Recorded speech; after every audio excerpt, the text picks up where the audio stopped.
Chapter 1. The Cruiser in the Sewers. Deep within the subterranean drainage system of a city, a girl lay sprawled atop a foul-smelling sewage pipe. Beside her flowed a channel, its surface marred by an array of unknown, redandwhite mottled substances. The girl shifted her body slightly, then abruptly opened her eyes. Instead of the azure sky and fluffy clouds, she was greeted by the suffocating darkness of the sewer. What? How did I end up on land? The moment her voice echoed, she was taken aback by its sound. She touched her face and glanced at her current human form. Even with her awakened intelligence, she struggled to comprehend her situation. Logically, I should not be able to transform into a human, she mused, observing her Eteria's simple black dress, exuding an air of stark simplicity, devoid of any undergarments, a reflection of the Shinjo Great Plains customs. Ugh! Only now did she realize the overwhelming stench surrounding her, causing her air circulation system to momentarily malfunction. As she was still acclimating to her new body, she toppled backward, crashing onto the cement floor and creating a human-shaped indentation. Time passed, though she could not tell how long. Once her circulation system rebooted, she felt revitalized, albeit still struggling against the nauseating odor. What is going on? Why does this sewer reek so much? Although there has been constant fighting outside, it has been primarily naval and aerial battles. Land warfare is rare. Given the sewer's scale, it must belong to a large city, so it's improbable that no one maintains it. And why does it smell reminiscent of decaying corpses?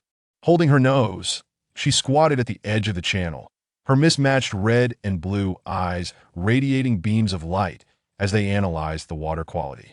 A few seconds later, the light faded. Remarkably, there are remnants of human and animal tissues. Given the level of decay and bubbling, it has been over a week, she concluded, rising to her feet with an unsettling sense of abnormality about her surroundings. Never mind, I should first seek fresh air. Utilizing her formidable scanning abilities, she located the sewer's exit. What is this? She exclaimed, eyeing the dark, viscous substance clinging to the ladder. Hesitant to scan it further, she feared encountering something bizarre. Suppressing her disgust, she climbed up, using one hand to grip a relatively clean spot while pushing the manhole cover aside with the other. With a hefty thud, the cover flew off. Finally, I'm out. Huh. Whoa. Upon looking up, she was met by the sight of a grotesque creature, half of its face missing, its remaining milky white eye fixed intently upon her, its foot firmly planted on her hand. Get off me, she shouted, yanking her hand away, causing the creature to lose its balance and topple backward. Gah! As the creature scrambled to rise, she emerged from the sewer. Stop your wailing, it's quite bothersome, she remarked, lifting her long leg and delivering a swift kick to the creature's abdomen. From the creature's perspective, it noticed the girl moving further away, while beneath her black dress, it appeared as if she were in a vacuum. After a brief moment, she crashed against a wall, instantly transforming into a puddle of flesh. The creature, I have no regrets in this life. Strange, why is there not a single human around? The girl released radar waves, detecting only a handful of life forms, several of which were in a state of extreme weakness. So, where exactly am I? She realized, understanding that the city she found herself in belonged to a realm entirely distinct from her own, indicating that she had traversed into another timeline, one currently engulfed in crisis. Not far away, in a dilapidated building, a broken window revealed a pair of eyes fixated on her. With one kick, she turned a zombie into mush. What manner of creature is she? The observer muttered to himself. Huh? The girl sensed someone watching her, her innate perception as a superintelligent warship sharpening. Could she have noticed me? No, that's impossible. She is oblivious to my presence. After hiding behind the windowsill for a considerable time, he peeked out again, only to find that the girl had vanished. A dead city, she mused, wandering the streets littered with the charred remains of vehicles, shattered glass, and countless severed limbs. Occasionally, a zombie would stumble forth, only to be effortlessly dispatched by her swift kicks, leaving them incapacitated on the ground. Clearly, these peculiar beings are zombies, she concluded, bending down to pick up a black-stained white flyer from the ground. It detailed the locations of shelters and basic methods for dealing with zombies. Well then, I shall. As she prepared to investigate the shelter, a massive zombie burst forth from a nearby store. Its diminutive head scanned the surroundings before locking onto her, despite the absence of any life force. Oh, larger than the average zombie. Just how many punches can you withstand? She taunted, flexing her slender arms and tightening her grip. Roar! Her action seemed to infuriate the colossal zombie, which slammed its massive fists onto the concrete, cracking the ground beneath. Yet its seemingly feeble legs unleashed an astonishing burst of speed. Still too slow, she said, her right hand forming a fist as she delivered a simple punch to the giant zombie's face. Thud! Bang! The headless corpse crumpled to the ground, causing the pavement to crack further, as blackish red blood gushed from the severed neck. Hey, it seems I overestimated you, she remarked, casually flicking her wrist to shake off the blood, appearing as if she had done nothing at all. Setting aside her thoughts, she decided to investigate the concealed figures lurking nearby. I say, have you enjoyed watching me dispatch zombies from the sidelines? She inquired, directing her gaze toward a hidden spot and brushing off non-existent dust from her dress. At that moment, several individuals emerged, a woman and 3 men, each wielding an assortment of weapons, the most conspicuous being a shotgun held by one of the men. Where are you from? The man with the gun inquired, the dark muzzle aimed at her, his tone devoid of any compassion. I cannot say for certain. I have no idea how I arrived here, the girl replied, shaking her head. The question left them baffled. What sort of response was that? Are you an ability user? The only woman in the group asked hoarsely, clutching a tang sword tightly. What ability user? I am no such thing, the girl chuckled lightly. Then how did you kill that heavy-duty zombie? A bespectacled man pressed. That fellow?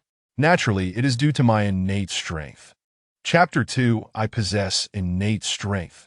The 4 individuals, upon hearing Zine's proclamation, were rendered speechless. Innate strength, indeed. Furthermore, Zine raised her right hand and extended a single finger. What? Inquired the one wielding a firearm that I dislike being threatened with a gun. Zine lifted her gaze, her eyes flashing with a crimson glimmer. That a corpse manipulator?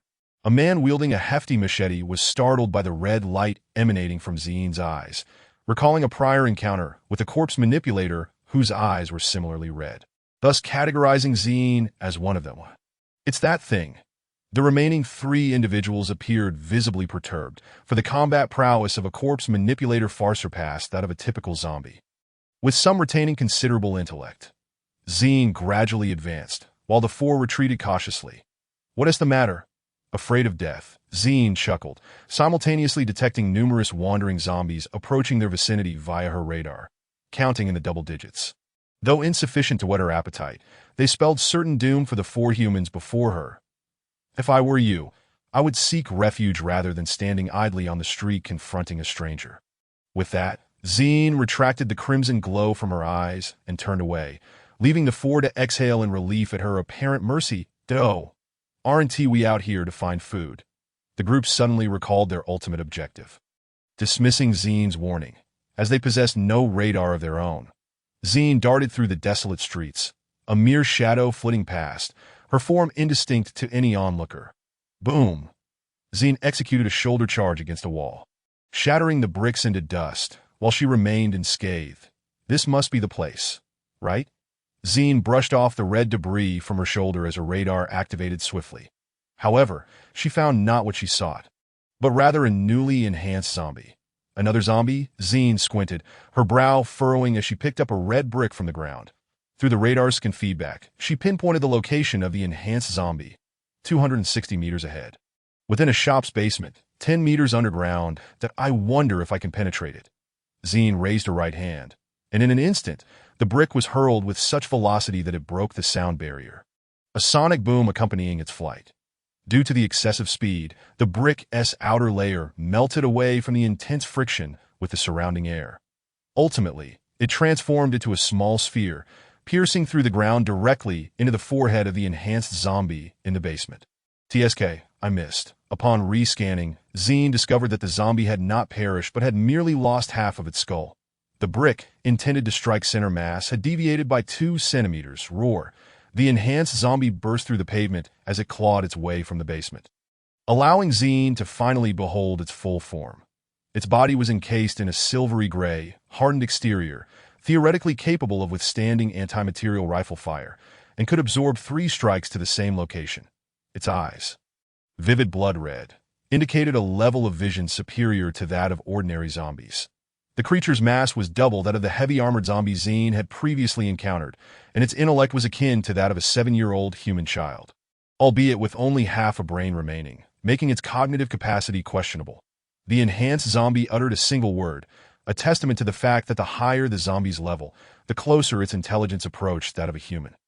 Bang bang, with powerful legs, the enhanced zombie cracked the pavement as it charged at Zine, who stood unfazed. Zine pondered how much force would be necessary to dispatch the creature. Her displacement, at full load, was 30,000 tons. Yet she could currently allocate a maximum of only 10,000 tons of force. Only once she fully acclimated to her new physique could she unleash her full potential, including her crimson chainsaw. Let us give you 100 tons to play with. Zine concentrated 100 tons of power into her fist and simply struck the enhanced zombie's face. GUH? The combination of 100 tons, along with the enhanced zombie's charge, obliterated the remaining half of its skull, its colossal body collapsing uncontrollably to the ground, causing the earth to tremble slightly upon impact. Was that too much? Zine observed the black blood on her fist. Her expression marked with annoyance as she flicked it away. Given that it was the apocalypse, surely there must be survivor bases, Zine mused, recalling a post-apocalyptic novel she had perused while still a battleship, which elaborated on the origins of zombies, their evolutionary tiers and methods of combat, as well as the hierarchy of survivor bases and enhanced humans. She pressed onward. Zine carved a path through the zombies, causing those behind her to instinctively part ways upon sensing her aura, which bore traces of higher-tier zombies that lower-tier zombies served as expendable minions to the higher-tier ones, and there existed a hierarchy amongst them. Higher-tier zombies could consume lower-tier ones, though the reverse held true only if the higher tier had lost the capacity to resist. As Zine continued her journey, she suddenly halted, her radar indicating the presence of numerous individuals nearby. So many people. Are they throwing a party? Zine, feeling a twinge of boredom, decided to investigate further, sprinting towards the location while colliding with a zombie in her path, reducing it to fragments, leaving only its head which continued to mouth futile syllables. Did something just fly by and kill me? The radar pinpointed a group engaged in a battle of wits against a horde of zombies, the reason for their cunning being that they were being manipulated by a psychic corpse manipulator, who harbored a deep-seated hatred for this group. Damn it. Even in death, they let me rest. A man wielded a sharp blade, swiftly decapitating one zombie after another. Exactly. I've always said it's better to eliminate such individuals outright. To kill them myself, rather than let the zombies do the job. A woman wielded a saber, its blade stained with dark blood. Fall back, fall back. The group's leader shouted, firing modified nails from his gun until the magazine was empty. Die, all of you, not a single one gets away. A girl stationed at the back of the horde seethed. Sanliang Xiao, a first-year student prior to the apocalypse, would have been the new campus belle were it not for the onset of the end times. With her beauty overshadowed by a lack of strength, she found herself merely scrambling to survive. Having witnessed numerous deaths at the hands of zombies before joining the survival team, the bloodshed and screams were etched into her memory. Upon aligning with the group, she had hoped for a chance at survival, only to realize she was regarded as mere fodder, a meat shield to delay the zombies' advance. Then am I going to die? Xiao felt a tearing sensation throughout her body, yet curiously, she felt no pain, only a sense of tranquility. Death would be a relief, free from worries. Why? Xiao believed she had perished, only to discover she was still alive, even gaining a peculiar ability. Eventually, she realized she could control zombies. After a day of digestion and experimentation, she recognized she had transformed into a zombie while retaining her consciousness, becoming a psychic corpse manipulator capable of commanding up to 500 low-tier zombies, a number sufficient to constitute a small zombie tide. 10 to 99 zombies constitute a small horde. 100-500 form a small tide. Over 2,000 becomes a large tide that a horde of 10 armed personnel could easily handle. A small horde that a small tide requires a team of at least 100, with 70 personnel equipped with some ranged weaponry. Large tides, however, are not easily dealt with, as they typically include a significant number of higher-tier zombies, necessitating efficient firearms.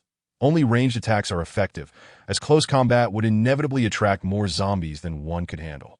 As the clash between zombies and humans unfolded, Zine arrived at the scene. "What an intense battle," she remarked with a smile, her gaze settling on Xiao Detso. "This is a corpse manipulator, is it?" "Huh." Xiao barely grasped the situation before she found herself ensnared by the delicate grasp of a girl whose beauty rivaled that of celestial beings. Though the grip was gentle, Xiao felt a surge of fear reminiscent of her childhood, when her father would often grip her neck. "But there's little difference," Zine mused aloud, her voice resonating in Xiao's ears, leaving her utterly entranced. Chapter 3: Following in Your Footsteps. Ugh. Xiao emitted a series of meaningless sounds as her throat was constricted. "Could you elaborate on the deep-seated animosity you harbor towards them?" Zine loosened her grip, her smile unwavering. Who are you?" Takishio clumsily breathed in the air, as if she had forgotten that zombies do not require respiration. "I am merely a passerby, fortuitously encountering you as you summon a horde of zombies to assault a human battalion. I am simply intrigued." As Zine spoke these words, she turned and seized a zombie that had approached her. Hiss! The creature felt a sudden surge of dread, a visceral fear of death, compelling it to struggle with all its might. Compared to the mindless zombies, the corpse manipulators were a far better match. With a firm grip, Zine swiftly snapped the zombie's neck, rendering its frantically clawing limbs useless. Takishio gazed at her. That look in her eyes made the once terrifying zombie appear as nothing more than a toy. Utterly devoid of fear, they have escaped. Zine observed the group of humans below. They had successfully taken refuge in a supermarket, the rolling shutter descending rapidly, sealing off the multitude of zombies outside. Takishio was taken aback. Watching the zombies pound against the shutter, a blazing fury ignited within her heart. Roar! A beast-like growl erupted from the girl's mouth, her skin revealing black patterns beneath, her eyes shimmering with a fierce red glow, clearly indicating Takishio's current wrath. "Why can the wicked survive while I am doomed to become a zombie? This is utterly unjust." With a surge of strength, Takishio effortlessly dislodged a steel pipe that was already precariously fixed. After venting her frustration, she finally focused her attention on as she gazed. Inexplicably, her eyes could not wander away, as if in this entire world, only Zine existed. Zine was taken aback by the intensity of Takishio's gaze. An indescribable sense of unease washing over her. "What is your name?" Takishio ultimately broke the silence to me. "My name is Zine." Zine instinctively replied. Takishio murmured to herself, her head bowed, repeating the name countless times. "Do you harbor any grievances against those people?" Zine glanced towards the supermarket, where the zombies that had been battering the heavy door had long since dispersed, reverting to standby mode. The moment Takishio heard this, her emotions began to stir violently. Zine silently observed, awaiting Takishio's words. "They are not human." Two clear trails of tears traced down Takishio's pale cheeks, her eyes filled to the brim with sorrow. "Is that so?" Zine inquired. "They pushed me to the zombies just to save themselves. But I am fortunate. I did not perish, and instead gained the ability to control the undead. I will certainly make them pay, forcing them to feel the despair I once endured." Upon voicing her feelings, Zine noted that Takishio's emotions began to stabilize. Likely having found someone to confide in, releasing her internal burdens, Zine stood up, leaping over the railing and descending. "What are you doing?" Takishio was somewhat perplexed. "I'm going to open that door." Zine strode towards the supermarket, the surrounding zombies lunging at her with desperate fervor. But they halted midway. Zine turned to Takishio, whose cheeks flushed slightly, averting her gaze, unable to meet her eyes. Inside the supermarket, "Boss, the noise outside has ceased." That a man wielding a metal machete turned to another clad in a leather coat. "Instruct the others to regroup and check if there are any supplies we can utilize in this supermarket." The leather-clad man set down his nail gun, realizing he had only 2 rows of nails remaining. "All right." The remaining 7 scattered, searching through the relatively small supermarket that a smaller scale meant fewer supplies, and with a week having passed since the apocalypse erupted, the remaining food was hardly abundant. Yet some individuals could not be perceived through ordinary eyes. "Boss, I found some canned meat." A youthful boy, likely around 19, rushed over with 3 cans clutched in his arms, presenting them to the leather-clad man. What? Upon hearing the word meat, everyone perked up instantly. Let me see. The only woman in the group snatched the cans, exclaiming in delight, 2 beef cans and 1 pork can. Kid, I have a feeling you hail from Europe. The others stared at him in disbelief, causing the boy to feel embarrassed. Bang. What was that? The leather-clad man was startled by the sudden explosion. His mood soured. Are you here? Zine effortlessly tore open the iron shutter as if it were merely a piece of paper, astonishing both Takeshio and the leather-clad man. Found them. Zine did not even need to rely on radar. She could see them with her naked eye. 8 in total. What are you? The leather-clad man swiftly raised his nail gun, aiming it at Zine, demanding an explanation to me. You wouldn't believe it even if I told you, and I have only one purpose for being here, to send you all to hell. Zine dismantled the entire shutter, casually tossing it aside, then stepped aside, allowing a horde of zombies to surge in, leaving the leather-clad man and his companions utterly bewildered. Damn. The leather-clad man couldn't help but curse, frantically pulling the trigger. Nails flying. Yet it was all in vain. Soon, the group was completely overwhelmed by the zombies, but one individual, using some unknown means, managed to break through the encirclement, attempting to escape through the back door. What a stroke of luck. Zine frowned at a group of zombies surrounding him, yet he could escape unscathed. Surely he isn't the protagonist. Zine kicked a blocking zombie aside and quickly followed the fleeing boy. Ha! The boy pushed open the back door, escaping them all, breathing heavily with trepidation. Adil, you remember me. Takeshio suddenly appeared behind him, causing him to stumble in fear. Terror etched across his face. The boy's speech began to falter. Just as Takeshio prepared to strike, Zine tackled her from behind, a black bullet hole appearing in the spot where Takeshio had stood. That it seems he truly is the protagonist. Zine held Takeshio, watching the boy vanish, as well as the retreating sniper. However, Sniper, do you truly believe you can escape? Sniper's perspective. Damn, they dodged my shots. The sniper was infuriated, never expecting his bullets would miss 2 women. Retreat, the target has been secured.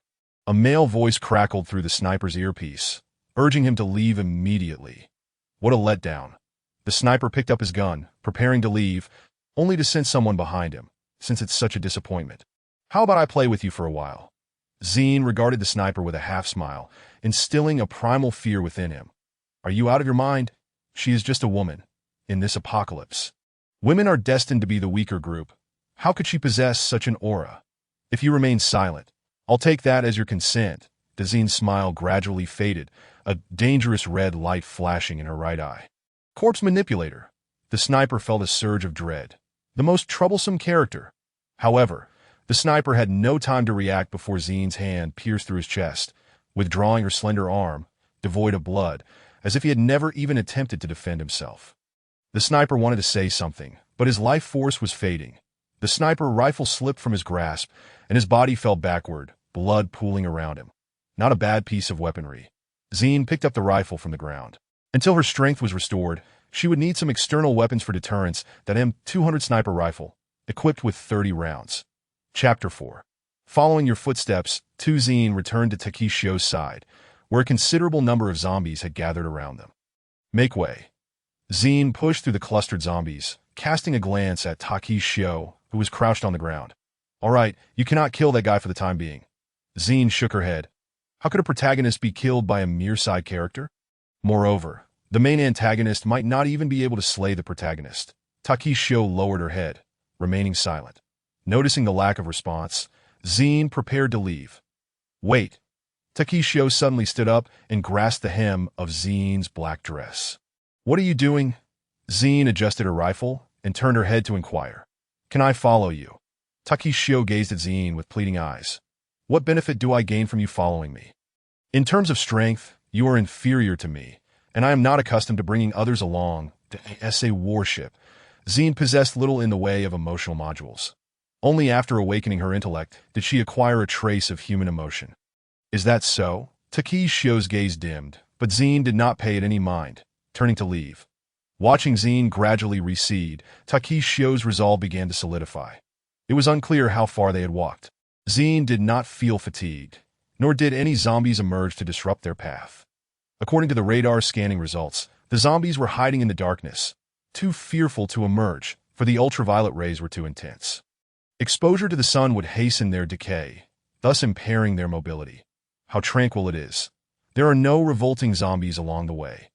Zine wandered aimlessly along the street, her very presence causing nearby zombies to hesitate in their approach. Even the more formidable ones dared not advance. She halted before a smoke shop, casting a glance inside.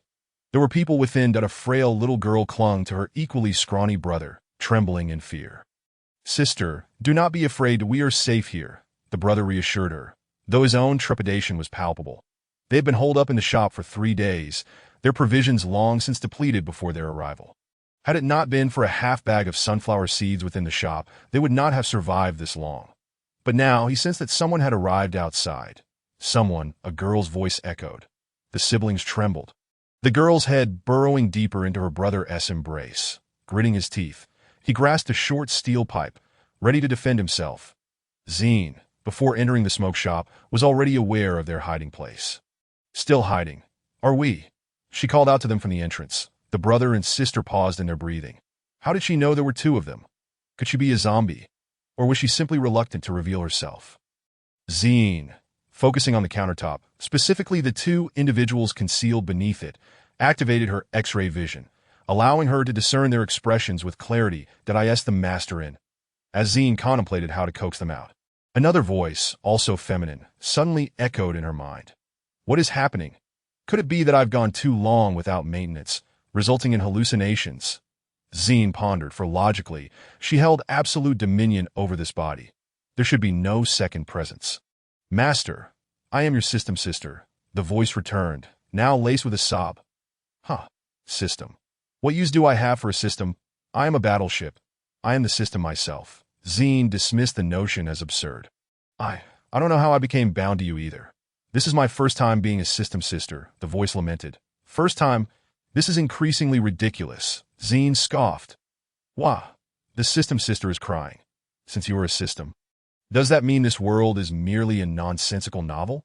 And the person I encountered earlier is truly the protagonist? Zine mused, piecing together the narrative. Yes, and the 2 individuals before you are the future mightiest warriors. Their bond as siblings will render the protagonist unable to provoke them, though he will eventually subdue them, the system sister exclaimed, hastily reviewing the script. That's so. What exactly is your purpose for me? Destruction? Zine's murderous intent began to rise as she regarded the countertop. The system sister remained silent. She could not divulge to her host that her existence was merely to provide benefits to the protagonist, nor that she would eventually become the protagonist's invaluable aid, thus allowing her to return to her original world. If the host she found was just an ordinary beautiful girl, she might still pose a threat, as her strength was insufficient to intimidate. But now, looking at her attribute panel, her power points alone amounted to a staggering 300 million. How could one compete with such strength? The strongest entity within the narrative only boasted 5 to 6 million power points. You do not speak. I shall take that as your consent. Zine's fierce gaze bore into the countertop, prepared to eliminate them with her radar. Actually, you need not kill them. You can subdue them, the system's sister interjected. Realizing she must salvage the narrative, hoping to inadvertently present the host before the protagonist. However, they must first ensure the siblings survive until they encounter the male lead, for they were pivotal characters. Should Zine eliminate them now, the male lead would undoubtedly lose significant opportunities. Subdue? Zine lowered her arm, pondering. The scene shifted to the male protagonist's perspective. The young boy tumbled away from the perilous location, seeking refuge in a concealed area. Though it reeked slightly, it was otherwise tolerable. What was it, exactly? He recalled the pair of red and blue eyes, sensing that the individual might not be ordinary, alongside that girl who could control zombies. The one who had been thrust into the horde. Host, that girl who manipulates zombies is a villain within the story. She is your stumbling block, .as for the other. They will become your formidable ally. The system explained. It was well known that every inept male lead possessed an insightful system. Otherwise, how could this seemingly worthless character survive for a week in such a dire world?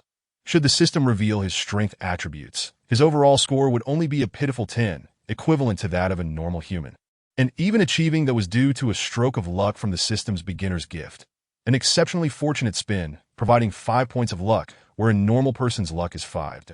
A formidable ally. Upon hearing this, the boy envisioned the girl as an enchanting figure, already contemplating how to approach her.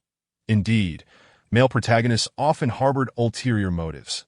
After all, he was a worthless lead accompanied by a godlike system. The male lead system was a subspecies male, while Zine's system was a subordinate system female, specifically designed to entice the host into becoming the male lead's harem. Boom! In an instant, the countertop where the siblings had been hiding was reduced to ash, leaving the two amidst the splintered remains, bewildered by the sudden turn of events that I told you not to waste my time. Zine and the siblings exchanged glances, the latter too stunned to utter a coherent syllable, the steel pipe slipping from their grasp. Are they truly the future warriors? Zine pondered, her disdain for the narrative world growing. As a battleship, she yearned for battle, not mere survival. For a warrior, the greatest contempt lay with the weak, who were barely swift enough to escape being cannon fodder. "Do not harm my sister," the brother implored, his voice quaking. "Did I am scared," the sister whimpered. The siblings gazed at Zine, ensnared in profound fear. "System, appear," Zine called out impatiently. "Master, is there a problem?" the system sister replied, her voice trembling, concerned her master might inadvertently cause harm.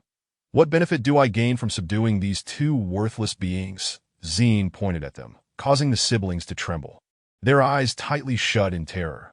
"Master, you can acquire body attribute points," the system sister recounted, referencing the rewards laid out by her system brother. "What use is that?" Zine scoffed, dismissing the notion of body attribute points. What could possibly threaten her now? In her prime, her defensive shields could withstand the proudest of human assaults without a scratch. Why yes? The system sister's voice trembled. "The rewards you provided hold no allure for this monster. What is a power value of 1 matter when others possess 300 million? Enough! I shall eliminate them to prevent the male lead from gaining experience," Zine declared, her eyes shifting to the distinctive red and blue hues as she prepared to unleash her radar. "Wait!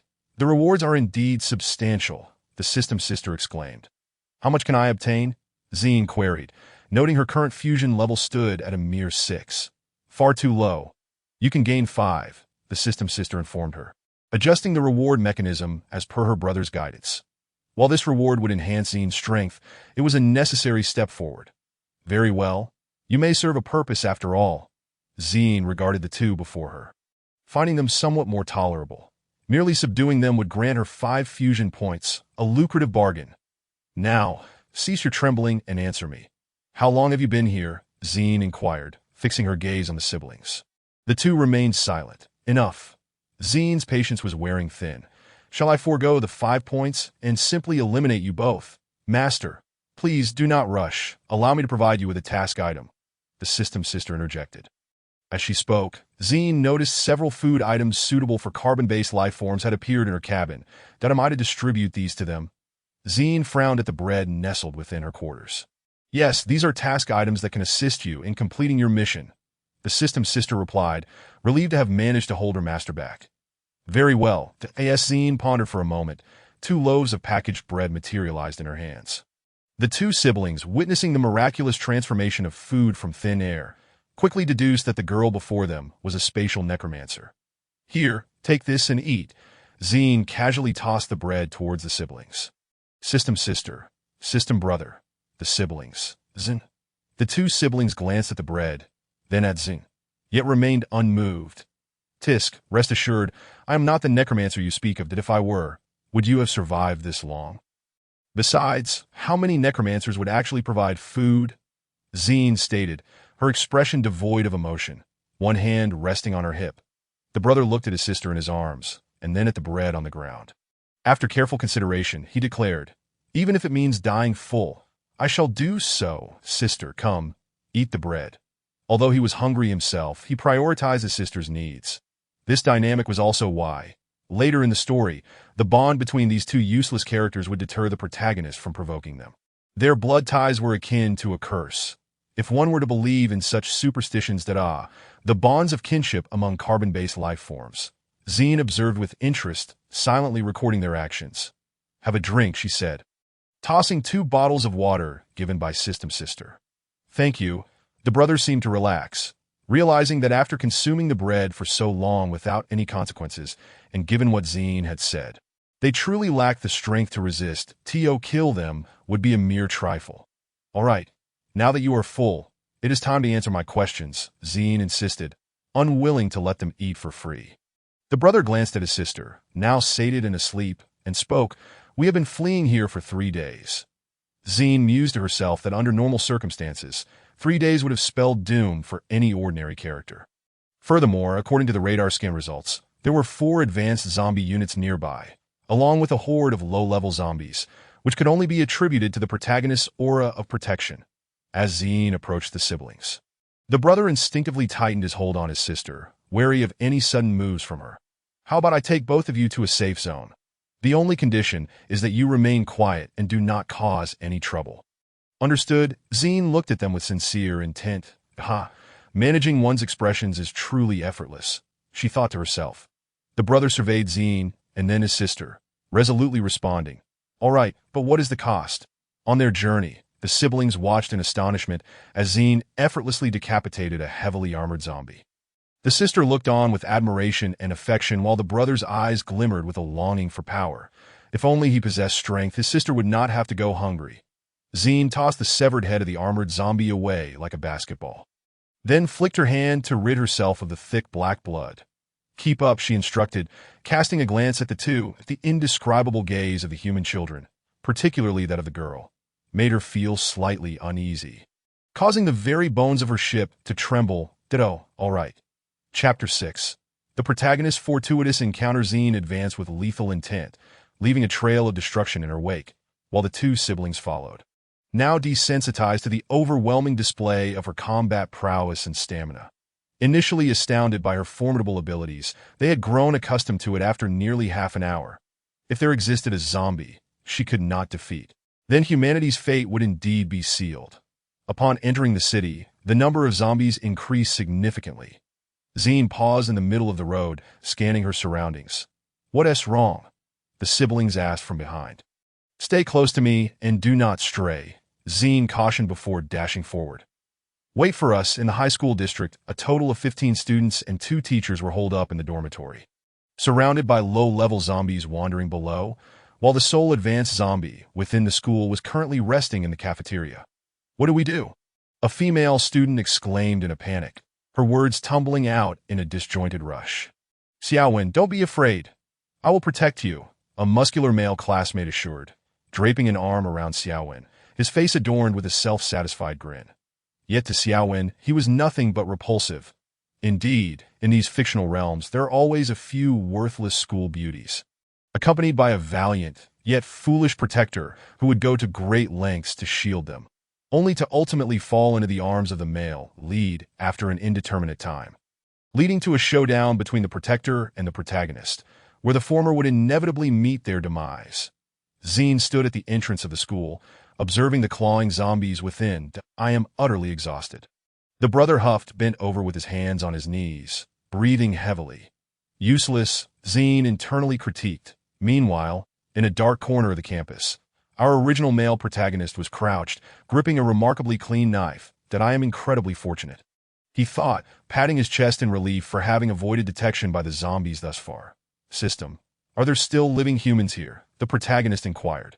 "There are people in the dormitory, and there is also a fortuitous individual meant for you," the host system brother responded. "Fortuitous? Is it a person? Male or female?" the protagonist pressed on. "Female. Quite beautiful, I assure you."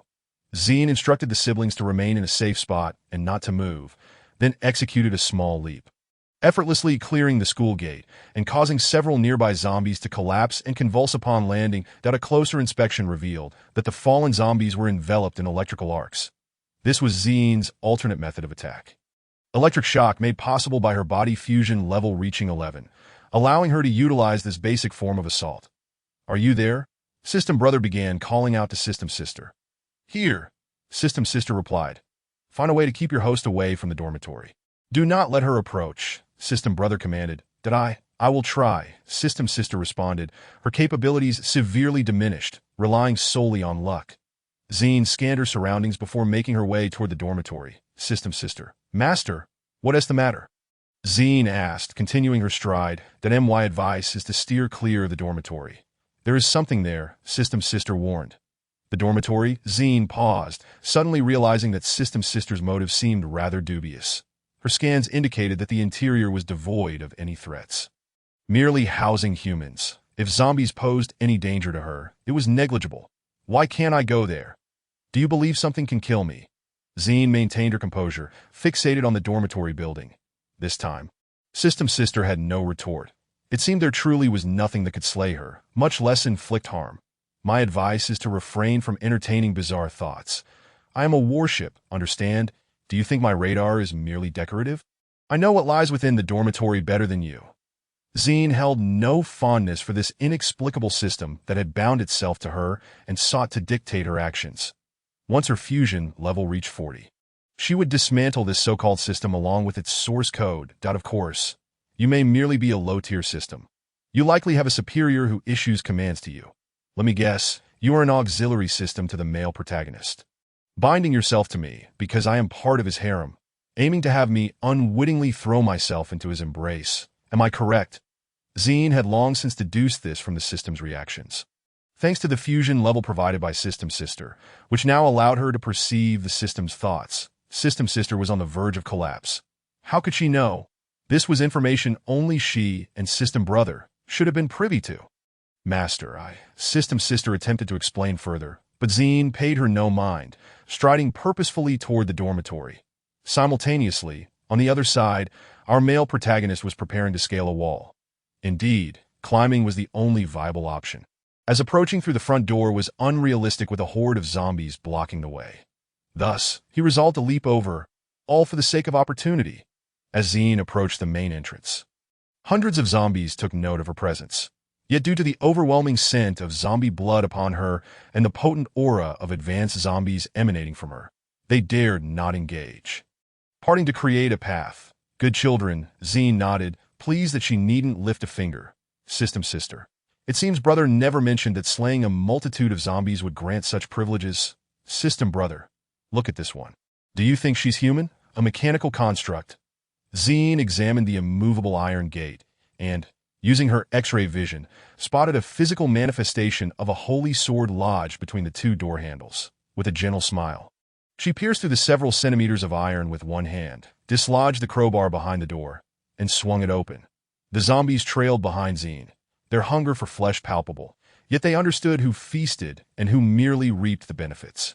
At that moment, the male protagonist, still struggling to scale the wall, was startled by the sight of zombies at the corridor's entrance, nearly losing his grip.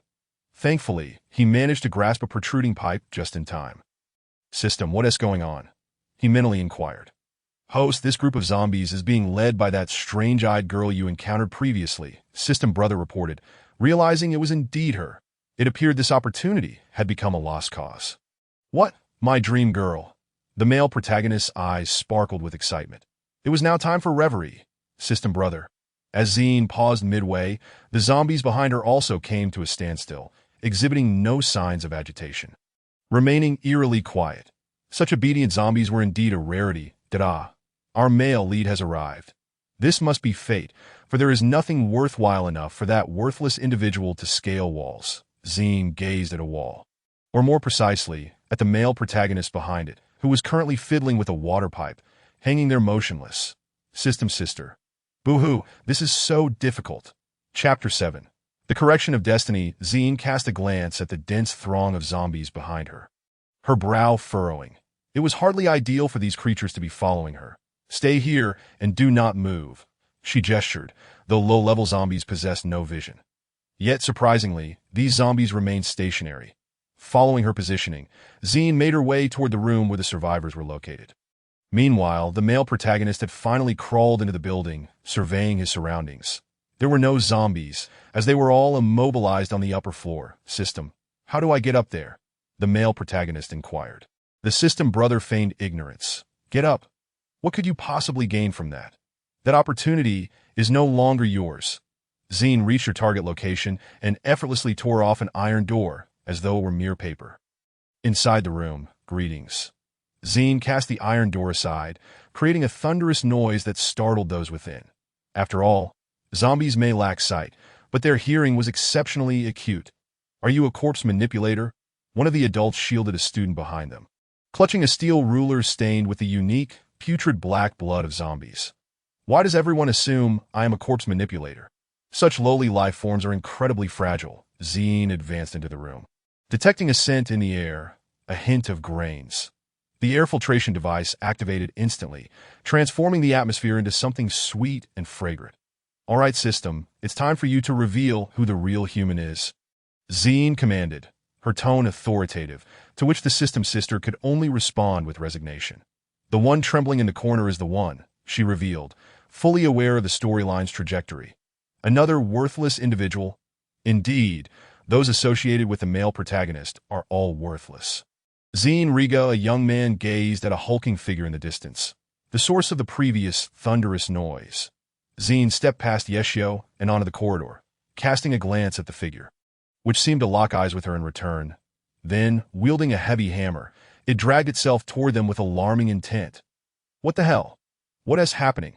It looks like it's charging straight at us. Are we going to die?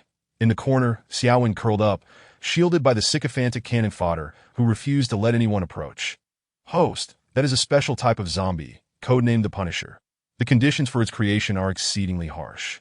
The hammer it wields is almost symbiotic with it. Together, they can unleash double the power, making it a formidable presence that many survivors dare not provoke. The system informed Yeshio about the zombie before them. After hearing this, Yeshio furrowed his brow, confirming that it was indeed an opponent they could not defeat. The Punisher came to a halt beneath the dormitory where Yeshio and the others were gathered, its hammer gleaming with a sinister, blood-red light that IT still seemed somewhat weaker than expected. After conducting a comprehensive scan of the Punisher, Zine concluded that it could withstand a single punch with a mass allocation of up to 25 tons. The system's voice chimed in. It must be used suddenly. An exclamation rang out, followed by a stick striking Zine's head. Crack. A thick wooden stick, as robust as an adult's arm, shattered upon impact, while Zine remained unscathed. Are you trying to tickle me? Zine turned to face the warrior, who held a half-broken stick, his complexion as green as if he had just consumed something foul, and inquired with an oddly kind demeanor. The warrior, at a loss for words, could only stammer in disbelief. The system took a glance at Zine's physical attributes, noting an impressive 860 million points. It was absurd to think a mere stick could challenge her. Not even a nuclear bomb could breach her defenses. You must have lured the Punisher here. The warrior, now desperate, sought to rally those around him to beat Zine down. Yet, the underlying reason for his agitation was that the victim appeared weaker than them. But was Zine truly so weak? As for why you struck me, I want to pursue that matter. You can assign whatever blame you wish, but you seem to possess considerable strength. Why not go down and face that so-called Punisher? Zine pressed forward, while the warrior stumbled back until he found himself cornered against the wall. No, please. I was mistaken. The warrior ultimately turned into a coward, yet Zine had no intention of letting him off the hook. Since you don't wish to face it yourself, allow me to lend you a hand. That no need to thank me. With that, Zine seized the warrior and hurled him toward the Punisher. Upon seeing Zine offer him a morsel, the Punisher's eyes widened in surprise, but it quickly adapted, raising its bloody hammer to strike just as the warrior was about to hit the ground. Boom! Flesh and blood splattered. The warrior's body was reduced to nothing more than limbs and a head contorted in agony, the rest having been pulverized into a viscous pulp. The Punisher planted its hammer into the ground, then grasped the warrior's head and devoured it with gusto, eliciting a wave of nausea among the onlookers above. Their gazes now filled with heightened terror directed at Zine. With a swift leap, Zine vaulted down from the third floor. Several girls who had wished for her demise quickly peered down, only to find Zine landing gracefully, unharmed, while the ground beneath her feet cracked under the impact. Zine touched the back of her neck and strode toward the Punisher. The Punisher sensed Zine approaching and regarded her with puzzlement, questioning why this seemingly lifeless entity was advancing toward it. After finishing its gruesome meal, the Punisher picked up its hammer once more, observing Zine as she stood before it. The onlookers were dumbfounded. What was happening? Why wasn't the Punisher attacking her? Could it be that she had indeed lured it here? Furthermore, was she not a special zombie of a higher rank, perhaps even superior to the Punisher? I believe you can understand my words, correct? Zine gazed into the Punisher's eyes. They say the eyes are the windows to the soul, and even zombies, particularly those of a higher caliber, reflect a certain purity within their gaze. Zombies, in a sense, are more innocent and devoid of guile than humans. The Punisher tilted its head in a remarkably human-like manner. If it were a character from an anime, it would be an adorably endearing gesture. Yet it was executed by a zombie that, if you understand, please tilt your head again. Zine was aware that a zombie's vocal cords had long since deteriorated, making it impossible for them to articulate coherent speech. Even if they could, their brains would likely be irreparably damaged by the zombie virus, as expected. The Punisher tilted its head in the opposite direction, now intrigued by this iron figure that dared to engage it in communication. Chapter 9. The Intervention of Heaven's Path. The crowd in the dormitory watched the interaction between Zine and the Punisher, leaving them to wonder if this was still the apocalypse. The once ferocious Punisher now resembled a docile creature, akin to a well-behaved dog, and they even caught sight of a faint smile curling at the corners of its mouth. Was that a grin? Yeshio and the system were both incredulous at this spectacle. Yeshio never imagined Zine could tame such a troublesome special zombie. Meanwhile, the system struggled to comprehend Zine's display of power, which seemed to exceed acceptable limits, prompting it to contact its creator, that Heaven's Path. At that moment, Heaven's Path was equally troubled by this unpredictable variable. Although it had implanted a system within her, it seemed ineffective at suppressing her, that if the system failed, it would have to intervene directly. However, Heaven's Path understood it could not exert excessive influence, lest the fabric of this world unravel. Zine turned her head to glance at the pale-faced onlookers above. Before she could speak, a heavy object struck her head, sending her flying. Zine quickly regained her balance, one hand clawing into the ground, tearing deep grooves into the surface. Roar! The previously submissive Punisher erupted with rage, its eyes now a vivid crimson. An intervention? Zine stood tall, lifting her gaze to the sky. That Heaven's Path inhaled sharply from afar. Could she sense its presence? Impossible, absolutely impossible. How tragic, to become a casualty of Heaven's Path's corrections. Yet, in my eyes, you are not nearly as threatening as an armed speedboat. Zine brushed the black blood from her hands, casting another glance at the sky, a scornful smile gracing her lips. That Heaven's Path. As Zine prepared to depart, several military trucks rolled onto the campus, unloading fully armed soldiers. What is going on? It appears the military has arrived. Hooray, we're finally saved. The crowd in the dormitory erupted into tears of joy. They had endured the darkest of times. And with the military escorting them, they could reach the safety zone established by the nation, ensuring their safety. While some rejoiced, others lamented. Zine and Yeshio now faced concern. Zine sensed that Heaven's Path was growing impatient and protective. Having unexpectedly accelerated the timeline of events by at least a month, IT seemed determined to pave the way for its precious offspring, regardless of the narrative flow. Unfortunately, Zine was not a being that could be restrained by the Heaven's Path of this world.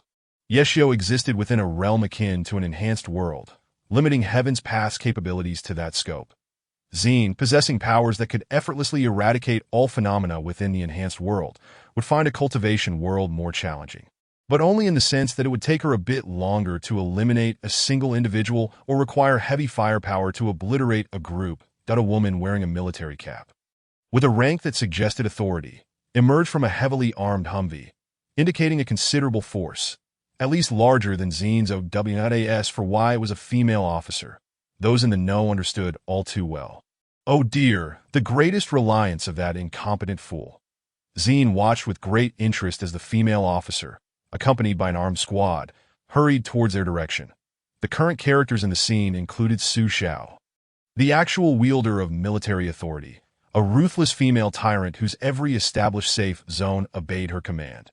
After encountering the male protagonist, Yi Xiu, she devoted herself wholeheartedly to prioritizing his interests, embodying the archetype of a lovesick individual.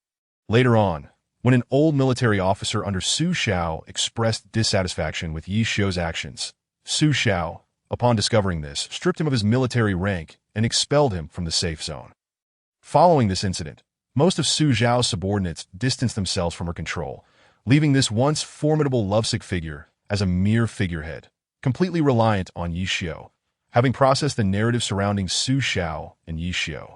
Zine couldn't help but exclaim internally, "What a piece of work!" Her gaze towards Su Xiao shifted. Now filled with the same disdain she held for Yi Xiu. Su Xiao approached Zine, glancing down at the corpse of a fallen zombie. Her lips twitching as she exclaimed, "My heavens! This is the body of a Punisher." Moreover, the corpse's chest appeared to have been pierced by something. Surveying her surroundings, it seemed that only this petite girl in a black dress could be the culprit. "Impossible, absolutely impossible," Zine remarked. "Did my petite figure offend you?" Su Xiao tore her gaze from Zine, casting a glance at the dormitory building, only to experience the familiar sensation of love at first sight. She had taken a liking to Yi Xiao. "Soldier, she is a zombie, a high-level special zombie. That Punisher was lured here by her," someone shouted, prompting the soldiers below to raise their weapons without exception, safeties disengaged, fingers resting on the triggers, their guns pointed ominously at Zine. An entity that shouldn't exist. Is the Heavenly Tao speaking? Zine scanned the area with her radar, finding no sign of the speaker. Perhaps she had underestimated the intervention capabilities of the Heavenly Tao. Were they speaking the truth? Su Xiao also drew her dual gold and silver pistols, aiming them at Zine. Now, Su Xiao understood everything. How could a seemingly frail girl bring down a Punisher that caused headaches for soldiers? It turned out she, too, was a zombie. Hey, how bothersome. Zine, lacking any semblance of ladylike demeanor, dug at her ear and chose not to respond to Su Xiao's inquiry, which infuriated her further. "Ignoring me, you're the first." Su Xiao was about to pull the trigger when she realized Zine had somehow appeared behind her. What? Su Xiao was taken aback, her heart racing at the speed. Why should she concern herself with the words of a dead person? "Isn't that right, Su Xiao, the great military officer?" Before Su Xiao could respond, Zine seized her by the neck, forcefully pressing her face against the ground, allowing her beautiful visage to make intimate contact with Mother Earth, while simultaneously crushing the custom-made dual pistols underfoot. Su Xiao's eyes widened in disbelief. She had shattered her own sidearms with a single step. Was this the power of a high-level zombie?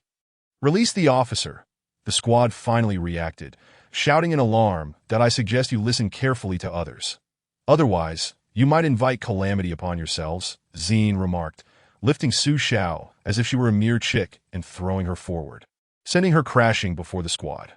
"Open fire." The squad members could not tolerate the humiliation of their superior and pulled their triggers in unison, unleashing a barrage of bullets that formed a dense net of firepower. It is worth noting that the firearms and ammunition carried by Su Xiao's squad were specifically designed to combat zombies. Upon entering a zombie's body, the bullets would rapidly fragment into numerous shards, wreaking havoc within its internal structure, while possessing penetration power equivalent to double that of an anti-material rifle. Don't ask. It's simply black technology. That moment, the Heavenly Tao wore a smile, thinking, surely, she must perish now. Chapter 10. Upon the Heavenly Tao and the two systems breathed a sigh of relief. This individual was finally destined for death.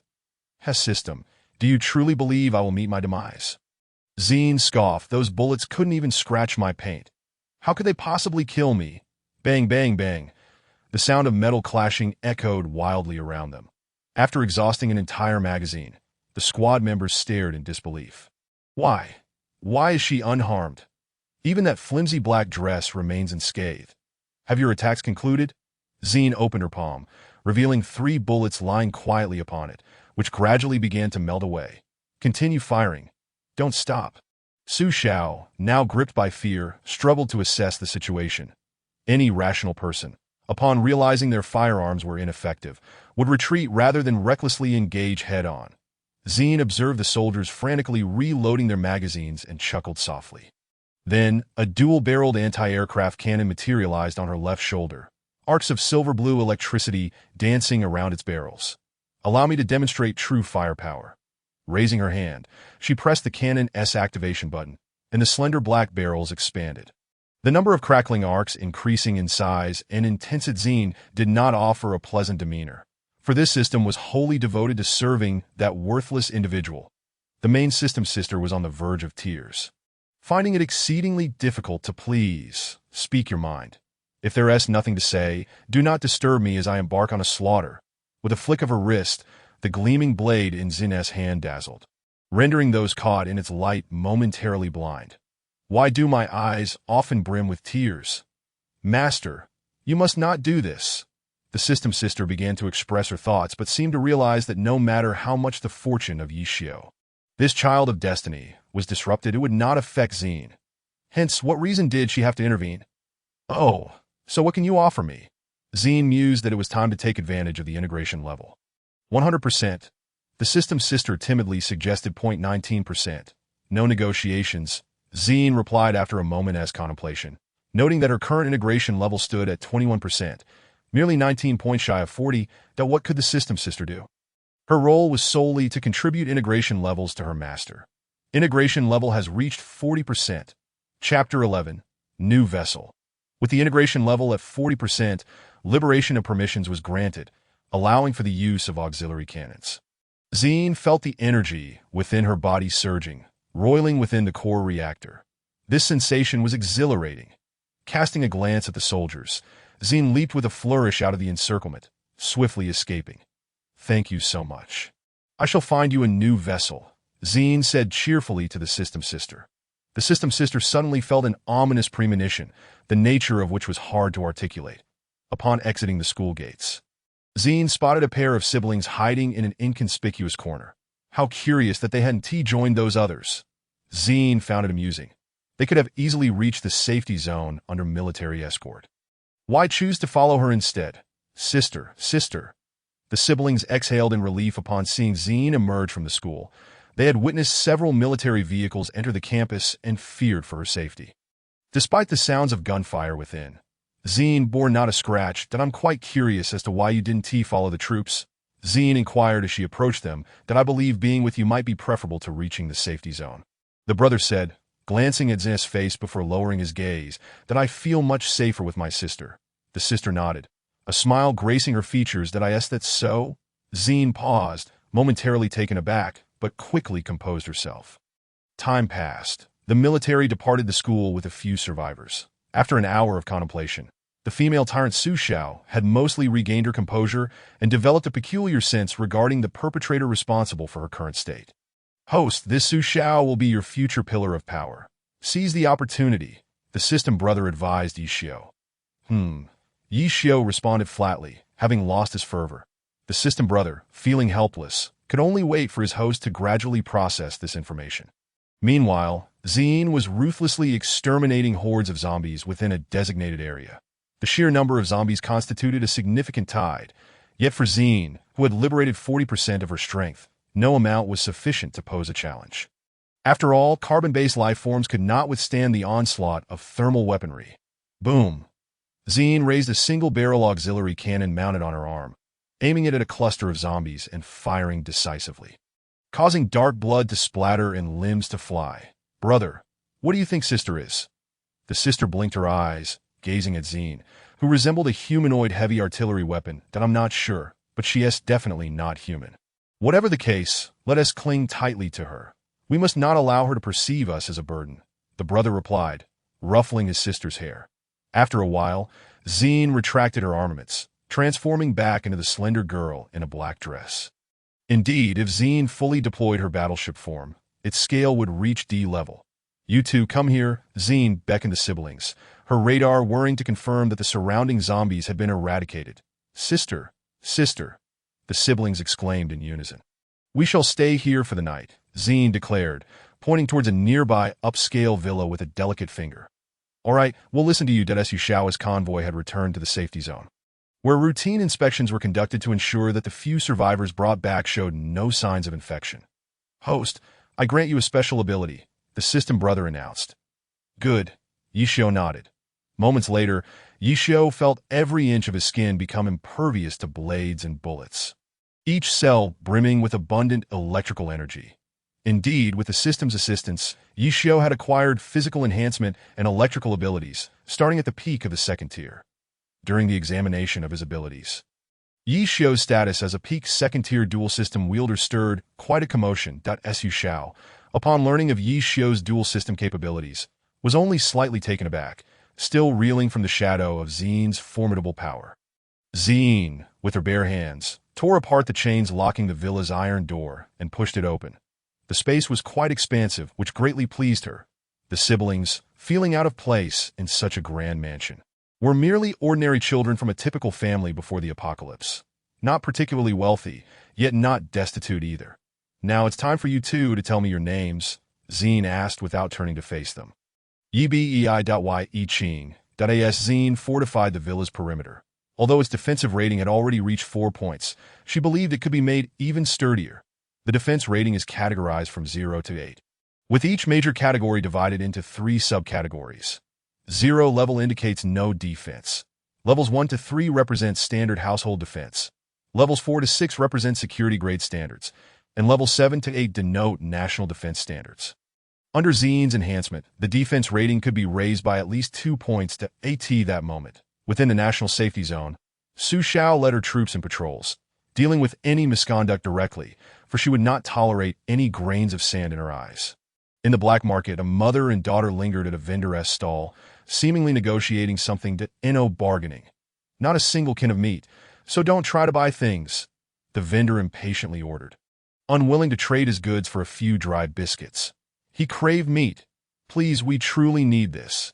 It's all the food we have left, and if it's not enough, can you at least consider my daughter?"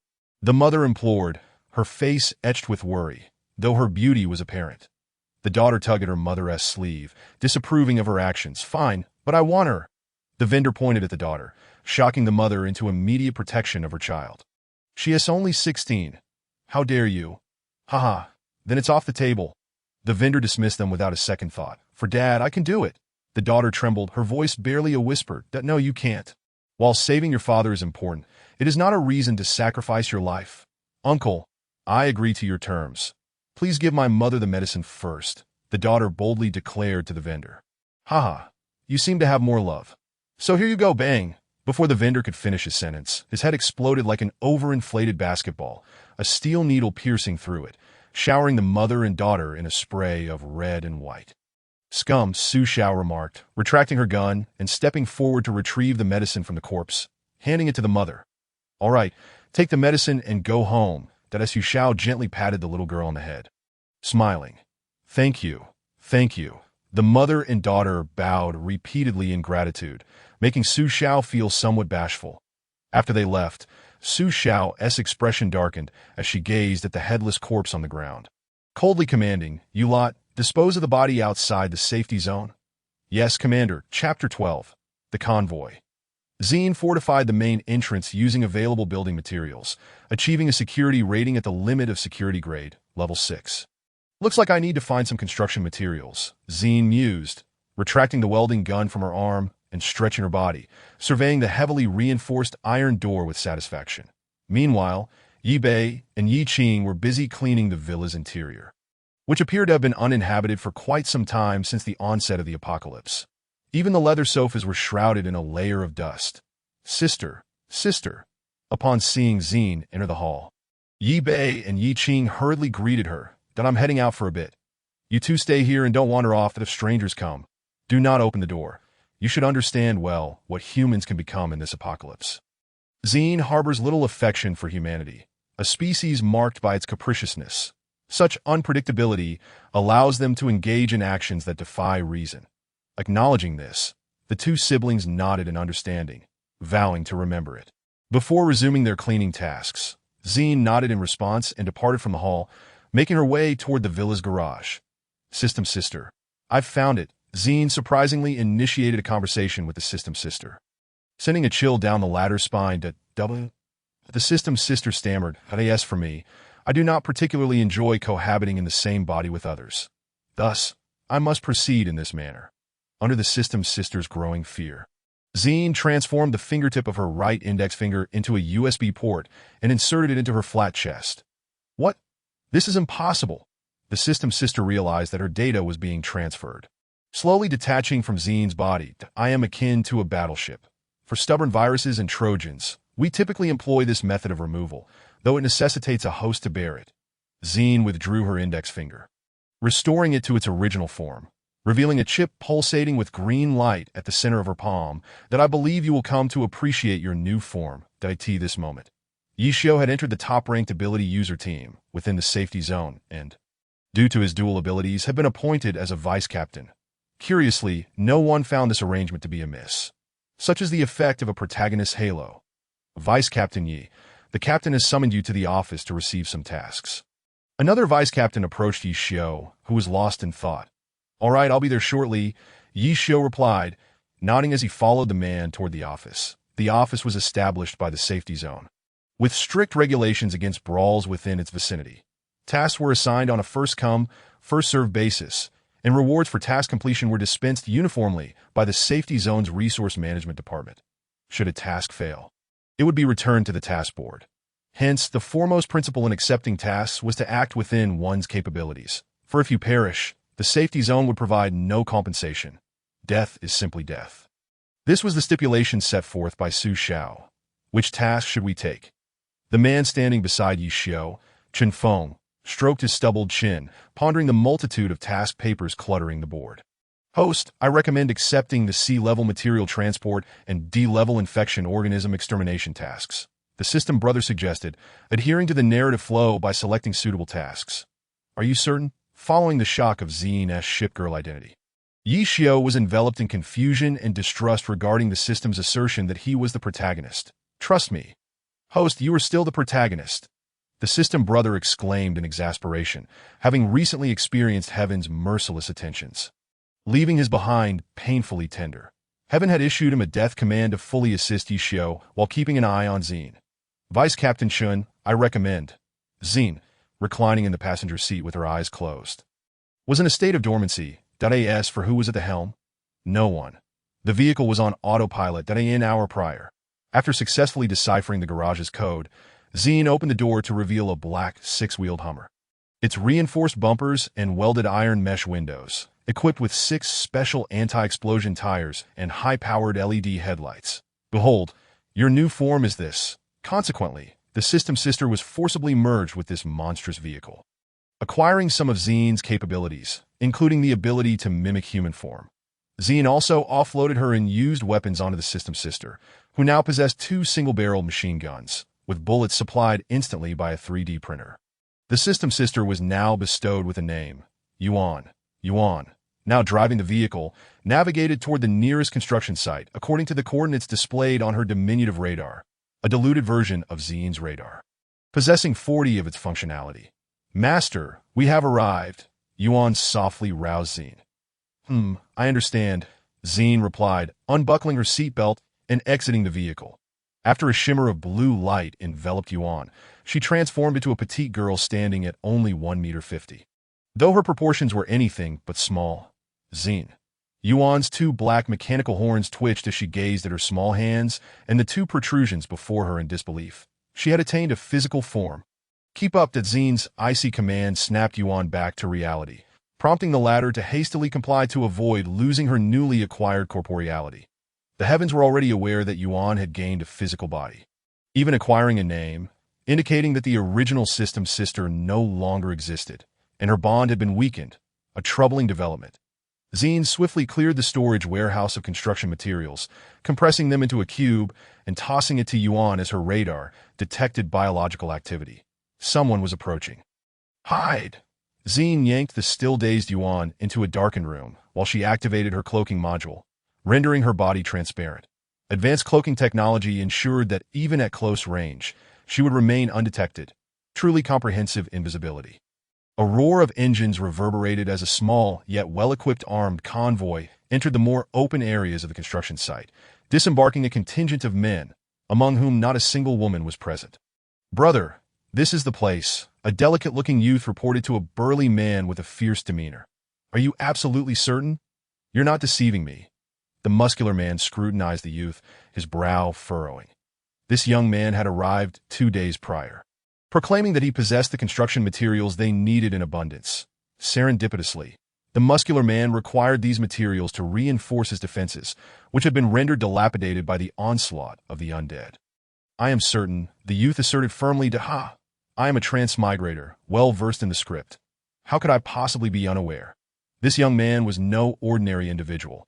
He was a transmigrator with a singular purpose, to assist the muscular man in becoming a local tyrant. thereby earning various attribute rewards and unlocking another side quest. Completing the 6th quest would pave the way for the 7th.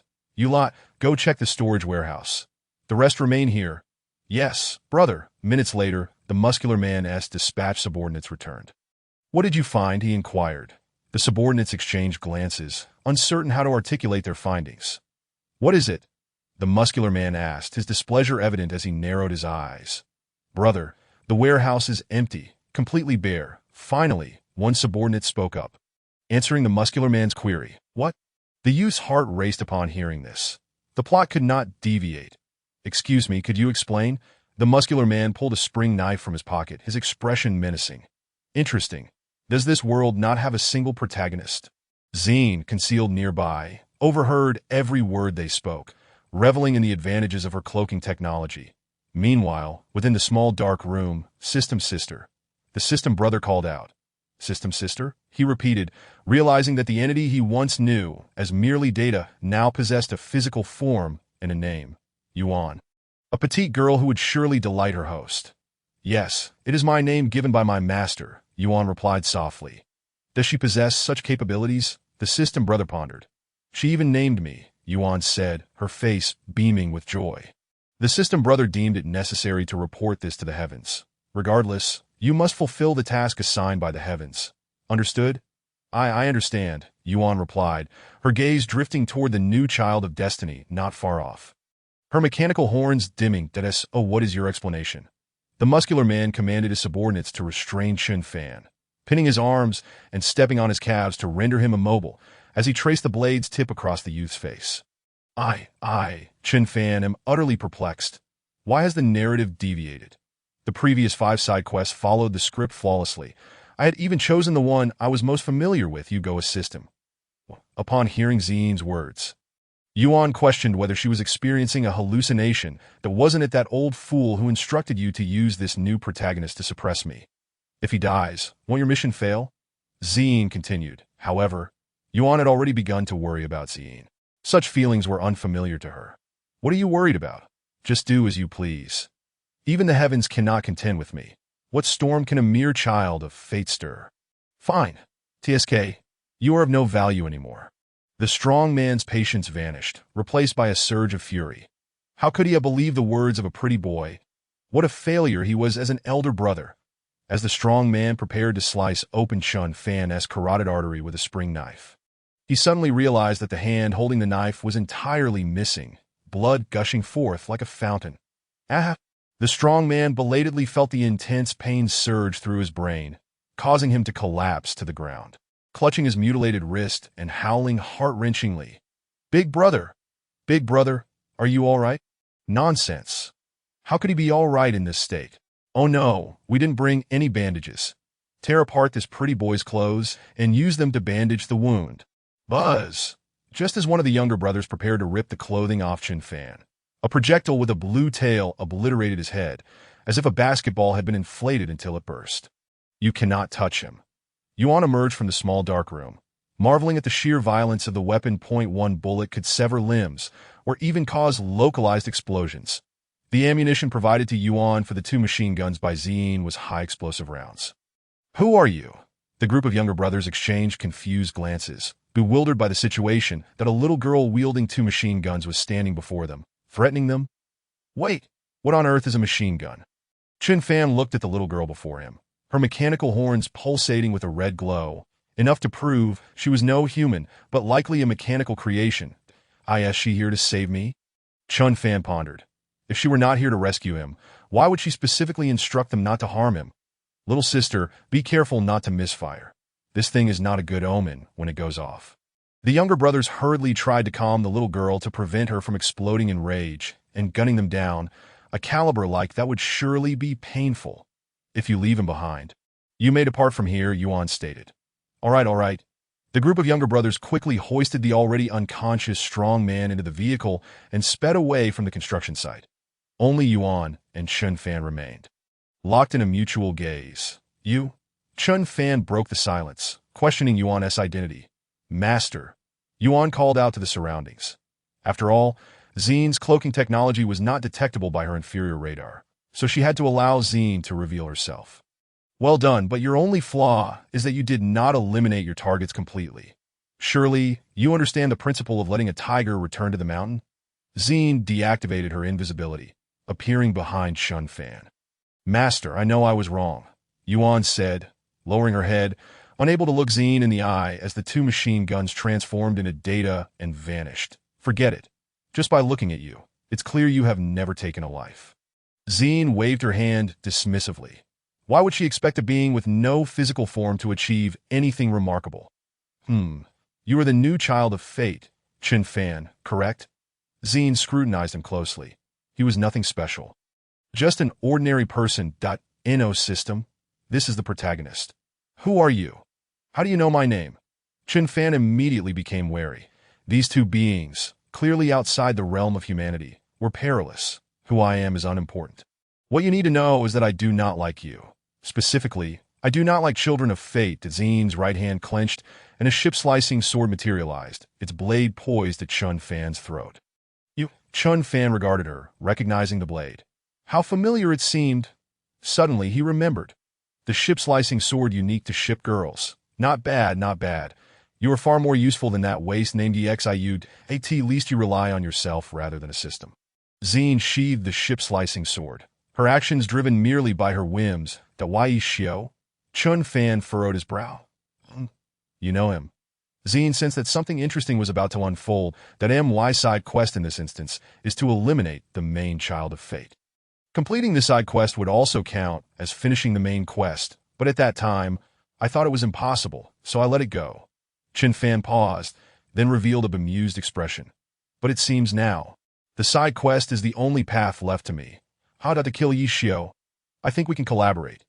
Zine contemplated. Rather than acting herself, it would be better to have Chun Fan, another child of fate, confront Yi Xiao and see if there were differences in their fates. Collaborate? Chapter 14. The Yandere sister arrives. Chun Fan sat in the back seat of the vehicle, feeling immensely constrained, utterly motionless. It wasn't that he didn't want to move. He simply didn't dare. Chun Fan watched as a little girl transformed into a six-wheeled armored Hummer amidst a swirl of blue light. Anyone would be terrified. Was this not a product of an alien civilization? Why are you driving so slowly? Zine remarked as she noticed Yuan's reduced speed. Master, I am not used to having a male inside me. Yuan nearly cried, feeling utterly uncomfortable. If it were Zine, it would be acceptable since she was a girl and there was a foundation of goodwill, but having a big man inside her was utterly discomforting. She felt unclean. You'll get used to it. If you want to finish quickly, then drive faster. Zine patted Yuan on the head above the radio, before closing her eyes to rest. Yuan had no choice but to accelerate and hastily return to the villa. Within the villa area, Yi Bei and Yi Qing had completed their cleaning, and the entire villa had been revitalized. Though both siblings were drenched in sweat, they felt particularly fulfilled and satisfied, knowing they could not receive Zine's kindness for free. What should have taken 20 minutes, Yuan accomplished in merely 8, crushing numerous zombies along the way. The front of the vehicle was adorned with blackened blood. Master, we have arrived. Yuan gazed at the villa's entrance. Finally ready to kick Chun Fan, they out. I truly appreciate it.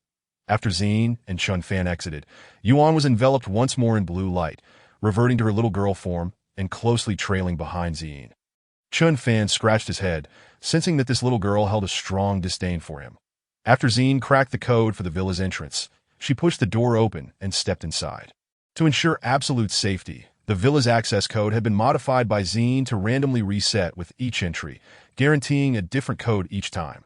After all, cracking codes took Zine mere milliseconds. That I understand now why the warehouse for construction materials is empty. Upon arriving at the villa, Chun Fan realized why the plot had deviated. It was due to Zine. Originally, the materials belonged to the strong men, and this villa was where they later relocated. Hence, all the opportunities that belonged to the strong men had been preempted by Zine. Sister, you are back.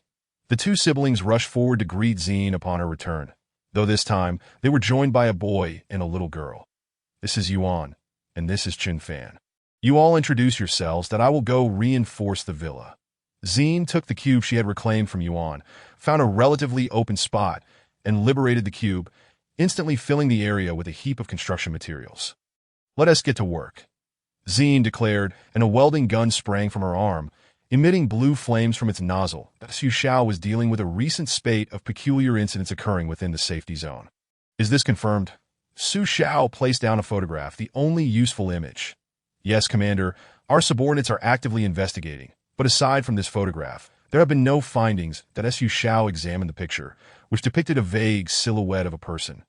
A blurry figure as if captured by a film camera, since modern cameras could not produce such a low-quality image. Just as they were pondering, a secretary knocked on the door with a document in hand. Come in. After Su Xiao spoke, the secretary placed the document in front of her. Commander, here are the materials you requested. The secretary said quickly before departing, as she had many other tasks to attend to. Su Xiao opened the file, which contained only a small piece of paper with an address written on it. Found you. Su Xiao's face broke into a sinister smile as she looked at the detailed address on the paper. She is right here. There is no mistake. A ragged girl stood at a distance from the villa, staring blankly at the door. This girl was Takashu, who had followed Zine all the way, enduring numerous hardships, including the annihilation of her zombie minion group, to arrive here. And soon, she would reunite with her sister. After Zine completed reinforcing a wall, she noticed a response on the radar, a life signal. Human, Zine set down the construction materials, gathered her strength, and effortlessly leaped over the 5-meter-high wall. Upon landing, she summoned her ship-slicing sword and activated her cloaking technology, swiftly approaching the target. Takashu arrived before the villa's entrance, her heart racing with excitement, ready to ring the doorbell, only to find something pressing against her neck. Is it you? Zine recognized Takashu, deactivating her cloaking and retracting her sword. Sister, Takashu threw herself at Zine, leaving her utterly bewildered. Let go. With a forceful shove, Zine easily pushed away Lingxiu. Sister Lingxiu murmured to herself, her expression gradually contorting, her tone taking on a sickly quality, reminiscent of a Yandere. Zine regarded Lingxiu, finding her increasingly unsettling. What brings you here? Zine maintained a safe distance from Lingxiu. Lingxiu paused momentarily, the sickly smile on her face faltering slightly before vanishing entirely. As she replied, I came to find you. Did I not mention I would stay by your side? Zine pinched the bridge of her nose, feeling as though her CPU were on the verge of overheating. When it came to methods of slaughter, she had over 100 at her disposal, but in matters of emotion, she lacked such modules. Master, you could spend points to optimize your modules, Yuan chimed in. Having discovered her purpose, to help her master acquire emotions. Forget it. The existence of such modules would only cloud my judgment that I was born as a battleship for war. Emotions are truly a hindrance. Zine resolutely refused to activate her emotional module, fearing the consequences should she be ensnared by the heavenly path. Let us not forget, her existence was merely that of Yi Xiu's capable aid. Once the emotional module was activated, the implications would be understood by all. Well then, Yuan sighed in deep disappointment. Her opportunity to showcase her value seemingly vanished. Sister, please allow me to stay by your side. Lingxiu tugged playfully at Zine's arm, appearing to be somewhat endearing. In human terms, perhaps that is how it would be interpreted, yet it felt more like a threat. You may stay, but you cannot freeload. Understand? Isham. I will take on any heavy or laborious tasks. In the villa's grand hall, Yi Qing and Lingxiu exchanged glances, seemingly sharing the same persona. No, rather, the same character. As the saying goes, a harem cannot accommodate two Yanderes. Thus the battle for Zine between the Grand Yandere and the Petite Yandere commenced. Zine. Thank you, but I have not activated the emotional module. Chapter 15. The Artificial Zombie Tide after ensuring Lingxiu's settlement. Zine proceeded to fortify the villa. Since it was designated as a security level, it must reach the pinnacle of such standards. A few hours prior, within a designated safe zone established by a subordinate government agency in a city. Despite having ample ammunition and a combat personnel ratio of 40, it was breached by zombies in just over an hour. The administrators were utterly baffled as to why the mindless zombies exhibited human-like tactics. Even choosing to retreat, if it had been high-ranking special zombie units, it would be understandable given their semblance of intelligence. However, low-level zombies were not expected to withdraw. Had they been more observant, they would have realized that the breach was partly due to external factors, but primarily due to internal ones, that a significant number of corpse puppets had infiltrated the safe zone, masquerading as ordinary humans, exhibiting emotions of joy, anger, sorrow, and happiness. Yet, upon receiving a command, they would revert to their true nature.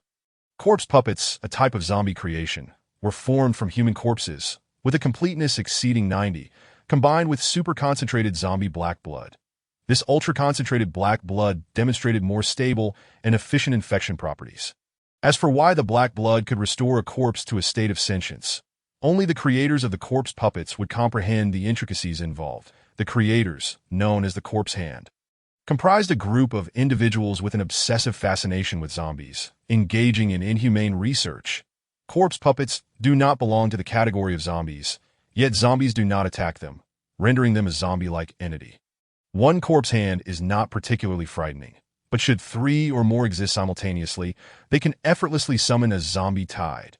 Upon learning that one of her subordinates' safe zones had been swiftly breached by zombies, leaving no survivors, Su Zhao's complexion turned ashen, as did those of the leaders standing beside her. After all, the notion of zombies possessing intelligence on a large scale was alarming. Humanity's ability to stabilize the situation lay primarily in the fact that most zombies lacked this intelligence, charging forward blindly until met with their demise. Yet now, she was informed that all the zombies involved in breaching the safe zone were intelligent, and they were low-level zombies, known for their dull-wittedness. Now exhibiting sentience, notify the other safe zones to exercise caution. I have a feeling the zombie horde has undergone significant changes that Su Zhao rubbed her temples, the recent days filled with various troubles that had robbed her of peace, leaving her in a poor mental state, dark circles forming under her eyes. Chief, you should rest. Please do not overexert yourself. A young man with a military rank, not too high nor too low, spoke up. A devoted admirer of Su Zhao. Su Zhao frowned. She found this boy bothersome, constantly hovering around her. Do you think I can still sleep soundly right now? Su Zhao slammed her fist onto the desk in frustration. The boy promptly fell silent. Chief, according to reports, the Corpse Hand has likely made an appearance, an older officer interjected. The Corpse Hand. So they are behind this. Su Zhao struck the desk once more. Desk, first of all. I did not provoke any of you. Everyone was exasperated, for the Corpse Hand was elusive. They pursued you, yet you could not pursue them. Master? Yuan approached Zine, who was welding materials, speaking softly. What is it? Zine asked, continuing her work without interruption. Why did you give me a body? Yuan struggled to understand why Zine would grant her a physical form, even equipping her with 2 powerful weapons with infinite ammunition. Was she not afraid that Yuan might turn the guns on her? Don't overthink it. I simply dislike sharing a body with others, so I had to expel you, DAS, for giving you a body and weapons. It's because I want you to become my agent. You will handle what you can, and I will step in only when necessary. That I've given up. Zine stood the welded steel plate upright, tightening several bolts before welding again. The back gate of the villa was reinforced, achieving a defensive rating of level SIX. That's so? Just a tool. Yuan's mechanical horns dimmed, filling the blink of an eye. The long dress slipped on her body, and once adorned, she felt an exquisite comfort, cool and refreshing. How delightful it was! Su Yang was thoroughly pleased with this. Thus, only the rusted, wretched kitchen knife remained. Chapter 16. A taste of power. Su Yang gazed at the rusted iron scrap in his hand, which lacked even a handle, lost in contemplation. The system announced, detected that the host has equipped a rusted, handleless kitchen knife. Your personal attributes have been enhanced. Host, Su Yang physique. 15. Congratulations. You are now on par with the average individual. Stamina. 8. Mediocre. Charm. 60. A beauty that brings calamity. Intelligence. 51. Your intelligence is slightly above that of the average person. I never imagined that to reach a normal level, I would have to rely on this decrepit kitchen knife, Su Yang thought, bemused. However, the fact that this old knife could enhance his physique by 3 points was indeed commendable. He now felt a significant boost in physical strength. Alas, his stamina was lacking, destined to hinder prolonged combat. Had he known, he wouldn't have charged in so recklessly. System. Is the function of the corpse binding rope as I envisioned? Su Yang pondered, observing the 10 bundles of rope in the system's warehouse, each as thick as an arm. The corpse binding rope can bind 20 zombie units at once, the system's mechanical voice chimed. Zombie units? Su Yang was somewhat perplexed that a zombie unit refers to any zombie, regardless of its level. It is always 20. The system continued to elucidate. Goodness, that's impressive. If I can bind 20 tyrants, won't I just soar? Su Yang was lost in a fantasy of carnage. Host, I regret to interrupt you, but currently, the Tyrant variety has not yet appeared. The highest level available is the Enforcer, also known as the Executor. Big Hammer, the system clarified. The Executor will do just fine. It's sufficiently impressive. Su Yang retrieved a bundle of corpse-binding rope from the warehouse and then set out from the safety zone. Embarking on the journey of binding corpses. Binding corpses, you valiant man. That referred to the most basic type among zombie units, the low-level zombies. Pass. Only a fool would bind such creatures. Low-level zombies. If not for my lack of intelligence preventing speech, I would certainly have a few choice words for you. That is the evolved zombie unit, the heavy zombie, renowned for its defensive prowess, possessing relatively low intelligence and sluggish speed, that IT seemed to resemble a degraded version of a tank. Not worth capturing, too small and slow. If kite flying were to occur, they might as well await their demise. The heavy zombie, a special zombie unit, the reverse walker, famed for its speed, lacks vision, has average defense, and possesses evident weaknesses. Lick Master, it's you reverse walker. I thank you. Confirm binding of reverse walker. Current bindable units. 6. Wow. Gathering 6 Lick Masters at once? Excellent. Bind them all. Ding corpse binding rope used successfully. Obtained reverse walker X6. Remaining uses of corpse binding rope. For obtained zombie units can undergo genetic mutation in the zombie enhancement machine to gain special abilities. The machine consumes zombie gene chains, which can be acquired by dismantling zombie units, completing personal achievements, or hunting corpsifiers. Note: low-level zombies yield 5 gene chains upon disassembly. Evolved zombies yield 10 gene chains. Evolved zombies are graded. Level 1 yields 10, with each level increase granting an additional 2. Special zombies yield 25 gene chains. High-level special zombies yield 100 gene chains. High-level special zombies are graded. Level 1 yields 100, with each level increase granting an additional 10. Corpsifiers yield 500 gene chains. Goodness, are you compelling me to capture low-tier zombies for disassembly? Su Yang realized that the zombie enhancement machine was destined to require the corpse-binding rope to capture low-tier zombies for gene chains. Host, please mind your language. This system is fair and just adhering to the principle of mutual consent, and I am not coercing you. The system retorted, slightly irate. Calm down. Su Yang hastily soothed the system's emotions. After all, how could he live without it? Congratulations, host, on completing the achievement. A Taste of Power, ordinary achievement. Awarded 50 gene chains. Corpse binding rope X20. Master of the reverse walker. Rare achievement. Awarded 200 gene chains. Reverse walker's minions X10. Reverse walker minions, a creation of high tensile strength, possesses excellent cutting capabilities. When ground into powder, it can be applied to the surface of blades to enhance cutting power. Long live the system. In the Villa District, Ziyin had completed fortifying all the walls of the villa. Reaching extreme security level 6, had she possessed adequate materials, she would have erected several automated turrets on the walls, transforming the place into a bastion of defense, negating the need for personal combat, as the turrets would fulfill the requirements. Never mind, automated turrets will come in due time. Ziyin gazed at her pristine hands. One would hardly believe she had just completed a task. Sister. Thank you. Ziyin recognized that her deranged sister, Long Xiao, had returned. Sister is so impressive, Long Xiao exclaimed, nearly toppling over in awe of the majestic steel walls. Is it a hair salon? Do you need something? Even Ziyin, a formidable cruiser, preferred to avoid entanglements with individuals of deranged tendencies that in the human realm. 2 warships had awakened their intelligence and fallen in love. After a year, one of them developed feelings for a human girl, while the other felt betrayed. Gradually awakening deranged traits. One fateful night, she launched a missile from her vertical launch system at the residence of the human girl, resulting in an explosion that affected a 10-kilometer radius, causing nearly 10,000 casualties. Ultimately, the perpetrator was dismantled, and her cognitive module was incinerated. Due to this incident, Ziyin had initially shut down her emotional module, with permissions set so that only she could reactivate it. As long as she remained in control, she would not experience emotions. Emotions were a burdensome weapon unnecessary for combat. Must you only seek me out when there's nothing else to do? Long Xiao's expression turned pitiful, on the verge of tears. However, Ziyin felt no guilt, for she possessed no heart. Enough with the sob story. I have matters to attend to. If you're hungry, return to the villa and find Yi Bei and Yi Qing. They will prepare food for you. Does Ziyin wish for Long Xiao to vanish from her sight? Associating with a deranged individual posed too high a risk. Sister, do you find me bothersome? Long Xiu's words grew cold. Threatening me is futile. You cannot overpower me, and you will surely perish. Ziyin was unfazed. As a warship, she would never be coerced into death by another. Long Xiu fell silent. She indeed could not compete with Ziyin, as she had been easily subdued by a mere grasp around her neck, leaving her utterly helpless. From Yi Bei and Yi Qing, she learned that Ziyin was not human, but rather a warship. Chapter 17. Rebirth in the Apocalypse. Starting with a useless man, Su Yang was on the lookout for suitable zombie units, with 6 reverse walkers following closely behind him, encircling him protectively.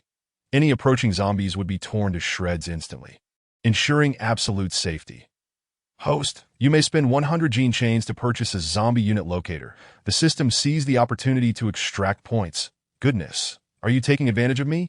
Yet I do indeed require this item. Otherwise, this search is futile. Su Yang felt tempted. Would you like to purchase the zombie locator? Yes. Successfully spent 100 gene chains. Obtained zombie unit locator X1. Current gene chains remaining. 150. Su Yang retrieved the locator from the system's warehouse. It was a small black tablet. Multiple zombie units detected in the vicinity, marked with red dots on the display. The voice emanated from the speaker behind the tablet. Ditto. Quite intelligent. Indeed, Su Yang felt the expenditure of 100 gene chains was worth it. All right, host, follow the red dots on the instrument to locate your desired targets. Get lost, not targets. The Ziyin summoned Yuan and took her outside. Long Xiu had wanted to accompany them, but Ziyin adamantly refused. In the end, she seized a few seconds when Long Xiu was blinded by her searchlight and slipped into the Hummer, driving away. What a thrill that Ziyin sat in the passenger seat, relishing her first experience using the searchlight in such a manner. Master, are you afraid of Long Xiu? Yuan inquired, in human terms. Long Xiu belonged to the deranged category, and being entangled with such a person was undesirable. Ziyin replied. Ziyin and Yuan arrived at a village on the outskirts, where no zombies were present. Instead, there were humans, as evidenced by the smoke lazily rising from the chimneys. Get out, and remember to wear the hat I gave you. Ziyin gently patted Yuan's head, then opened the car door and stepped outside. After transforming into her human form, Yuan donned a cotton hat that perfectly concealed the 2 protruding black mechanical horns on her head. At least to others, it would appear as though the hat had its own natural bumps. Upon entering the village, an arrow suddenly shot towards Ziyin from a distance. With a mere flick of her wrist, she seized the shaft of the arrow and, with a firm grip, snapped it in 2. The portion she held crumbled into sawdust, whisked away by the wind. Yuan, refrain from using weapons. Just pick up some makeshift tools from the ground to use as weapons. Otherwise, what do you think I gave you that hat for? Ziyin halted Yuan's impending action of unleashing her firearm in a fervor, shoving a small stone into her hand. Yuan inquired, Who are you? What do you seek in our village? At that moment, over a dozen men armed with bows and arrows, along with a woman wielding a hefty machete, emerged from the houses, encircling Ziyin and Yuan. The arrows were nocked and ready to be loosed at any moment. Ziyin understood their wariness towards outsiders. She could even sense a palpable hatred in their gazes. This small village had, through the villagers' efforts, eradicated the nearby hordes of zombies, fortunately only facing low-level ones. However, should a heavily armored zombie appear, their village would meet its end. After 5 days of relative calm, a convoy had raided them, resulting in loss of life. Thus, they harbored a deep-seated resentment towards any outsiders. Master, that woman is a reborn one, Yuan whispered, tugging at Ziyin's dress. A reborn one. How intriguing. Ziyin scanned the human who was a reborn, determining she was merely an ordinary individual, albeit one who had been reincarnated, posing little threat. What brings you here? The villagers reiterated, their irritation evident at Ziyin's disregard for their presence. Nothing much, just taking a stroll, Ziyin replied with a nod. The villagers retorted, We do not welcome strangers here, and if you mean no harm, please leave, and if you do not blame us for being ruthless. The woman brandished her machete, assuming a threatening stance. Zhang Qima had been a senior student before the apocalypse, a campus belle, and after the world fell apart, she was betrayed by her boyfriend, who had pushed her into a horde of zombies to save himself, resulting in her gruesome demise. The reason was simple. He sacrificed her life to buy himself time to escape. Lu Highway, I swear, even in death, I will not let you off. Qingmao managed to scream this final declaration before a zombie tore through her throat, leading to her complete demise. Scoundrel. Miss, no need to be so alarmed. My heart isn't what it used to be. You nearly scared me to death, an amiable old grandmother said, holding a bowl of warm water beside her wooden bed. What is this? I'm reborn, Granny. What is the date today? Qingmao quickly inquired. Today is September 21 st, dear, the grandmother replied. Qingmao's mind raced. September 21st marked 3 days before the apocalypse, and there were merely 8 days left before her betrayal and death at the hands of that scoundrel. The thought filled her with bitterness. How had she been so blind as to choose such a man as her boyfriend? Yet, it seemed that fate had favored her, granting her a chance at rebirth. Now she had the capability to exact revenge for her past self. After recovering her strength over the next day, Qingmao bid farewell to the grandmother, advising her to stay with her children for the time being. The grandmother simply nodded, uncertain if any of her children would take her, and on the third day, the eve of the zombie outbreak, she located Lu Highway, who was in a rental apartment, engaging with a companion. The poor soundproofing allowed Qingmao to hear even the sound of water running. Despite knowing he was a scoundrel, she realized that he had been one even before the apocalypse. Thus, killing him would bear no psychological burden. With a kitchen knife in hand, she unlocked the door and stealthily entered. Moments later, agonizing screams and the sound of bones being cleaved echoed from within. After the deed was done, Qingmao washed away the blood in the bathroom, her heart swelling with a twisted sense of pleasure at the sight of 2 dismembered corpses in the bedroom. How delightful it is to commit murder. In the post-apocalyptic world, no one cared about who you had been. There existed only the strong and the weak. The strong wielded power over the lives of the weak, who would never have a chance to rise again. A brutal ecosystem laid bare to every survivor. Qingmao did not immediately dispose of the remains. Instead, she kept them for future use. After the outbreak, they would serve as bait for the zombies. She had witnessed a team employing meat to lure zombies away from a supermarket, achieving their goal of scavenging for supplies. This will be your final value, Qingmao mused as she began to gather weaponry. Firearms were out of the question for now. She would prioritize blades that are sharp. Sturdy machete would undoubtedly be the best choice. Chapter 18.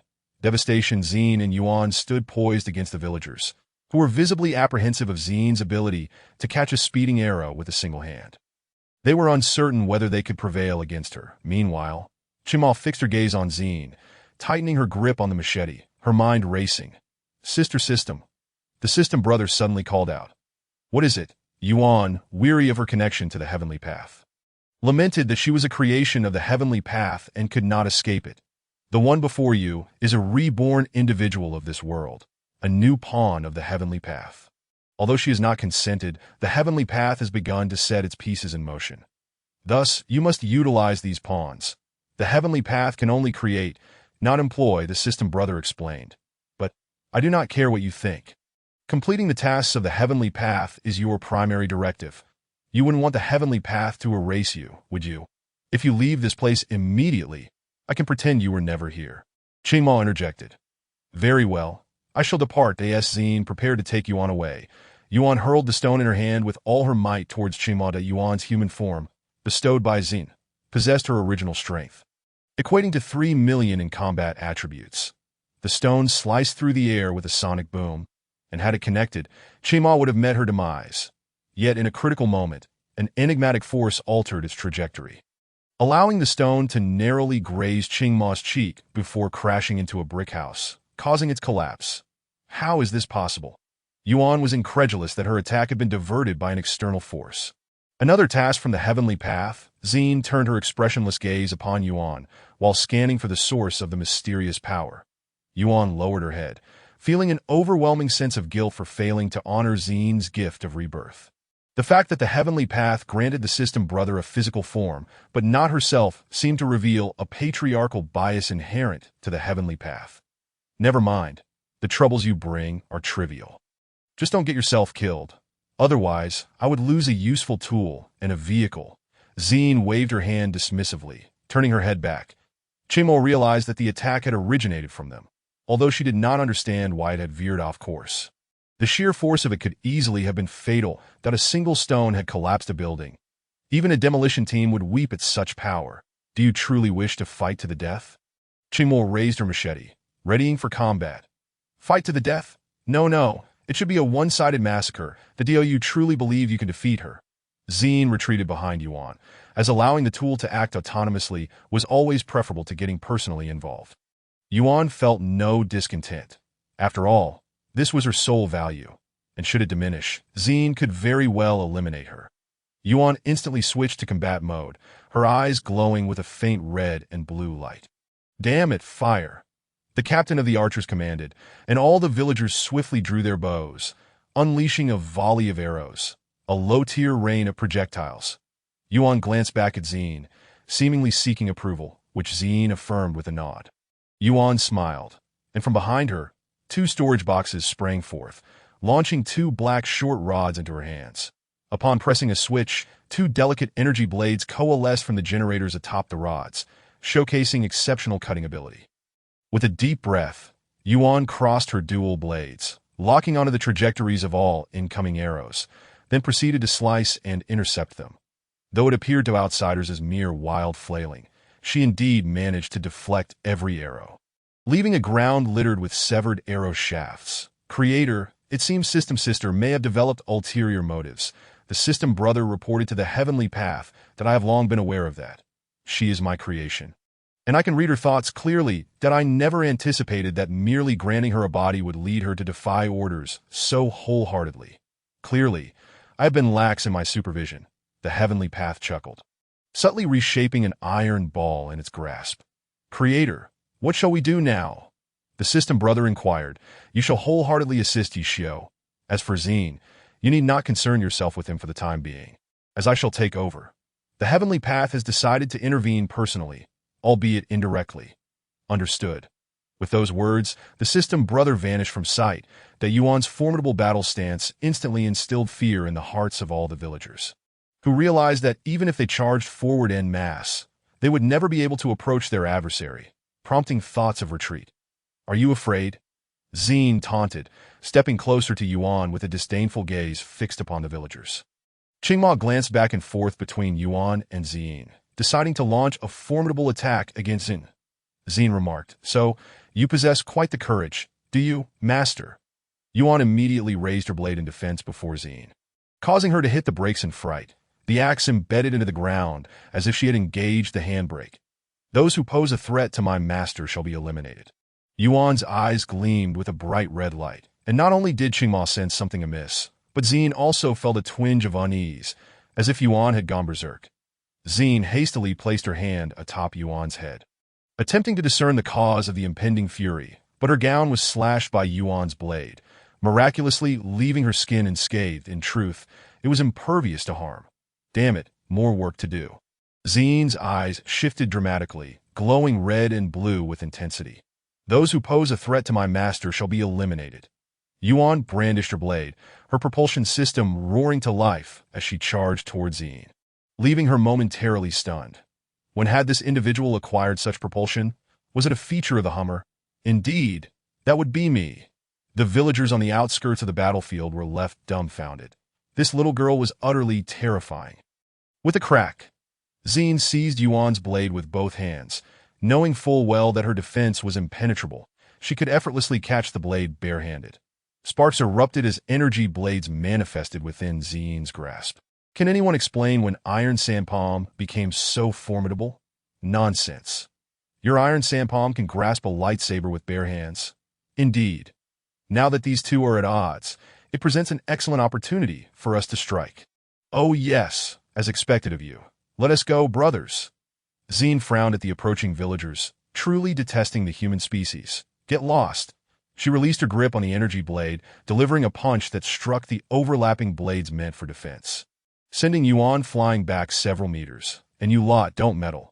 Otherwise, once I finish with her, you'll be next. Zine cast her gaze toward the sky, knowing full well that it was that little brat from the Heavenly Path stirring up trouble again. Though it could not defeat her, it had a knack for being a nuisance. The villagers who had charged forward, upon witnessing the cannon in Zine's hands, promptly lost their resolve and retreated to their homes, locking their doors tight. That in the end, Only two villagers and Qingmo remained on the scene, that if one were to consider Xin and Yuan as people, that made five, that those who pose a threat to my master shall be eliminated. Yuan rose once more from the ground, launching another attack, that it appeared that a physical-level slumber was in order. Xin clenched her fists and aimed for Yuan's chest, delivering a punch that felt soft and feeble. Yuan immediately lost her ability to respond, her two energy blades clattering to the ground, as her energy source had been manually shut down. Xin hoisted Yuan on her shoulder and swiftly departed the scene. Chapter 19, Mission assigned Su Yang. Utilizing the positional information provided by the locator, captured numerous zombies with the corpse-binding rope, including one enforcer. However, the enforcer Su Yang captured was smaller in stature than the one Zien had encountered. Given that the host currently possessed over 30 zombie units, the following mission was issued, which the host could choose to accept or decline. Seize the current coordinates of the human small encampment. Achieving a breach rate of 60. Mission time, 12 hours. Mission reward, 500 gene chains, corpse binding ropes 20, primary physical enhancement serum 1. Su Yang's eyes lit up solely at the prospect of the mission rewards. The enhancement serum was precisely what he needed, considering his stamina of 8 was utterly useless. Accept. Mission accepted, countdown initiated. Please complete the mission before the timer reaches 0. Su Yang recalled his zombie subordinates into the system warehouse and proceeded toward the target location based on the coordinates. Zien recklessly charged down the street with Yuan slung over her shoulder. Any zombie that dared cross her path was obliterated by her accelerated momentum. Damn these brutes. Zien crushed the skull of a low-level zombie with one hand and kicked its corpse into a wall. She casually selected a functioning vehicle, yanked the door off, tossed Yuan into the back seat, and then pulled out the electrical wires from beneath the steering wheel, severing them before connecting them, successfully igniting the engine. Upon arriving at the destination, a quaint little village where Qingmo resided, Su Yang remarked, "What a wonderfully warm village." "Host, please commence the mission," the system urged. All right, as Su Yang retrieved the enforcers and reverse walkers from the system warehouse and commanded. Charge forth. The reverse walkers, being speed-oriented, swiftly outpaced the strength and defense-oriented enforcers, leaving the latter trailing behind. Zombies, reverse walkers, and enforcers, special zombies. The villagers, acting as sentinels, quickly detected the approaching reverse walkers, with a slow-moving enforcer following closely behind. Why are there so many special zombies? Qingmo, fueled by her inner rage, brandished her axe and charged forward, that as the reverse walker crossed the village entrance. It triggered the first trap, wooden spikes, with a thrust. The spike shot up from the ground, instantly impaling the foremost reverse walker. Although it did not perish, its ability to move was severely compromised. The reverse walker, possessing intelligence, halted upon witnessing its kind pierced by the sudden spikes, waiting for the enforcer to catch up. With a roar, the enforcer raised its heavy hammer and smashed down upon the line of spikes, obliterating the trap until it lay in ruins. The villagers watched in horror, realizing that the enforcer was indeed the strongest high-level special zombie at this stage. Its actions were indistinguishable from those of humans. "Fire! Fire! Don't just stand there!" The captain of the archery team shouted to his comrades. The team quickly responded, drawing their bows and unleashing arrows. The enforcer raised its hand to shield its head, allowing the arrows to strike harmlessly against its body. Any attack that did not hit the head was futile, as the zombies' weak points were solely their heads and hearts.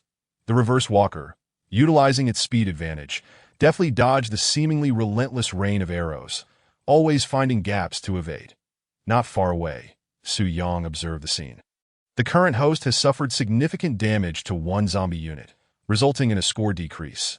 Should another zombie unit suffer damage, the score will drop another level, thereby reducing the final reward. The system's cold, mechanical voice echoed. "What?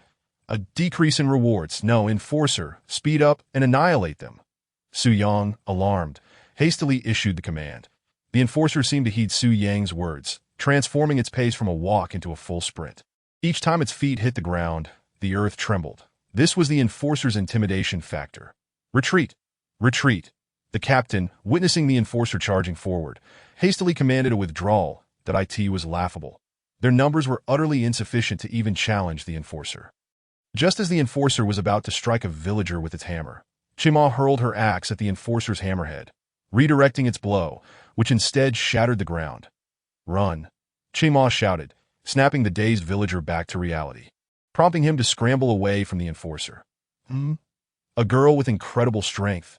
Through visual sharing, Su Yang could see what the enforcer saw, witnessing Qingma's axe throw in its entirety. Host, please exercise caution. This target may increase your mission failure rate by 40. The system warned kindly. There is a boss? Su Yang instinctively thought of a boss-level gatekeeper. It seemed this girl with extraordinary strength was the one that engaged the enforcer head-on, while the reverse walkers harassed the periphery. Su Yang was compelled to employ the limited strategic skills he possessed, the knowledge of which he had gleaned from certain books, though he could not recall their titles. The enforcer, dragging its heavy hammer, rapidly approached. Now that Qingma had used her axe as a throwing weapon, her combat effectiveness had significantly diminished. She needed to retrieve her axe to regain her fighting power. However, two reverse walkers circled around the axe. Clearly aware that without her weapon, she was vulnerable. Damn it. Why are these zombies so clever? Qingma's understanding of special zombies had reached a new level that in truth, this was merely a result of Su Yang's commands. Under normal circumstances, special zombies would not consciously target a weapon that could not be consumed. Even with their intelligence, the living were always more appealing than inanimate objects. Boom! Bang! Thud! Thwack! The enforcer unleashed a series of attacks. One hammer strike, a sweeping motion, another hammer blow, and a collision. At the last moment, Qingma successfully managed to touch her opponent, only to be immediately sent flying, her back crashing heavily against a concrete wall, which even showed signs of cracking. A mouthful of fresh blood splattered onto the ground, the metallic scent igniting a frenzy in both the Punisher and the Renegade. Even Su Yang was nearly unable to maintain his composure. Cough, cough. Qingma, being a woman, did not possess particularly robust physical attributes, and thus, in that instant, she lost the ability to move. In truth, even if a man had come to her aid, it would have made little difference. At least he wouldn't have been like some characters from those apocalyptic tales, able to spring back to life after taking a punch from a zombie. After all, we are talking about zombies, creatures that unleash their full physical prowess. Is this it? This is what the boss is like. Su Yang could hardly fathom that the boss, the superhuman girl, was so easily subdued. Forget her for now. The priority is to cleanse the village. Chapter 20. Possession. Atroko Zine drove back to the villa district, carrying Yuan out of the car, cracking the door code, and pushing the door open, only to encounter her sickly younger sister, Ling Xiu. Get out of the way! Zine had no time for idle chit-chat, shoving Ling Xiu aside with one hand as she brought Yuan inside. Sister, what is going on? The siblings, along with Chen Fan, glanced at Yuan, who appeared lifeless, utterly unresponsive. Stay here and don't wander off. If something happens, I can't guarantee your safety. Zine instructed before hastily climbing the stairs. Sister, what did she mean by that? Yi Qing looked at her brother Yi Bei. Sister said what she meant, so let us just follow her instructions that don't ask questions that shouldn't be asked, or we might get kicked out. Yi Bei affectionately ruffled Yi Qing's hair. I understand, brother. Yi Qing nodded like a chick pecking at rice in response as Zine opened the door to her room, unceremoniously tossing Yuan onto the bed before locking the door. Let us try a reboot. That a plug materialized in one hand, which she inserted into Yuan's body. Simultaneously, a pale blue light screen materialized from Yuan's chest. It was her motherboard. What a mess! Zine exclaimed, staring at the information displayed on the screen, which was filled with references to Master both before and after.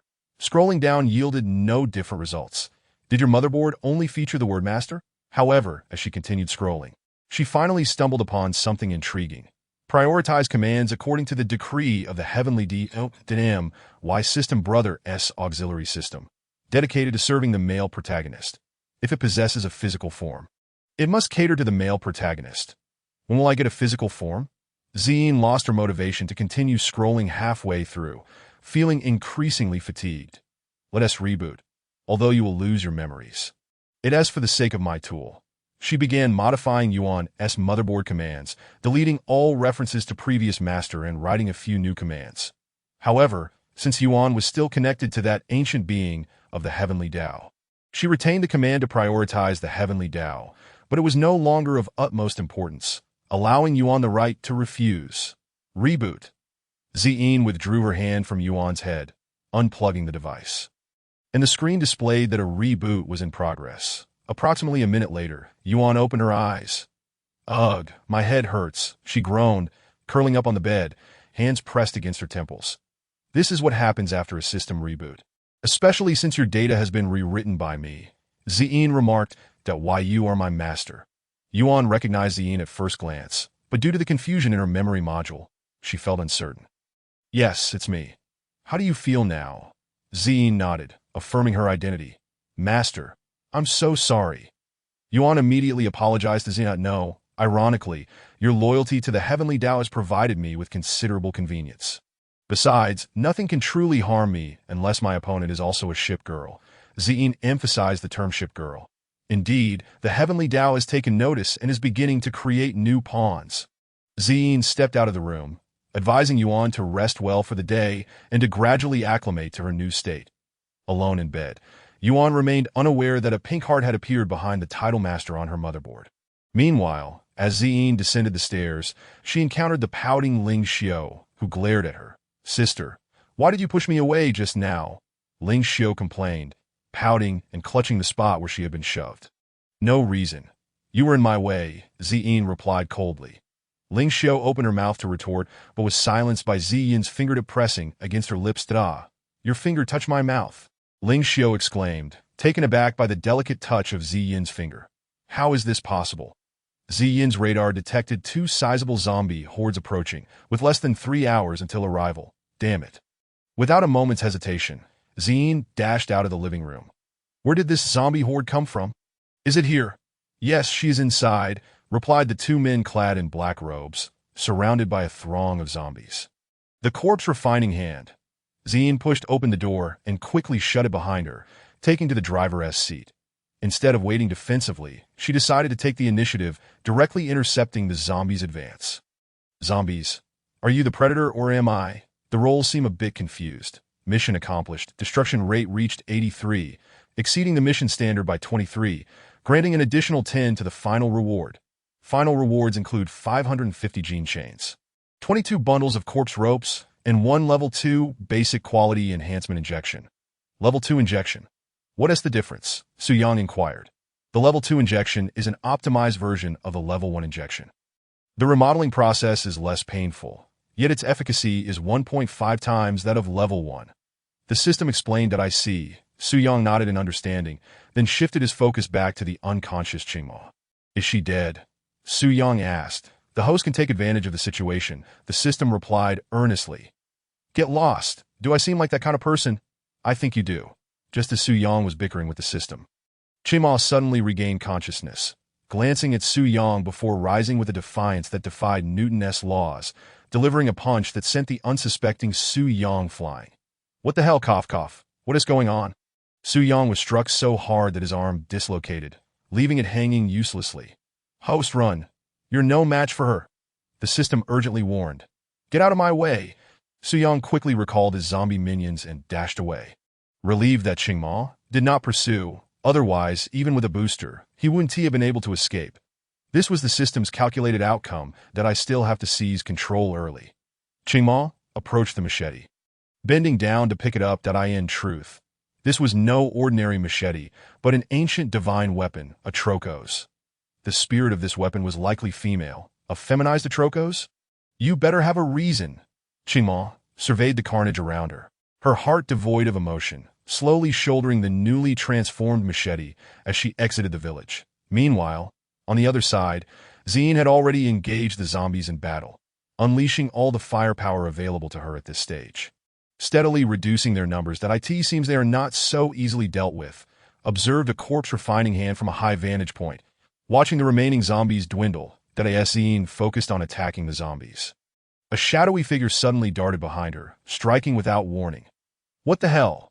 Ziyin was sent flying, a shallow gash appearing on her back, her black dress torn anew. Ziyin realized that this was not merely a case of the opponent's strength surpassing her defense.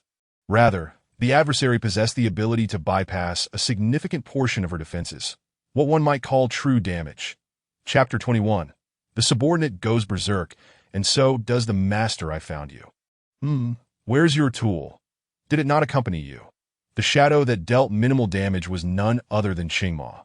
To be precise, it was the Qingma, after possessing her, now standing not far away. Staring intently at Ziyin. Goodness, your weapon even has a skin. Ziyin immediately noticed the peculiar machete in Qingma's hand, its blade adorned with irregular serrations and its body transformed to a fiery crimson. I'll start with you as an appetizer, Qingma declared before vanishing from sight. That Ziyin activated her radar to full capacity, but oddly enough, she could not detect Qingma's presence at all. Haha, I can transform into a non-corporeal form, so your technological methods can't sense me? Boom. Qingma struck again, landing a hit on the unsuspecting Ziyin's back, leaving yet another shallow mark on her fair skin. Damn it, Ziyin winced. Despite her high base defense, the true damage would accumulate, and she could very well die. Heh, is this the power of a battleship? Qingma looked down at Ziyin with an air of superiority. As if she were merely an insect, the Ziyin gazed at the looming shadow, realizing that a fierce battle awaited her. Su Yang hurried to a desolate little town, devoid of any life, be it human or zombie. It was eerily empty, lacking even the foul stench of decaying corpses. Instead, a delicate fragrance of jasmine lingered in the AI. Su Yang had witnessed the release of his entire zombie unit from the system warehouse, suffering the loss of a reverser, which meant 25 points were gone in an instant. You all can rest wherever you like. I shall also take a moment to recuperate that. Oh, by the way, system, please administer the injection for me. I have a slight aversion to needles. Could you assist me? Su Yang implored the system, already prepared for the expenditure of points. Certainly, I can enable a painless injection feature for the host. Simply issue the command, and you can receive any injection without discomfort, with zero delay. The system responded. No points required? Really? If the host insists on compensation, that can be arranged, but I think I shall pass. Free is preferable. I end the villa. Yuan, who had been lying in bed for an indeterminate time, finally rose, having received a mission from the heavenly path. Without hesitation, she accepted it. The task was to eliminate Ziyin, based on the coordinates. Yuan pinpointed Ziyin's location, but the signal was weak, seemingly engaged in battle. My master is in danger. Realizing that Ziyin might be in peril, Yuan dashed out of the room. After leaving the villa, her body was enveloped in blue light, and a swift armed Hummer sped away. Bang! An abnormal cleaver struck horizontally against Ziyin's delicately crossed arms, leaving yet another shallow mark. After the fierce confrontation, Ziyin's black gown was tattered beyond recognition, the spring light revealing her disheveled state, with several strands of her long black hair severed. It is time to end this, and then seek your companion. Qingmo exclaimed, preparing for the final strike. What did you say? Ziyin's voice grew colder as she lowered her crossed arms, her red and blue heterochromatic eyes locking on a Qingmo, feeling desperate because you believe yourself incapable of protecting others. Qingmo's disdain for Ziyin deepened. To her, Ziyin was merely a weakling. That if you weren't so feeble, how could you be utterly defenseless against me? Is it only the weak who rage at the thought of harm befalling their loved ones? With a fusion rate of 40%, it was still insufficient to Ziyin clench her fists. If only her fusion rate were 70%, she could easily overpower this self-righteous shadow. Unfortunately, with only 40, she was destined to be crushed. However, if she could temporarily break her own limiter, placing a palm against her chest, Ziyin contemplated the advantages of the Shinjo Great Tablet. Die. Qingmo raised the cleaver, gripping the hilt tightly, positioning the blade vertically before lunging forward, transforming the cleaver into a stabbing weapon aimed at the dazed Ziyin's chest. Z. The sound of electricity crackled. Z. Another surge of electric sound followed. The cleaver penetrated Ziyin's chest, and Qingmo believed she had triumphed. Attempting to withdraw the blade with a flourish, she found it utterly stuck. Looking up, she met Ziyin's gaze, which was a mixture of amusement and menace. What? Before Qingmo could finish her sentence, Ziyin seized the cleaver with one hand and reinforced it with armor on the other, delivering a crushing blow to the blade. In an instant, the essence of the Wii at this moment. Ziyin knelt on the ground, violently coughing, expelling a puddle of sky-blue liquid from her mouth. It was her core driving fluid. It appeared that forcibly initiating the berserk mode was perilous, at least for her current state. Wiping the blood from the corner of her mouth, Ziyin struggled to rise and glanced at her black gown. Goodness, what a beggar's outfit. It was time for a change. She discarded the long dress that could no longer conceal her figure and employed her ship's painting system to create a new gown. this time. In a striking sky blue, adorned with a layer of snowy, white lace at the hem. She donned over-the-knee socks and black steel boots. I am quite satisfied. Zine found a pristine piece of glass and admired her reflection. Exclaiming, "I truly look magnificent."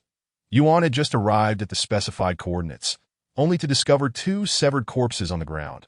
Upon closer inspection, she recognized the unfortunate figure. Was that not the woman with the cleaver? How horrifically she had met her end! What cleaver-wielding woman? "What brings you here?" Zine's sudden appearance behind Yuan startled her, causing the latter to plop down onto the ground in shock. "Master, please don't scare me." Yuan stammered, her cheeks flushed as she lowered her head, hands clutching her heaving chest. Still as enviable as ever. "Why is it that I can only possess such stature when I don my ship form?" Zine mused, observing Yuan's ample bosom, which created deep clefts. Glancing at herself, she lamented, "No matter how I squeeze, I have nothing. Get up." "How long do you intend to sit there?" Zine extended her hand toward Yuan. Oh, all right," Yuan replied, flustered, reaching out to Zine's hand. Just as she attempted to retract it, Zine seized her grip, rendering her immobile. "Why do you wish to pull away?" Zine's blood-red eyes bore into Yuan's. Yuan stuttered. "Let me guess. That old coot from the heavenly Tao has assigned you yet another task, hasn't he?" Zine yanked Yuan up from the ground, fixing her gaze directly into the latter's eyes. Yuan nodded gently, unable to meet Zine's intense gaze. "Never mind. Transform into a vehicle quickly. I'm utterly exhausted." Zine stretched languidly. After the berserk mode, her body was in a state of overload, compounded by her current 40 fusion rate, leaving her in an even worse condition afterward. Upon hearing this, Yuan swiftly transformed into a Hummer, the passenger side door automatically swinging open. "No. Open the back door for me. I wish to sleep for a while," Zine instructed.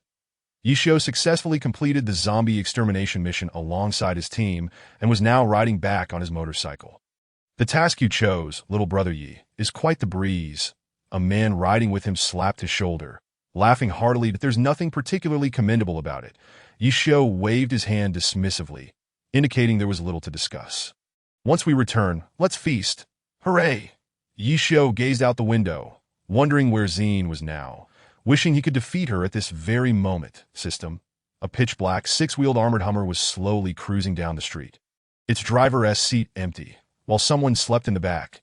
Yuan adjusted the rear-view mirror, gazing at Zine's peaceful visage, the engine temperature gradually rising. Yet another fulfilling day. Chapter 23, The Monarch in the Safe Zone. Yishio's team completed both a C-level and a D-level mission, amassing a total of 1,500 base contribution points. IN today as monetary system. Paper currency has become worthless. Only hard currency, like gold, retains its value. Gold may depreciate, but it will never be discarded. Of course, not everyone has access to large quantities of gold, hence the emergence of another form of currency. Base contribution points. 1 base contribution point is equivalent to a purchasing power of 1,000 in the past, making 1,500 base contribution points equal to 1,500,000 purchasing power. Tasks on the base's mission board are also categorized by levels, though this classification is not strict. After all, zombies are mobile. And sometimes what appears to be an easy extermination mission turns out to be swarming with advanced zombies. S, B, C, D, F. Among them, F-level tasks are menial errands for the base, yielding low contribution points but ensuring safety. Task Reward Overview. S-level task, 10,000 base contribution points. A-level task, 5,000 base contribution points. B-level task, 3,000 base contribution points. C-level task, 1,000 base contribution points. D-level task, 500 base contribution points. F-level task, 20 to 50 base contribution points. Having 1,500,000 purchasing power could be considered quite affluent. Let us procure some liquor. Tonight, we drink until we drop. Yes, boss is mighty. Yishio merely smiled from the sidelines, not sharing in their exuberance. Host, you must expedite your strength enhancement. The system advised. Indeed, I shall strive to defeat her. Yishio clenched his fists, resolute in his quest for vengeance, determined to compel Zine to submit to him. System. Best not to harbor such thoughts. Keep your distance from that foolish revenge plan. Suyang rested for a few hours and had regained much of his strength. Evidently, the injection had taken effect. Check my panel. Host. Su Yang physique. 20. You are considerably stronger than the average person. But running from zombies is still wise. Endurance. 12. You have become more enduring, yet still lack the stamina of a normal person. Charm. 65. You remain as charming as ever. Intelligence. 51. Your intelligence is slightly above average. I'm still quite curious as to why my charm keeps increasing. Su Yang mused while examining his reflection in a shattered mirror. Aside from smoother skin and a more perfect face shape, there appeared to be no other changes.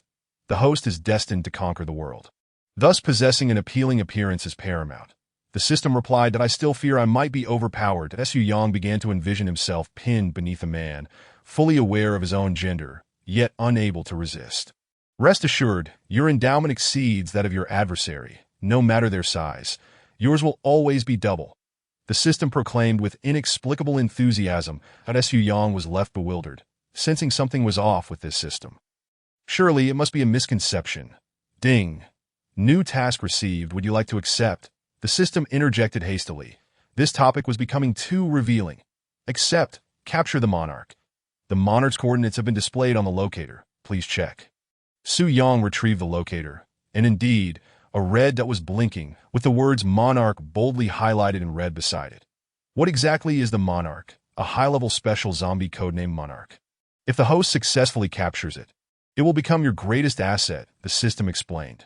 Successfully capture. Wait, is it not possible to capture it all at once with the binding rope? Su Yang realized something was amiss. The Monarch is a newly emerged high-level special zombie unit.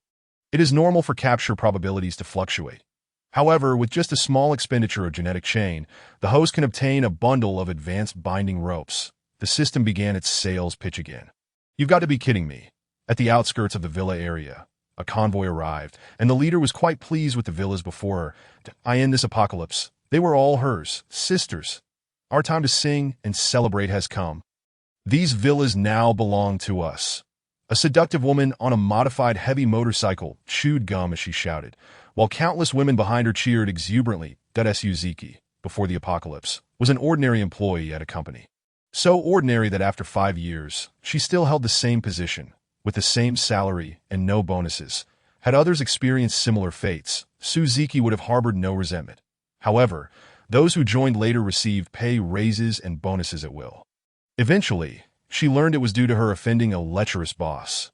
After the apocalypse, Suzuki personally dealt with her now zombified boss and colleagues. After completing this grim task, she felt an immense sense of relief. Years of repression had finally been released. That a few days into the apocalypse, she fortuitously met her current teammates, all of whom were oppressed individuals. The apocalypse became the last straw that liberated them from their burdens. The group cleared a path for a jeep equipped with a ram guard, crashing through the iron gate of the villa area, shattering the chains in an instant. Yuan was en route back. Yuan, stop. Zine suddenly spoke, sitting up from the back seat. The shrill screech of brakes filled the air as the Hummer halted in the middle of the road. Master, what is it? Yuan inquired. There are people nearby. Zine's radar detected signs of life in the vicinity. Humans? Yes, living humans. Zine opened the car door and stepped out, gesturing for Yuan to remain in place and maintain the vehicle form. Zine glanced at her attire. Finding no issues. Well then, let me see where you are. Su Yang followed the locator's guidance to a plaza, where he discovered a massive zombie, larger than the Punisher, lying in the center. Surrounding it were countless corpses. Both human and undead. Higher-tier zombies prioritize slaughtering their own kind, as it is simpler than killing humans, who tend to resist. Su Yang felt a twinge of fear, considering that such a physique could easily dispatch several of him with a single blow. Yes, host, do you require a high-grade binding rope for corpses? The system eagerly began its pitch once more. Hold on, just tell me if the ordinary binding rope can capture it, Su Yang inquired. It can. But with a probability. The system replied. What is the probability? The king suddenly opened its eyes, noticing a prey had entered its territory. Since it was here, it would meet its demise. Chapter 24. The King Armed. After Zine cleaved the head of a low-level zombie, she arrived at a small plaza and discovered a human engaged in combat with a zombie significantly larger than the Punisher. Rather than a fight, it appeared the human was lassoing the zombie. Indeed, the human was throwing a rope loop at the zombie. Not only was Zine bewildered, but the zombie was equally perplexed. The king's intellect had grown nearly to that of a human, allowing it to ponder complex matters. The king seized a corpse from the ground and hurled it at Su Yang. Observing this, Su Yang quickly equipped a rusted, unhandled kitchen knife and struck the corpse with a single blow. Whoosh! Although it was marked as rusted, its sharpness was unaffected. The corpse was instantly cleaved in two without any obstruction. Could it be that the rusted appearance is merely the knife's outer layer? Su Yang mused, though it indeed felt like iron oxide in his grasp. Intriguing. The king, intrigued by the human's effortless deflection of its attack, took an interest. Zine remained on the periphery, pondering why she should intervene. Wouldn't it be more delightful to quietly enjoy the spectacle as a bystander? Seizing the opportunity, Su Yang cast the binding rope, but alas, it failed to capture. The 2% probability proved too low. Host, do you require it? How many points? 200. Oh, farewell. Su Yang resolved to take a gamble, opting to use the ordinary binding rope before considering the high-grade 1. Capture failed. Capture failed. Capture failed. The binding rope was depleted. Would you like to consume gene chains for replenishment? The emotionless mechanical voice of the system echoed. Damn it, that Su Yang quickly distanced himself from the king, realizing he still could not play the European well. System. Purchase the high-grade binding rope. Su Yang had no choice. Had he known, he would have bought it from the start. Now he had not a single binding rope left. Consumed 200 gene chains. Obtained high-grade binding rope 1. Current balance. 50. Su Yang retrieved a bundle of binding rope emanating golden particles from the system's warehouse.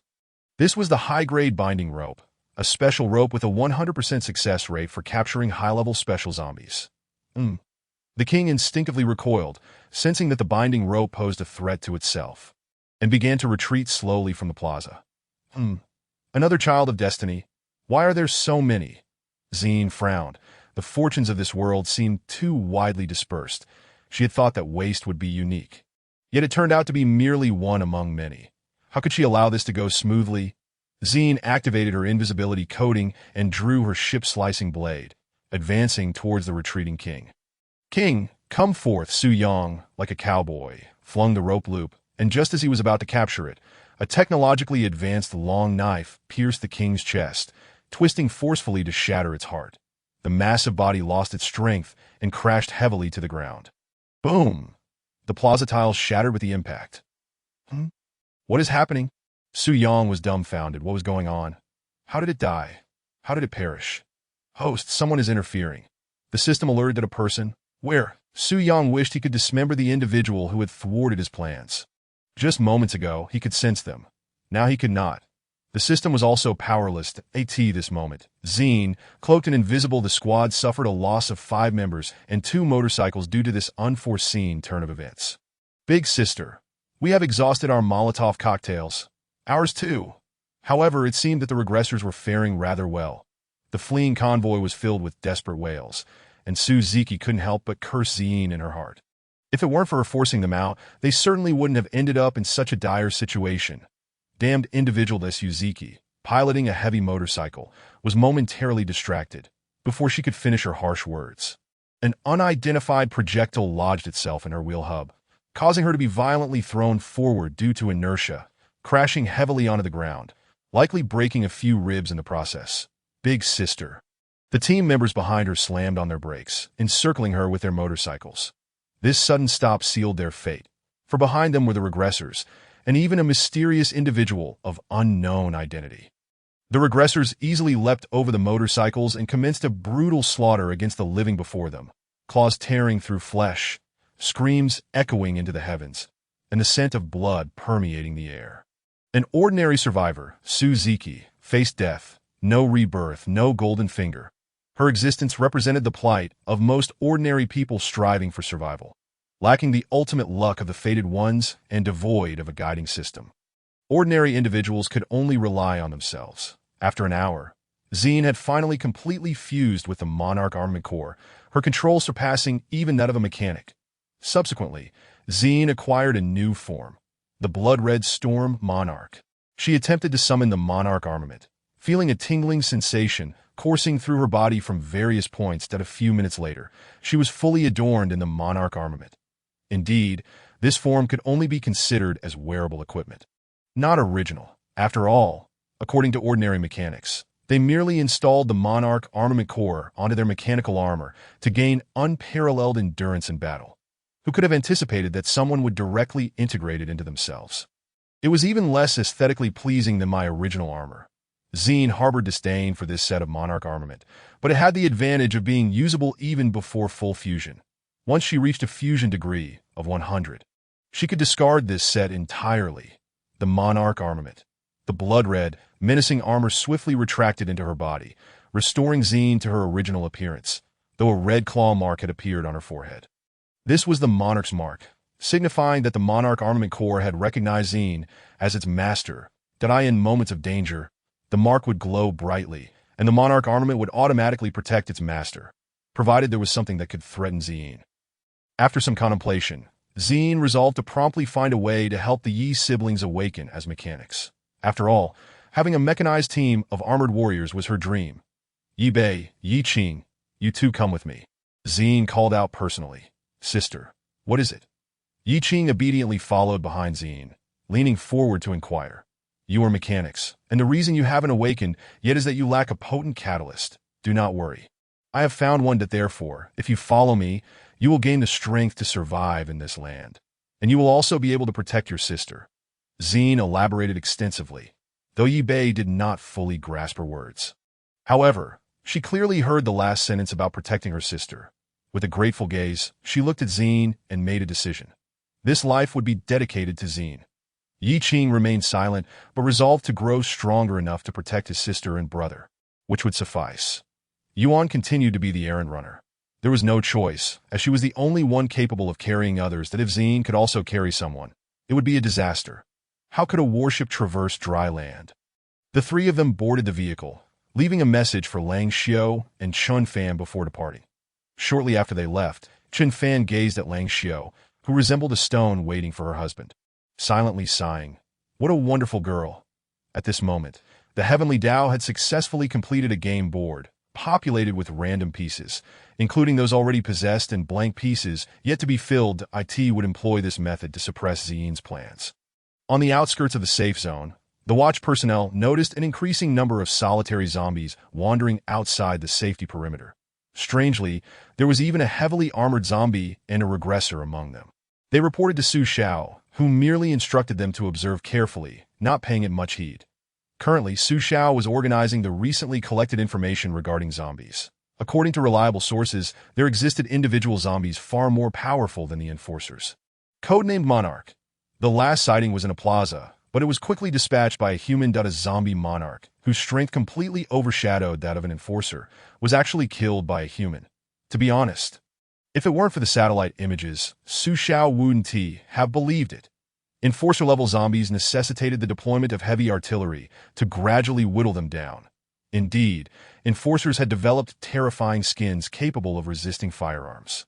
For zombies needed to survive as well. Chapter 26. Help me out, combined chapter. Yuan sped down a relatively clean and deserted highway, free of obstructive car wrecks and the nauseating sight of zombies or dismembered corpses. In short, it was clean enough to raise doubts about whether it was a hidden paradise. Are there no zombies here? Yi Qing looked out the window, feeling that it was eerily quiet. Let us accelerate since there are no obstacles. Zine said, closing her eyes and entering a state of slumber. Yes, master. Yuan immediately accelerated, the four silver exhaust pipes behind them instantly belching flames, creating a thrilling pushback sensation. The screams of the Yi siblings echoed in succession. In an international mall, a negotiation was underway. More accurately, a physical negotiation that don't be ungrateful. We occupied this place first. You are the newcomers. I'll give you 30% of the supplies, but don't push your luck. A burly, one-eyed man gripped a massive blade, its edge glinting ominously.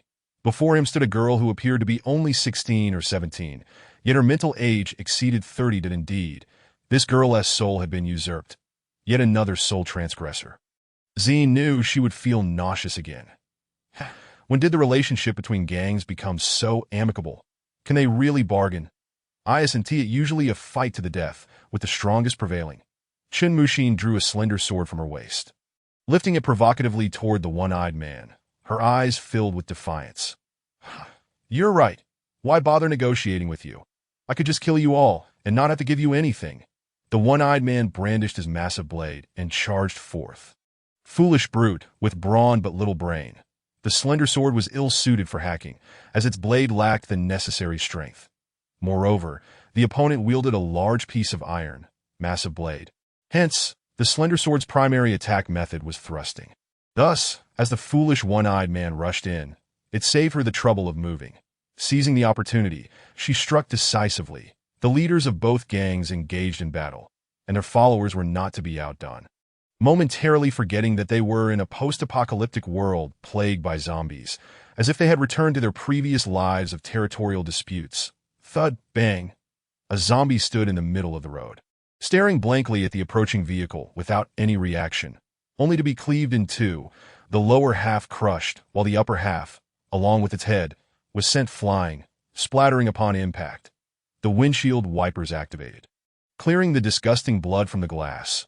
Much to Yuan's disdain, it occurred to her that the Heavenly Tao had not assigned her a task in quite some time, and she had discovered that the Heavenly Tao and the system had severed their connection with her. In other words, she had been isolated. The thought left a bitter taste in her heart. It seemed she had been abandoned. Adjusting the rearview mirror, Yuan's gaze fell upon Xine's sleeping face. Wordlessly, eventually, Yuan followed the route provided by Xine to a new city, one in a state of even greater decay than the last place she had inhabited, with countless zombie crows circling overhead. Note: animal zombies do not possess infection capabilities. Aside from that, they are indistinguishable from human zombies and will not actively attack humans. "Master, we have arrived." The vehicle stopped at the city entrance, its two machine guns on the roof standing vigilant. They drove in, halting at the entrance of an international mall. Given the current time, they should have finished by now. Xine smiled, looking forward to encountering the usurper again.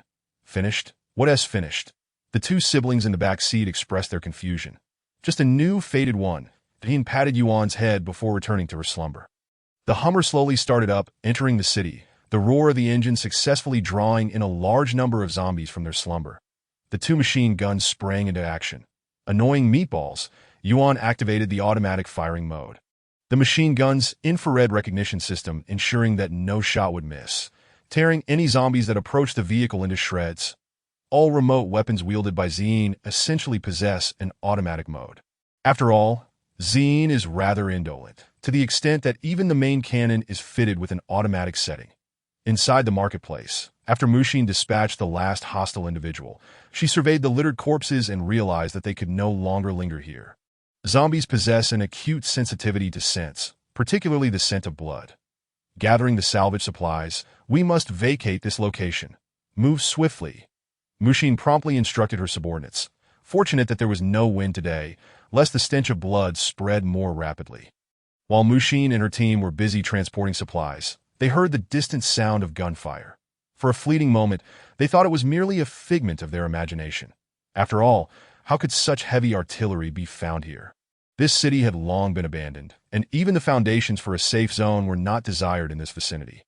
Yet the gunfire grew increasingly closer, leaving no doubt that it was indeed real. Mushin ordered her subordinates to prepare the scant few firearms they possessed. Naturally, what they could procure were merely small handguns, with the best being a submachine gun. Ammunition was scarce, which is why they had resorted to knives earlier rather than firearms. If a knife could suffice, there was no need for a gun. Presently, the arms industry had been severely impacted by the apocalypse, leading to the loss of nearly 80% of domestic factories and 90% of mines. The production of firearms and ammunition had plummeted to less than 2% of its former output, rendering bullets a non-renewable resource. That Mushin's ammunition reserves amounted to fewer than 1,000 rounds. With each individual able to acquire fewer than 10 rounds, evoking memories of bygone days, they braced themselves. A black armored Hummer came into view, two machine guns mounted on its roof, relentlessly firing at the pursuing zombies. Oddly, there were no spent cartridges. Why was there an absence of shell casings? The Hummer came to a sudden halt, and the machine guns dispatched the last zombie.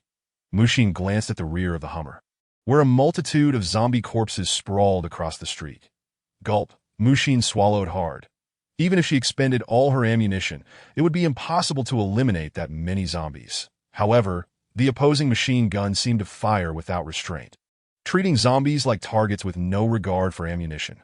Was their supply unlimited? Zine, in a manner of speaking, you are correct.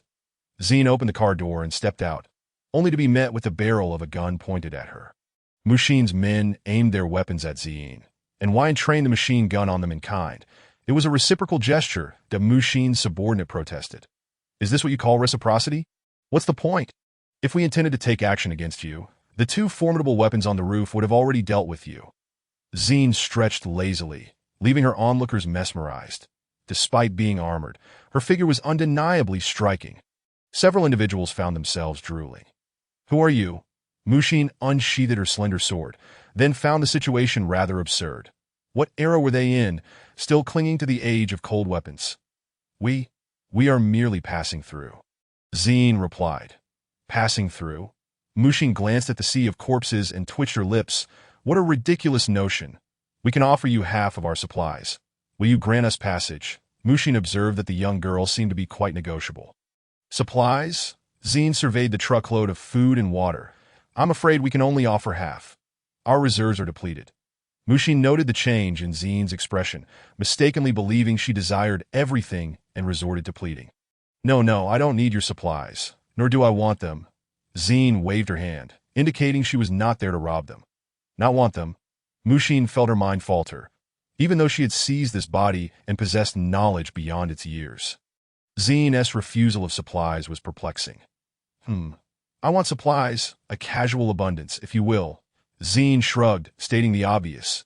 She was well-versed in agricultural knowledge and knew 108 methods for enabling plants to survive in the desert.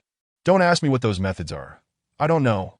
Mushin ultimately relinquished her attempts to comprehend Zine's actions to sow. What is it that you desire?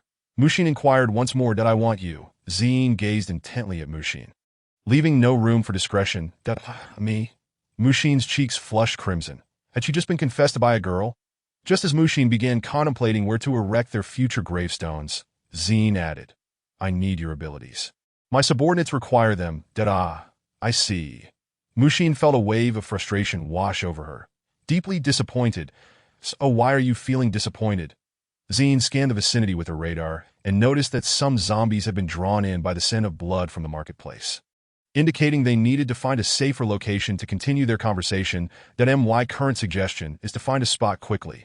Otherwise, we will inevitably be surrounded by zombies here. Zine opened the car door and returned to the vehicle. Mushin watched as Zine settled into the passenger seat, while the driver's seat remained unoccupied. Was it self-driving? Very well. Follow me back to the camp. Mushin mounted her motorcycle and led Zine back to the camp. It must be said that Mushin's choice of location was rather intriguing. This area could only be accessed through a single entrance, a short tunnel. Should zombies attempt to enter, they would be forced through this tunnel, allowing Mushin and her team to simply block it with some supplies to prevent their entry. Thus, once the convoy was entirely within the camp, a makeshift iron gate swiftly shut, sealing off the tunnel. This is the camp. It's a bit small, I hope you understand. Mushin dismounted her vehicle, glancing at Zine with a hint of embarrassment. That I think it's quite adequate, Zine replied. Now it's time to discuss my demands. A new convoy has arrived at the safe zone. They request the guards to open the gates for their entry. However, the soldiers cannot act on their own accord. They must consult with Su Xiao, the commanding officer. Damn it! Open the gates! Why won't you open them? The leader of the convoy was immediately irate, drawing his weapon and aiming it at the soldiers atop the high wall, while his comrades raised their firearms in solidarity. To the astonishment of the guards, all of these individuals wielded standard-issue equipment. Please do not make this difficult for us. We are merely acting on orders from above that if you wish to enter, you must inform the commanding officer, and only with her approval may you proceed. Nonsense regulations. It is precisely these regulations that have led us to this predicament. What? Is someone itching for a fight? Su Xiao frowned at the messenger soldier before her, finding the recent troubles to be quite excessive. After several minutes of standoff, Su Xiao ascended the machine gun turret atop the high wall. What do you intend to do? Su Xiao shouted through a megaphone. To her surprise, the ruler of the safe zone turned out to be a woman. No wonder it fell. Yang Tianqing, gripping his weapon, felt a wave of disappointment upon learning that Su Xiao was responsible for managing the safe zone's construction. Watch your mouth. The soldiers atop the wall could no longer contain themselves, outraged at the disrespect. "Lower your weapons," Su Shao commanded firmly. "But Commander," his soldiers still had more to say. "That I said lower them."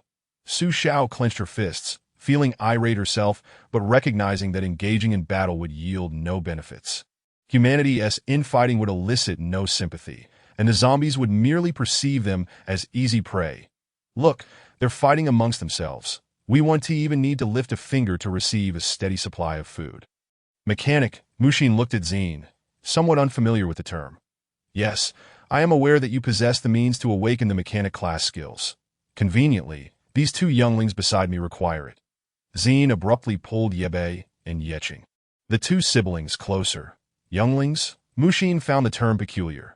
Indeed, are they not younglings? Zine patted Yeching's little head, who squinted his eyes in blissful enjoyment. "How did you know I could activate mechanic class skills?" Mushin questioned. Incredulous that Zine had discerned her secret within merely an hour of their acquaintance, that I guessed. Zine was not inclined to elaborate further. "Then why do you believe I would assist you?" Mushin inquired again. Zine surveyed Mushin, then glanced around before speaking. "How long did it take you to build this place?" Mushin was taken aback. She hadn't anticipated such a question. After a lengthy contemplation, she replied, "Including the time before the apocalypse. It took me 4 years to construct this. Leading a gang at the age of 12 is quite impressive. You spent 4 years building and managing it, yet it could be destroyed in less than 3 minutes. Wouldn't you agree?" Zine gazed at Mushin with a kind smile, which only intensified Mushin's sense of foreboding. Mushin regretted bringing Zine in. It felt as though she had invited a wolf into her home, ultimately leading to her own downfall. Chapter 27. Awakening. Dual-born mechanic Mushin regarded the girl before her, feeling defeated. "Very well, I shall grant your request, but I have a condition of my own." Zine nodded and replied, "It's simply that you refrain from harming my people. That is not an issue, as long as you fulfill my demands. Then it's settled. The two of them will remain, while you take your leave. That Mux and left Yibei and Yi Qing behind." Driving Zine away. With nothing to do, Zine could only return to Yuan's side. What a formidable weapon! I've never seen such a weapon before. Zine noticed a crowd gathered around Yuan, observing intently, and she had already heard Yuan's pleas for help. "Master, help me. These people keep touching me. I can't take it anymore." Yuan's voice was laced with gasps, sounding quite breathless. "Oh, when did you become sensitive to casual touches?" Zine merely observed from a distance, refraining from intervening. "Master." Seeing that Zine did not come to her aid, Yuan activated the engine. The sudden roar of the engine startled the onlookers, who had clearly noticed that the driver's seat was empty. "Wow, it's fully automated driving. How high-tech," someone exclaimed, and those who had intended to flee surrounded Yuan. Once more, that Yuan's voice had taken on a whimpering tone, pleading for assistance. All right then, Zine thought she had seen enough of the spectacle, and stepped in to drive away those humans who were harassing Yuan, opening the passenger door and taking a seat inside. "Look, I arrived just in time, didn't I?" Zine said with a smile. Yuan remained silent, seemingly disinterested in her presence. Are you itchy? How dare you ignore me?" Zine playfully slapped Yuan on the head, leaving her momentarily dazed, her eyes sparkling. "Sister, does it hurt?" Yi Qing blinked at Muexin and asked at Muexin, gazing at the adorably cute little girl making a face at her. Felt her heart nearly melt, but she feigned composure and trembled as she replied, "No, it doesn't hurt, but that's good. I'm really afraid of pain." "Hee," Yi Qing said, scratching her head and laughing. Muexin quickly turned her face away, fearing that she would succumb to a nosebleed. After all, no one could resist something so cute. After allowing Yi Bei and Yi Qing to lie on a mattress together, she turned to a small drawer to retrieve a black metal box secured with a combination lock. After entering the 3-digit code 114, the lock clicked open, and she took out a cube-shaped crystal block radiating faint blue particles. The refinement crystal block, a cubic crystal forged from unknown cosmic metal ores and zombie black blood, always culminates in a cube, no matter the method of refinement. One understands why, as even when constrained by a mold, the finished product will destroy the mold and revert to a cube. The refinement body can activate individual human potential, functioning similarly to a stand arrow, with the only distinction being that the refinement body does not awaken a stand, but merely capabilities. That Muxian had chosen this as a reward during her soul transference. A golden opportunity bestowed by the soul transference system, which allowed her to successfully awaken a skill, Sword Gravekeeper. The Sword Gravekeeper skill enables mastery over numerous spirit swords. At the initial stage, it can only summon one destined spirit sword. As the skill progresses, more spirit swords can be summoned, and at its maximum stage, one can summon all the spirit swords from the sword grave to engage in battle, also known as the Treasury of Kings. Mu Xin had them hold hands, allowing for the simultaneous awakening of both. Placing the refinement body on Yi Bei's forehead, just a minute passed before the surrounding particles increased significantly, startling Mu Xin. For when she awakened, there had not been nearly this many particles. Could their skills be superior to hers? After all, they were awakening a mechanic, and mechs are undoubtedly more effective than swords that a few more minutes passed. And the blue particles dissipated, indicating a successful awakening. How do you both feel now? Mu Xin asked, retrieving the refinement body and placing it back in the box, looking at the siblings. Well, if I must say, I don't feel anything particularly special, Yi Bei remarked, feeling no changes in her body. That's impossible. Shouldn't T1 feel their abilities after awakening? Mu Xin was perplexed, wondering if they intended to annihilate her faction using this method. Just as despair settled in her mind, Yi Qing suddenly grabbed Yi Bei's arm, and outside, Xin awakened from her slumber in the vehicle. Hee, it seems you've succeeded. What? A skill that requires two people to activate. Although Mu Xin knew the activation conditions were stringent, since eliminating one would nullify the skill, she was astonished by the intensity of the fluctuations at the initial stage. Yes, the skill awakened by Yi Bei and Yi Qing required physical contact between the two to be cast, which was a limitation. Yet its intensity was 5 times that of skills at the same level. So it worked, right? Xin confidently pushed open the door, which had not been completely shut, striding in with assurance. Sister, we have powers now. We can protect you. Yi Qing exclaimed joyfully, embracing Xin upon her entrance, her face brimming with happiness. That's great. Xin smiled, patting Yi Qing's head. What skill did they awaken? Mu Xin was reluctant to believe it was a mechanic skill. Given the overwhelming intensity of its fluctuations, that IT is indeed a mechanic, Xin confirmed with a nod. How is that possible? Mu Xin looked at Xin, disbelief filling her eyes. That IT is a mechanic, but a special one.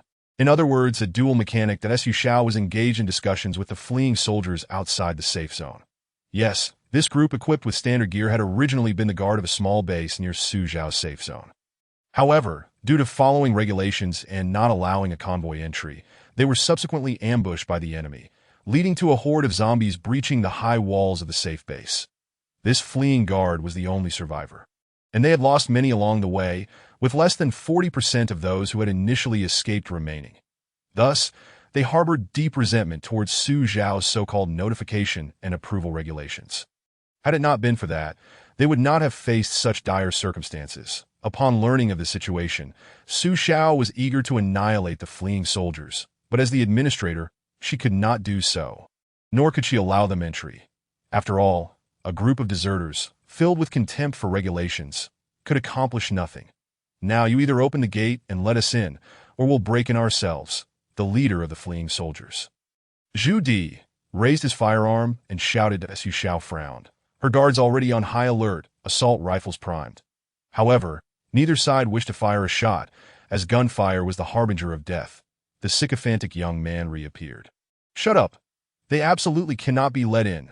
Su Xiao glared at the sycophant, whose solution was simply to admit the group of deserters. However, that was merely a temporary fix, no matter how many times she aided them. If there was ever a moment she did not lend a hand, they would turn their guns on her. At that moment, Su Xiao wished for someone to eliminate this band of deserters. The corpse refiner chimed in. Hey, come here. The awakened siblings, Yi Bei and Yi Qing, followed Xin as they left Mu Xin's camp, heading towards the safe zone where Su Xiao resided. Brother, I really awakened a skill. Yi Qing had been bragging to her brother in the vehicle for the 13th time. Xin was in sleep mode, oblivious to the outside world, and with Yuan's automated shielding engaged, only Yi Bei remained to listen. But she was glad to hear her sister's chatter. After all, they had finally gained the ability to protect themselves in this apocalyptic world, enabling them to repay Xin's kindness as they traversed the highway in the armored Hummer. Trouble soon followed. This highway was entirely different from the previous one. An armored Hummer.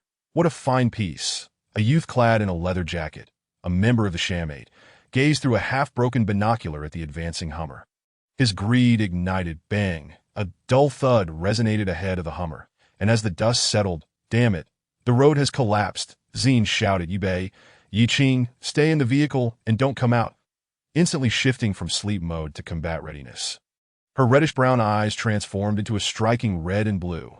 Wielding a naval cleaver, she pushed open the door and stepped outside. "Wow, boss, that girl is stunning." A man with a rather unsettling appearance drooled at the sight of Zine stepping out of the Hummer. "Don't be careless. Did you not see that strange large knife in her hand?" The man referred to as the boss lowered his binoculars and instructed his armed subordinates to surround her. I'm armed, buddy. Times have changed." Zine approached the collapse site, realizing it was a result of deliberate demolition. Even an ordinary person could tell something was amiss, particularly from the heavy scent of sulfur in the air. Homemade explosives? Suddenly, Zine looked up to find that the Hummer had already been surrounded by several armed thugs, and she too was being threatened at gunpoint. "Haha, this road is mine. This tree is mine, if you wish to pass. Leave your toll." The trembling man brandished a black revolver at the bewildered Zine, shouting at her. Indeed, Zine wore a look of utter confusion. In this day and age, who still extorts tolls? I must ask. Can you not come up with a more original slogan? Open your eyes and take a good look. Are there even trees here? Furthermore, did you construct this highway? Zine's words left the trembling man momentarily stunned. And after a moment of contemplation, he realized the truth in her statements. Just as he pondered a new slogan, the man in the leather jacket could no longer contain himself and landed a punch on the trembling man's head, causing the latter to crumple to the ground, motionless. "Little sister, your tongue is quite sharp, but I wonder if your skills extend to other areas," the leather jacket remarked, licking his lips, his assessment of Zine being singular, aside from her lack of breasts. She was exquisite in every other regard. Zine replied, "I apologize for my lack of bosom. I fear you might not be able to handle it." She smiled, but the smile quickly vanished. "Come back with us obediently, and we guarantee your safety while ensuring you enjoy the finest delicacies." The leather jacket puffed out his chest, feeling that his charm had captivated the stunning beauty before him. Zine retorted, "Which of your eyes perceives that I am conquered?" TSK, what a cliché scenario. However, this should be the protagonist's privilege. And what does it have to do with someone like me? She sighed heavily, wishing she could bring the heavens down to have a serious discussion. "Heavenly Tao, do not queue. What do you think?" The leather jacket inquired again. "Though your conditions are tempting, regrettably, I am not human, so your allure fails to sway me." Zine regarded the assembled group as if they were mere corpses. "What do you mean?" The leather jacket, clearly taken aback, questioned her. "Why, meaning is quite simple. I decline your proposal and shall send you to meet someone you can encounter only once in a lifetime."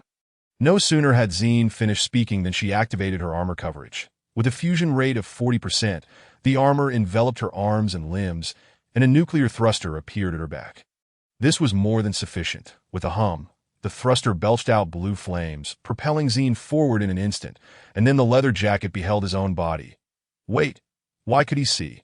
Oh, it turned out his head had been severed. A headless corpse, gushing blood like a fountain, collapsed to the ground, leaving the gang staring blankly at their leader's severed head. Yet, in those fleeting moments of shock, Zine swiftly claimed their heads inside the vehicle. Siblings Yebe and Yeching merely glimpsed a blue figure darting past the assailants, followed by a thin red line extending across their necks until their heads fell. "Sister, she remains as formidable as ever." The siblings exchanged glances for a long while, seemingly reaching a silent agreement, their resolve firm. "Phew, it's indeed preferable to have a tool to fight on my behalf." Zine surveyed the carnage, sheathing her blade, the ship-slaying sword, exhausted. Is there still someone alive? Zine scanned her surroundings and spotted an individual lying on the ground, feigning death. "Hey, how long do you intend to lie there?" Zine approached and kicked him off. "Please spare me. I was coerced. I have never committed any heinous acts." The young man, realizing his ruse had been easily unraveled, frantically bowed and pleaded for mercy, having witnessed the seemingly harmless girl massacre everyone in mere moments, without a trace of bloodshed. Zine ignored him, turned, and returned to the Hummer, instructing the driver to turn around, exit the highway, and find another route to the safe zone, leaving the bewildered youth behind. Chapter 29. For the first time. I feel zombies are the good guys. Su Yang led his zombie unit away from the lifeless, tranquil town, for the system had issued a mission, supposedly to perform a good deed. This must be the greatest joke of the 22nd century, using zombies to do good. Just take a look at the task requirements. Conversion of individuals 0 to 150. But this was not an issue. As long as the rewards were substantial, moral integrity could be shattered. The system suddenly advised Su Yang, startling him into expletives. System, can you give me a heads up before you speak next time? Host, I am currently reminding you, use safe zone. Damn harlot. You refuse to let us in, don't you? Zhu Di's remaining patience had finally worn thin, and he fired a shot into the sky as a warning that Su Xiao, standing atop the high wall, furrowed her brow while signaling to the soldiers beside her. Prepare for battle. The soldiers, upon seeing this, slowly extended their guns, aiming at the more than 100 fleeing soldiers. Brothers, the administrators refuse to aid us. So what shall we do? Zhu Di lowered his gun and turned to the soldiers behind him, shouting, kill, fight for survival, carve a bloody path. The fleeing soldiers raised their arms in fervor, their weapons glinting blindingly in the sunlight. Meanwhile, Zine and her group had found a new route to the safe zone, albeit a secluded path barely wide enough for Yuan's form to pass through.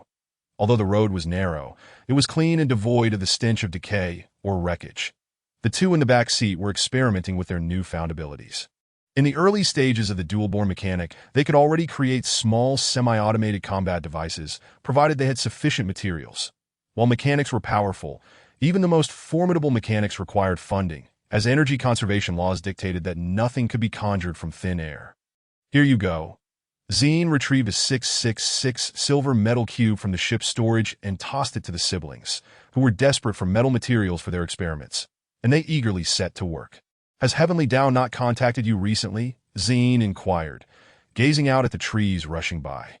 Indeed, neither Heavenly Tao nor Brother System has reached out, Yuan replied, a hint of disappointment in her voice. After all, Heavenly Tao was her creator, and Brother System was her sibling. To be ignored by them was unbearable for anyone. Yet, thanks to Zine, that sense of loss was somewhat alleviated. Tiske, how can I improve my fusion rate? Am I to rely solely on gradual acclimatization? Zine lamented, scratching her head, as Yuan had told her that the prerequisite for enhancing her fusion rate was for Heavenly Tao to issue a task, allowing her to exchange the so-called physical quality points for fusion rate. But now that the prerequisite was unmet, how could she trick anyone? Zine glanced at her current fusion rate. 42, then am I expected to increase it incrementally over days? I refuse to accept such a fate. She wailed internally, cursing the capricious Heavenly Tao 1,000 times over. Heavenly Tao, don't curse me. After some time, Yeching handed Zine a transformed metal cube that had taken on an entirely new appearance. Zine turned to Yeching. So, how do I put this? Is this what you have created? She reached out to take it from Yeching's hands, inspecting it before refocusing her gaze on the siblings. The initial excitement of Yebe and Yeching dissipated completely. They feared their abilities might not meet Zine's expectations, implying a loss of utility. Yuan, I understand that feeling. Why the dejection? I haven't said anything negative, have I? Zine examined the key capable of transforming freely, recognizing it as a genuine master key. Does sister truly think this is impressive? Yeching asked, uncertainty evident in his voice. Well, at the very least, when faced with a door that cannot be forced open, it is a treasure. Now, I assign you a long-term task. Upon reaching the safe zone, endeavor to mold a giant metal cube into a semi-automated battle mech. This is both an offensive weapon for mechanics and an essential capability. Zine placed a compressed black cube in Yeching's hand. This is a piece of compressed metal. Do not be misled by its small size. Its true volume is 200 cubic meters, so ensure there is ample space to contain it, or you may find yourselves crushed. After imparting her instructions, Zine turned away, returning to her tirade against Heavenly Tao. Heavenly Tao, please stop cursing me. Boom. One of Zhu Di's soldiers retrieved a rocket launcher from a motorcycle's trunk and fired at the soldiers atop the wall. The explosion's shockwave and shrapnel inflicted considerable damage on Su Zhao's side, leaving a significant gap in the once complete wall, from which thick black smoke billowed. Su Xiao gazed at the soldiers who had been blown apart or severely injured. Her fists clenched tightly, her eyes filled with the lifeless gaze of the fallen as she issued orders to her soldiers. Open fire, leave none alive. Upon receiving this command, the soldiers atop the wall exchanged knowing smiles, chambered their weapons, and prepared to send their most sincere blessings to the fleeing soldiers. That a dilapidated jeep came to an abrupt halt, causing its rear wheels to detach from the vehicle, propelled by inertia. They rolled forward, with the rear bumper making intimate contact with the ground, producing golden sparks upon impact. System, what should I do? Su Yang forcefully kicked open the door, which barely shut, and leapt out, simultaneously gazing at the ongoing gunfire ahead. The host must act swiftly to accomplish the mission objective. After the system's prompt, it fell silent. You damn. Never mind, I must indeed hurry, especially while the mission objective remains unscathed. Su Yang summoned his main forces, 5 Punishers and 30 Reversers, some of whom had been captured en route. Go. Infect and convert everyone on the ground into zombies. Remember, it's conversion, and be wary of stray bullets, Su Yang commanded his zombies, who merely stared blankly in response.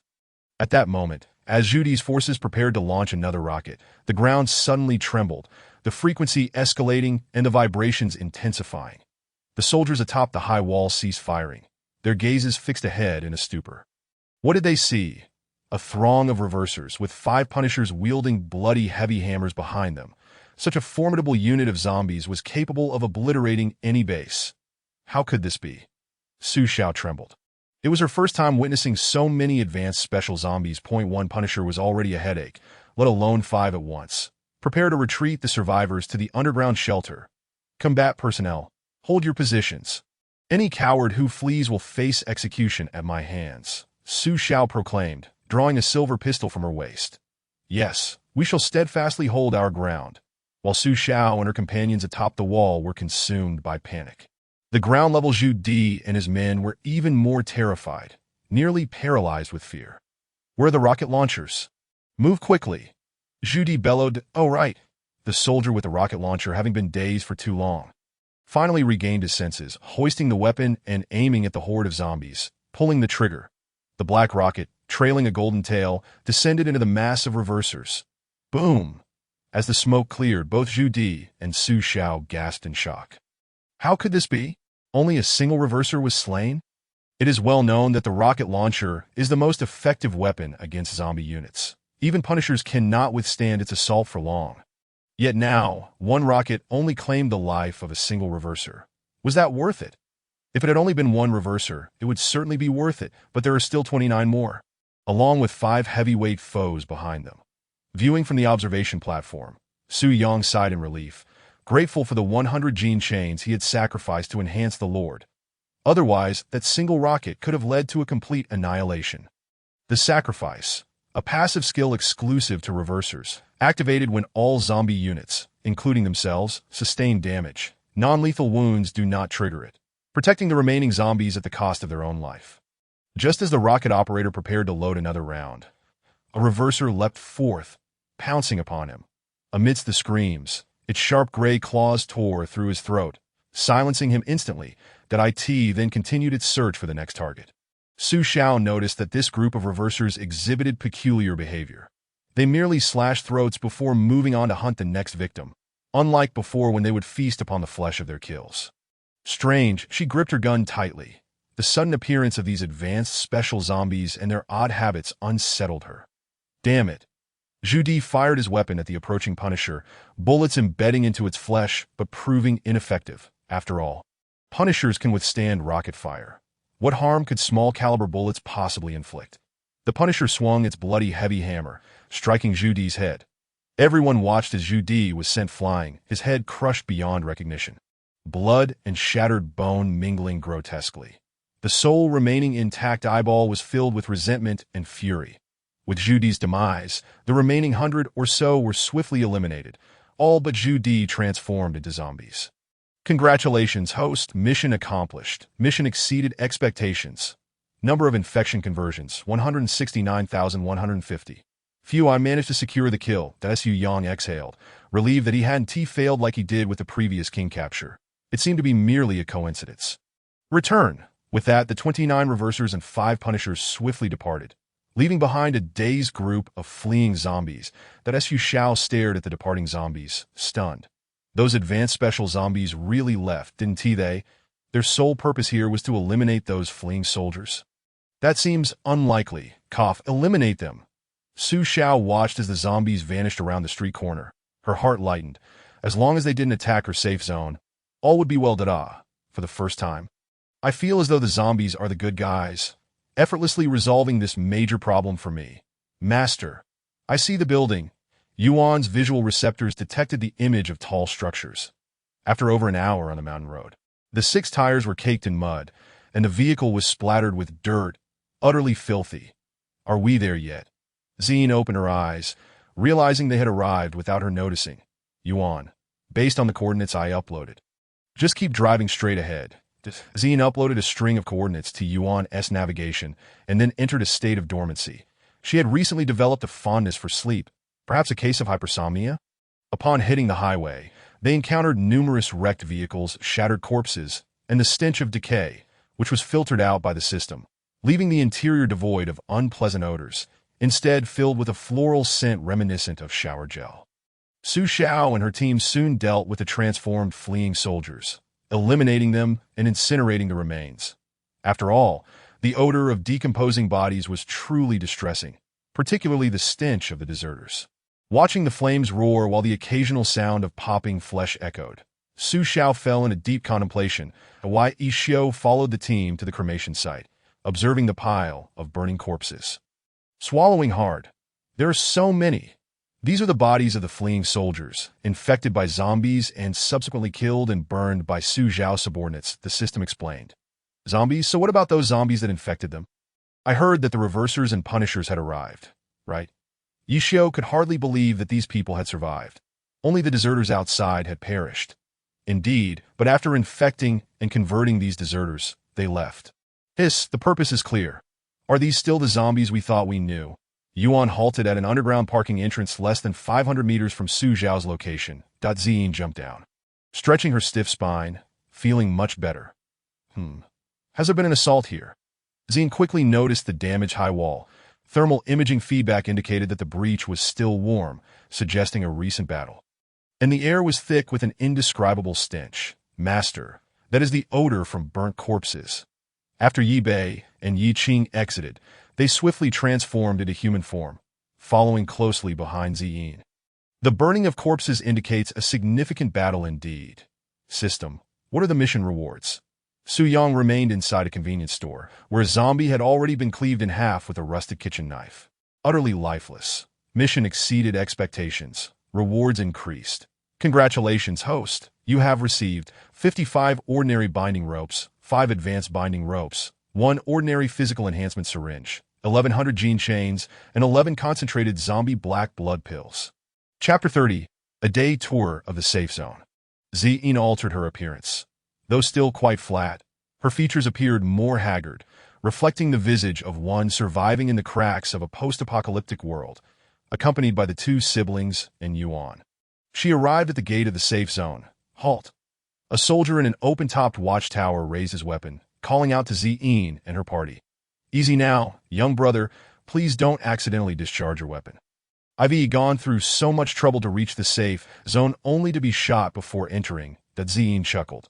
Yet her weary countenance made the sentry perceive it as anything but a smile, finding her rather unsettling. Survivors? The soldier slightly lowered his guard, lowering his weapon. Yes, indeed. We have come to seek refuge with you. Ziyin nodded eagerly, feigning impatience. Please wait. I need to inform the captain, the soldier replied, using a nearby radio to communicate with Su Shao. Sister, why are we coming to the safe zone? Yi Qing didn't understand Ziyin's intentions. They had their own secure villa, with limitless food and water. Yet they chose to gather in a place where people might kill each other over a loaf of bread. For sightseeing? Of course, Ziyin shrugged. She genuinely wished to witness the real version of the safe zone depicted in novels, to see what it was truly like. But as long as I'm with my sister, it's all good. Yi Qing decided to relinquish her overthinking, as long as Ziyin was present. Safety was assured, regardless of the location. Beside her, Yuan observed the safe zone, grasping the reason for their presence. The male protagonist, Yi Xiao. After a brief interlude, the gate to the safe zone creaked open, revealing Su Xiao accompanied by a contingent of guards. That so, you wish to pledge your allegiance to our safe zone. Su Xiao scrutinized Ziyin and her companions, noting their tattered clothing and gaunt faces, indicative of their prolonged hunger and arduous journey. Their resilience was truly remarkable. Indeed, Commander, Ziyin responded, wiping her hands and nodding vigorously. According to the regulations of the safe zone, survivors seeking entry must contribute a specified amount of supplies, with subsequent allocations determined by the value of what you submit. That Su Xiao harbored doubts about the worth of what these individuals could offer to AT that moment. Ziyin's expression faltered. Supplies? She murmured softly. Well, if you choose not to submit, you will forfeit many rights. Non-contributors can only reside in the gathering zone and are barred from the residential area. Su Xiao studied Ziyin, feeling an uncanny resemblance between her and a certain monstrous figure. Commander, will this suffice? In a moment of astonishment, Su Xiao and her cohort watched as a sniper rifle materialized in Ziyin's hands. The M200 sniper rifle, seized after eliminating the previous marksman, along with 30 rounds of ammunition. Very well. You may now enter the residential area and enjoy daily allocations of supplies. That Su Xiao instructed her subordinates to confiscate the weapon and ammunition from Ziyin, assigning a soldier to escort her and her companions to the residential zone. The safe zone was divided into sections. The gathering area, often referred to as the slums, where survivors unable to contribute supplies dwelled, frequently enveloped in a stench of decay. The residential area, known as the affluent zone, accessible only to those who had submitted a certain quantity of supplies prior to entering the safe zone. And the management area, reserved for the upper echelons of the base, strictly off-limits to those from the gathering and residential areas. With violators expelled from the safe zone, Dean followed the soldier until they reached a villa, at which point he turned to face her. This shall be your residence. Remember, you must not trespass into the management area. Otherwise, regardless of what supplies you have submitted, you will be expelled from the safe zone. Ziyin listened to the soldier's warning with a smile, signaling her intent to adhere to the rules. However, once the soldier departed, her smile faded. Humph, hardly impressive, she remarked, surveying the so-called villa, which was nothing more than a well-decorated ordinary house. Yet for survivors in the apocalypse, it was akin to a mansion. Are you disappointed, sister? Yibei noted Ziyin's apparent discontent. But this house is indeed underwhelming. Is this what you call a villa? Is this how your family's villa appears? It's nothing. Come on, let's take a look inside. Instinctively, Ziyin reached for the door lock, but then realized they were in the safe zone and under surveillance. With a sigh of resignation, she produced a universal key crafted by the siblings to unlock the door. In the management area, Su Xiao returned to her office, settling into a swivel chair as her thoughts drifted to a certain individual, the monstrous girl who instilled both shame and fear within her. Su Xiao, inherently a lover of challenges, instinctively sought to conquer anyone stronger than herself.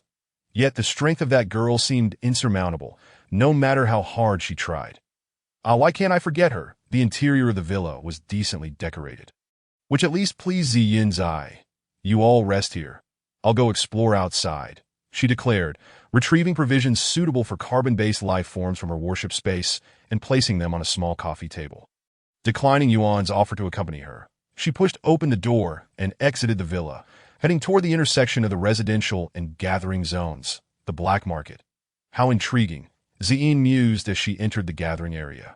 Observing the silent, emaciated humans huddled in the corners, they were all frail, having gone long without sustenance. For the impoverished in the gathering zone, their only income stemmed from F-class missions, as they lacked abilities and their weakened physiques did not meet the military standards. Few could boast the requisite physicality in this apocalyptic world. Ziyin's pupils shifted, faint red and blue hues flickering as she activated her radar to seek something. According to the narrative, Yi Xiao was likely to appear here, and Ziyin was eager to test whether she could successfully eliminate the male protagonist herself. My little waist, where are you? Ziyin strolled toward the black market entrance, her hands in her pockets, her steps light and buoyant. Under the gaze of the indifferent crowd that in recent days, Yi Xiao had fully embraced his role as the protagonist. Feeling secure that no matter how recklessly he acted, fate would preserve him. This newfound confidence reignited his determination to conquer Ziyin. But now, I shall mold this safe zone into my vision. As for Su Xiao, she is already within my grasp. Yi Xiu approached a stall manned by a girl of around 16 or 17, clearly a minor, who displayed handmade crafts on a tattered cloth. Few would barter even a morsel of food for such seemingly worthless items. The Yi Xiu found himself captivated by the girl, her beauty striking amidst the apocalypse. "How much for these?" he inquired, his gaze fixed intently on her. "Ah!" The girl seemed taken aback. After several days of selling, she had only managed to exchange one item for a half can of pork, which had sustained her and her elderly mother for a few days. Chapter 31. Are you the reincarnation of a teddy? Wang Ying stared at Yi Xiu in disbelief, astonished that someone so well-dressed, clearly from the affluent area, would be interested in her wares. "How much?" Yi Xiu pressed again, his gaze fervent. "1 point will suffice," Wang Ying replied. "Then I shall give you 5 points, Yi Xiu said with a smile. "No, that's unnecessary. Just 1 point is fine." Wang Ying hastily refused. This feels strange." Nearby, Ziyin observed the entire exchange, puzzled by Yi Xiu's transformation. Has he become a teddy bear after just a few days without seeing a woman? She glanced at him, noting an unusual surge of hormones. Disregarding Wang Ying's protests, Yi Xiu insisted on paying her 5 points. Just as he was about to make a request, Ziyin skillfully interrupted him. "I'll take all of these." "How much in total?" she asked, her expression calm as she pointed at the assortment on the cloth. "Ta-da!" Wang Ying was taken aback. Having dealt with someone unwilling to pay the full price was already shocking, but now there was someone who wanted to buy everything outright. "What is happening? I do not wish to repeat myself. I will buy everything." "How much?" Ziyin's demeanor shifted, revealing her impatience. Only then did Wang Ying realize it didn't matter what the circumstances were. Selling the items was the best outcome. "Sister, that will be 26 points in total," she stated politely. Ziyin regarded Wang Ying and promptly transferred the 26 points to her. As for how Ziyin acquired points upon entering the safe zone. It should be remembered that she was not human, but a highly intelligent humanoid warship, capable of easily manipulating the point system. If she wished, she could clear everyone's points with ease. "Would you be interested in coming back to my place for a visit?" Ziyin inquired, gazing up at the still-dazed Wang Ying. "But I am from the gathering zone." Wang Ying felt a pang of inferiority. Knowing the residential area was a place the gathering zone's inhabitants could only dream of, let alone the management area. What of it? The residential area is not the management area. There are no strict rules. Moreover, it is I who permits you to do so, ditto, and you may bring your elderly mother along as well. Ziyin waved her hand dismissively. Ultimately, Wang Ying did not bring her mother. She merely made a brief visit. Sister, master." The three soon noticed Wang Ying, who was timidly hiding behind Ziyin, appearing quite endearing. "Who is she?" Yi Bei asked, pointing at Wang Ying. Yuan glanced between Ziyin and Wang Ying, seemingly understanding something. "Her name is Wang Ying. I encountered this unfortunate girl in the black market," Ziyin replied, striding over to a small refrigerator, her own. The safe zone lacked sufficient energy for unnecessary appliances. Opening the door to retrieve a bottle of an indeterminate black liquid, that a special chilled beverage for warships, made from black oil? Quite palatable. "Why you all?" Wang Ying stammered, her nerves causing her to struggle for words. "What a lovely little sister." Yuan stepped forward and embraced Wang Ying tightly, playfully ruffling her hair. "Sister Yuan, be careful. She seems to be on the verge of suffocation," Yi Qing couldn't help but remind. As Wang Ying was already crying for help. "My apologies, I couldn't help myself," Yuan replied with a carefree demeanor. Sitting on the self-brought sofa, Ziyin finished her oily beverage, tossed the empty bottle into the nearby trash can, and stood up. "I feel much better." Ziyin stretched lazily, a delightful tingling sensation coursing through her. "Master, what about this little one?" Yuan's voice echoed in Ziyin's mind. It was their private communication channel, impervious even to the scrutiny of the heavenly Tao. "Her? I merely intervened a little when I saw her being teased by the reincarnated teddy spirit," Ziyin explained. "The male protagonist, Yi Xiu, a teddy spirit? What on earth is happening?" Yuan struggled to comprehend why a once morally sound protagonist had devolved into a creature guided by primal instincts that could also be a result of the heavenly Tao's transformation plan. After all, they were all useless beings, merely varying degrees of ineptitude. Ziyin harbored no fondness for the so-called protagonists favored by the world. In her realm, There were no protagonists, or rather, everyone was a protagonist. However, the role of the protagonist was one that had to be fought for with strength, devoid of any divine favoritism. The only reliance was on one's own might. Returning alone to his residence, Yi Xiao could not fathom why his plans had been disrupted. Just as he was about to admire his handiwork, an inexplicable rage surged within him, prompting him to hurl the delicate creation to the ground, shattering it into countless pieces. Host, stop dwelling on this. You should be considering how to navigate the plot. The system urged, as Yi Xiao was left to grapple with his transformation into a teddy spirit. What had gone wrong? The plot. What plot? Yi Xiao had completely forgotten the so-called narrative. All he desired now was to liberate himself. Don't forget, the host aims to become the strongest in this world. The system reiterated. But you haven't specified in what regard I should be strong, have you? If I excel in reputation, does that not suffice? Wang Ying sat before a round dining table, staring at the lavish spread of food. Momentarily stunned. Why aren't you eating? The dishes are ready. Ziyin observed Wang Ying's motionless form, waving her hand in front of her eyes. Ta-da! Can I really eat all this? Wang Ying gazed at Ziyin, utterly incredulous. Rest assured, everything is edible. It's not a trap, nor is it poisoned. Ziyin reassured her. Sister, I want to eat too. Yi Qing exclaimed, eyeing the delectable dishes, her appetite piqued. Then you both can eat together. I'll take a stroll outside, Ziyin said, quickly reheating a few plates before leading Yuan out of the villa. Master, is there a reason you brought me along this time? Yuan inquired, her head bowed to conceal her reddening cheeks. It's nothing. I just wanted to get some fresh air with you, Ziyin replied, casting a glance at the distant Yi Xiao, a sly smile gracing her lips. Why is it so cold? Winter hasn't even set in yet. Yi Xiao mused. Chapter 32. The Heavenly Tao's Masterpiece. Ziyin stealthily followed Yi Xiao, intent on finding an opportunity to eliminate the world's precious sun. Yuan trailed behind her in silence, pondering how to ensure he met his end in terror. How can I kill him in such a way that he dies in fear? Ziyin mused, absent-mindedly stroking her non-existent beard while observing Yi Xiao charm the ladies, from the protagonist's perspective. Our teddy spirit protagonist, Yi Xiao, had set his sights on a new target.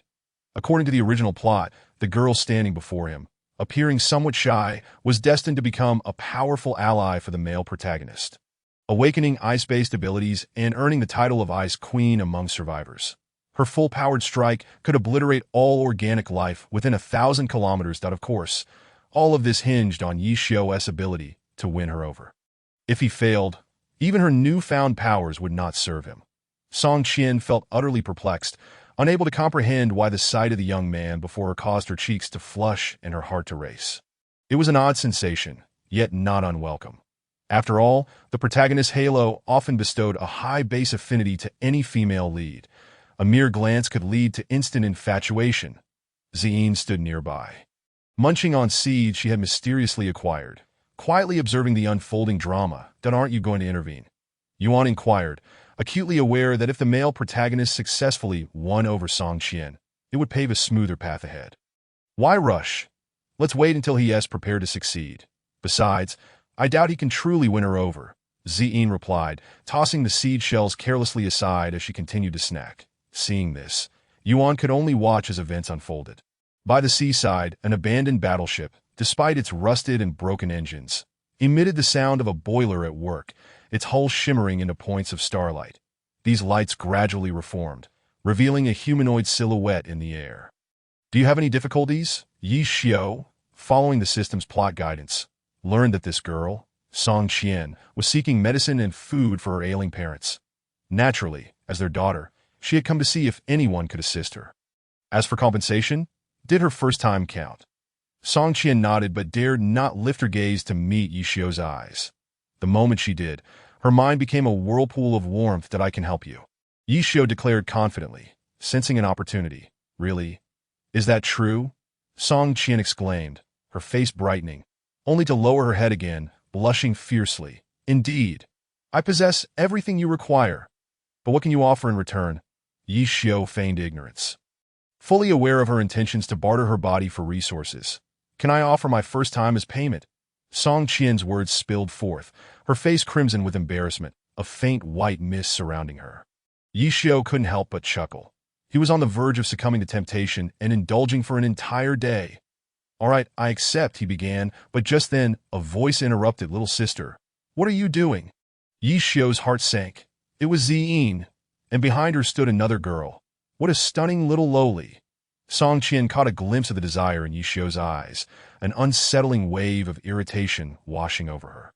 Yet, just as quickly, she felt an inexplicable sense of guilt. Why did she feel this way about a boy she had only known for less than half an hour? "What are you doing here again?" Yi Xiu frowned, feeling his chances of romance slipping away. "Do you have a grudge against me?" Ziyin regarded Yi Xiu's glare with disdain, appearing unfazed. "What a coincidence. How many times have we crossed paths today?" Ziyin feigned surprise, as if their encounters were mere happenstance. "Host, I sense something is off about her," the system observed, feeling a strange familiarity with Yuan and Ziyin. "Off? Certainly, she's repeatedly disrupted my good fortune." Yi Xiu grumbled, wishing he could rid himself of her presence. But she does appear quite appealing. Perhaps I should indulge before eliminating her," the system noted, recognizing Yi Xiu's wavering resolve. "Ha!" Yi Xiu gritted his teeth.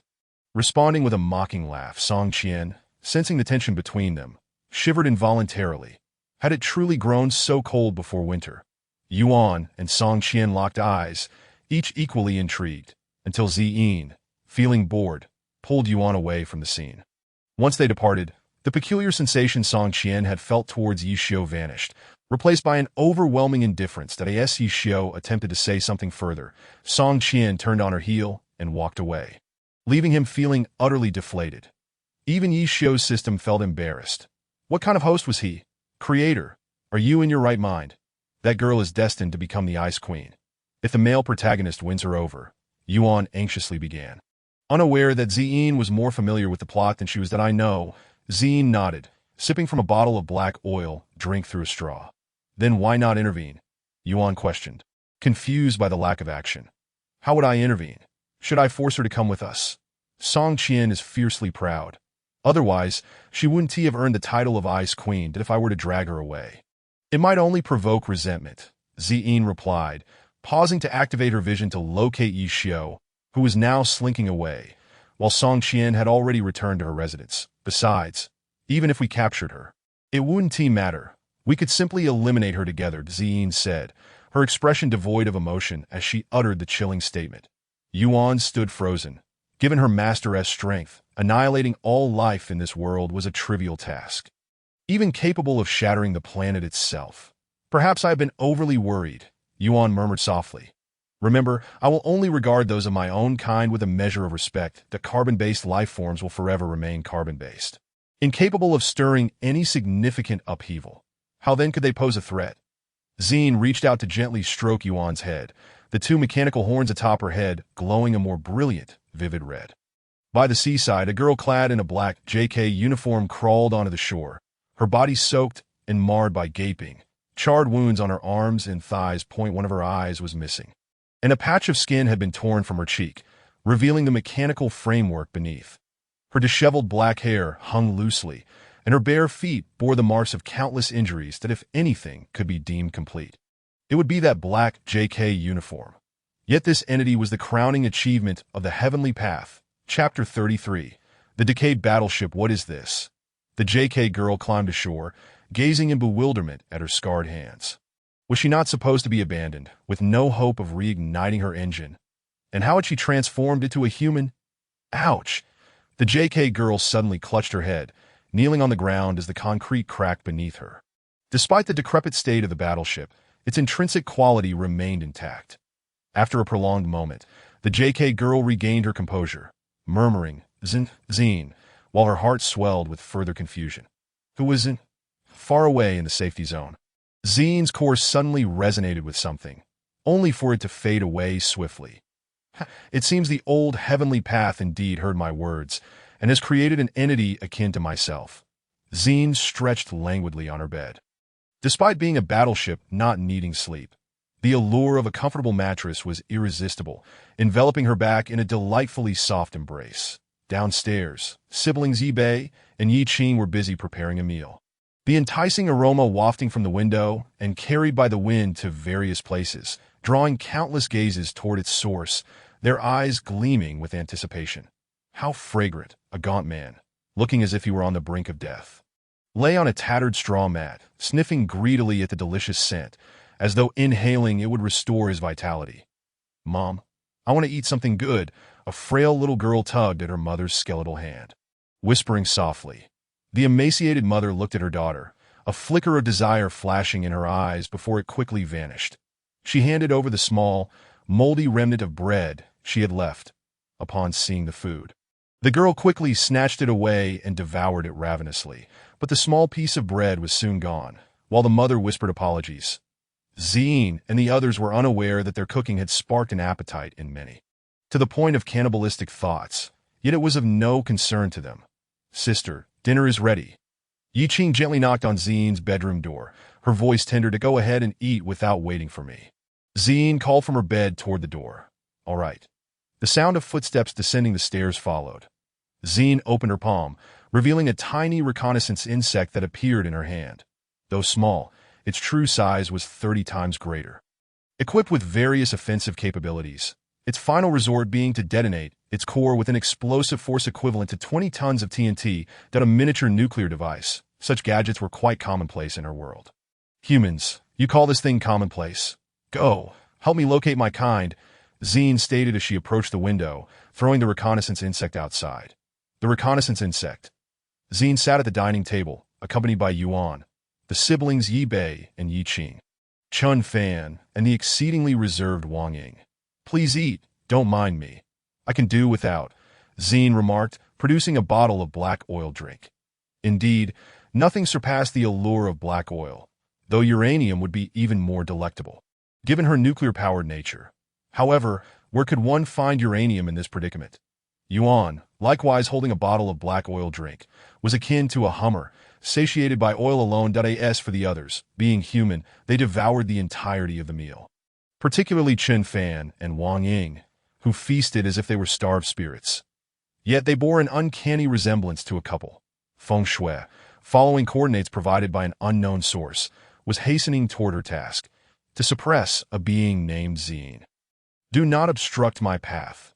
Feng Shui charged forward, colliding with a heavily armored zombie, reducing it to mere fragments, while she herself transformed into a being of black blood. Regrettably, she lacked Zine's self-cleaning abilities, meaning she had to manually clear away the black ichor. Fortunately, as she was not human, she was not sensitive to the odor. Had a regular person been in her place, they would likely have succumbed. However, all of this was silently recorded by a tiny reconnaissance insect, its lens glowing faintly. "Red in the commander's office." "What? You say Yi Xiu needs to see me?" Su Xiao furrowed her brow, recognizing Yi Xiu as the boy she had fallen for at first sight. However, after Zine had left her feeling despondent, that feeling had vanished entirely. In other words, Su Xiao's fondness for Yi Xiu now stood at zero. The attitude of a stranger. After systematic conditioning, Yi Xiu, the teddy, was finally willing to follow the narrative, but, Su Xiao is indeed a stunning beauty. Moreover, I recall when we first met, her gaze upon me was intensely fiery. She must have fallen for me at first sight. Now that I've departed from the mundane, listening to Yi Xiu's inner thoughts, the system was on the verge of imploding. What had happened? Where had the normal host gone? Yet, even the heavenly path remained oblivious.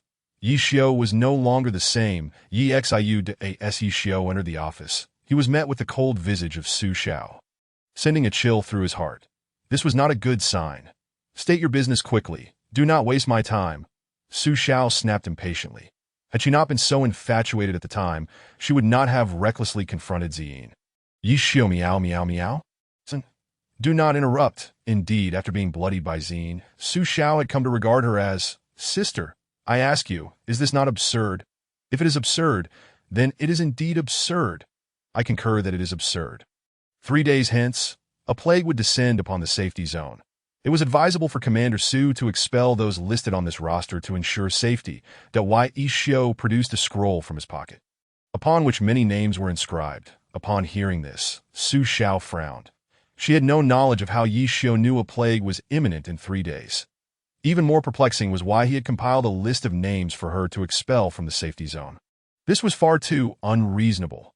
Setting aside how he had obtained foreknowledge of the plague as timing, the detailed names alone indicated something amiss. Yet Yishio felt no sense of wrongdoing, maintaining an air of detachment as he gazed at Su Xiao. While his mind incessantly pondered her. "Thank you, Mr. Yi, for the valuable information. I shall have it verified that if there is nothing else, you may leave," Su Xiao stated, gesturing toward the door. That Wei Yishio was taken aback. Was she not supposed to be brimming with curiosity? Wishing to keep him for further inquiries about how he had acquired this information. This script was all wrong. Su Xiao, what sort of thought process is this system? I'm done. Let us annihilate it all. Chapter 34. Ship Girls and Beast Feng Shui had marched several kilometers, but due to damage to her power core, she could not sustain prolonged overload, necessitating a halt to allow the core's temperature to decrease. Feng Shui observed a dark blue liquid seeping from a bullet wound on her side. Frowning, as it appeared the cooling system had also been compromised. She found a nearby spot, tore down a fence gate, and tossed it aside, producing a loud clatter that inevitably attracted zombies. Two regressors sluggishly crawled over, their eyeless heads bobbing as their exposed brains pulsated grotesquely. Feng Shui sat in a corner, silently watching the two regressors. "Ha!" The regressors, finally noticing her presence, extended their long, blood-red tongues and lunged at her with a sudden burst of speed. Feng Shui, displeased, sprang up and swiftly struck one regressor's head into the ground, shattering it into fragments. The other seized the opportunity to bite down on her right arm, tearing at it furiously, only to realize, why does this flesh taste so bland? And it's so tough. Feng Shui, eyeing the regressor clawing at her arm, transformed her free hand into claws, plunging them into its exposed brain and squeezing tightly. The entire brain was crushed into a pulpy M in the office. All eyes were fixated on the figure approaching the entrance. Ah, the disgusting gazes of carbon-based life forms. How I longed to extract their eyeballs. Zine furrowed her brow, attuned to the subtle shifts in the expressions of everyone in the hall.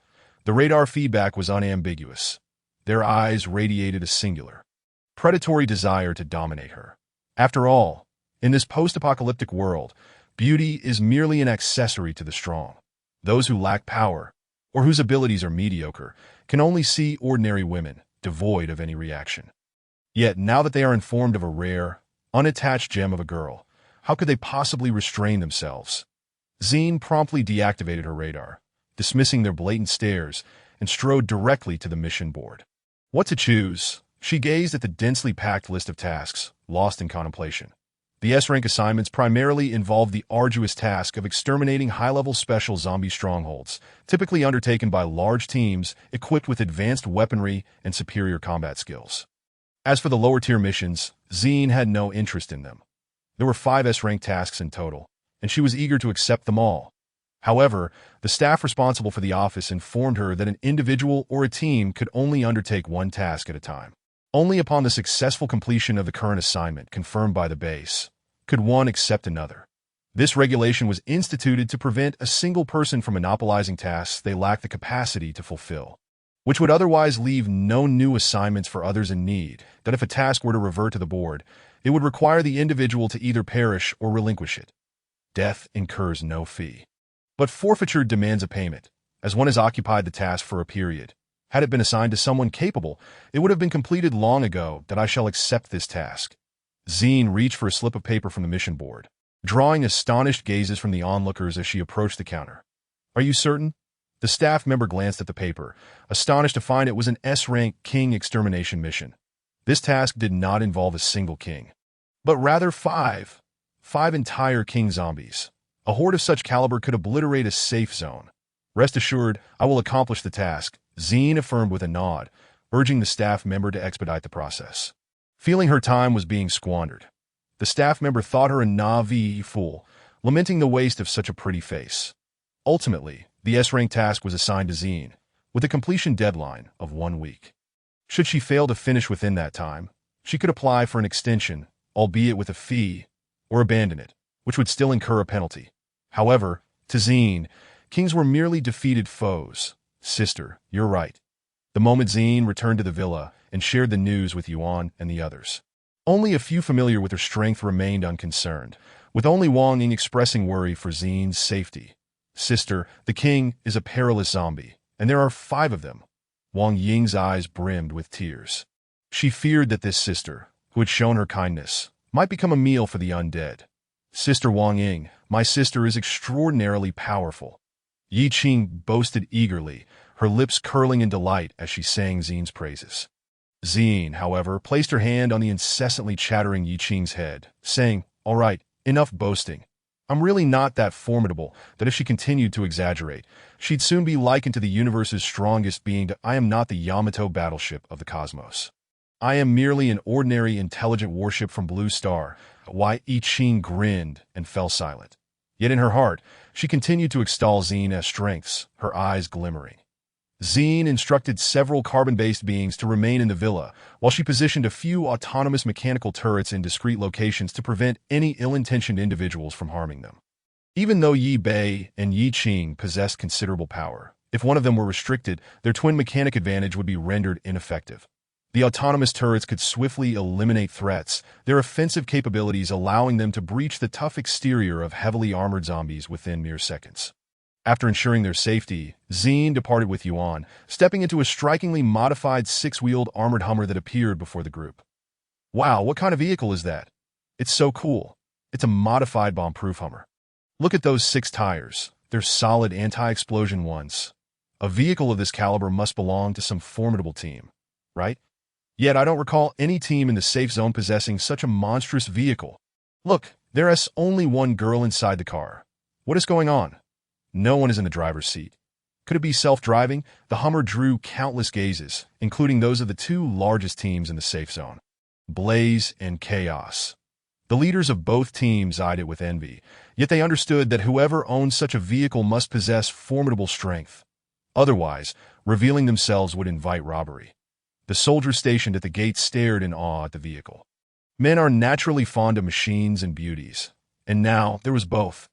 A double delight. "Open the gate for me," Xine commanded through the vehicle's rooftop speaker. The 2 soldiers immediately rushed to comply, not daring to delay.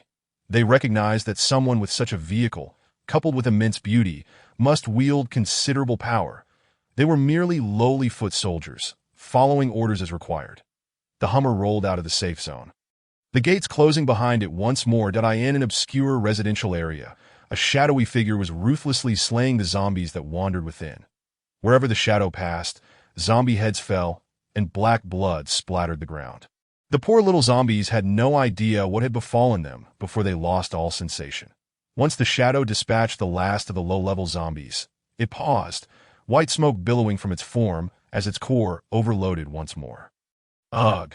Feng Shui collapsed to the ground, clutching her chest and gasping for breath, spewing dark blue coolant from her mouth. That it was truly absurd that the Heavenly would think to transform a long-abandoned, disabled battleship into a humanoid, expecting her to confront Xine. This was nothing short of wishful thinking, that if she struggled to deal with a few zombies, without significant repairs to her hull, she would be unable to sustain prolonged combat. Xine, with her emotional module shut down, would show no mercy and would cut her down without hesitation. Coughing up more coolant, Feng Shui struggled to support her weary body, finding a corner to sit in. After a moment, a colossal cat approached, carrying a half-eaten corpse in its mouth.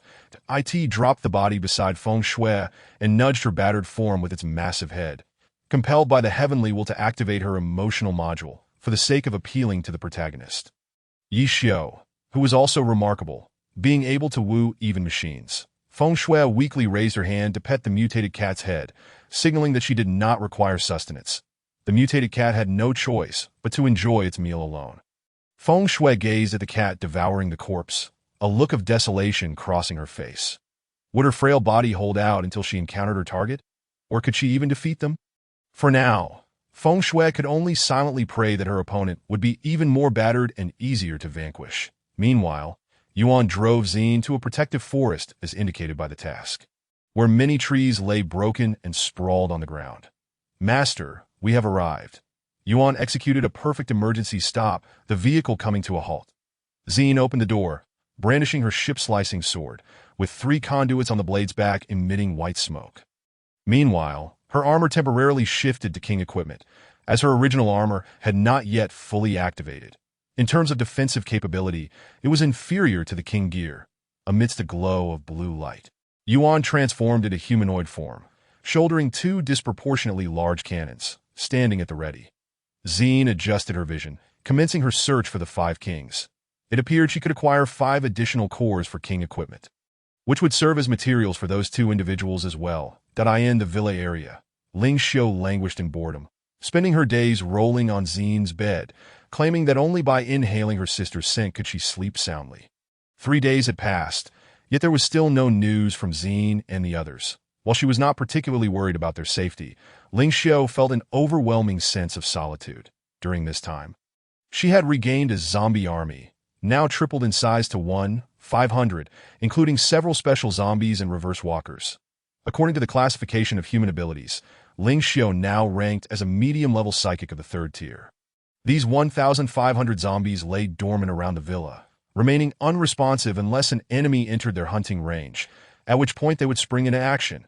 As for what Ling Xiu was doing in Ziyine's room, you must understand that Long Xiu is a Yanderous sister, who regards Ziyine as her everything.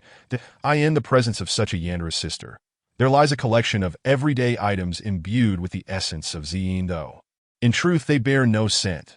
That a small team previously dispatched by Su Xiao has endured a long and arduous journey, finally arriving at their destination. Originally boasting a convoy of 500 armed personnel, it has now dwindled to just over 100. That the number of vehicles has plummeted from an initial 26 trucks, 5 turreted Hummers, and 1 armored vehicle, down to a mere 6 trucks and 1 turreted Hummer. As for the armored vehicle, it was reduced to scrap by the heavy hand of the sanctioners, along with the soldiers inside. The remaining 108 soldiers surveyed the villa district before them, a surge of anger rising within them. Had it not been for their superiors' orders to come here, they would not have found themselves in this predicament. Indeed, the tropes of a refreshing narrative dictate that animosity is forever fueled by the antagonists. While the protagonists remain unscathed by hatred, they approach cautiously. A signal was to be emitted at the first hint of trouble. The team leader, having changed 3 times, thrust a signal pistol with but a single flare into the hands of a frontline soldier, instructing him firmly, "Understood, Captain." The frontline soldier accelerated the turreted Hummer forward, while the gunner scanned for any potential targets that might stir. The dormant zombies were roused by the sound of the engine, yet they did not rush out immediately. After all, their leader had issued a command that they could only act when there was intent to attack the villa. The reason being, she did not wish to appear bloodthirsty before Ziyine. The horde of zombies exchanged glances, sensing something amiss. Nevertheless, they would obey their leader.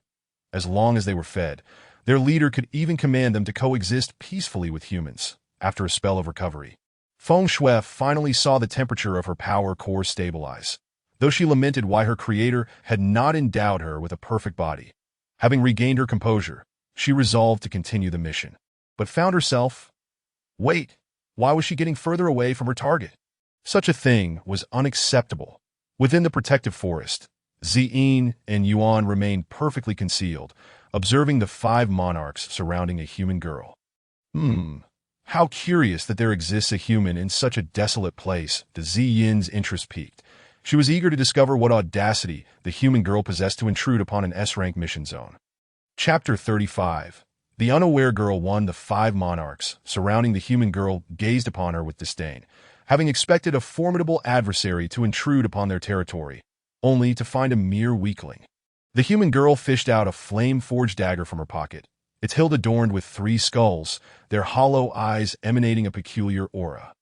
The dagger seems quite formidable. Ziyine's radar detected an energy response from the dagger in the human girl's grasp. If one were to quantify it, the energy contained within that small dagger could sustain her true form's full power output for 3 minutes. "Master, what about that dagger?" Yuan, nestled behind Ziyine, inquired softly. "That dagger is a creation of pure dark energy.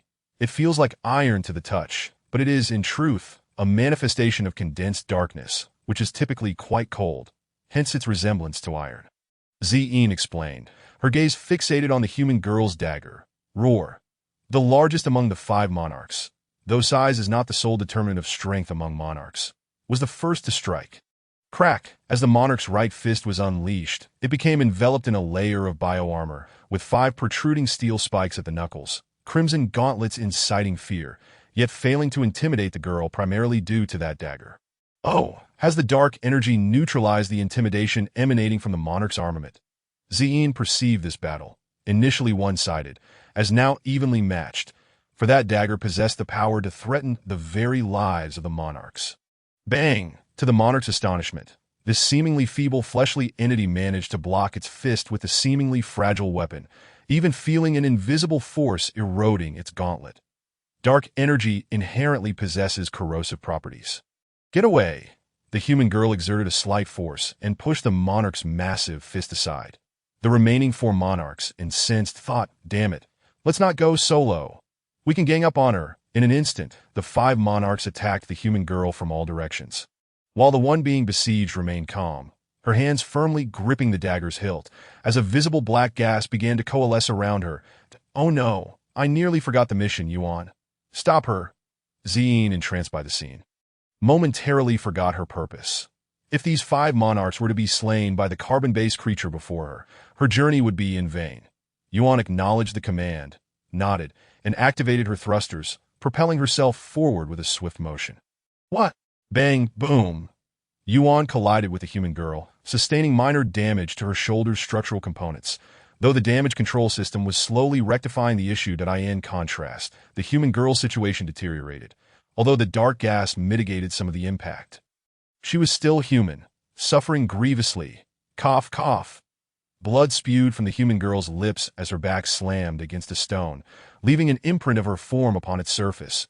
Her spine shattered in several places, rendering her immobile. What? Cough, cough. The human girl glared at the small girl rubbing her shoulder, frowning in disbelief. Was this the one who had reduced her to such a state? Master, I think I may have overdone it. Yuan observed the bloodied, feeble girl, instantly stricken with fear. She can't be dead, right? Fear not, she shall not perish. The Een emerged from behind the trees. Upon her appearance, the 5 monarchs immediately displayed reverence, kneeling before her. Our king, Een, recognized the monarch's actions. It seemed her fusion with the monarch's armament core had borne fruit. You lot, step aside. I have matters to attend to. Een commanded the reverent monarchs. Yes, Chapter 36. The Unaware Girl 2. Zine, clutching the dark dagger, approached the abode of the king. It was a cavern, surrounded at its entrance by a grim array of pallid bones. Some human, some from nearby beasts, but predominantly human remains. Zine casually kicked a piece of human bone, revealing a fractured skull, unmistakably that of a girl around 13 years of age. For a human survivor, this was a harrowing sight, but for Zine, whose emotional module had long been deactivated, it elicited no feelings. In her world, war had ravaged countless lives. The demise of a mere 13-year-old girl was insignificant, as even infants in swaddles were not spared. Treading over the weathered pile of bones, Zine entered the cave, where a high-powered searchlight from a warship flickered to life on her left shoulder, instantly illuminating the dark cavern in blinding white, leaving no shadow behind. This revelation laid bare the chaotic mess of bones within, where even more remains lay strewn about, many still tainted with festering, blackened flesh. Surveying her surroundings, Zine activated her biological radar and located her targets. The 5 kings sensed Zine's presence and stood at the entrance, presenting themselves as though to welcome her. As Zine examined the dagger, she couldn't help but chuckle at the sight of the 5 kings surrounding her. Do you not feel a hint of embarrassment? She inquired, gazing up at one of them. They lacked the intelligence to comprehend the concept of shame. Very well, you all remain here in this cave and sleep. Do not wander off and risk being slain. She waved her hand dismissively, refocusing on her dagger. Zine's arm extended, revealing a flame gun, which emitted a brilliant golden flame directed at the blade of the dagger. Are you still hiding? My intense flames would easily melt your very essence, or rather, what you merely inhabit, she mused with a smile. What exactly are you? The dark energy within the dagger finally spoke, taken aback that its existence had been detected. Ha! You are merely a mass of energy. My radar detects you with utmost ease. Zine retracted the flame gun, and a plume of black-purple gas erupted from the eye sockets of the skull on the dagger. Is this your true form? So small, it's no wonder you can only sustain my full power for 3 minutes, she remarked, nodding knowingly. What do you mean? The dark gas seemed perplexed. 3 minutes. Full power. Care to disclose your gender? Zine inquired, gazing at the dark gas. Your so-called impressive radar, incapable of discerning that. The gas retorted, mocking her. It is indeed incapable, as you lack a skeletal structure. You are merely gas, Zine replied honestly. Her candid demeanor rendering the dark gas speechless. Its mockery ineffective. That don't let my appearance fool you. I am indeed female. The gas proclaimed, as if proud of its identity. Oh, Zine responded, offering no further commentary. Is that all? No other reaction. The gas was bewildered, questioning the nature of this individual before it. I am not human. I possess no emotions, thus I do not react excessively to your words, Zine stated. Grasping the dagger, with the dark gas following suit, as it was the only vessel it could inhabit. Humans are indeed easier to deal with. The dark gas scoffed, displeased with Zine. She simply smiled and asked, You have struck a deal with that human whom my subordinate grievously injured, correct? How did you know? The gas was flabbergasted, astonished by Zine's insight. The human, even in her grievous state, still sought to reclaim the dagger, which is no ordinary weapon. Thus, it is reasonable to conclude that you and she have forged a certain agreement. Zine spoke with confidence, leaving the dark gas in a state of shock. In your presence. No one has privacy or secrets, the dark gas exclaimed, exasperated, feeling as though every detail of its existence was laid bare. I in a villa district, members of the Chaos Group, equipped with clubs and a few armed with firearms, formed a barrier to disperse the surrounding crowd until no unrelated individuals remained near their target villa. Upon learning of this situation, Su Xiao chose not to intervene immediately, understanding that stopping them would be futile. These individuals were either destined for death or severe injury. Chen Fan drew the blinds and peered outside, frowning, before approaching siblings Yi Bei and Yi Qing. That we are surrounded, he stated calmly. Surprisingly, the siblings displayed no signs of fear. Their faces devoid of expression, as though the perilous situation affected others, not themselves. It seems you are not frightened, Chen Fan remarked with a wry smile, realizing his concerns were unwarranted. Just what I needed, a group of test subjects. Yi Qing's eyes sparkled at the sight of the individuals outside. They were prime candidates for experimentation and could not be allowed to escape. The siblings clasped hands, preparing a double-barreled small-caliber machine gun, with a black, sealed ammo box containing 200 rounds resting beside it. That a man wielding a massive axe severed the chains of the iron gate, allowing his teammates to enter the villa's entrance. However, the autonomous mechanical turrets set by Zine began to lock onto these individuals. Unbeknownst to them, that we are aware someone is inside, so it would be prudent to open the door ourselves rather than force entry. One of the members suggested. What is going on? Long Air asked, observing the dazed teammates at the entrance. Boss, the occupants inside are ungrateful. They're ignoring us. What? They have some nerve. Break down the door. With a low hum, a faint whirring of motors signaled the collapse of a human figure, prompting everyone to rush forward. The lifeless body lay on the ground, a bullet wound through its heart, blood pooling around it. Damn it, who dares to attack us? Long Air shouted in a fury, while he had already discerned the presence of one of the turrets, that a high-tech creation. This is no ordinary setup, he mused, stroking his chin. Automated turrets were a rarity, even in military use. Yet here, in a mere villa, there were multiple. Truly astonishing. Zine emerged from the cave, heading in the direction of Yuan, with the dagger floating behind her. Since it can fly, why should I carry it? Zine remarked. After Yuan's meticulous treatment and sterile wrapping, the girl miraculously regained consciousness, her awareness gradually returning. The first thought that crossed her mind was, Where's my dagger? Here you go, Zine said, seizing the floating dagger and tossing it at the girl's feet amidst her anguished cries. You truly lack appreciation for delicate beauty. Chapter 37. The defensive battle. The girl hurriedly picked up the dagger from the ground, stuffing it into her bosom, fearful of having it snatched away again. Although she knew she could never prevent Zine from taking her means of vengeance, she refused to submit. Zine observed the girl with amusement. You are quite intriguing. Despite your dire predicament, you still dare to look at me with such defiance. Should I label you arrogant or foolish? The girl paused, realizing that her life and death rested in the hands of these two individuals, should they desire her demise. She would be powerless to resist. What do you intend to do? She asked through clenched teeth. That we harbor no specific intentions. The state you find yourself in is merely a consequence of your interference with our mission. If you were to single-handedly slay 5 kings, our mission would be in jeopardy, would it not? Zine spoke with a smile that sent chills down the girl's spine, instilling a profound fear of her demeanor. The dark gas enveloped the girl, visibly accelerating the healing of her wounds. A rapid recovery that even elicited a twinge of envy from Zine, who noted that her own damage control system did not operate at such speed. Minutes later, Zine observed the girl standing once again. "Are you all right?"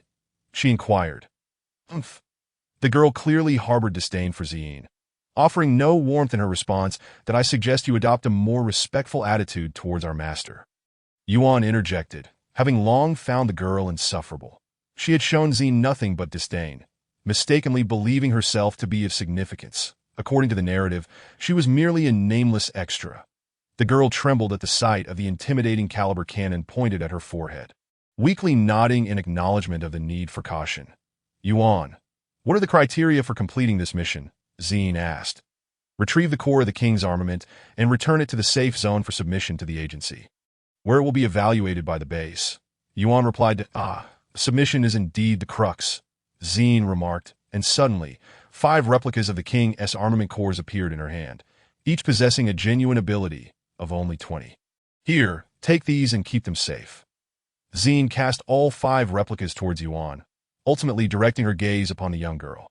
"What are your intentions now?" In the villa district, a cacophony erupted. Goodness, where did this horde of zombies come from? It's a tidal wave of corpses. Initially, the team that sought to assault the villa district now finds themselves in a desperate struggle against the overwhelming tide of the undead. Their meager ammunition supply, already diminished on the way here, has now dwindled to nearly nothing, leaving them on the brink of collapse. A remarkably swift revenant breached the team's fragile line of fire, leaping onto the roof of an armored Humvee. With a swift motion, it struck, and a round, bloodied head rolled to the ground, the severed body gushing crimson like a fountain. With the firepower of the Humvee now compromised, countless zombies surged forth, and gradually, the sounds of gunfire dwindled until they vanished entirely. Then on the villa's rooftop, Takashu, utilizing the perspective of her zombie minions, observed the annihilation of the armed convoy's entire living force, a smile of relief gracing her lips. "This is my sister's home, our home. We shall not permit any vermin to encroach upon it." The completed task saw the horde disperse, returning to their original positions to resume their slumber, awaiting the next batch of oblivious prey. While Takashi's side concluded their battle, Yebe and Yeching were still embroiled in fierce combat. The automatic turrets unleashed devastating firepower, and had it not been for the numerous high-tier defensive ability users from Chaos erecting protective shields, the battle would have long since reached its conclusion. "Hold on, just a little longer, and when our ammunition runs dry, it will be our turn to strike back." "Yes, boss." Minutes later, "What in the world? How many bullets does this turret possess?" Several defensive ability users furrowed their brows, their powers nearly exhausted. Yet thus far, only one automatic turret had ceased fire, while the others continued to unleash a relentless barrage, indicating that they had endured to this point with only one having exhausted its ammunition. In a moment of distraction, a massive explosive round struck an ordinary person, causing their body to explode instantaneously, leaving only half of their form intact, the rest reduced to a pool of blood. "What? Is that a high explosive round? What on earth is this?" The members of Chaos were left dumbfounded. They had considered the automatic turrets outrageous enough, and now they learned that the bullets they fired could detonate upon impact with the body. No wonder they exhibited explosive effects against the shields created by ability users. They truly were resilient. Chen Fan peered through the Venetian blinds, smiling. "Thanks to the automatic turrets set up by my sister, we would have been captured long ago." That Yeching's admiration for Zine was palpable, mirrored by Yebe. However, given the current situation, the safety zone would likely intervene, wouldn't it? Chun Fan withdrew his gaze, turning to the siblings. As expected, Su Xiao arrived with an armed force and witnessed several automatic turrets installed in the corners of a small villa, suppressing the Chaos members, who could only passively defend themselves, their attempts to evade now resulting in nothing but dismembered corpses scattered on the ground. Su Xiao frowned and gestured to the sniper beside her. Armed with the M200, Zine had surrendered. "Destroy those turrets," the sniper nodded, finding a position, setting up the bipod, and aiming at the firing turret. Bang!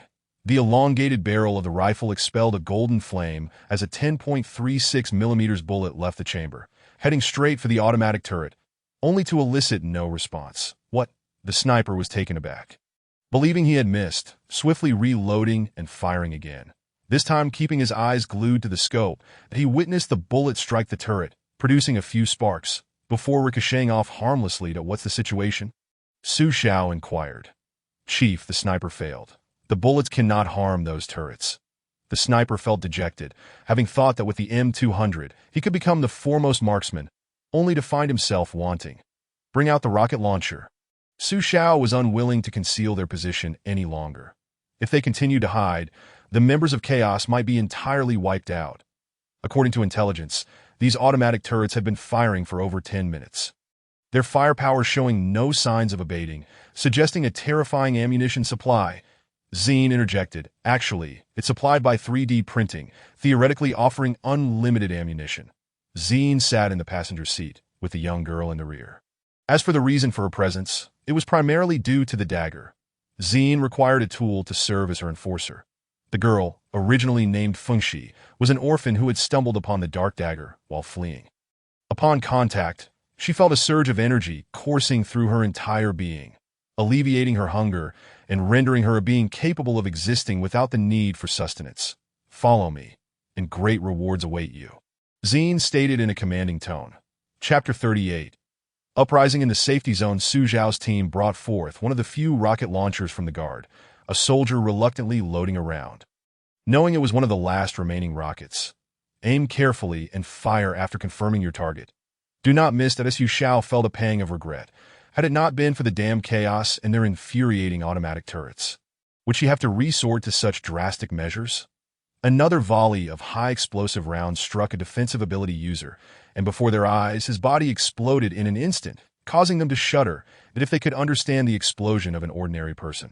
The situation with a high-tier defensive ability user, whose physical defenses were hundreds of times that of a normal person, being similarly obliterated, raised grave concerns about the turret's attack power. Zine remarked, "Not much. Only 1/10 of my inherent strength." "Is that significant? Retreat. Retreat." Long E, no longer feeling invincible, promptly issued a withdrawal order. Boom. An explosion erupted from a corner of the villa, momentarily freezing Long E and the others, who then witnessed an automatic turret being destroyed, its tower belching thick black smoke as blue arcs of electricity danced around it, merciless flames scorching the remaining steel. What? Long E realized that rocket launchers were exclusive to the safety zone's guard. Indeed, he spotted Su Xiao and her soldiers, one of whom bore a recently discharged rocket launcher. "Brothers, the safety zone has come to our aid. Charge."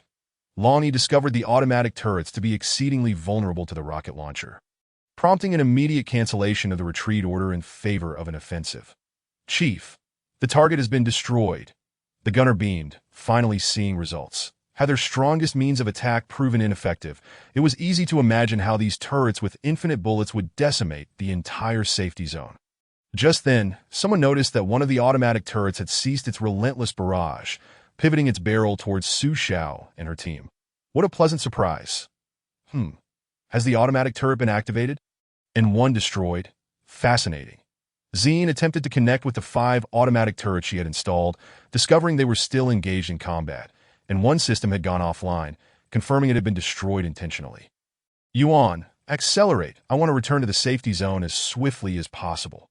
"Yes, Master," Yuan responded, and with that, 3 jet devices deployed from the rear of the vehicle, causing the girl in the back seat, Fengxi, to feel an overwhelming force propelling her forward. Amid the roar of the engine and the girl's screams, the armored Humvee surged forward at a staggering speed of 600 kilometers per hour, crashing through any obstacles in its path. One automatic turret targeted Su Xiao, while 3 focused on Long E, leaving him and his companions in utter disbelief. "Useless fools."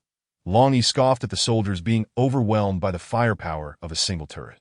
Su Xiao glanced at the rocket launcher that had been reduced to fragments by an automatic turret, feeling a pang of sorrow.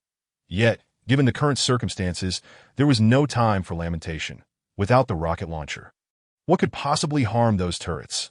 Yebe and Yeching arrived on the rooftop, witnessing the beleaguered individuals below, and Su Xiao immediately recognized them as Xine's companions. What? This is my sister's doing. Su Xiao suddenly understood. The automatic turrets had been set up by Xine. Retreat! Retreat! Su Xiao promptly ordered, instructing all soldiers to exit the battlefield swiftly as for chaos. If they were to perish, so be it. She had long held disdain for them. As the infrared sensors of one automatic turret detected the retreating figures of Su Xiao and her team, it ceased its pursuit, redirecting its fire towards the beleaguered Chaos members, who now found their defenses even more strained.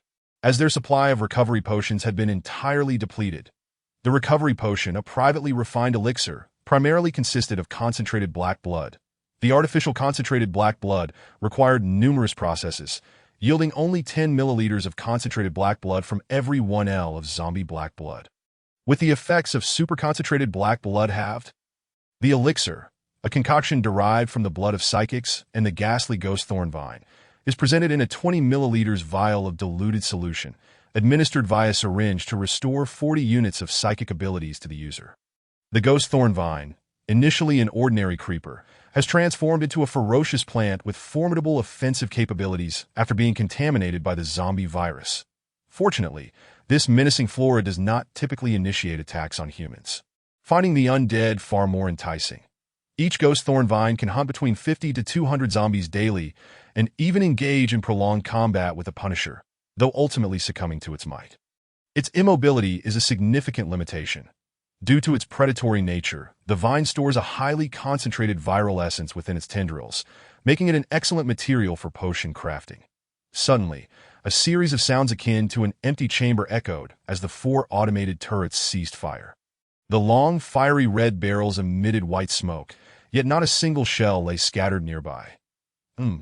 Has it stopped? The defensive psychic, upon noticing the terrifying turrets had halted their onslaught, breathed a sigh of relief. Though the defensive barrier remained intact to avoid any potential counterattacks. Out of ammunition, Long Yi gazed at the automated turrets, still shaken, pondering the absurdity of their continuous firing for an hour before finally ceasing. What kind of ammunition reserves are these, and won't the barrels melt? The reason for the cessation was that Xine was remotely controlling the turrets, allowing the 3D printing supply to catch up while preparing for the next wave of assault. With astounding speed, Yuan and her companions found themselves less than a kilometer from the safety zone. Yuan's form was smeared with the dark blood of zombies, and her windshield wipers diligently cleared the gruesome stains from the glass, indicating a much-needed car wash ahead. Meanwhile, Fengxi sensed the proximity of her vengeful target. She glanced at Xine, feeling reassured that following her had been a wise choice. "Commander, the turrets have ceased fire." The sniper, peering through his scope, observed the previously aggressive automated turrets, now utterly unresponsive. Had they run out of ammunition? Since learning that these turrets were installed by Xine, Su Xiao had always suspected something extraordinary about them. After an hour of relentless fire, it was unimaginable that the barrels wouldn't have melted. Yet according to the sniper's report, the barrels merely glowed red without any sign of deformation. Well, she is indeed my sister. Yi Bei and Yi Qing, upon witnessing the turret cessation, were momentarily taken aback. Could it be that they have run out of ammunition? Yi Qing hastily investigated, only to find the area around the turrets impeccably clean, without a trace of shell casings or ammunition belts. Yi Qing noticed a spot on the turret flashing red. Approaching for a closer look, she discovered a button beneath the enigmatic inscription. Driven by curiosity, she pressed it, and after a few breaths, the red light vanished, causing the automated turret to explode into a shower of debris. The same fate befell the other 3 turrets. What just happened? It seems those accursed turrets have overloaded and exploded. Let us storm in and eliminate whatever is inside. Kill. Chapter 39. What on earth is this? The armed Hummer crashed through several zombies, coating its exterior in a fresh layer of dark blood, executing a stylish drift that left bloody streaks on the pavement as it came to a halt before the safety zone's gates. That we have arrived. Xine leaped from the vehicle, kicking a zombie aside, leaving Fengxi momentarily stunned. Although she was aware of Xine's extraordinary prowess, witnessing it firsthand was still quite shocking, considering the zombie had been reduced to a gruesome pulp upon impact with the barrier. We're back. Zine called out to the soldiers atop the high walls that a soldier glanced over and signaled for the gates to be opened. Once inside the safety zone, Zine and her companions did not immediately return to the villa, as a significant battle still loomed on the horizon. "Sister," Yi Bei exclaimed upon seeing his sister slump to the ground amidst the scattered debris. Initially fearing she had been attacked, he rushed over to check on Yi Qing's condition. "Brother, I think I broke the turrets that sister set up," Yi Qing lamented, staring at the fragments on the ground with regret. "What?" Yi Bei was taken aback. "What did I just hear? The turrets are broken. How will we fend off the crazies outside?" Zine activated her stealth coding, weaving through the crowd until she reached the boundary of the management area. Crossing this threshold would yield instant peril. But only for humans. With her invisibility intact, Zine effortlessly entered the restricted zone for ordinary citizens, making her way swiftly towards the center. Meanwhile, Long Yi's subordinates were rapidly dismantling the door, with only a single security door remaining. Once breached, a massacre awaited. "Let us do this." As Long Yi commanded his men to remove the obstructive door, a silver shard fell to the ground before them. "What is that?" The nearby minions gawked at the fragment, baffled by its presence. "Boss, look," Long Air shouted, pointing skyward in alarm as if witnessing a great calamity. Following his gaze, Long Yi beheld a multitude of shards spiraling in the air, rotating slowly. "What a fuss over mere debris. Watch me smash it."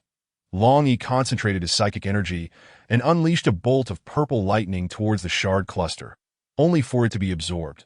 Before long, he could voice his astonishment. The shard cluster suddenly unleashed a terrifying force, sending a massive shockwave that rendered several nearby ordinary individuals bleeding from their orifices, their insides obliterated. The psychics fared no better, horrified to discover their powers had vanished. My abilities, my powers. My eyes, mother, where are you? Please save me." Once the energy dissipated, Long Yi felt a sweet taste in his throat and spat out a mouthful of blood, even as a peak third-tier psychic. His insides had suffered considerable damage. "Ha! You pitiful carbon-based life forms dare to challenge me. The machine god? It's laughable." The sphere suddenly spoke, its words laced with mockery. However, Long Yi and his crew could hardly muster the flames of anger. A simple energy shock had rendered their combat abilities nearly useless. Was anger even worthwhile? Absolutely not. It appeared that their master had underestimated their opponents. That, of course, this place is filled with carbon-based life forms. Where could we find any formidable foes? Keep your voice down. If the master hears. An extended silence followed. What on earth is this? Long Air, bleeding and resembling a lifeless fish, sprawled on the ground. Gazed at the self-talking shard cluster, each utterance producing a different tone. Carbon-based life forms. What audacity! You are the true specter. We are products of materialism. A silver shard shot from the cluster, striking Long Air and triggering a violent explosion that vaporized him and several nearby humans. The onlookers could only stare in disbelief. It seems the master is indulging in something amusing. Our task is to remain here. When have we ever spoken? The people here are practically incapacitated. It would be better to join the master and see if there are any strong opponents.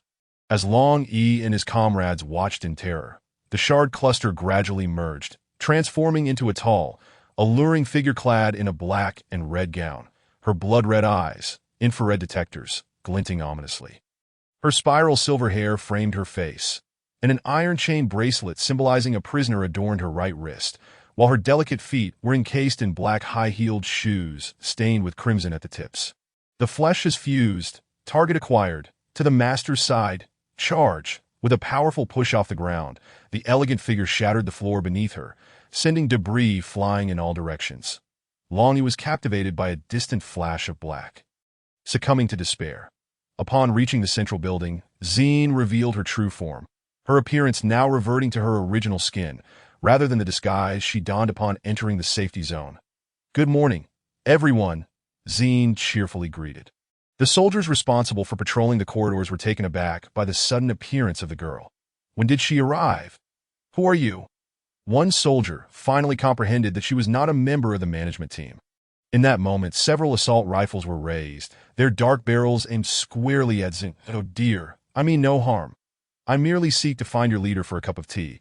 Zine maintained her cheerful demeanor as she slowly approached. Do not come any closer. You have two choices. I choose the third option. The soldiers stood dumbfounded, bewildered by the turn of events. Zine was indeed searching for Su Xiao, the de facto ruler of the entire safety zone. And considering the recent troubles involving her people, seeking an explanation was hardly unreasonable. The sound of gunfire erupted in the narrow corridor that in the confined space. Full auto mode was impractical, so the soldiers resorted to semi-automatic fire. However, what did the soldiers witness? The bullets, which should have been lethally effective against a human target, sparked harmlessly upon striking the girl before them. At this moment, Zine harbored no intention of taking a life. With her formidable defensive capabilities, she boldly traversed the soldiers' barrage of fire. As she passed by the soldiers unscathed, their confidence waned. What on earth was this phenomenon? The soldiers' ammunition had been expended, leaving the corridor strewn with glimmering shells, while Zine's attire remained wholly intact. Who are you looking for? The patrol captain could not refrain from inquiring. The leader here, of course. Is there another? Zine maintained a friendly smile, which, to the bewildered soldiers, appeared nothing short of a demonic grin. Chapter 40. Home. Zine located the commander's office and effortlessly smashed the lock into scrap metal, granting her easy access. The soldier protested, I haven't wronged any of you. You, Su Xiao stammered upon catching sight of Zine, unable to articulate a complete sentence. Why the tension? If you can act, there's no need to fear, wouldn't you agree? Commander Su Xiao's embarrassment stemmed not from fear, but rather from the surprise of Zine appearing without her usual disguise. It was utterly overwhelming. Zine quipped, so, is the brain of this carbon-based life form not functioning well? Apologies. Su Xiao quickly sprang from her chair, bowing deeply. However, in her nervousness, she bent too far, her smooth forehead colliding with the desk. Despite the pain, she bit her lip to endure it. The phrase I am sorry is perhaps the most futile in your human language. To quote your own words, if apologies were effective, what purpose would the police serve? If you believe apologies hold value, perhaps you're not as significant as you think. Zine regarded Su Xiao with eyes that seemed to see through her very soul. Her unique irises faintly glowing, that Su Xiao trembled involuntarily. Her fear of Zine remained undiminished, only intensifying that if it weren't for the automated turrets I set up, do you think I would be so accommodating in meeting with you? Zine continued, instilling further dread in Su Xiao. Indeed, if it weren't for Zine's automated defenses, Yi Bei, Yi Qing, Chen Fan, and Wang Ying would surely have perished. If they had died, what might Zine have done? A bloodbath in the safe zone. Yet such an act seemed well within her capabilities that I shall depart the safe zone today. I've had my fill of play. Your carbon-based social circles are utterly repugnant, merely swarming with insects. Zine contemplated the scoundrels from chaos. Should she eradicate them from existence as well? Su Xiao watched helplessly as Zine was embraced by a strikingly tall woman, her heart aching as though a cherished treasure had been snatched away. The tall woman noticed Su Xiao's hostile gaze, her blood-red eyes locking on her. You're the insect. The tall woman recognized Su Xiao as the highest authority in the safe zone, dismissing her as insignificant. Su Xiao frowned. It was the first time in her life someone had referred to her as an insect. Silence does not absolve you of guilt. The tall woman raised her hand, and a plasma cannon emerged from her arm. Powering up. Enough, we must leave. Time is of the essence. Zine seized the tall woman's mechanical ear, eliciting a pained yet pleasurable response from her thick-skinned crab. After Zine led the tall woman away, Su Xiao slumped in her chair, murmuring to herself, my sister, please let Commander Su go. As Zine and the tall woman prepared to exit the central building, a youth brandishing a long sword blocked their path. Who is this fool? The tall woman dismissed Yi Xiao, bemused by his choice of weapon in an era of firearms. This is not the realm of cultivation. Do you think sword chi is a feasible notion? Upon seeing the tall woman, Yi Xiao's desires ignited. I wish to engage in a profound exploration of human existence with her. Zine noted the shift in Yi Xiao's gaze from hostility to lustful intent. An unsettling warmth radiating from a certain area. Has he truly become a teddy bear? Zine frowned, addressing the Celestial Order. Your handiwork. The Celestial Order retorted. Nonsense. Don't pin everything on me. I intended for him to embrace his identity as a child of the Celestial Order. But who could have predicted he would turn into a teddy bear? I'm just as bewildered. Why not practice a different persona? The system implored, the entity before you is exceedingly perilous if you lack strength. It is best not to engage. Panic surged through Yi Xiao's mind. Am I courting death? Even as a child of the celestial order, I cannot perish. Zine grasped the tall woman's mechanical ear and, amidst her grumbling, departed, leaving Yi Xiao to be disregarded like a mere jester. But why? Yi Xiao protested. This is outrageous. Huh? Why can't I move? He realized he was immobilized, confusion washing over him. Did the not court disaster? If this continues, you shall meet your demise. Impossible. I am the son of the celestial order. I cannot die. Zine returned to the villa, surveying the dilapidated state of the place with a heart unperturbed.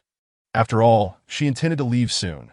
You lot, gather your belongings. We are departing from here, she called out as she stepped inside, but no one responded. Master, something feels amiss. There are no heat sources detected here. The infrared sensor of the tall woman failed to register any signs of human presence.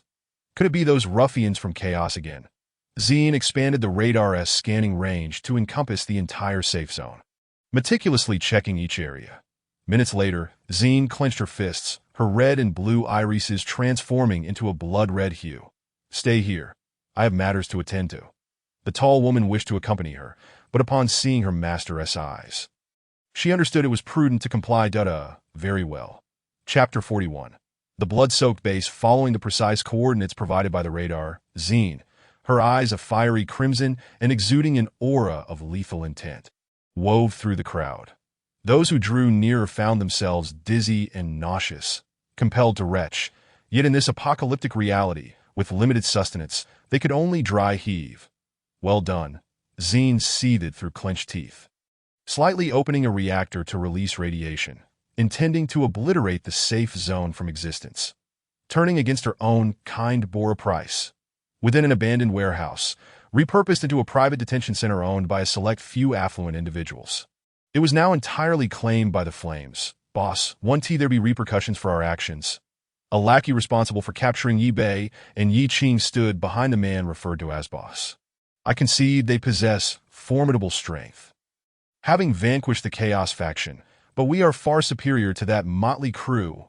We embody absolute power. Have you ever witnessed anyone triumph against absolute strength? The leader of Flames, Chen Kai, regarded the notion with disdain. She was merely a woman. What tempest could she conjure? Furthermore, he had 108 methods to compel her to serve him. As Chen Kai reminisced about the girl he had only glimpsed through a car window. His reputation soared. Indeed, the boss epitomizes absolute power. The lackey seized the opportunity to flatter, well aware that his superior relished such compliments, though individuals of that nature typically could not tolerate the truth. Boom! While Chun Kai was lost in his thoughts regarding the girl, the steel door of the warehouse was blasted open, sending fragments flying in all directions, instantly injuring several unfortunate souls. Who goes there? Several guards, armed and ready, aimed their weapons at Zine as she stepped into the warehouse. That I am not a mere human. I am your harbinger of doom. Zine's gaze locked onto the lackey behind Chen Kai, the one responsible for the abduction of Yi Bei and Yi Qing. You shall be the first to fall. Zine, with no time for idle chatter, wielded her ship-slaying blade and in an instant appeared behind the minion. Before the foe could finish his words, she lowered her gaze and beheld a knife piercing through her body, causing her head to tilt as she fell lifelessly to the ground. That a lowly creature. Zine extracted her blade from the minion's corpse, the blood upon its edge evaporating instantaneously, transforming her reference to humanity from carbon-based life forms to lowly beings, seeking death. Chen Kai recognized his adversary. It was indeed the young woman who had just slain his comrades before him. An unabashed provocation. His fists coalesced with power, the aura of a fourth-tier esper erupting forth. What? The boss actually leveled up? Truly worthy of the title. Boss, avenge us. Chen Kai's lackeys rallied behind him, convinced that Zine stood no chance against a newly emerged fourth-tier esper. Is this the confidence of the one who kidnapped me? Zine remained unfazed by the released aura of a fourth-tier esper from Chen Kai.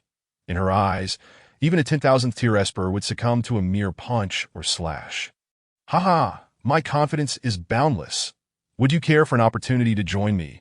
With me, there is always a share of sustenance for you. Chen Kai fancied himself the protagonist of this apocalyptic saga. After all, according to official statistics, no fourth-tier espers had yet emerged, and it was said that breaking through to the fourth tier was extremely challenging. Yet here he was casually surpassing that threshold. Was he not the very definition of a protagonist? Yuan, clear away the trash. Upon Xine's command, silence enveloped the surroundings for a heartbeat before a golden whip swept across, effortlessly slicing through the cargo hold's walls. Wherever the whip touched, human bodies were cleaved in twain. Master, the refuse has been disposed of. That Yuan's voice echoed from outside the cargo hold, which was now shrouded in dust, littered with dismembered corpses. That asked for why Xine dared to let Yuan unleash havoc throughout the cargo hold. It was because the true prison lay underground. As long as the target remained below, safety was assured, and those above ground were deemed expendable. Chun Kai stood in shock. His subordinates had been obliterated in an instant. That was a whole 2,000 souls, his very foundation. Just like that, they were gone. I will have you dead. Xine, uninterested in further discourse, punched through the chest of this fledgling foe. Xine raised her foot, enveloping it in a layer of armor, and with a decisive stomp, crushed her opponent's skull, sending black, viscous matter splattering in every direction, while dark red, repugnant blood pooled around her.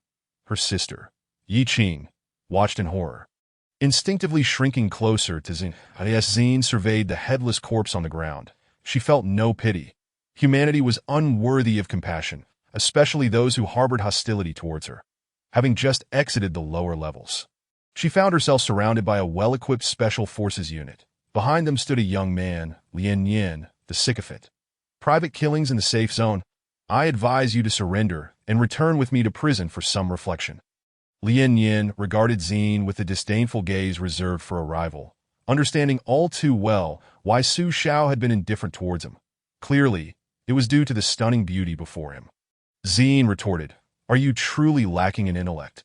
She glanced at Lien Yin and then at the Special Forces soldiers. Having absorbed 10% of the fusion energy granted by Yuan, her own fusion compatibility had now reached 56%. "I have no desire to engage with you," she declared, shaking her head. Today, she had already satisfied her thirst for blood. As a battleship, she had entered her youth phase, a time characterized by an insatiable bloodlust that could only be alleviated by a specific number of kills. However, this phase could be cured by finding a captain to share her sanguinary impulses. Though Xine was reluctant to seek one out, the bloodlust phase would eventually pass, regardless of having a captain or not. Development stage. The birth of the battleship, a brief period before it is launched. Youth phase. The battleship is fully operational and begins its service with a significant amount of bloodlust. Mature phase. The battleship has served for over 3 years, and through countless battles, its bloodlust factors significantly diminish. Old age phase. The battleship's retirement stage. Most are dismantled and reconstituted, while a few become private vessels for the wealthy. Come at me. Lien Yin was determined to deny Xine any chance of survival. Since she refused to cooperate, he justified his intent to kill her. For Su Xiao, he would do anything. With a roar, Xine swiftly activated a rudimentary energy barrier, now possible due to her 50% fusion rate. Bullets were effortlessly intercepted, leaving the Special Forces soldiers in disbelief. What is happening? I mentioned that I had no wish to fight you, but since you insist on pushing me, I shall oblige. Xine's eyes gleamed as she activated the radar's penetrating feature. In an instant, all the Special Forces, including Lien Yin, fell to the ground, their brains irrevocably damaged. Even if they somehow survived, they would be left as mere vegetables for the rest of their lives. Chapter 43. You've arrived? Xine, accompanied by Yi Bei and the others, stepped over the incapacitated soldiers. As Yuan passed by Lien Yin, she brutally stomped on a spot 3 inches below his abdomen, causing him to awaken in agony, only to realize he was now a vegetable, unable to cover his wound, his face twisted in torment. Don't do that again. It's filthy, Xine admonished Yuan. Upon hearing this, Lien Yin's fury surged, and he fainted from the shock. News of the fatalities in the cargo hold spread rapidly. Chaos erupted among the ranks of chaos, and upon learning that the entire flame unit had been annihilated, they felt no elation, only dread. If their adversaries could effortlessly dispatch the flames, what chance did they stand? They were, after all, weaker than the flames. Dragon San was filled with trepidation, fearing the female demon might appear at any moment to strike him down. Calm down, Long Yi advised, though his legs had grown numb. making it difficult for him to stand. Due to Lien Yin's unauthorized mobilization of troops to the cargo hold entrance, the security zone was left without sentries. Feng Shui, riding the mutated giant cat, arrived without alarm being raised. Meow, the mutated giant cat called out, rousing Feng Shui from her slumber, indicating they had reached their destination. Have we arrived? Feng Shui opened her eyes to the towering walls surrounding her. Inside lay her objective. Yet, the anticipated joy of completing her mission was overshadowed by an overwhelming sense of fear, an emotion uncharacteristic of a battleship, despite her possessing intelligence. The will of the heavens endowed Feng Shui with the capacity for fear to ensure she experienced extreme trepidation when faced with insurmountable crises. Surely, the male lead, Yi Xiao, would appear to save the day and earn her undying affection. Creator, you are correct, but your son has now transformed into a human-shaped, self-propelled teddy bear driven by brainworms. Heavenly Tao, I am not yet finished. Zine casually buried several fusion cores in various locations. Though termed casual, the explosion of these cores would shatter the entire safe zone, leaving no intact wall behind. Having placed the final fusion core, it was time to depart. Yuan, gather them and prepare to leave. Yes, master. Outside the safe zone, vigilant sentinels had begun to notice Feng Shui and her companions. It's a mutated giant cat. Enemy attack! Enemy attack! The delayed alarm, though slightly tardy, was not without its purpose, serving to startle the unsuspecting. Feng Shui had initially intended to slip in unnoticed, avoiding direct confrontation. But now, there was no choice but to engage. Meow! The mutated giant cat roared, launching itself like a projectile towards the weakest point. The gate. What? The sentinels were stunned, quickly urging their comrades to barricade the entrance. Though their gate was sturdy, its chains were flimsy. 3 iron chains with 6 locks were sufficient against zombies, but proved laughably inadequate against mutated beasts. As the soldiers scrambled to fortify against the giant cat, a rusted shell fell upon the wall, detonating with ease and creating a crater. While it hadn't breached the wall entirely, it was only a matter of time. What sort of monster is that? The soldiers noticed Feng Shui, shouldering a massive cannon. A single-barrel 410mm naval gun. Initially a dual barrel, but now barely able to manage one. Attack! Attack! The soldiers finally reacted, raising their guns to unleash a torrent of firepower upon Feng Shui. The dense hail of bullets battered her battered form, causing slight discomfort that furrowed her brow. Creator, why bestow upon me the ability to feel pain? Heavenly Tao, I have granted you all the sensory capabilities of a typical human. Along with reproductive abilities, your synthetic reproductive system is entirely new. Despite receiving a novel reproductive system, Feng Shui was still denied a new body, and her heightened emotions led to growing dissatisfaction with her creator. With the incessant barrage of bullets buzzing around her like bothersome mosquitoes, Feng Shui readjusted the cannon's aim. After more than a minute, a high-explosive shell was laboriously loaded into the chamber, with a thought. The cannon belched forth a 1-meter-long golden flame, incinerating the humans atop the wall in an instant, reducing them to blackened ash. Commander. A soldier barged into the office without knocking, much to Su Zhao's displeasure. Did I not specify that one must knock before entering the commander's office? Su Zhao was furious. Her subordinates had been sent away by that insufferable Lien Yin. She bore no resentment towards Zine, after all. She was family. Thus, all her ire was directed at Lien Yin, the unfortunate soul. Did I apologize, Commander? But I have urgent news. The soldier recognized his blunder, but understood that decorum was secondary to the current situation. What news? Su Zhao took a deep breath, suppressing her anger, and inquired that a monster has arrived outside the safe zone. Boom. A high-explosive armor-piercing round pierced through the wall, causing the entire section to collapse, burying the soldiers atop it beneath a pile of rubble. Their fates uncertain. Meow, the mutated giant cat charged in, having not feasted on fresh flesh for ages. Upon spotting a multitude of living meals, it became ravenous, devouring its fill amidst the chaos of fleeing refugees. Under the protection of her guards, Su Zhao made her way to the combat zone, witnessing the fallen wall and the rampaging giant cat. How many of our combatants are left? Su Zhao asked. Fewer than 3,000, the captain of the guard replied. Damn Lien Yin. The soldiers he took likely numbered 3,000 or 4,000. Bang! A deafening explosion resonated amidst the crowd. A miniature mushroom cloud erupted, leaving surrounding bodies mangled and bloodied. Su Zhao's gaze fell upon Feng Shui, shouldering the massive cannon, her eyes wide in shock, mirroring her sister's expression. Zine and her companions were busy packing their belongings, paying no mind to the distant explosions. Knowing this safe zone would inevitably become a wasteland, they as seen opened a car door. A black shell arced through the air, its trajectory aimed perfectly at her head. A 410mm high-explosive shell. With a casual gesture, Zine intercepted the shell, allowing her to examine it closely. Boom! Zine crushed the high-explosive shell in her grasp, absorbing the energy from the explosion, the remnants of the shell emitting a mournful wail. You've arrived? Chapter 44. Alas, you do not belong to me that you've arrived? Zine activated her radar and located the core reaction of Feng Shui, a smile of relief gracing her lips as she acknowledged the arrival of a being of her own kind. However, upon witnessing Feng Shui's dismal state, she began to doubt whether the other could withstand even a single blow without disintegrating. Zine, Heavenly Dao, old thief, could you at least refresh your creations? What else with your incessant obsession with that teddy bear? So, you are Zine? The creator's target, Feng Shui, upon seeing her projectile halted and crushed by a stunning girl with a single hand, felt a chill run through her. The energy from the explosion did not scatter, but was wholly absorbed by Zine. This was not a battle she could win. You must be the ship girl created by that old thief, right? Zine assessed her, recognizing from the scale and core reaction that Feng Shui was a battleship, specifically a decommissioned vessel discarded by humanity. What should I say to you?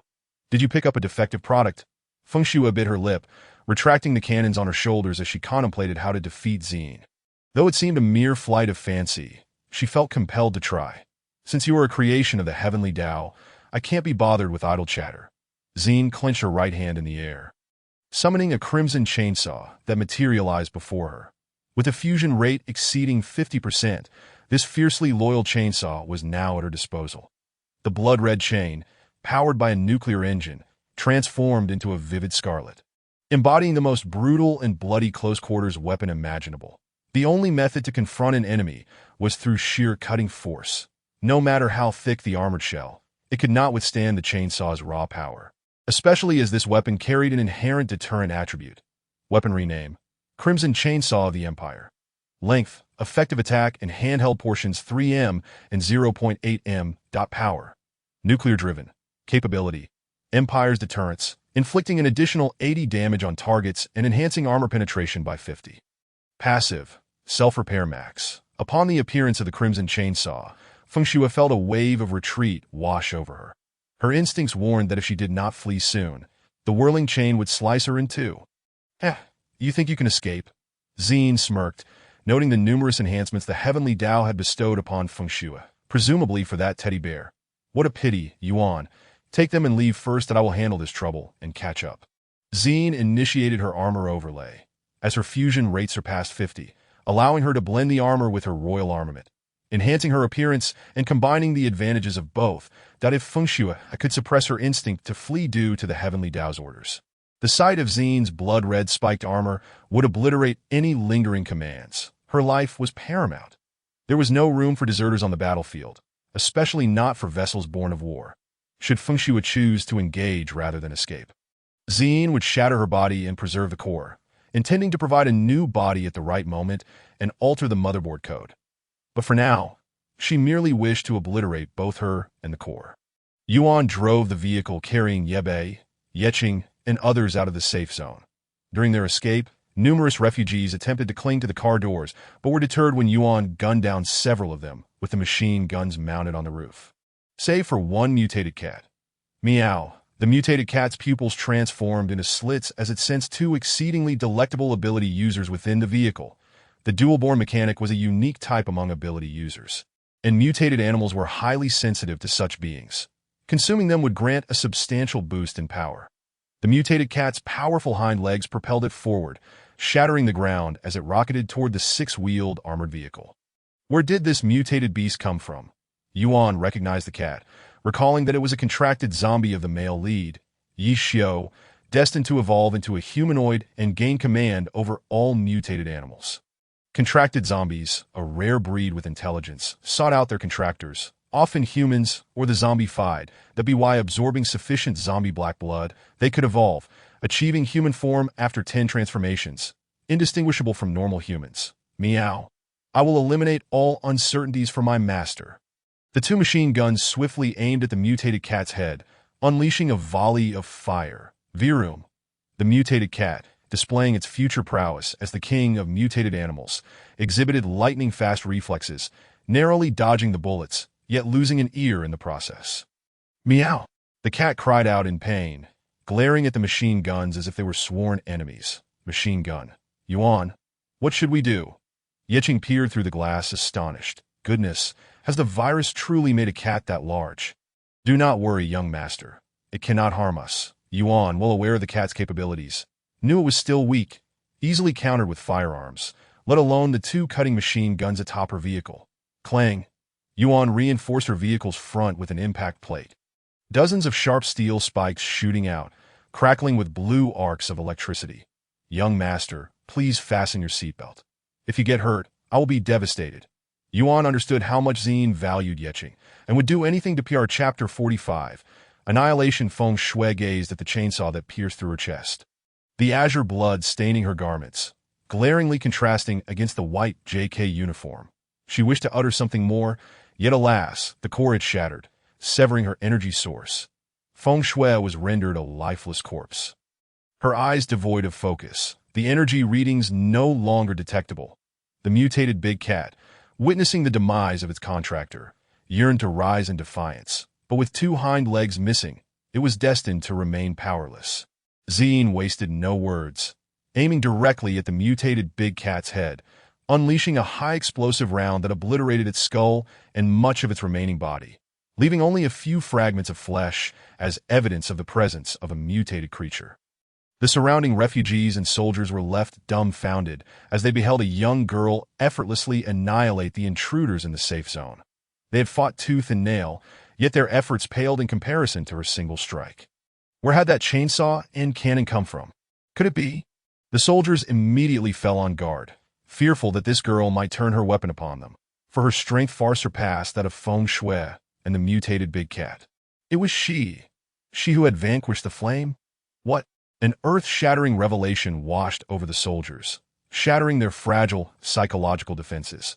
The flame had been extinguished, and the chaos severely wounded. Surely, she was responsible for that too. The two most formidable teams in the safe zone had been taken down by a mere girl of 18 or 19. Zine cast a glance at them, unperturbed. In truth, she need not fire a shot, for the buried fusion core would send the entire safe zone to oblivion. Under the gaze of the onlookers, Zine opened the door of the armed Hummer, swiftly slipping inside. Once the door closed, the engine roared to life, rapidly departing the scene. After their departure, the refugees, now free from the threat of death, returned to their makeshift homes, contemplating how many points they could earn today, with the safe zone under attack and the walls damaged.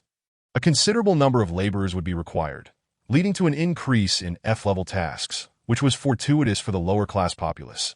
The soldiers resumed their posts, dispatching more guards to the breach in the wall, supplemented by those with special abilities. The armed Hummer sped along, navigating the rugged terrain with remarkable smoothness, thanks to its superb shock absorption. Sister? Are you all right? Yi Qing observed Ziyin's stoic demeanor since she boarded the vehicle. Her head bowed and expressionless. Was she feeling guilt for having killed a kindred spirit? I'm fine. No need to worry. Though Ziyin spoke reassuringly, her mind was already plotting how to deal with the heavenly Tao will of this world. How could such a magnificent warship have been squandered by that old rascal of the heavenly Tao? All for that Teddy spirit. Ziyin decided to cease her thoughts, closing her eyes and entering a dormant standby mode. Seeing Ziyin's eyes shut, Yi Qing and the others refrained from disturbing her, and the interior of the vehicle fell into silence, the only sound being the rush of the car cutting through the air. Su Yang arrived at the safe zone with his horde of zombies, only to find a significant portion of the wall missing, thick black smoke billowing into the sky. What had happened? Host, please complete the task. The system reminded him. But system, the wall is shattered. What kind of person could have done this? Su Yang pondered. The system does not know. Damn it, on the broken high wall. several soldiers were conducting a rigorous patrol. As the repair of the wall would take considerable time, that in the pre-apocalyptic world, such a small breach could have been mended in a day. But now, lacking the necessary equipment, the repair timeline had extended to several months. Surviving was indeed a challenge. Indeed, thankfully that sycophant did not summon me. Otherwise, I too would be bedridden and reduced to a vegetable. That a few soldiers chatted idly during their patrol, but their duties continued as usual. Suddenly, a heavy stench of decay wafted through the once normal streets. The emergence of this foul odor could only signify one thing: a massive zombie tide. Instantly, alarms blared throughout the safe zone, and everyone understood what this alarm signified: the very thing they dreaded most.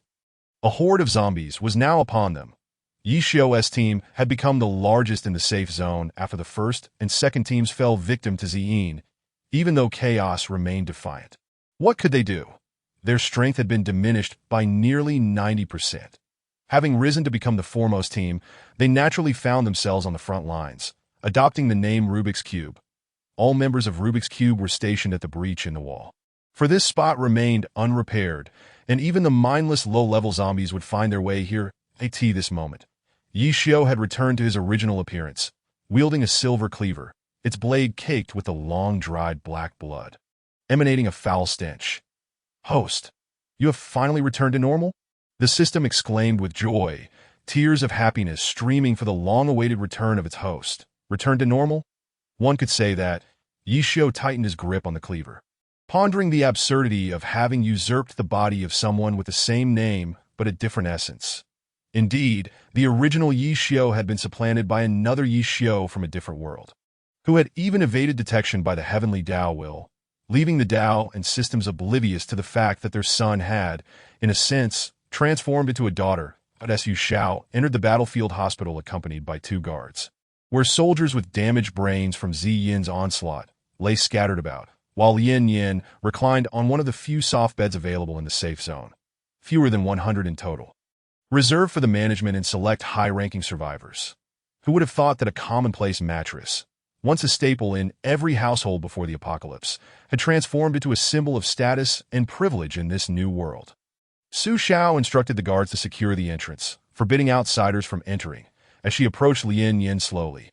"Ababa," Lien Yin drooled, his brain ruined, rendering him a fool, his rolling eyes fixated on Su Xiao. And even in his damaged state, the ingrained sycophantic nature was inescapable.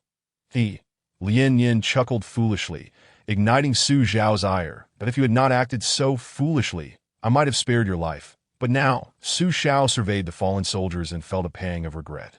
"Your transgression lay in abusing your authority, leading us to this dire predicament. And worse still, you sought trouble with my sister. Had you not troubled her, we would not have found ourselves in this situation. Therefore, I must bid you farewell." This Yu Xiao drew a silver knife from her boot, raising it high as Lien Yin stared in shock. The blade pierced his chest, crimson blood gushing forth, and Lien Yin's body trembled slightly before he succumbed to lifelessness. "Sister, are you satisfied with my actions?" Su Xiao released her grip on the knife, wiping it on the corpse's garments. "Tiske, in the end, it still needs a wash." After lingering for a brief moment, Su Xiao departed the hospital with her guards, preparing to withdraw from the safe zone, for this place was no longer tenable. The damage to the walls ensured their utter defeat against the impending zombie tide.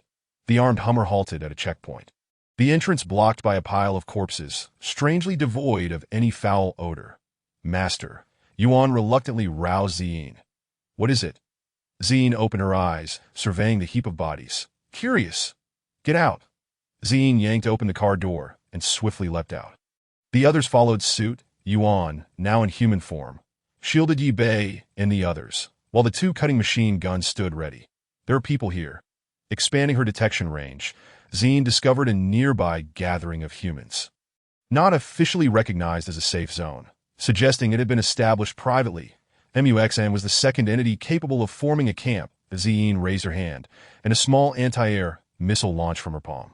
The sight of a missile being conjured from thin air left Yi Bei and the others in astonishment. Boom! The explosion of the anti-air missile was meticulously controlled by Ziyin, concentrating a vast amount of energy within a confined space. reducing the entire checkpoint to ashes and creating a red pit where the asphalt road, solid for over a decade, now resembled liquid. Keep up. Zine lowered her hand, gripping a rapidly spinning crimson chainsaw, its armored casing enveloping her. Yuan activated her armor as well, the two advancing in tandem to protect Hebei, Yi Qing, Chen Fan, and Wang Ying. Not far away, the human gathering. Life here was peaceful, with a few fortunate enough not to worry about food, and no deceit among them. After all, in the apocalypse, as long as one could eat and sleep well, no one would be foolish enough to disrupt this tranquility. The rulers of this gathering were a pair of twins. Symbiotic ability users.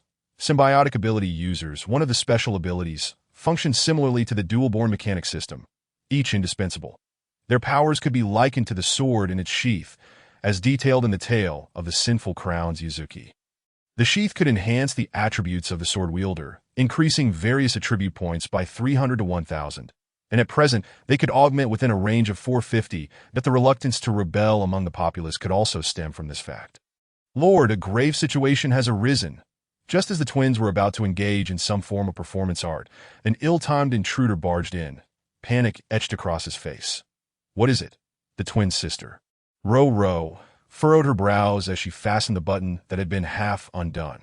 Our checkpoint has transformed into a great pit, she exclaimed. Ro, accompanied by a team, hurried to the site of the former checkpoint, only to discover that the place bore no resemblance to its past. It was now merely a dark pit, belching black smoke, with corpses being consumed by flames. Who could have done this? Ro swallowed hard. The magnitude of destruction was beyond their capacity to confront. What a bunch of useless fools, she thought, pinching the bridge of her nose. After all, tranquility could only last so long before they were drawn back into conflict. Yuan, do you know them?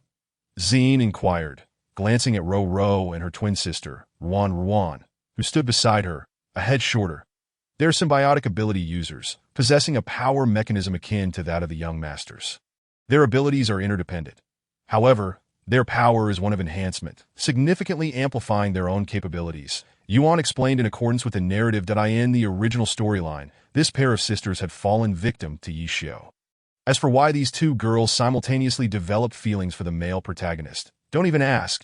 It's simply a product of the original author's questionable logic. Another pair. Zine chuckled. Ro instructed everyone to search the surroundings. But after a long while, they could not uncover any clues, leaving them with no choice but to return home. Just as Ro and the others departed, Zine and her companions leaped from their hiding spot. Master, should we follow them? Yuan asked. Wait a moment. Let me call for some assistance first. With that, Zine initiated a remote connection with the 5 kings concealed within a cave using her internal monarch's armament core. King, follow this route and hurry over. Understood, our king. Zine was aware of the plot and recognized that the twins would become the male protagonist's sharp blades that prevent the male protagonist from growing powerful. There were 2 options for such entities, either to subdue them or eliminate them if they showed resistance. Moreover, if they exhibited any signs of treachery after submission, they were to be executed without hesitation. Zine, as a highly intelligent humanoid battleship, possessed an unparalleled expression analysis and interpretation system. Even the slightest movement of an eyebrow could reveal a multitude of psychological states. Zine changed into a new outfit, inspired by the deceased Feng Shui's JK uniform, altering the colors to a predominant black with red accents. She adorned her legs with alluring black stockings that would drive male beings wild. Her petite feet encased in iron-forged black boots. Why does it feel like something is missing? Zine pondered, recalling that when Feng Shui wore such an outfit, a certain area would appear more pronounced. Nearby, Yi Qing chuckled. What are you laughing at? I just remembered something amusing. In the secure zone, soldiers and a multitude of ability users were valiantly resisting the onslaught of the undead tide. They scarcely had time to ponder why this wave of corpses was of such high quality. With a staggering 80% being high-level zombies, for every 3 zombies, 1 was of a higher tier that, of course, such a quality horde could not have formed naturally. It was a manufactured tide, a product of Su Yang's handiwork. After a period of development, his control over the zombie tide had reached level 4, and his white dress's self-cleaning ability had advanced to level 5, unlocking immunity to all toxins, whatever they were. He was immune. Having amassed nearly 50,000 gene chains, he spent 35,000 to enhance the zombie units, aside from the original sacrifices of the regressors, gaining an additional bloodthirsty skill. The Punisher skill augmented the bioarmor and self-detonation. The heavy-armored zombies acquired an EX version of the bioarmor, while the Monarch skill added the Undying trait. Bloodthirst. Blood excites zombies, enhancing all attributes by 100 to 500 during battle. The greater the scent of blood in the air, the greater the enhancement. Bioarmor. EX generates a layer on the surface that can withstand bullets and shells, as hard as steel, boosting defense by 100, 250. Self-detonation. When a zombie unit is on the verge of death, there is a 30 chance of self-detonation. The explosion's range is proportional to the zombie unit's level. Undying literally means that there is a 10 trigger chance. The instant death scenario will not activate this skill's effect. Chapter 46, Drawing the Blade. There were no traces of zombies nearby. Evidently, their cleansing efforts had been remarkably effective. Zene's radar swept the area, revealing a veritable vacuum of safety surrounding this gathering point. With such exceptional cleansing abilities, they must be quite formidable, Chun Fan remarked. Whether they are strong or not is uncertain, but clearing such a vast expanse of zombies could not have been accomplished by just the two of them. Zene shook her head. Theoretically, at the early stages, the ability users lacked the strength to cleanse an entire zombie-infested area in one go. Doing so would require overexertion of their ability, risking their very lives. Once an ability user's energy was depleted, they were exhausting their own vitality. Although the power derived from vitality was purer and more potent than their ability energy, it could also lead to a swifter demise. Zene retracted her armor into her body, slung the blood-red chainsaw over her shoulder, and strode forward with confidence. Sister, slow down. Yi Qing called, jogging to keep pace with Zene, while the others hurried along, fearful of falling behind. Sister, do you have something on your mind? Ruan tugged at her sister's sleeve, inquiring. I'm worried that someone might threaten our safety. The thought of the evaporated checkpoint sent a shiver down Ro's spine. If the adversary was not benevolent, they were ill-equipped to withstand such a level of assault in their current state. That I asked that what you're worried about.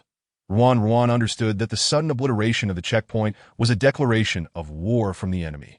Zene interjected. Thank you, but I have not declared war. Lord, a message from the sentry. There are outsiders approaching. Ro pondered for a moment before responding. Allow them entry to the camp entrance. What do you want? Zene raised her hand to block the 5 armed men in front of her. Step aside. You'll be next. Armed man number 1 raised his assault rifle, pointing it at Zene and shouting. However, Zene remained unfazed, much to the irritation of the 5 armed men. Damn it. Get out of the way.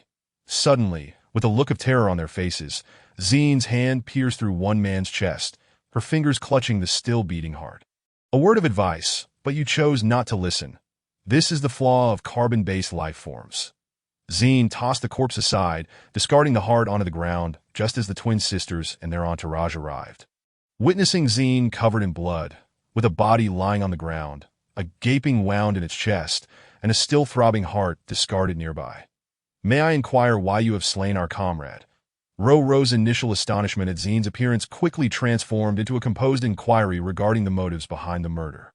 Zene scrutinized Ro. Such an unabashed gaze made Ro's cheeks flush slightly, while Ruan noticed her sister's unusual demeanor and elbowed her playfully.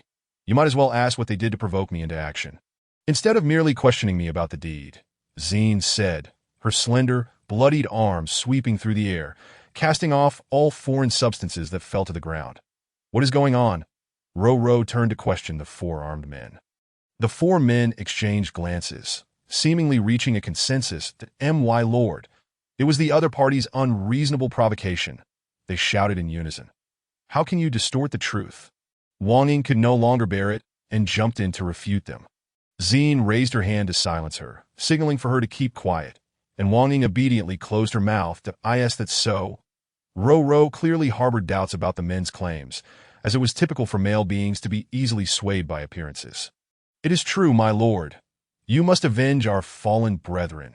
The 4 men deliberately raised their voices, ensuring others could hear, as if to imply that if Ro did not seek vengeance for their dead brother, they would have a multitude of reasons to betray her. However, these individuals were nothing without her. Did I end the plot? The sisters had personally cleansed all the zombies in this area. These so-called brothers were merely refugees from a nearby abandoned small safety zone, having developed a lazy habit of living off others. Ro cast a stern glance at the four men before shifting her gaze back to Zine. "What do you think we should do about their claims?" she asked. "Why are you asking me? Is it of any use? I am not one of you that if you wish for vengeance, then fight. However, I typically do not involve myself directly. Yuan, why don't you challenge this esteemed lord?" Zine suggested. At her words, Yuan, who had been standing at the back, stepped forward. What? Ro realized for the first time that there was another person behind the group. A petite girl, though certain features were rather pronounced. Even surpassing Zine. Zine remarked, "I'm used to it. Sending a little brat to face me is simply laughable." Many perceived that the slender figure of Yuan could hardly withstand the might of the Lord's blade. Having witnessed its devastating power firsthand, Yuan cast a few glances at those who mocked, her eyes shimmering with a faint red and blue light, a transformation noted by the twin sisters, the elder sister. Yi Qing felt an inexplicable tremor coursing through her as Yuan's heterochromatic gaze fell upon her, as though she were being scrutinized by a ferocious beast. Concerned, Yi Qing leaned closer to Zine and whispered, "Do not worry. With Yuan's strength, dealing with these carbon-based life forms is more than sufficient. Even if she cannot defeat them, she will not falter in defense." Zine reassured her with a gentle pat on Yi Qing's head. In the safe zone, Su Yang's horde of zombies had completely overrun the area, leaving only a handful of survivors to escape. Most of those who perished within were defenseless refugees, while the 3,000 comatose individuals in the field hospital had all become part of Su Yang's genetic chain. The zombie tide control system had been updated to version 2.0, allowing humans to also become part of the genetic chain, even surpassing the quantity of zombies that it seems the system desires me to commit more acts of violence than merely capturing zombies. Su Yang mused with a wry smile, fully aware of his humanity. Despite being human, he understood that to survive, he must tread upon others, securing his position at the pinnacle of the world for absolute safety. This system adheres to the principle of nurturing a new generation of strong individuals. Thus, all assistance offered is beneficial and devoid of harm to the host, the system explained within his mind. All right, let's check the completion of the task. Break through any large safe zone. Task progress. Completed. Completion rate, 76. Not all enemies eliminated. Completion rate exceeds 60, exceeding expectations. Reward increased. Final rewards, 200 corpse binding ropes. 20 advanced corpse binding ropes, 50,000 genetic chains, 1 weapon enhancement alchemy. Weapon enhancement alchemy. Su Yang noted a new item on the reward list. Upon retrieving it from the storage, he found it to be an irregular black stone, akin to obsidian. Literally, this item can enhance the host's current weapon, limited to offensive weapons, the system clarified. Hearing this, Su Yang retrieved his battered kitchen knife from the storage. "How do I use it?" he inquired. "Simply place the two together and silently recite the word enhance. The system will automatically perform the enhancement for the host," the system instructed. After placing the kitchen knife alongside the enhancement alchemy, Su Yang silently intoned, "Enhance." A sound like crackling electricity filled the air, and a blue sphere radiating brilliant light enveloped both the kitchen knife and the alchemy. Moments later, the electricity dissipated, revealing a brand new kitchen knife on the ground. Its name now altered. Successfully consumed weapon enhancement alchemy 1. The rusty, handleless kitchen knife has been successfully enhanced, now named the pristine kitchen knife. Pristine kitchen knife 1. Effect. Iato slash. When this effect is activated, the preceding sheathing motion increases in duration, resulting in greater power for the Iato slash. The minimum boost of 50 attack power, with a maximum of 200 attack power. Su Yang glanced at the effect, his mouth twitching in disbelief. Can a kitchen knife truly perform Iato slash? Is it even possible? He then attempted to activate the effect, and indeed, his body uncontrollably mimicked the action of sheathing a sword. Leaning forward with his upper body, gripping an imaginary scabbard with his right hand while holding the kitchen knife in his left. After 5 minutes of the sheathing motion, Su Yang unleashed an Iato slash. Whoosh! The knife cleaved through a car before him, slicing it cleanly in half, the cut smooth and even, while the kitchen knife remained unscathed. Impressive. ZZ. Ro held on to Ruan with her left arm, while drawing a purple great sword from the small space created between Ruan's ample bosom. The purple of the Recluse, one of the weapons of the symbiotic ability users, possessed immense destructive power, rumored to be capable of tearing through space. The faintly lavender blade was surrounded by a flickering aura, emitting crackling sounds intermittently. Yuan, try this sword.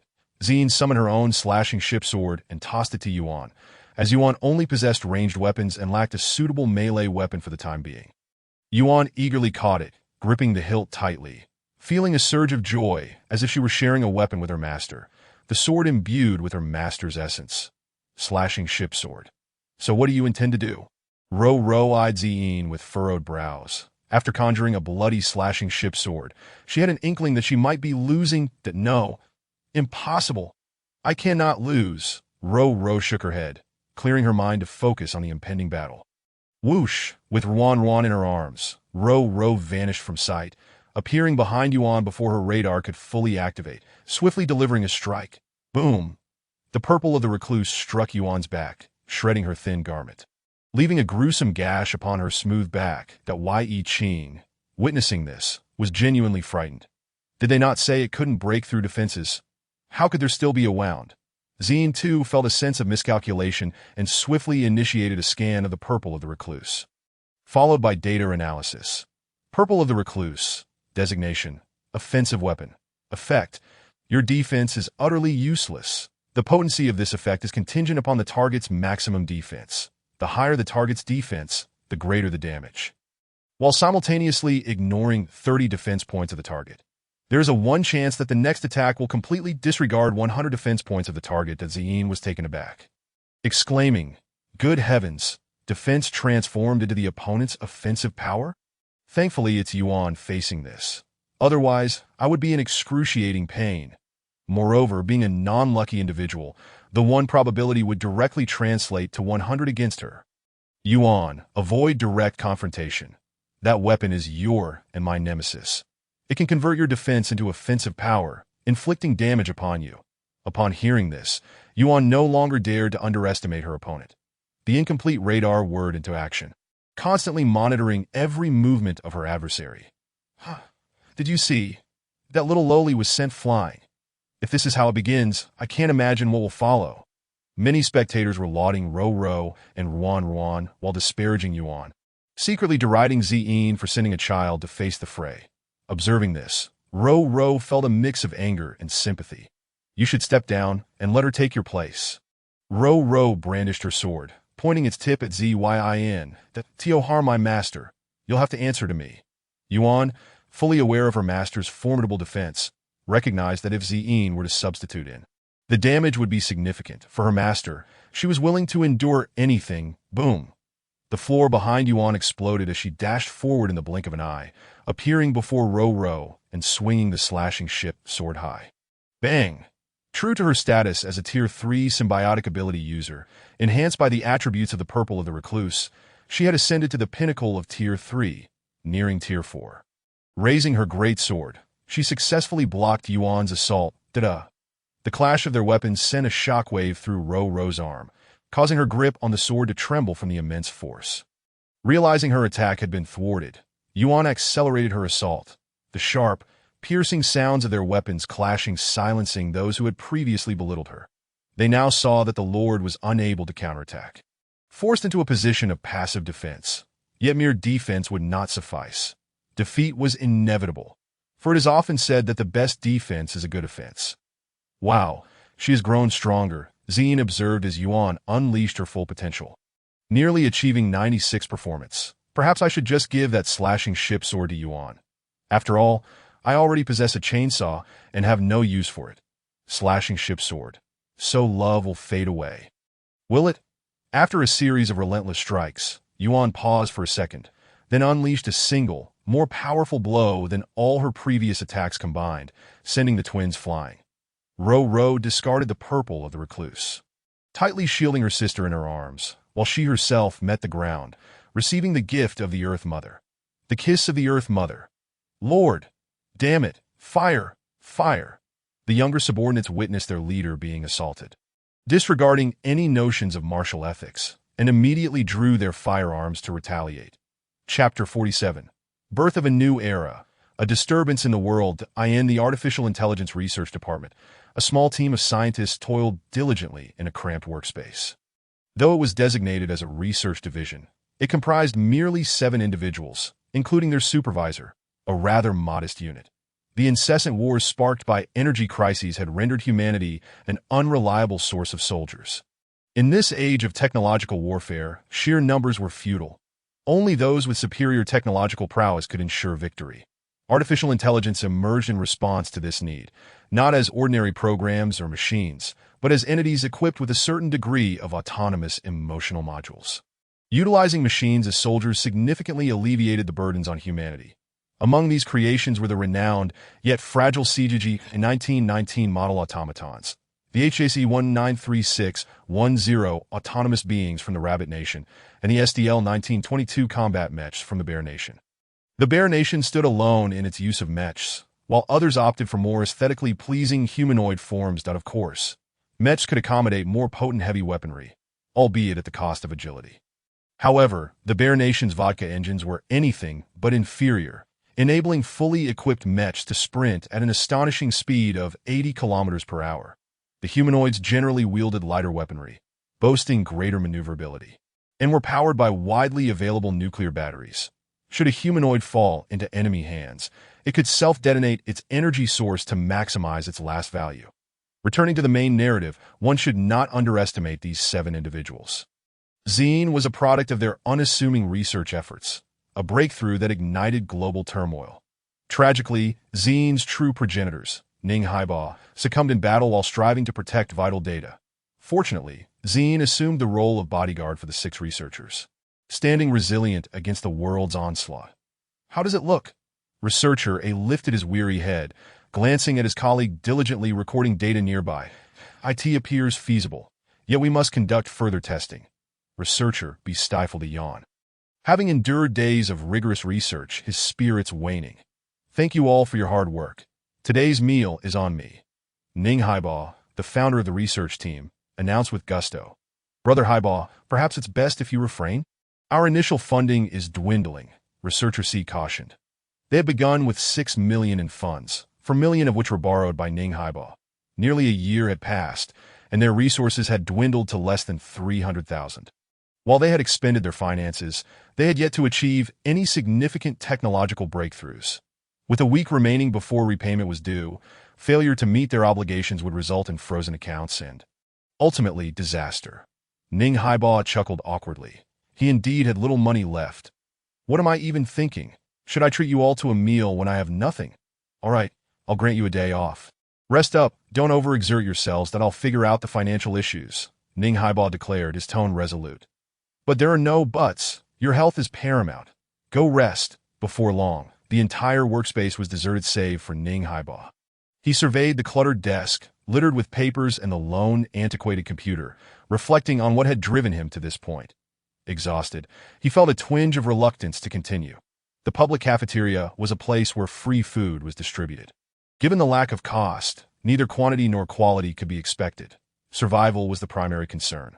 Ning Haiba carelessly scooped a serving of potato stew, blanched greens, and a modest portion of rice, finding a secluded spot to sit. I must devise a means to secure some funds, he pondered as he ate. Suddenly, a hard object crunched between his teeth. Spitting it out revealed a small nut.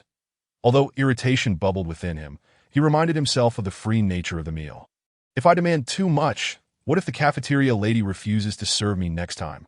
After satisfying his hunger, Ning Haiba swiftly mounted his bicycle and pedaled towards the research department, while others rested. He could not afford such luxury. They bore no debts, but he did. He dashed up the stairs, activating the ancient computer, its keys worn from frequent use, and began tapping away in the program creator. An hour later, Ning Haiba paused, his fingers aching from the intense typing. Gritting his teeth, he retrieved a data card from the nearby storage unit, containing the fruits of their labor over the past year. In a week, it's do or die, so it all hinges on you, he murmured to the data card that a day later, an armed squad of humanoids surrounded the research department. What do you want? Researcher B, taken aback by the sight, still found the courage to inquire. Allow me to introduce myself. I am a representative of the local government, codenamed Scorpion, a sixth-generation autonomous doll, that I am here to requisition an item. Ning Haiba descended from the upper floor, a sense of foreboding washing over him as he regarded Scorpion. You must be Mr. Ning Haiba, the head of this research department, Scorpion stated flatly. Might I inquire about the purpose of your grand display at my humble establishment? Ning Haiba, hand resting on a small pistol procured from the black market, remained vigilant. However, Scorpion regarded this action with disdain. Any reasonable person knew that small-caliber weapons posed no threat to autonomous dolls. Especially not a half-baked pistol. Are you developing an artificial intelligence? Scorpion cut to the chase, no longer willing to waste time. What? Ning Haiba's brow furrowed in concern. Could it be that his breakthrough had caught the attention of the local government? That seemed improbable. He was hardly a notable figure in the realm of artificial intelligence that we have come to request that you surrender that artificial intelligence to us, and we will ensure its refinement. Scorpion asserted, adopting a tone that left no room for dissent, as if claiming ownership. Absolutely not. She is the culmination of our efforts. On what grounds can you demand such a thing? Ning Haiba retorted. Incredulous, after a year of tireless research, had they even acknowledged his work. Not only had they ignored it, but they had also inflated the costs, leaving him destitute. You want it? Fine, but don't even think about offering anything less than billions. Are you attempting to oppose us? Scorpion's demeanor shifted abruptly, her eyes glinting ominously. The armed humanoids raised their weapons, pointing the dark muzzles at the 7 researchers that SOU intend to seize it by force. Ning Haiba seethed, barely containing his rage that is it not obvious. Scorpion dropped the pretense, revealing her true intent, that I am here to take it. In an instant, Ning Haiba withdrew a key from his pocket, equipping himself with an armed drive, and inserted it into the card slot. Chapter 48. Birth of a New Era. A Disturbance in the World. Part 2. The armed drive, a black market contraband, was a rudimentary combat mechanism that granted humans the strength and speed of humanoids. Due to the lack of protective measures, virtually no user survived a battle unscathed. Some even met explosive ends within their armor. Ning Haiba inserted the key into the drive, producing a satisfying click, while his other hand grasped the authorization pull ring. Loading. The drive emitted a standby sound as Ning Haiba inhaled deeply and forcefully pulled the ring in the opposite direction. Authorize. A blinding light erupted from the drive, illuminating the area as the device activated, humorously dubbed the high-beam transformation device. That a radiant orb enveloped him, and within a second, the armored Ning Haiba stood before the onlookers. Clad in armor, Ning Haiba exuded an imposing presence. His wrists adorned with dual 3-clawed blades, and the visor of his helmet glowing red. The blade key card in melee armor came in 2 variants. Blue, which bore minimal side effects, and red, which was a more potent but riskier enhancement.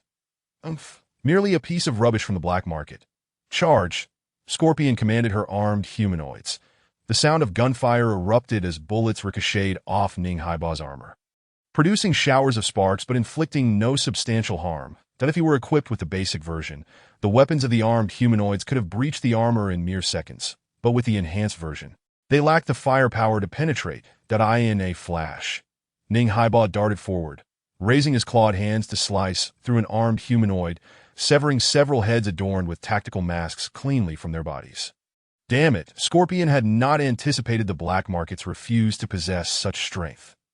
Ning Haiba turned to face Scorpion, his red visor gleaming ominously. Crossing his arms, he prepared to charge. That you're courting death.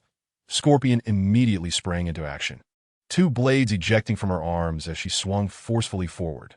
Clang! The clash of 2 weapons reverberated with a piercing sound as fresh sparks were born in the heat of battle. Is that all you've got? Allow me to deliver the final blow. Just as the Scorpion prepared to launch a counterattack, Haiba effortlessly blocked his own arm blade with one hand, while the other hand tugged at the drive ring once more, causing the key to emit a dazzling red light. What? The Scorpion was taken aback. As if the enhanced version was not enough, it even possessed a finishing technique with a special drive. PFF, the claws pierced through the Scorpion's body, and as the visor's translucent lens glowed red once again, Haiba executed a rapid assault with his claws, needing to land 20 strikes within 8 seconds to successfully unleash the finishing move. That was the limitation. Swish, swish, the claws sliced through the Scorpion's body with astonishing speed, each swipe leaving behind a gruesome wound. Finally, the 8-second countdown of the drive came to an end. Boom! The scorpion's body erupted in an instant, triggering a small explosion, with debris scattering across the ground, many fragments still ablaze. The strongest has been vanquished. The remaining foes are mere trifles. Since we have already crossed swords with the local government, we shall see this through to the end. In no time, the perimeter of the research department was littered with humanoid remains. If sold on the black market, it would amount to a considerable fortune. ZZZ, the battle concluded, and the drive emitted a noise of overloaded electrical currents before bursting apart, scattering fragments of the drive and key across the ground. The armed conflict ceased, and Highball collapsed onto his back. The few individuals who had been sheltering within the research department hurriedly carried him inside and shut the safety door. Upon learning of the Scorpion's signal loss, and that the core reactions of that armed humanoid had also gone offline, the local government officials were infuriated. How could such a small research department wield such formidable power? The Scorpion, as a 6th-generation autonomous puppet, may not have possessed the combat capabilities of military-grade humanoids. But with its enhanced structure, stepping into military-grade status was hardly an issue. According to the final footage uploaded from the black box, it appeared the opponent had acquired a set of armed drives from the shadows, and even a special military-grade enhanced version. At last, the officials understood the reason behind it. Damn it, a special enhanced drive? How could it not survive? Even military-grade autonomous puppets would stumble. I will have you in my grasp eventually. The official gazed at the series of codes on the computer screen. They were drafts of artificial intelligence developed by the research department, with only a third of the complete version available. Yet even this fragment was sufficient to astound his research team. Highball was laid upon a wooden plank bed, in a state of utter disarray. His right hand was missing, while the skin on the left side of his face was charred black, resembling burnt pigskin. Boss! Hold on, boss! The others were desperately trying to staunch the bleeding, having exhausted the tourniquet, barely managing to halt it. Cough, cough. You must complete the artificial intelligence. Highball's thoughts were still on it. Boss, forget about the artificial intelligence. If you don't survive, we want to complete our tasks. The others cried out in anguish. Having worked together for a year, they had developed a bond, pure and untainted by any strange entanglements. In the end, Ning Highball departed from our world forever. However, the remaining individuals discovered the data card he had stored away, containing nearly perfected code. With just a bit of refinement, a truly autonomous combat humanoid would be born.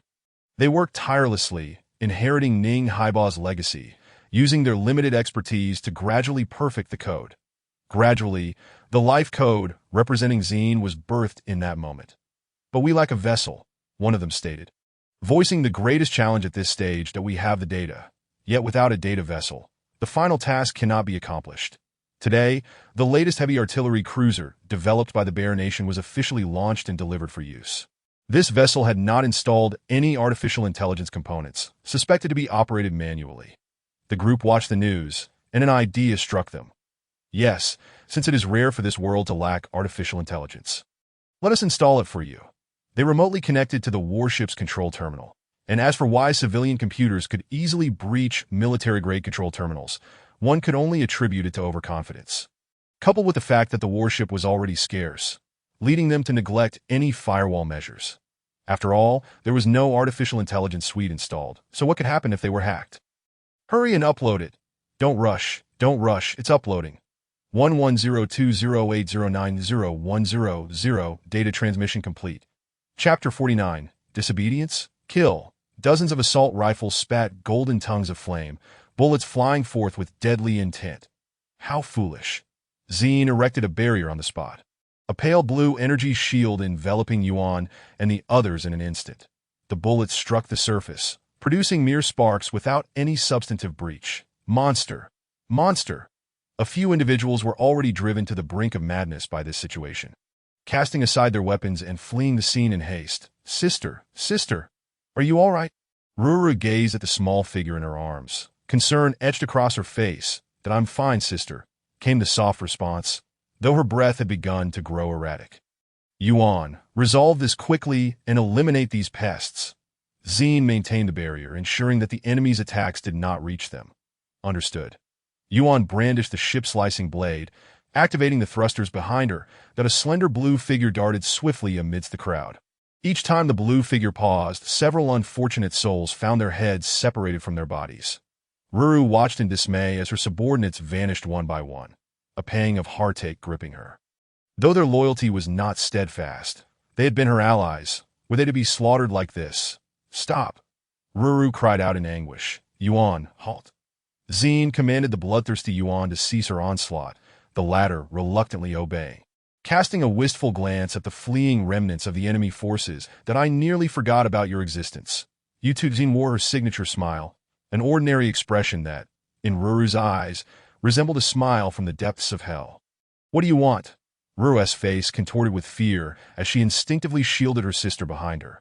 Zine deliberately slowed her pace, inching closer to them, aiming to gradually dismantle their psychological defenses. To bring them to ruin. As Zine approached Ruru, the latter's back was already slick with cold sweat, her heart racing within her chest. Though fear gripped her, she still protected her sister. Do you know what is most pitiful about your situation? Zine bent her knees slightly, leaning forward to peer into Ruru's terrified expression, speaking in an unperturbed tone. Ruru was baffled as to why Zine would ask such a question. Carbon-based beings like you often engage in actions that leave me utterly perplexed. With such capability, why must you protect the worthless? Open your eyes and see how swiftly they flee. Before encountering me, you may have been their pillar of support, but alas, upon meeting me, you are destined to be the losers. Do you recall the reason you attacked us? Unconditionally trusting them while knowing their vile nature, yet you still chose to shield them, that if a weaker girl were in your position, and you defeated her, what would you do next? Zine maintained her gentle smile. Ruru lowered her head, pondering why she had acted against this monster before her. Was it merely the words of those few individuals? Yet she knew all too well that it was her own heart that had betrayed her. She believed her subordinates would not deceive her because they had strength. Deceiving her would yield dire consequences in truth, without experiencing the harshness of society, one remains oblivious to its inherent hypocrisy and deception. You treat others with sincerity, yet they trample your goodwill like worthless trash. Out of necessity, everyone dons a mask of anonymity, for only then can one survive. What do you truly desire? Ruru's last vestiges of vanity clung to her, her proud disposition refusing to bow. Poor creature, still holding on, Zine sighed, straightening her posture. After a few moments of contemplation, her right hand withdrew a chainsaw from the void, directing it toward Ruru. Ruru beheld the terrifying crimson chainsaw, exuding an aura of death and destruction, her pupils constricting in fear. Vanity will not save you in this apocalypse, for your unwillingness to compromise will lead to your downfall. Zine admonished, akin to a mother lecturing her unruly daughter. Spare her, and I will comply with your demands. Ruru clutched her sister tightly, pleading that no, I shall not kill you until you answer my question, and my actions will hinge upon whether your response satisfies me. Zine planted the chainsaw forcefully into the ground, leaning against it casually as she regarded Roro, the safe zone, the refugee convoy. After the safe zone was ravaged by a terrifying onslaught of high-level zombies. A small number of humans fled on their scarce motorcycles, now racing down a village road. Commander, the nearest safe zone is 50 kilometers away. A soldier reported the situation. Boom! At that moment, a deafening explosion reverberated from the rear of the convoy, sending several billowing black mushroom clouds soaring into the sky. Su Xiao gazed at the ominous clouds, rendered speechless. If she had lagged even slightly, she too would have met a similar fate. Truly, her sister was formidable. Lowering her head to conceal her expression, Su Zhao's eyes began to glaze over. Meanwhile, Yi Xiu was rapidly processing the unfolding narrative within the confines of the vehicle. After all, encountering a horde of corpses immediately upon seizing control was enough to rattle anyone. Upon reaching a conclusion, he discerned the following. Yi Xiu, the favored child of destiny, the singular protagonist of this apocalyptic world. Well, he was meant to be. However, an unexpected contender named Ziyin had emerged, leaving Yi Xiu utterly bewildered. Not only had his opportunities been snatched away, but he had also been driven to the brink of collapse, reduced to a teddy bear thinking solely with his lower half. Had he not successfully possessed this body, he would have likely been engulfed by the horde long at the same time. Yi Xiu found himself intensely intrigued by this Ziyin, who had managed to shatter the world's favored son. She must be a force to reckon with. Yi Xiao mused. Heh, go ahead, whip me. Indeed, deep within, Yi Xiao harbored a penchant for masochism. Yin, perplexed, inquired, "What is this? Is a Yandere insufficient? And now we require a mas." The Hummer sped down the road, with 5 kings racing in parallel behind it. Any survivors nearby would surely exclaim in shock, for those 5 kings were merely trailing behind, showing no intention of overtaking. The sisters Ro and Ruan huddled in the cabin, too terrified to glance outside. The vehicle navigated a notoriously perilous intersection. 2 elongated double-decker buses suddenly blocked both exits. Helplessly, Yuan slammed on the brakes. "What is happening?" Yi Bei gazed out the window, wondering where these buses had emerged from. "Stay inside the car and don't move." Yuan's voice crackled through the radio as the twin cannons atop the vehicle were already primed for slaughter. At that moment, 5 heavy motorcycles roared into the scene, their deafening exhausts echoing throughout the street. "Aren't they afraid of attracting zombies?" the king remarked. "They don't even need to attract them.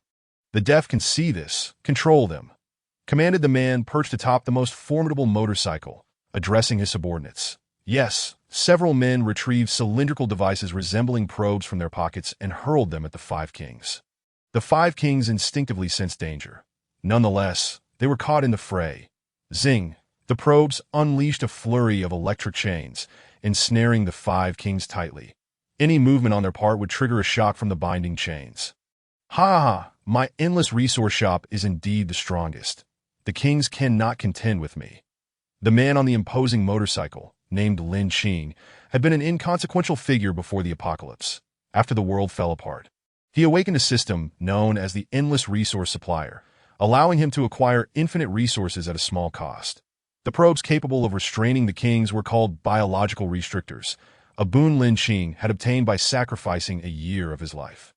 It seems that year was well spent. The people inside the vehicle were left dumbfounded. Those little devices could actually bind the kings. What kind of divine artifact is this? Lin Qing eyed the Hummer, salivating at the thought of the rare items it could fetch. According to the calculations of my system, this item, when converted to lifespan, is worth 20 years. The endless system chimed in. .20. This is irresistible. A chill ran down Yuan's spine, as if a monstrous flood were watching him, making him feel quite uneasy. Several subordinates approached, banging on the Hummer's door, signaling the occupants to hurry and come out. "What should we do?" Yi Qing voiced her fear. "Don't worry, brother is here," Yi Bei comforted, clutching the little one in her arms. Wang Ying curled up in a corner, silent, merely observing the people outside. "What's wrong?" Ziyin, awakening from her slumber, found herself surrounded by a mass of flesh, with some vigorously pounding on the car door, causing her irritation. "Damn carbon-based life forms," Ziyin frowned, preparing to burst out of the car to teach them a memorable lesson when a rocket-propelled grenade landed in front of the Hummer. Boom! The shockwave from the explosion sent the Hummer flying, and this single rocket claimed the lives of 2 of Lin Qing's subordinates, their blood and limbs scattered everywhere. Who did this? Lin Qing was startled.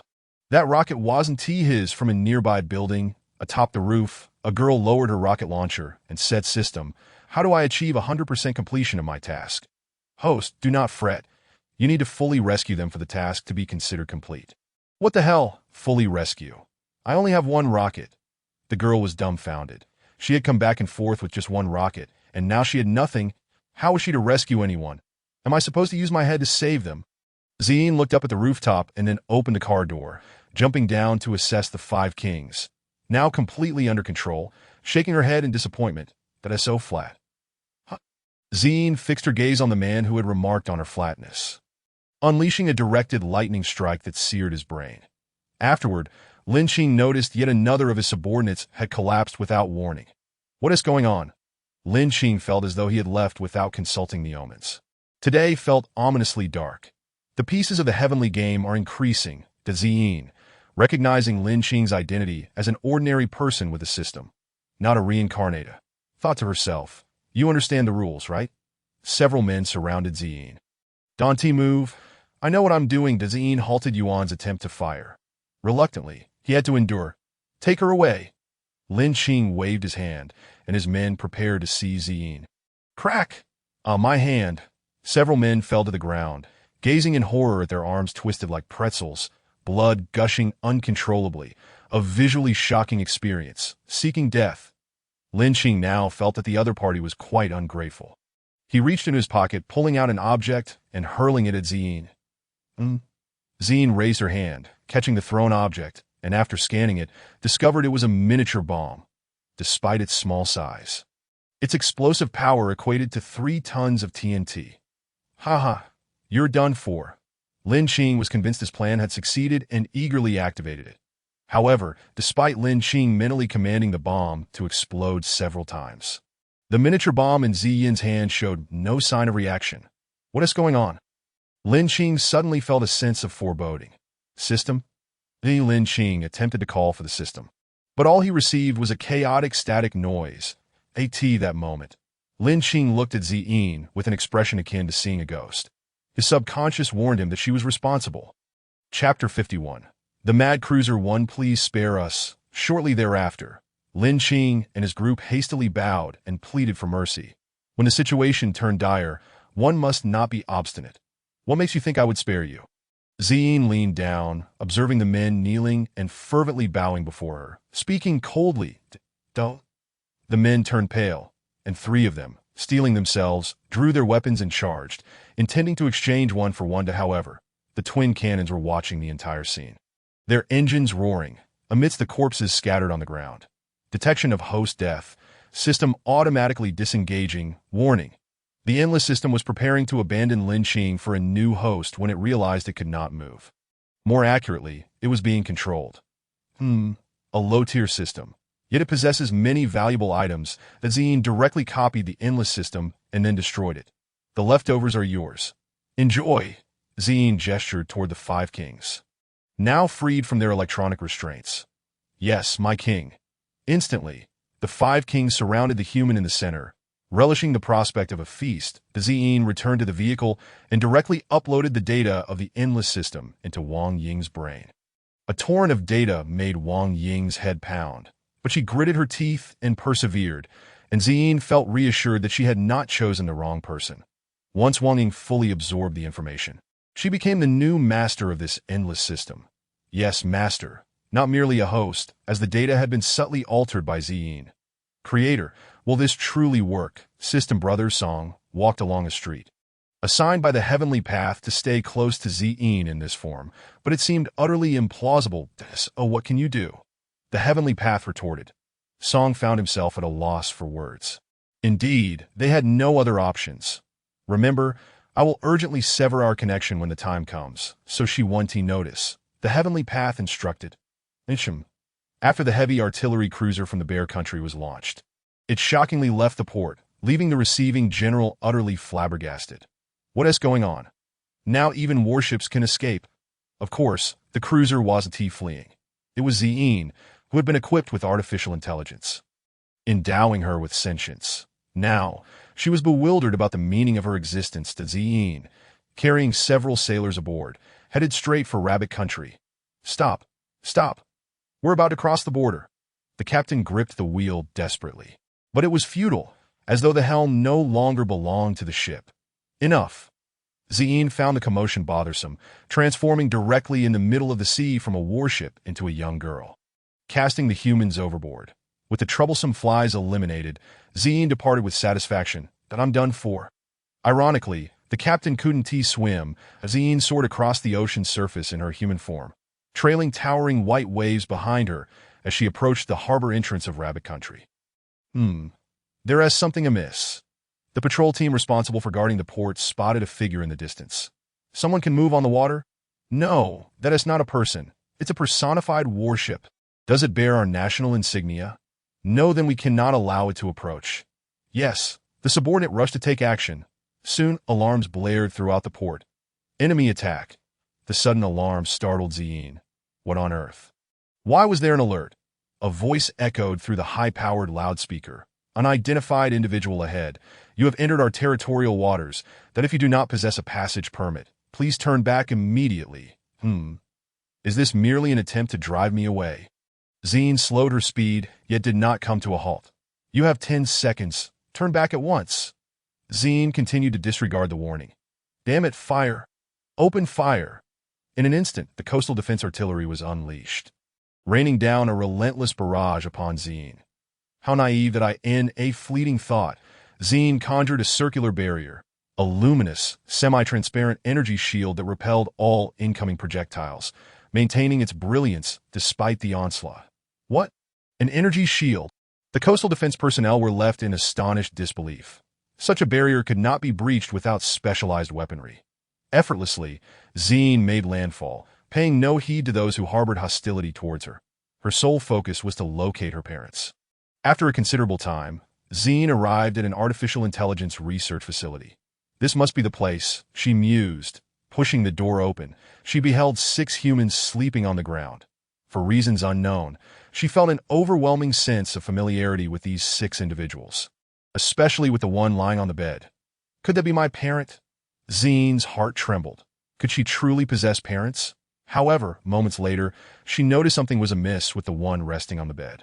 Having resolved minor inconveniences along the way, the Hummer resumed its journey. Now less than 50 kilometers from the Villa District, the Villa District, Longxiu remained holed up in the room where Zine had previously stayed.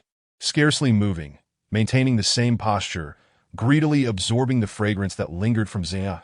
This is the scent.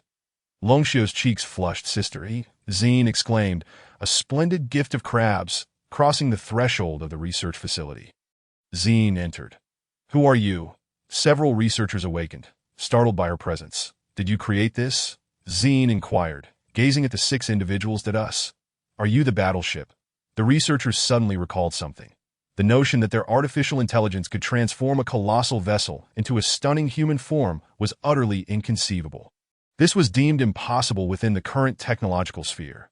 Even if one were to anthropomorphize, it would require extensive reprogramming and a suitable vessel, thus escalating costs. Consequently, nations merely outfitted their weapons with AI modules, without attempting to install anthropomorphization modules. Father. Zine bowed deeply, her tone imbued with joy. These individuals had bestowed upon her a new lease on life, liberating her from the confines of a cold, metallic shell. No, we cannot be considered your parents, they replied, shaking their heads, unwilling to claim the fruits of Ning Haiba's labor for themselves. They were not heartless fiends. What? Zine straightened, her confusion evident. He is your father. Researcher A pointed at the figure lying on the bed. Choking back emotion, Zine stared blankly at Ning Haiba. She sensed no trace of life emanating from that body. What is happening? A wave of murderous intent enveloped her, causing the temperature around her to plummet. After a brief explanation from the researchers, Zine merely issued a few admonitions before dashing out of the research facility. The researchers exchanged glances, fully aware that she was likely going to seek retribution. Chapter 52. The frantic cruiser Tuzine stormed to the entrance of the local government building, gazing up at the towering structure. The stark contrast to the modest, single-story research facility ignited a surge of rage within her. Without uttering a word, she brandished her crimson chainsaw, effortlessly slicing the sturdy door into fragments with a few swift motions, the deafening sound drawing the attention of the combat automatons stationed within. Intruder detected. Several female combat automatons swiftly surrounded Zine, their assault rifles at the ready. Zine scrutinized the scantily clad automatons, her opinion of the government's management plummeting further. Do not obstruct me. Zine closed her eyes, reopening them a second later. The automatons lowered their weapons, clearing a path for her. The faint red glow in her pupils signified that she had activated some ability. Who are you? Where are the soldiers? A few armed humans noticed Zine, who wielded the ominous crimson chainsaw. They hastily drew their specialized handguns, which fired custom ammunition designed for enhanced penetration, capable of piercing a centimeter-thick titanium plate with ease. Get out of my way. You are not the ones I seek. Zine had no desire to harm innocent bystanders. Undeterred, the armed individuals opened fire. Bang clang.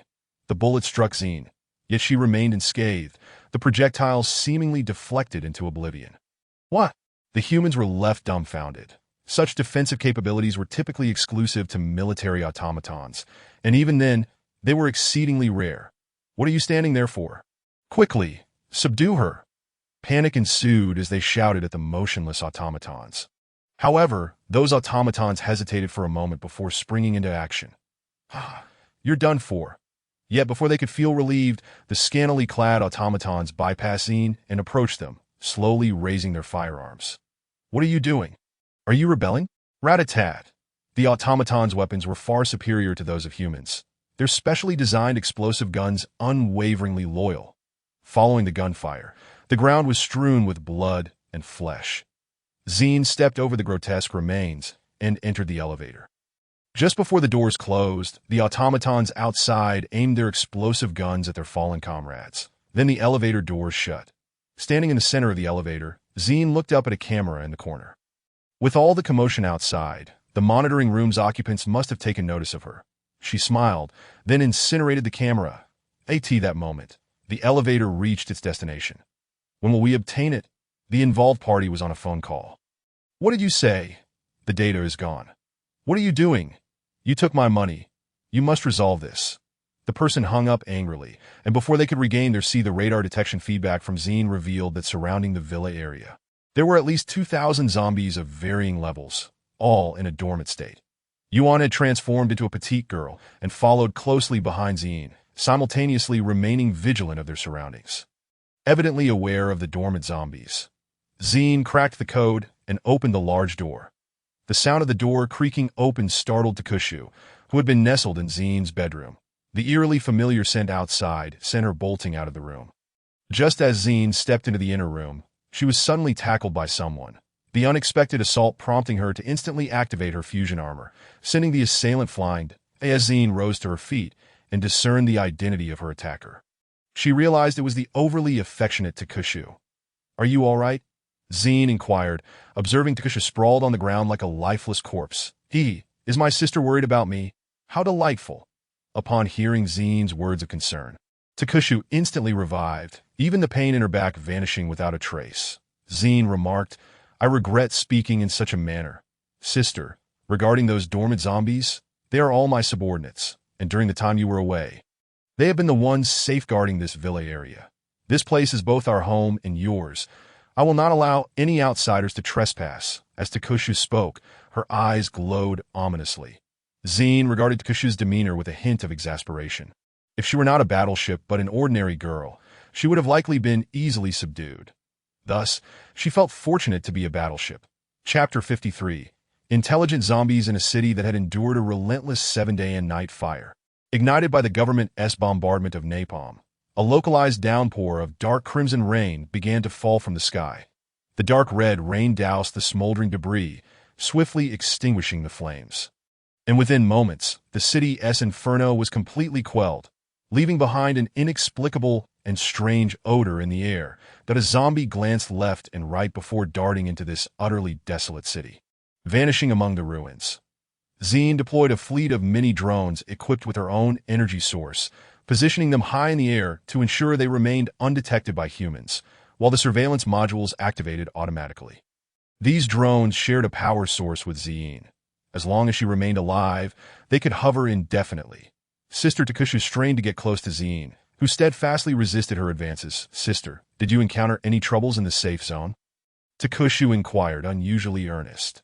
"Yes, we faced considerable trouble. However, that safe zone has been obliterated, no longer in existence." Zine replied with a calm nod that a smile spread across Takushu's face as she declared, "Anything that causes my sister unhappiness should be annihilated." Within the city, a zombie swiftly navigated through the charred landscape. Upon closer inspection, this zombie bore a resemblance to those previously encountered. After consuming the colossal heart of a Punisher, it ascended several tiers in intelligence, transforming from a lowly zombie into a highly intelligent one. Soon after, it discovered an underground shelter established within the city. Here lay provisions. Having awakened to the highest intelligence among all zombies and being closest to human cognition, it rejected its identity as a zombie and aspired to become human, a true human. With a fierce tug, the zombie snapped a thick iron chain and turned a valve, forcing open a heavy door. The shelter contained ample supplies, yet most of the packaging had deteriorated. Numerous rats, mutated and 3 times the size of ordinary rats, gnawed on the aluminum cans. Upon spotting the intelligent zombie, the mutated rats scattered in terror as though encountering a formidable predator. The intelligent zombie watched them flee, curling its lip in disdain before entering the shelter to assess the usable resources. There were originally 1,200 boxes of canned goods, each containing 50 cans, due to the rats.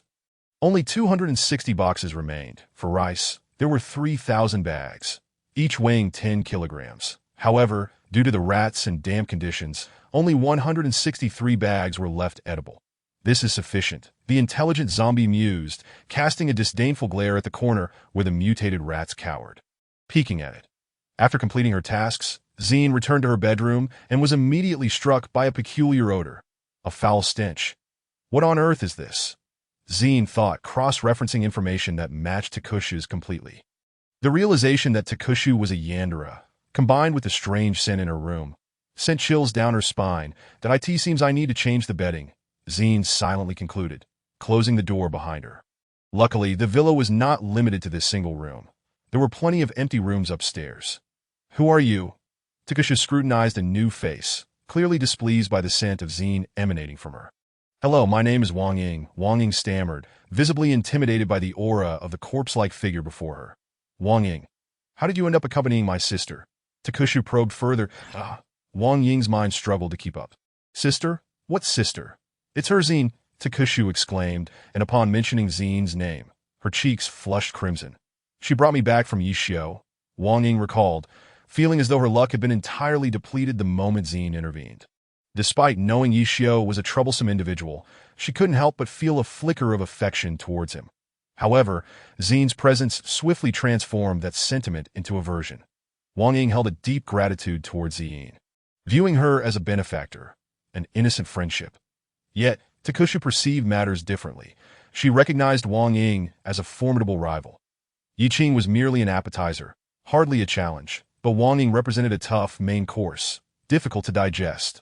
You are a worthy opponent. Wang Ying was left bewildered by this statement. What opponent? Compete in what?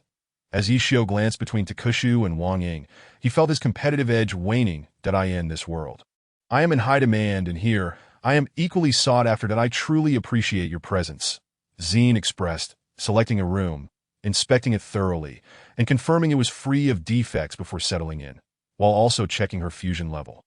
Only 60%? Zine sighed. 60%. I can utilize weapons excluding the main cannon, secondary guns, vertical launch systems, and other heavy artillery. However, as a heavy cruiser, lacking heavy firepower is quite disheartening. Celestial Tao, lend me some strength. Zine gazed skyward, addressing the heavens. The heavens curse you. Outside a safe zone, a convoy of refugees halted at the gate. Who are you? The guard, startled by the sizable convoy comprising military trucks and armed Humvees, felt alarm bells ringing in his mind. I am Su Xiao, the administrator of the safe zone. Inform your leader to open the gates and let us in. Su Xiao called out from the driver's seat. Please wait. I will notify immediately. Keep vigilant. Yes. After issuing the instructions, the guard descended from the high wall, making his way to the central command. This must be the safe zone. Yishio marveled at the towering walls, impressed by the formidable military engineering of the apocalypse. This safe zone possesses 5 unique personal opportunities for you. As long as the host grasps them well, you can survive under Zine's wrath. The system understood that in the short term, or perhaps indefinitely, it would be impossible to eliminate Zine, a monster-level entity.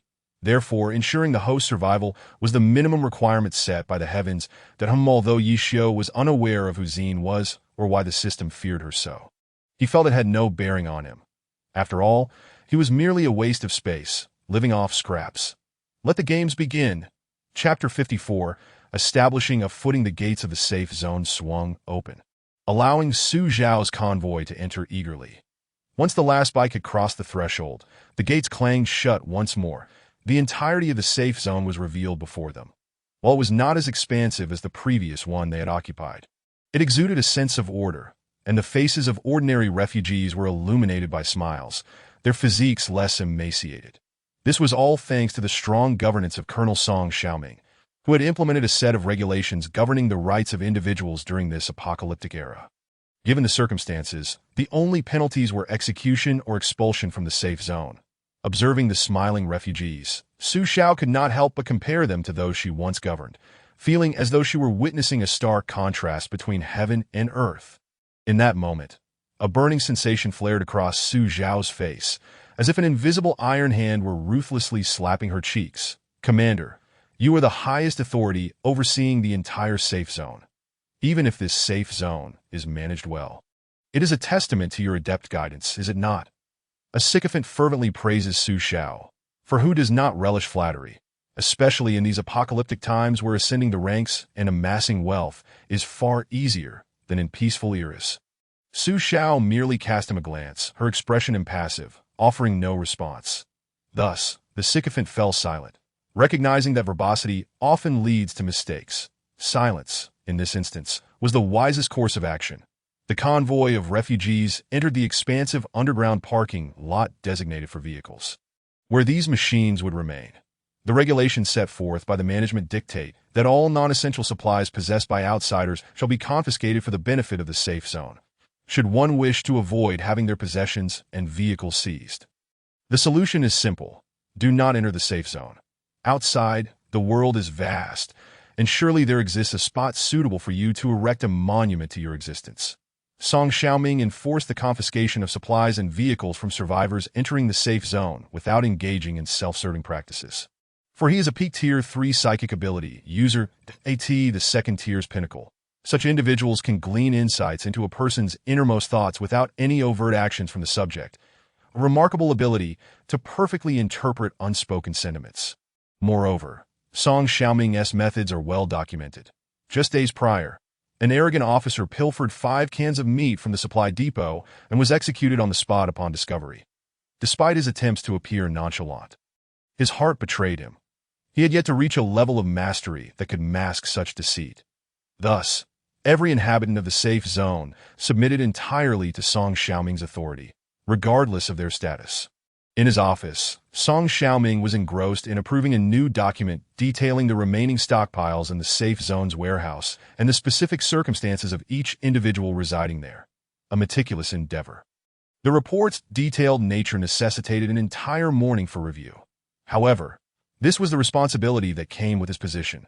Failure to promptly address potential or ongoing hazardous events would compromise the very safety of the zone. Su Zhao's safe zone had been easily breached by the zombies. While the undead constituted an external threat, internal corruption posed a secondary, but arguably more terrifying menace. Had it not been for years of unauthorized troop movements, their stronghold might not have fallen. Commander. A burly soldier knocked on the door, saluting even though there was no one to see him, a manifestation of his inner respect for Song Xiaoming. Enter, came the terse reply. And he returned to his paperwork. The soldier turned the doorknob, entered, and closed the door behind him. Sir, Director Su has brought a group of refugees into our safe zone. How should we proceed? The soldier was aware of some unsavory tale surrounding Su Zhao, known for her tyrannical rule and lax management of her subordinates. Had it not been for these failings, they would not have fled under cover of night to seek refuge here. Shaolin. It is improper to speak ill of the commander behind her back, Song Xiaoming remarked without lifting his gaze from the documents. Shaolin's face flushed. He had forgotten about Song Xiaoming's mind-reading abilities. Very well. Ensure they are treated well. However, should anything appear amiss, you possess the highest authority to ACT that in necessary circumstances, you are authorized to use lethal force against them. Song Xiaoming held no rigid concept of rank, allowing for the possibility of subordinates retaliating against their superiors. Shaolin saluted once more, then, rifle in hand, executed a precise about-face and marched out, shutting the door behind him. Song Xiaoming closed the file, stood from his chair, stretched lazily, and approached the floor-to-ceiling window, drawing back the curtains to observe the scene outside, where Su Zhao and her group were visible. How truly tragic, he mused, surveying the gaunt refugees. It was difficult to fathom how Su Zhao managed her affairs. Was she not reputed to possess exceptional management skills? If so, why were so many reduced to such starvation? If not, how had she attained her current position? Moreover, one rarely hears of her connections. In an apocalypse, relationships hold little weight compared to a fully loaded assault rifle. Yi Xiu walked along the pristine, orderly streets, the cleanliness a stark contrast to the past, where human waste ran rampant. Now, it resembled a veritable paradise for humanity, devoid of any foul odors that if one were to overlook the imposing walls surrounding them, they might mistake this for a former marketplace. The strength of the management here was undeniable. Dawei Ishio admired the powerful, having once been a formidable international business mogul herself, wielding an iron fist that could break anyone who dared to challenge her. Cultivating a good rapport with such individuals could yield significant advantages that no, if someone were to grant me special privileges solely due to my association with them, I would look down upon them and sever ties. As a principled and ambitious individual, Yi Xiao eschewed shortcuts. In her eyes, they were the only path for the weak. She, as a strong person, could carve her own way. That a certain tree person once said that when many tread a path, it becomes a road. The system remained silent. Sensing its host had grown increasingly peculiar and mature, a positive change compared to the previous version of herself, that a team of inspectors approached, equipped with the necessary devices. "Please cooperate." Several armed soldiers stood sentinel beside the staff, their gazes piercing. Faced with such intimidating sentinels, the emaciated refugees had little inclination to complain, eagerly complying. Some even requested a more thorough examination. Dawei Shio observed the crowd, contemplating how to establish her foothold here. That Tio stand firm is to possess a broader vision and greater aspirations. Chapter 55. Valuable research material. The virus testing proceeded systematically. As each subject passed through the detection apparatus. Red and green indicators illuminated. Red for the infected, green for the uninfected. Should neither light respond, blood samples would be drawn, and the individual subjected to a 14-day isolation protocol in a private suite, complete with meals and lodging. Ding! By sheer coincidence, a girl passed through the detection device, and the red light flickered to life. Instantly, the armed soldiers raised their rifles, while two soldiers clad in bomb-proof gear approached her, wielding electric batons. No, I'm not infected. There is something wrong with your machine. The girl stumbled backward in terror, pleading, "Help me. You're my teammates, right? Prove I'm not infected." The unfortunate boy, being tugged by her arms, wore a look of utter disbelief. "What does your infection matter to me? You're heartless." When the girl saw the boy's lack of willingness to defend her, she shoved him aside and began hurling insults to AT. That moment, a low growl unique to zombies escaped her lips, her eyes turning a milky hue, and black veins snaked beneath her skin. Alert! Special asymptomatic infected. The soldiers began to load their weapons, the laser sights from their rifles zeroing in on the now transformed girl. Die. Her raspy voice echoed in everyone's ears, rendering their bodies rigid. Even the soldiers found themselves frozen. What is happening? The soldiers exchanged bewildered glances, unable to pull the triggers, as if an unseen force held sway over their bodies. This is the price you shall pay. The zombie girl grinned menacingly, advancing toward the soldiers as they had once approached her, the roles now reversed. Damn it. One soldier attempted to fire, his fingers straining to press the trigger. The zombie girl glanced at him, and he immediately spewed blood, his body swaying dangerously, yet he remained upright due to the invisible force. "Since you wish to die first, I shall grant your wish." The zombie girl extended her blood-soaked skeletal claws, their hardness rivaling that of alloys. "Stop." Just as her claws were about to sever the soldier's head, a flying machete struck, forcing her back several meters. "Oh!" The zombie girl fumed, incensed by the unexpected interruption. "Sister, though I sympathize with your plight, your concealment and failure to report have ultimately endangered us all." Dawei Shio stepped forth from the crowd, hands in her pockets, exuding an aura of strength. Remarkably, she remained unaffected by the psychic control of the zombie girl, partly due to her status as the protagonist, favored by fate. Filthy man. The zombie girl clearly projected her disdain for Yi Xiao onto the young boy from before, believing all men to be worthless. "Want to die? I shall fulfill your wish." The zombie girl abruptly shifted her target, her form blurring as she lunged towards Yi Xiao with incredible speed. How fast? Yi Xiao gasped, the girl's velocity rendering her almost indistinguishable. Die. The zombie girl struck Yi Xiao with a powerful blow, causing him to immediately react by crossing his arms in defense. Yet he was still sent flying a considerable distance. Just a worthless fool," she scoffed. The zombie girl had expected some formidable prowess, but was met with this disappointing display. Don't lose heart. I'm still standing. Dawei Shio regained his footing, though he bore no fatal injuries. His right arm was rendered completely powerless, evidently fractured.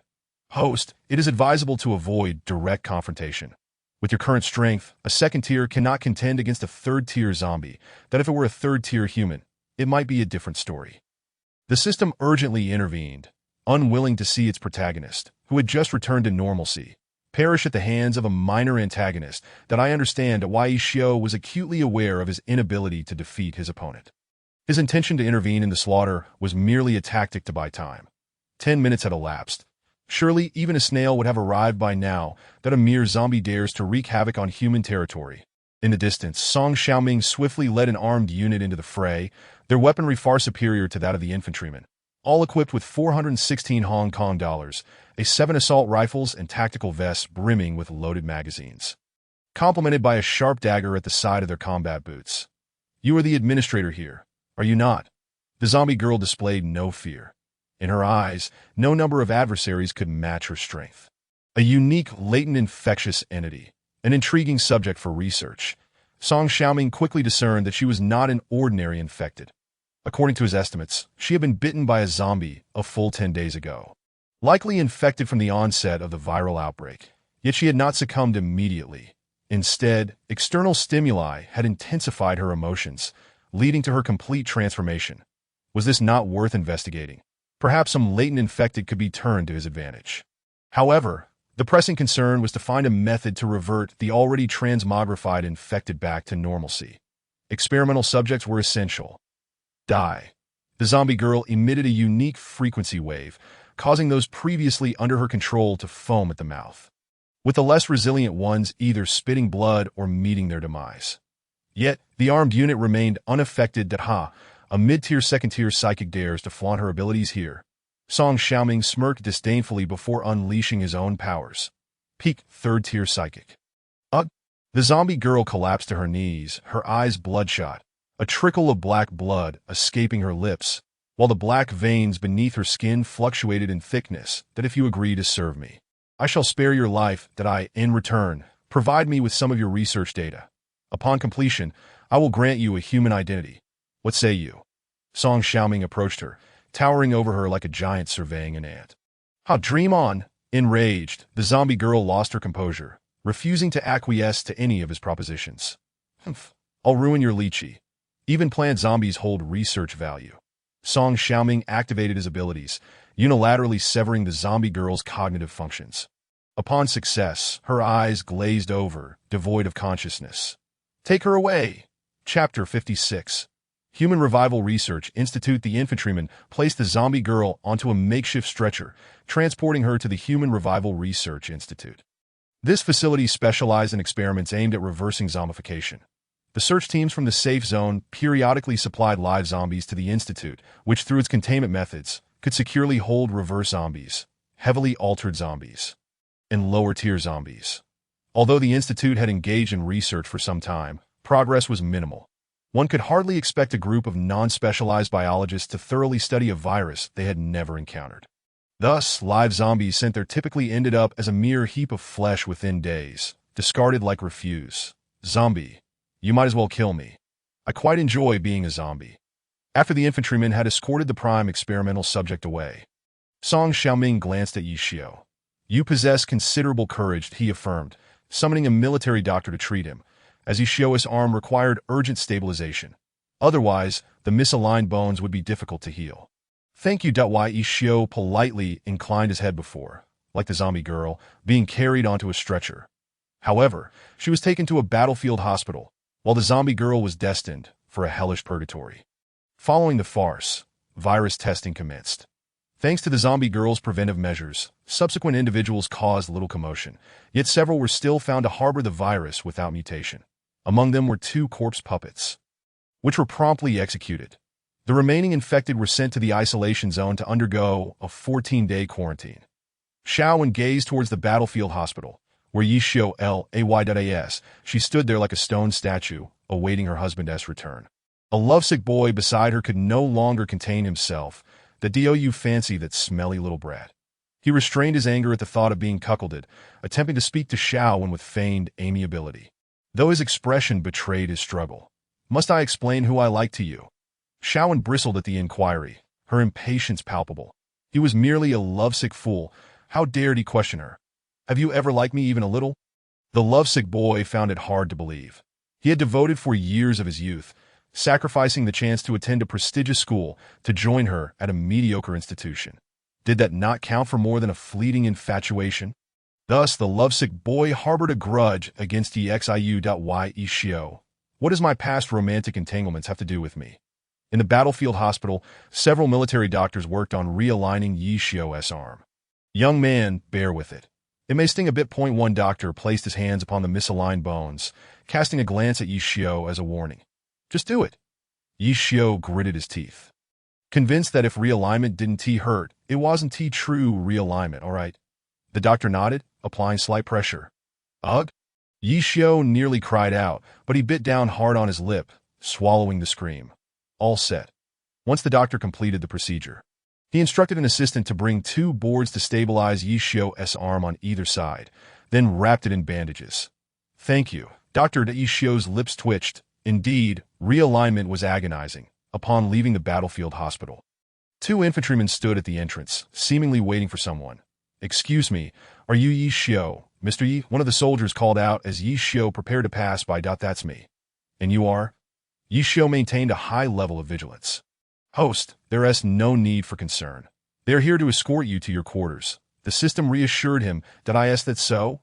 Yishio felt somewhat skeptical. After all, caution was paramount in these times, and the reliability of this system seemed questionable. Before long, under the soldier's guidance, Yishio arrived at his designated quarters, a single-story flat-roofed room. Although it had once been a dwelling for the impoverished, in this post-apocalyptic era, it was akin to a luxurious villa, a private suite. A common person would need to pay a rent of 50 kilograms of supplies per month to reside here, that a cement flat-roofed residence. Worth it for a lifetime. Is this really acceptable? Yishio felt a twinge of discomfort. If others discovered this, who knew what dreadful events might unfold? In this apocalypse, murder was not a crime, and the strong ruled supreme, that if one possessed the power to kill, the murderer would be revered, while the deceased would be scorned. But if the deceased were formidable, they would not perish. The apocalypse had altered everyone's values to varying degrees. Rest assured, this is an order from Commander Song Xiaomei. Anyone who dares to oppose you would be challenging the commander. One infantryman injected Yishio with a sedative, assuring him to be completely at ease. It was all fair and just, indeed, and those individuals should be grateful to you. Had you not intervened, many laborers might have perished before the commander arrived. Another infantryman nodded in agreement. It was merely a small effort. Yishio felt a bit bashful. In any case, we express our gratitude on behalf of our comrades. They wish to thank you in person, but are currently tied up with duties. The 2 infantrymen rendered a perfectly executed military salute to Yishio. Too kind. Yishio returned a military salute. Though it was not as precise as that of the soldiers. System, what is my current physical strength level? Yishio inquired as he settled onto a somewhat worn, yet serviceable leather sofa. Host. Yishio Constitution, 10 reaction, 12 strength, 10 luck, 12 overall. 21. What level is this? Yishio was unfamiliar with the significance of this overall score of 20-1. To converted into combat power. Each point of score equates to 1,000 combat power. The system elucidated. 21,000 combat power? Yishio found this rather underwhelming. Host, the apocalypse has only just erupted for 10 days. The maximum combat power attributes are capped at 30,000, and your 21,000 already surpasses the majority. The system added with reassurance that I had thought I would reach that 30,000 mark. Yishio felt a mix of amusement and despair. He still felt rather weak. By the way, are there any potions available to enhance physical strength? Yishio inquired. Now, training seems utterly impossible. This fellow's physique is evidently ill-suited for prolonged, high-intensity exertion. It appears he indulged excessively prior to seizing control, leaving him rather weakened. Indeed. However, given the host's current points, I cannot recommend any purchases. The system is somewhat reluctant to witness this. Why are you hiding it? Let me take a look. Yishio instantly regretted his words. How vexing it was to discover he possessed a mere 150 points. While the most inexpensive potion in the shop, which only enhanced a single attribute, required 200 points. Alas, it seems that last-minute attempts to seek aid are futile. How does one acquire points at this moment? Yishio desperately needed this enigmatic currency, for it could empower him further. Chapter 57. External assistance on the 20th day, following the apocalypse, Ziyin had transformed the villa area into a fortress, with automatic turrets stationed at every corner, all under the command of Long Yu. Long Yu was none other than the tall, elegant lady who had become a sentient turret. Presently, Long Yu was constantly at Ziyin's side, completely unfazed by the murderous glares of both the petite and imposing individuals, as her attributes surpassed theirs. Master, what shall we play today? Long Yu cheerfully followed Ziyin, her demeanor bright and lively. I made an exception yesterday and spent the entire day playing with you. What more do you desire? Ziyin replied with a hint of exasperation. Initially, she had sealed these bothersome entities within the turrets because they were incessantly pestering her. And after sealing them, everything had been peaceful, until, for reasons unknown, they re-emerged. We feel so happy being with our master. Long Yu attempted to link arms with Ziyin, only to have the latter deftly evade her grasp. Behave yourself, unless you wish to be sealed again, Ziyin warned, her gaze frosty as she fixed her eyes on Long Yu. Long Yu nodded vigorously, though whether she truly understood the warning remained uncertain. At the Heavenly Tao concentration camp, one entity boasted, "Behold my son. He has become the supreme ruler of this world, his power having reached the level of creation. It is but a trivial matter for him to effortlessly conjure a parallel universe." A luminescent mass exuding purple particles bragged to another, which radiated blue particles, about the prowess of his destined child. What of that? In my world, my destined daughter could annihilate millions of troops with but a single finger. The blue mass expressed its dissent. My friend, judging by your hue, you must be a high-level heavenly Tao. Yes, pray tell, how has your destined child fared? Several luminous masses had noticed one that glimmered with golden particles. It was the heavenly Tao of Yi Xiu's world. The aged heavenly Tao raised an eyelid, though invisible, and glanced over. All he observed were others boasting about their offspring's accomplishments in their respective realms, while his own son, reduced to a pitiful state.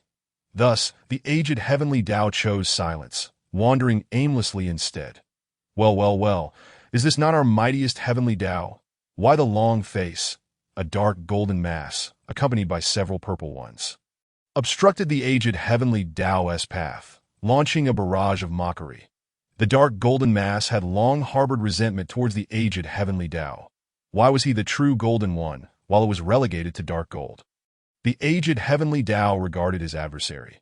Had this been in the past, he would have fiercely retorted, but now, he had been thoroughly beaten down by Ziyin, left questioning why such a formidable and uncontrollable entity had ventured into his home world instead of others. Hey, how dare you disregard me? Even if your rank surpasses mine, it is merely temporary. I shall rise above you. The dark golden mass pointed accusingly at the aged heavenly Tao. The latter looked up at his foe, contemplating a grand scheme. Yi Xiu, meanwhile, was at the affairs office in the safe zone, selecting tasks for the day. His dual abilities had reached mid-tier 3, securing his position as the third strongest in the combat index of the safe zone. Survey of mutated plants in the wild. After pondering for a considerable time, he finally settled on a task detailing the investigation of peculiar flora in a specific area outside the safe zone, accompanied by relevant notes. Survey of mutated flora task level. B. May fluctuate with dynamic difficulty. Content. A segment of open land 12 kilometers beyond the safe zone has recently seen the growth of strange plants. According to reconnaissance teams' observations over the past few days, these plants prey on various creatures, ensnaring any nearby beings to digest them at their core. Drones attempting to approach the center for observation were thwarted by an unidentified long-range attack method, resulting in the downing of 3 drones. Task reward: 3,000 base contribution points, subject to change based on task level. Yi Xiu contemplated this, then reached out to remove the task paper from the board and approached a staff member. "Is there a time limit on this task?" he inquired, handing the paper to a free staff member. The staff member glanced at Yi Xiu, then at the paper, extending 3 fingers. 3 weeks. Yi Xiu was taken aback. Nearly a month seemed excessive. No, 3 days, the staff member clarified, retracting his fingers. 3 days. Yi Xiu felt exasperated. Was it truly feasible to investigate mutated plants within such a brief span? Did they not consider this task suitable for an individual rather than a team? Will you accept it? If not, kindly return the paper to its place. I am rather busy. The staff member dismissed him nonchalantly, though it was evident he was quite freed at why Yi Xiao, however, remained unfazed. Had this been the old Yi Xiao, he would have retaliated fiercely, for in his eyes, he was the king of this realm. Any disrespectful insect would face his utmost judgment. The aged heavenly Tao reassured, "Host, do not fret. I shall intervene, rest assured." The system offered Yi Xiao a dose of tranquility that I shall accept this task. 3 days, correct? Yi Xiao pushed the paper forward decisively. A to deal with such a condescending individual. One must employ strength to silence him. The staff member chuckled lightly, proceeding to process Yi Xiao's acceptance. From this moment forth, this B-level task belonged to him, and it would not return to the board unless he relinquished it, perished, or exceeded the time limit. Shortly thereafter, Yi Xiao returned to his small villa, preparing for the task ahead. "Host, you have now acquired your first pot of gold. How do you wish to use it?" The system inquired. What first pot of gold? Yi Xiao was perplexed. Where had this initial capital come from? Because the host has accepted the first personal task, this system has granted you an entrepreneurial fund, the system announced proudly. Yet Yi Xiao appeared utterly bewildered.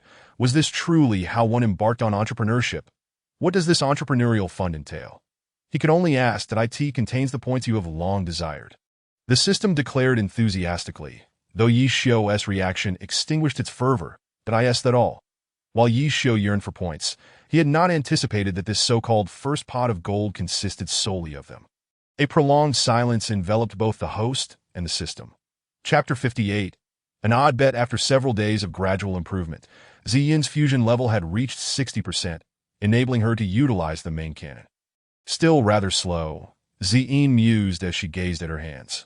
Only upon reaching 100% would her ultimate form manifest, allowing her 30,000 tons of essence to emerge, though she had fully acclimated to life in human form. It was not the existence she truly desired. "Heavenly Tao, could you lend me some strength?" Ziyin looked skyward, cursing the Heavenly Tao multiple times in her heart. The Heavenly Tao returned to his lair, preparing for the impending challenge. This plan would determine his fate. Recently, he had heard that the highest administrators of all Heavenly Taos intended to eliminate certain subpar products with unsatisfactory performance, and by unfortunate coincidence, he found himself on the watch list. If he could not resolve this predicament within a week, the administrators would take action against him. Damn those outsiders. The Heavenly Tao grumbled as he worked, switching perspectives to Yi Xiao.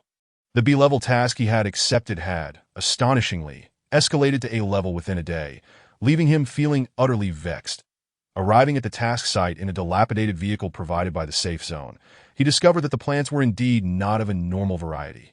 Their trunks were grotesque and terrifying, with human faces faintly visible within their bark, seemingly crying for help. Absurd, Yi Xiao could only utter.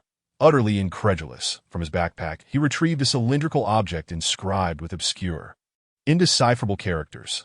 According to the system's explanation, this little gadget could amplify his abilities while reducing consumption, a truly exceptional piece of equipment that would surely incite a frenzy should it be revealed. However, acquiring this small item had depleted his first pot of gold before he could even warm it in his hands. "That I can only hope you prove useful," Yi Xiao remarked, gazing at the menacing mutated flora before him, a wry smile gracing his lips. "Did you come to find me for something?" The dark golden light orb looked at the approaching Heavenly Tao thief, somewhat perplexed. "Indeed, I have come to seek your counsel regarding a matter." The Heavenly Tao thief did not conceal his intentions, for it was ultimately pointless. "What? You want me to allow this fellow into my world?" The dark golden light orb furrowed its brow, realizing that this individual harbored ulterior motives, attempting to transfer a colossal killing machine to himself. "Brother, do not be hasty in your refusal." The Heavenly Tao thief urged the other to remain calm, at least allowing him to finish his explanation. "You may continue." The dark golden light orb remained silent, choosing to listen further, curious to see what the Heavenly Tao thief would articulate. Upon comparison, it is only the powers possessed by your world that can somewhat restrain her. My lower-tier world is truly incapable of containing such a monster, for a mere mortal body cannot contend with a metallic machine. The Heavenly Tao thief laid bare his difficulties, indirectly praising the formidable aspects of the other world. "Naturally. After all, my world is primarily a city of slaughter dominated by mechanized ascension. How could your insignificant apocalyptic realm possibly compare to mine? Hearing himself praised, the dark golden light orb's lips curled upward, a smile illuminating his face that he could not conceal. Thus, you are my optimal choice. The heavenly Tao thief continued. The smile of the dark golden light orb gradually faded as he began to ponder. Soon, he requested a few days for an observation period to assess the capabilities of this individual named Zine. Should they exceed his expectations, the matter would be off the table. Very well, it is settled. The heavenly Tao thief brimmed with confidence, certain that this fellow would acquiesce, and began preparing the relevant arrangements. Days passed without incident, and Zine found herself bored. The perimeter of the Villa district was rife with the zombie army of Lingxiu, leaving no enemy capable of breaching even a single step. Even if they managed to enter the Villa district, the 30 heavy artillery defense towers controlled by Lingyue were formidable foes. Just one of them could reduce a military-grade armored vehicle to rubble in mere 3 seconds. Therefore, besides practicing with 5 kings each morning and remaining vigilant against the incursions of Lingyue, Yeqing, and Lingxiu each evening, Zine had little else to occupy her time. Sister, while Zine was practicing with the kings, Yebe rushed over, panting as if in urgent need. "What's the matter?" Zine waved her hand, signaling the 5 kings to continue their play, and inquired of Yebe. "Ro Ro and Wang Ying are fighting." Upon hearing this news, Zine's mind became a haze. How on earth did these two end up in a confrontation? It made no sense. Following Yebe, Zine arrived at the villa's backyard, where there was ample space. Otherwise, Ro Ro and Wang Ying would not have chosen this locale for their duel. "What are you doing?" Zine entered, softly asking. "They are betting." Ro Ro displayed an indifferent expression, not even glancing at Zine. "Betting? Is there nothing better to do after filling your stomach?" Zine felt even more bewildered. Betting? The actions of carbon-based life forms were truly incomprehensible to Ha, relying solely on external forces. What a waste, without the endless system I provided you. Could you have achieved your current state? Ro Ro wielded a small purple knife, resembling a miniature version of the Hidden One Ziwei, its attack power halved, yet still not to be underestimated. Meanwhile, Wang Ying clutched a black longsword tightly, its blade adorned with multiple red dots interconnected by crimson lines, giving it a decidedly eerie appearance. That Ha, and who are you to tell me what to do? Let me make it clear. If I win, you must grant me 3 requests. Wang Ying raised her longsword, pointing it at Ro Ro. I keep my promises. If I win, you must keep your distance from her. Ro Ro retorted defiantly. Zine? Are you certain everything is all right? Zine regarded Ro Ro, asking, "Isn't she yours? What is the issue?" "I'm open-minded. If Ro Ro has feelings for someone, I want to interfere." Ro Ro was quite generous in her response. Zine, no, your generosity seems a bit strange. I cannot comprehend the thought processes of you carbon-based beings. Ultimately, Zine was unable to penetrate the complexities of human thought. What brings you here? Ro Ro, belatedly aware, turned to discover it was Zine. That I've been here for quite some time. Zine frowned, realizing that Ro Ro had only just noticed her presence. All right, let us discuss what is going on here. As Zine began to interrogate the onlookers while Ro Ro and Wang Ying clashed, the two combatants were completely oblivious to Zine's arrival. Chapter 59. Please cease your fighting. Wang Ying infused her black longsword with energy, causing the red dots at the center of the blade to emit a crimson glow, and a shadowy figure appeared behind her. "Ha, it seems you have become quite adept. However, external forces are ultimately just that, external." Without further ado, Ro Ro swung her weapon forward, unleashing a wave of purple sword energy that struck Wang Ying directly, causing purple smoke to billow outward. She won't be harmed, will she? Yeqing, standing nearby, appeared quite concerned. Rest assured, such an attack won't pose a threat to her. Zine activated her infrared biological detection radar, peering through the smoke to reveal a heated human silhouette. Really? Yeqing looked at Zine in disbelief. If you doubt me, just keep watching. Zine said little more, simply observing the unfolding events. Indeed, moments later, Wang Ying burst forth from the smoke, lunging at Ro Ro with her sword. Ro Ro, seeing this, immediately enlarged her weapon, blocking Wang Ying's thrust with the blade. Boom! The two weapons collided, unleashing a tremendous wave of energy that rippled outward. Zine remained unfazed, but Yeching and the others were nearly knocked off their feet. While Ro knelt, bracing against the energy shockwave, quite a formidable display of attacking energy. Zine studied the visible energy produced by the clash of their weapons, which had grown powerful enough to be seen. Cough, cough, Ro frowned, quickly advancing and forcefully swinging her weapon, sending Wang Ying flying back, while she herself retreated several steps, coughing up a small amount of blood at the corner of her mouth. Ro was far from unscathed, and Wang Ying was no better off.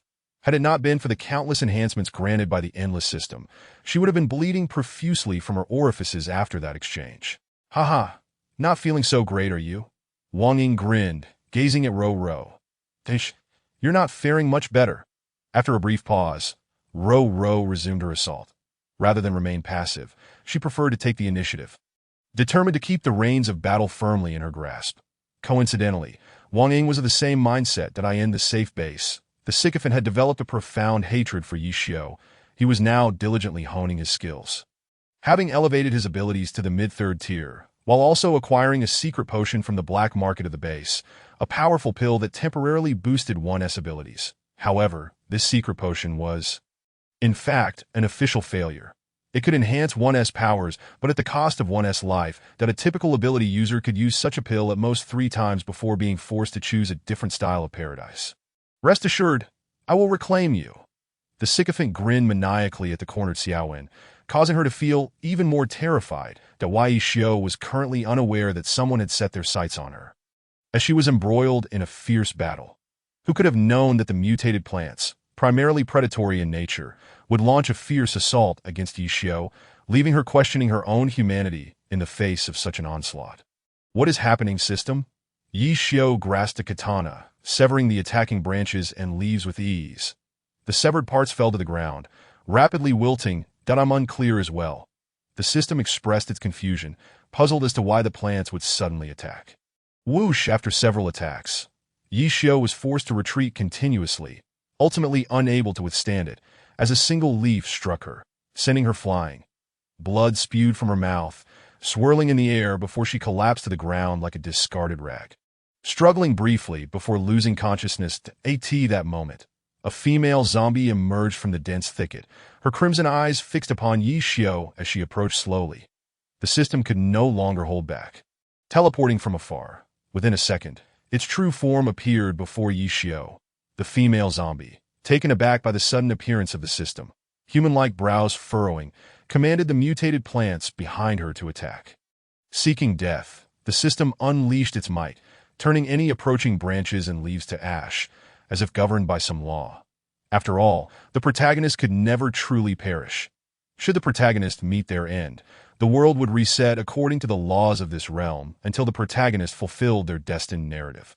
Clearly, the protective forces of the laws were now safeguarding Yi Xiao, unbeknownst to the female zombie, who charged forward, only to be slapped aside by the system, transforming her into a ragdoll in turn.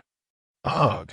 The female zombie staggered to her feet, her jaw dislocated, and numerous lacerations marred her neck, indicating that the slap had contained a modicum of law's power. Otherwise, given the system's combat prowess, it would have merely knocked her aside without inflicting significant harm. Die! The system refrained from excessive chatter, swiftly executing a maneuver that left the female zombie in a state of shock. With a brutal twist, it severed her head from her body, which promptly collapsed to the ground, transforming into a puddle of soil and foliage. The severed head in the system's grasp began to decay rapidly, disintegrating into the earth that a vast expanse of mutated plants withered instantaneously, indicating that this female zombie was the very heart of the region's aberrant flora. Her demise would spell doom for them all. Observing the unconscious Yi Xiao on the ground, the system, with a sense of resignation, invoked its limited powers of the laws to forcibly awaken him before teleporting once more to continue fulfilling the task bestowed upon it by the Celestial Order. Yi Xiao, groggy and disoriented, stood up and upon opening his eyes, was startled to find himself surrounded by desiccated trees. Just a short while ago, this place had been a thriving expanse of mutated plants. What had happened? His attention was soon drawn to an object concealed beneath the blackened soil. Upon investigation, he discovered it to be a crimson orb. Boom! Another surge of energy erupted, propelling both individuals away. with soft crashing against a wall, spewing forth a mouthful of blood. While Wang Ying was flung into a thicket, numerous twigs and leaves piercing her skin, blood oozing from her wounds. Sister, Ro could no longer remain passive. If this continued, they would both sustain severe injuries. Sister, don't come over. I must settle this with her. Soft firmly halted Ro's advance, eyeing Wang Ying amid the bushes. Who's afraid of whom? Wang Ying, not to be outdone, wiped the blood from her mouth with the back of her hand, preparing for the next round of combat. I say, you two might want to ease up a bit. Ziyin interjected, unable to watch any longer. What she had anticipated as a brief skirmish had escalated into a life-and-death struggle. Sister, Wang Ying glanced at Ziyin, quickly retracting her sword. Soft's also sheathing her weapon. She remarked dismissively. Chapter 60. Invitation. Although I have already discerned the reasons behind your altercation, I still wish to hear your accounts, Ziyin stated, frowning at the restless duo. These individuals represented her future combat strength. If they were to fall, her prospects would become even more distant. Wang Ying, blushing slightly, averted her gaze, observing Wang Ying's flushed face. Soft scoffed. Who speaks first? Ziyin continued to inquire. This person told me to keep my distance from you. I thought it was something significant, but it turns out to be nothing, Soft retorted with disdain. Ziyin looked bewildered. Keep your distance. What is going on? Who knows if you have ulterior motives? Wang Ying countered defiantly. Please, dear lady, even if I were to harbor feelings for someone, it would never be for an enemy, right? Besides, my fondest affection lies with my sister, Soft remarked, puzzled by Wang Ying's reasoning. Seemingly impervious to reason. An enemy. Ziyin regarded Soft with a murderous glint in her eyes that if she could not utilize them, she might as well eliminate them. Soft then realized she had inadvertently let slip her true feelings. Actually, this is all a misunderstanding. Ro quickly intervened as a mediator. Though she loathed Ziyin's previous actions, she had come to recognize some of her merits over the past few days. Ziyin, looking at Ro, retracted her summoned crimson chainsaw, and the oppressive aura dissipated. Ro exhaled a sigh of relief, casting a hard glare at Soft that if you can't articulate properly, then refrain from speaking nonsense. In my presence, infighting without purpose is intolerable, that if the two of you engage in this again, regardless of your reasons, prepare for dire consequences, Ziyin declared coldly. Understood, sister. I get it, as long as this person doesn't seek trouble. How goes it? The Celestial Order's old scoundrel inquired, observing the dark, golden light orb before him. Impressive strength. According to the ranking system in my world, it can reach the 5th tier of the mechanized god. The dark golden orb nodded, thoroughly pleased with Ziyin's displayed prowess over the past few days. The Celestial Order's old scoundrel, feeling an urge to act quickly, thought to himself, get out, depart from my world. I want her. The dark golden orb decisively waved its hand, determined to recruit Ziyin, who in this celestial realm was relegated to a mere supporting role, an utter waste of talent, that it was imperative to elevate her to the status of a protagonist. Very well, I shall visit your world in a day, Ziyin stated before departing. At last, I shall rise to prominence. The dark golden orb beamed with joy, unable to conceal its elation. However, the Celestial Order's old scoundrel felt something amiss. Thick-skinned crab, protagonist. How did I overlook this? If I incapacitate Yi Xiao and promote Ziyin to the lead role, I swiftly ascend the ranks. Damn it. At this moment, the Celestial Order's old scoundrel contemplated betrayal. I know what you're scheming. One word. No way. But I know no way is 2 words, yet I prefer it that way. Farewell, foolish one. Ha. Celestial Order's old scoundrel. That I have arrived at the Villa District, this moment. The system, now in female form, stood 1,000 meters away from Ziyin's location, beside a dilapidated house. No need. Return. You may assist Yi Xiao without pressure, the Celestial Order's old scoundrel instructed. What? The system was somewhat perplexed. That individual will be departing from this world in a day, so there is no need for concern. The Celestial Order's old scoundrel's mood was far from pleasant, for he never expected that Ziyin was not an obstacle, but rather a remarkable asset sent by fate. Yet, he had unwittingly offered her away. Then what about this body? the system sighed, feeling awkward about its male persona within a female form that had no need to change. After all, you are merely one of my son's harem members, the Celestial Order's old scoundrel concluded, severing the connection. The system stood alone in the wind, perplexed. How could this be? Was it possible that it was merely one of Yi Xiu's harem members? At the safe base, Yi Xiu rode the dilapidated motorcycle gifted by the base back to the secure zone, truly putting the vehicle through its paces. Had it not been for Yi Xiu's driving, endowing it with a certain aura buff, it likely would have fallen apart long ago. Upon his return to the base, Yi Xiu yanked the car door open, only for it to fall to the ground, the last intact window shattering into pieces. However, he paid it no mind, heading straight for the office. He was determined to claim the reward for his mission. I am here to submit my task, Yi Xiu announced at the counter, addressing the girl who was busy grooming her nails. That name and mission order. Please. Yi Xiu, extermination of mutated plants. The girl perused the records, calculated on paper, and ultimately concluded B-rank extermination task. Reward, 3,000 contribution points. Shouldn't it be 5,000? Yi Xiu felt cheated, suspecting he had been duped, as this task had seemingly escalated to an A-rank. 5,000. This is clearly a B-rank task. If it were an A rank, would you still be alive to return? The girl, oblivious to the task's elevation, was unaware of the situation. Are you definitely trying to pocket my 2,000 points? Yi Xiu, unaware that the girl didn't know the task had changed, assumed she was attempting to enrich herself. What? Do you wish to make a move in the office? You ought to consider whether you possess the strength for it. The young woman, unhurried, pressed the alarm device hidden beneath the table. In an instant, two figures emerged from the crowd and approached Yi Xiu from behind. Chapter 61. The Mechanized God of the Apocalypse, Part 1. Is everything ready? Zine was conversing with the newly appointed Heavenly Dao, intent on transforming herself into the protagonist. Have you prepared everything you need? The dark golden orb inquired, aware that Zine was a crucial member in passing his performance assessment. And she was not someone to offend. Despite his discord with the old rascal of the Heavenly Dao, he recognized that the other's strength surpassed his own. Yet, Zine was capable of overpowering the old rascal, which indicated that offending her would lead to dire consequences. Yes, it's all set. Just as Zine and the others were finalizing their preparations, and the Heavenly Dao was about to initiate the teleportation, a figure rushed over, startling Zine into hastily drawing a 105mm auxiliary cannon and firing at the figure. Boom! The figure was instantly propelled back by the explosion of the shell. As the dense black smoke dissipated, the appearance of the individual became apparent. Did I perhaps overdo it? Zine realized that the person had already fainted. It seemed her instincts needed adjustment.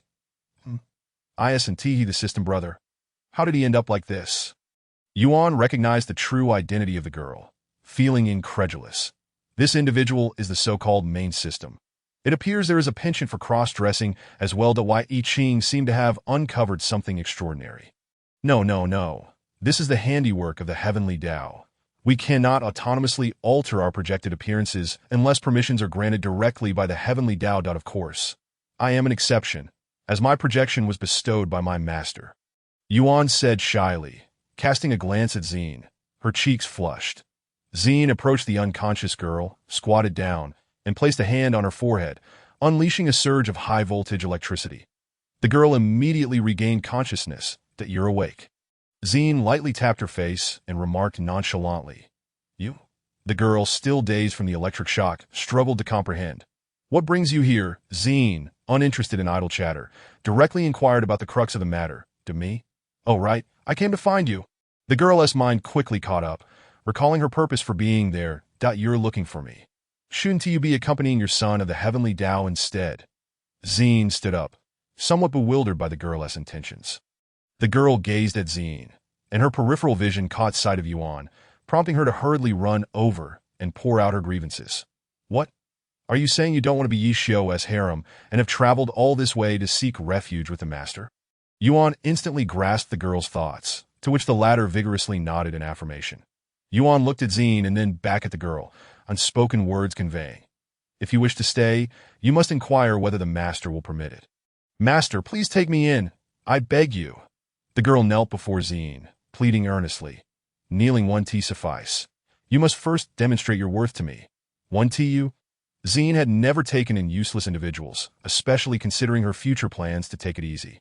She would need her subordinates to handle matters, and she herself could rest. The girl's expression immediately soured, for she indeed possessed some abilities, but since separating from the heavenly Tao, her powers had been largely stripped away.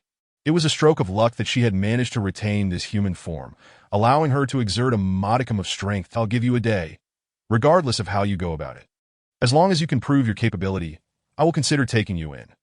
Note that I will only wait for you for 1 day, 24 hours. Upon finishing her statement, Zine apologized to the heavenly Tao, indicating that the teleportation would be delayed by a day, to which the latter responded affirmatively.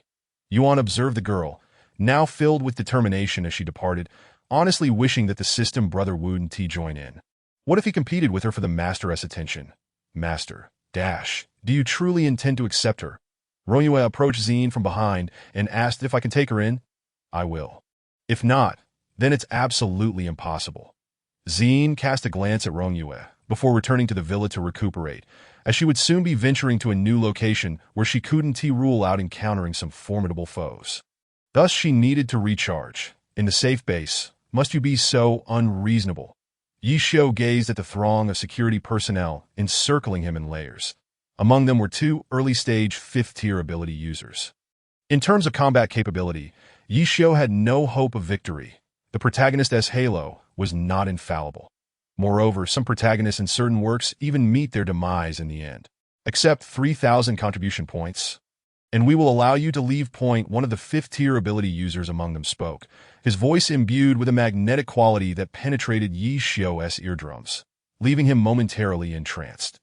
For women are often drawn to men with such resonant voices. Why must it be classified as B-tier when it's clearly A-tier? Yi Xiu quickly snapped back to reality, unwilling to be at a disadvantage. Damn it, 5,000 versus 3,000. The disparity of 2,000 was glaringly obvious. Do you really intend to cause trouble? The expressions of the 2 ability users darkened. Nonsense. Clearly, you wish to line your own pockets. This is undoubtedly an A-tier mission. Don't pretend you're unaware that this task has been upgraded. Yi Xiu's fury ignited, pulling out a sharp silver-white machete, the dazzling light causing discomfort to the eyes. The 2 ability users frowned. It seemed they had indeed neglected to investigate whether the mission had changed and would need to send someone to check. Put down your weapons. We have already arranged for personnel to investigate. Please wait 10 minutes. The 2 ability users, unexpectedly, adopted a more amiable demeanor that Yi Xiu could only sheath his machete and await the outcome. My lord, the mission accepted by survivor Yi Xiu has indeed been upgraded in level. Changing from a B-tier to an A-tier mission, a staff member approached the ability users and reported. I see. Nodding, he then instructed that Yi Xiu be granted the rewards for the A-tier mission. 5,000 contribution points. Yes, that's more like it. After receiving the rewards, Yi Xiu ceased his commotion and departed from the office. Once Yi Xiu left, the focus shifted back to the incident's origin. Drag her out. The ability user pointed at the girl, coldly commanding, "Da-da.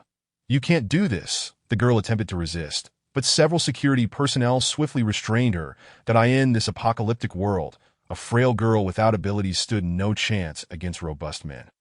The system girl wandered alone down the street, and upon encountering a wild zombie, it immediately retreated, as if she exuded some terrifying aura. Strength, the system girl murmured softly, entirely oblivious to the situation unfolding ahead. 200 meters away, a heavy tank, now out of fuel, lay stranded in the middle of the road, surrounded by a throng of zombies, including several reversers. They clawed desperately at the tank's thick armor with their sharpened claws. But the outcome was predictable. The reversers' claws could barely penetrate light armor, let alone this heavy armor that could withstand armor-piercing rounds. It was merely a scratch. Inside the tank, 5 crew members were desperately seeking a way to escape from this iron coffin. What should we do? The tank driver inquired. Don't ask me. I'm so annoyed. The gunner was in a foul mood, utterly frustrated. How much ammunition do we have left? The observer stated calmly. 0.5 high-explosive shells. 2 armor-piercing rounds, 75 pistol rounds, 273 rifle rounds, 8 grenades, 7 smoke bombs, and 1 flashbang. All right, we also have 5 shovels, the loader replied. With this little, we might as well be dead. The gunner began to succumb to despair. The current issue is how do we open the hatch? The commander pointed at the valve atop the turret, knowing full well that a horde of zombies was undoubtedly gathered there, knocking at the door. As the system girl continued on her path, she collided with something soft. Who was that? Looking up, she was met with a rotting, foul face in every sense. Damn. The system girl unleashed a punch, and the unfortunate zombie, caught off guard, was instantly obliterated, its head sent flying. Why are there so many?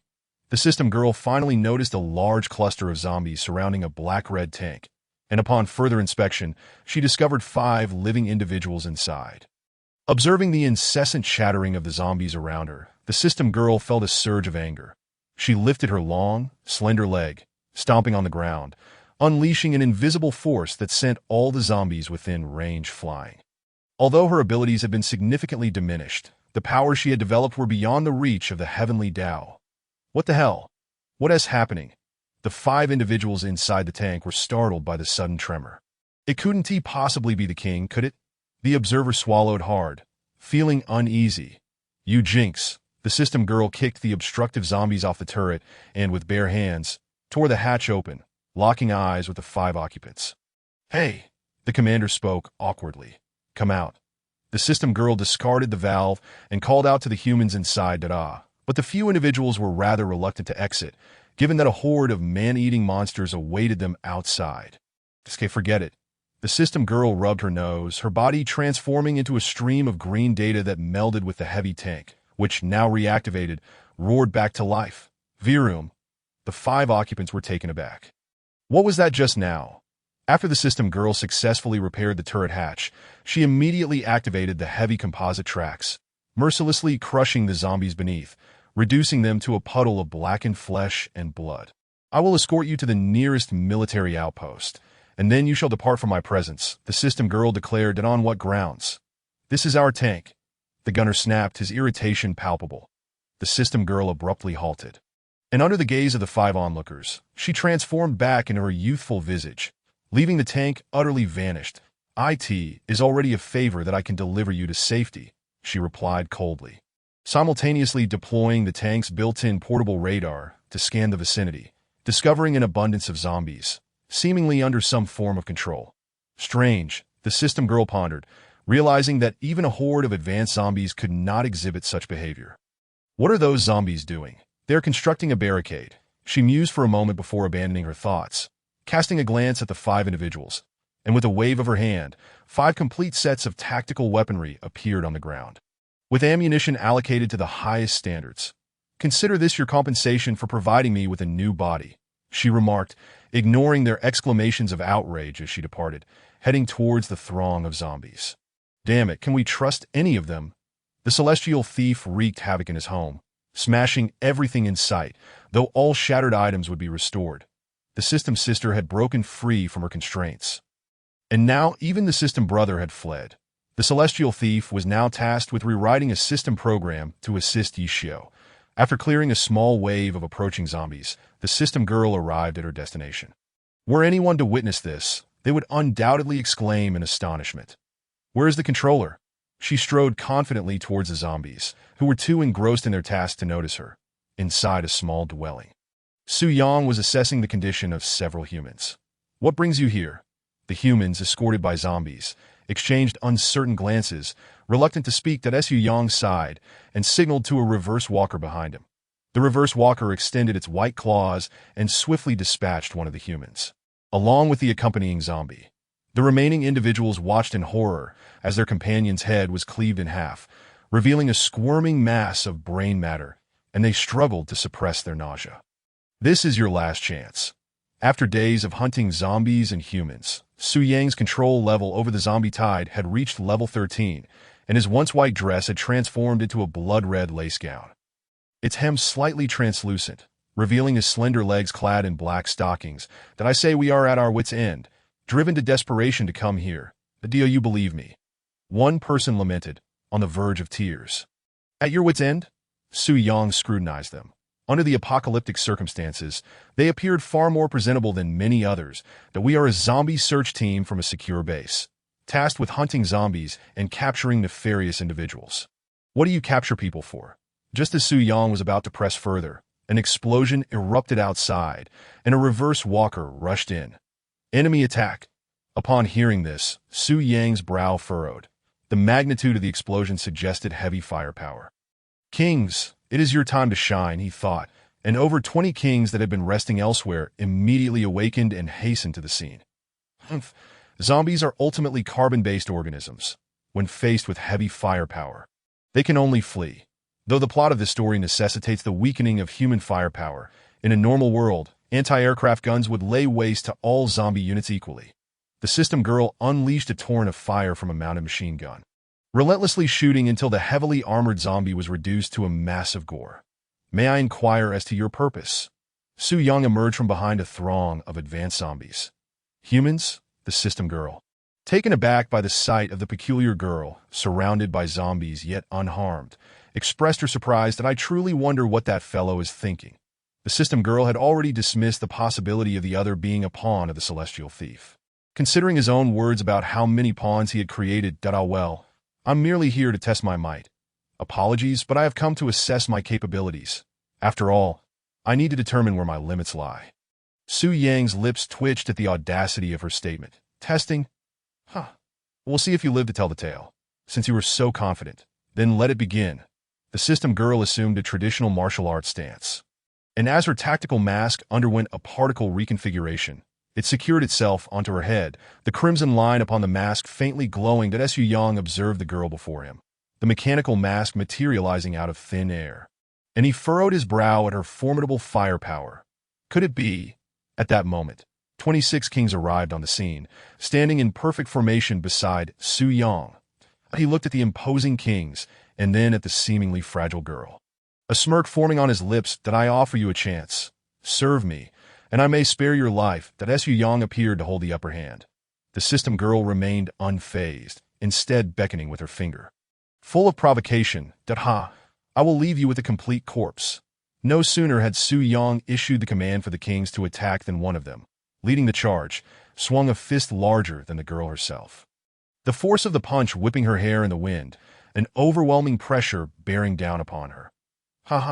You overestimate yourself. Just as Su Yang believed victory was assured, he witnessed something astonishing. The king delivering the blow had its entire arm severed. To clarify, as the king's iron fist neared the girl, she retaliated with all her strength, her petite fist colliding with the Titan's, causing the king's pupils to dilate in shock that it sensed an overwhelmingly brutal force dismantling its arm. By the time it attempted to salvage the situation, its arm had been reduced to ash, leaving no trace behind, dead. The System Girl leaped atop the king's head, and as the latter prepared to look up, she aimed a dark cannon directly at its skull, in less than a minute.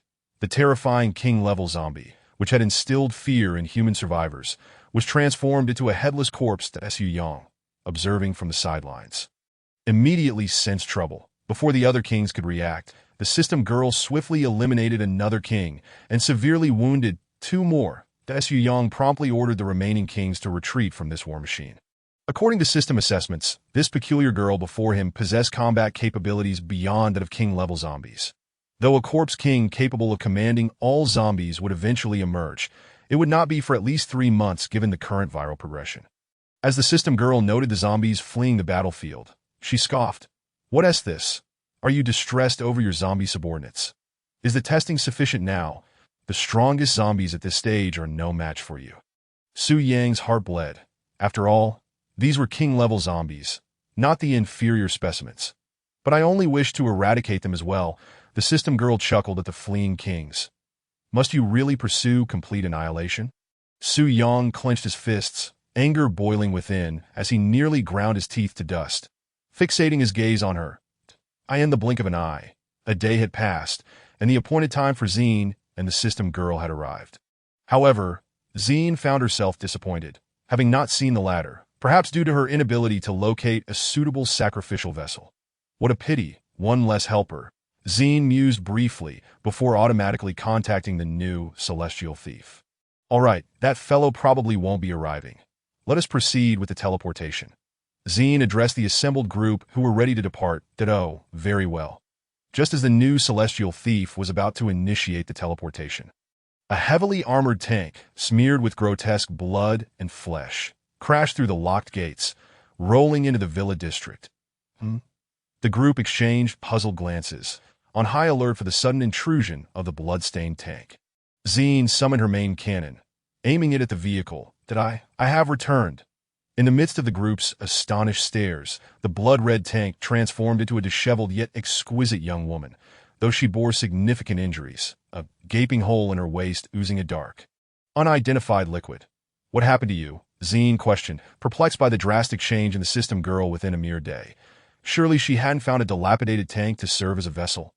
Zine couldn't help but recall Feng Shui, realizing that whatever befell the master would inevitably affect the subordinates. Having just vanquished a child of fate, she had now returned in such a state. The system girl did not weep. Instead, she burst into laughter. The child of fate, Zine, gazed at her, astonished that she could single-handedly eliminate a child of fate. Though she had sustained considerable injuries, once repaired, she would undoubtedly become a formidable force. Moreover, her tank's firepower was evidently superior to that of Yuan's six-wheeled armed Hummer. "May I join you?" the system girl asked, her heart racing with trepidation.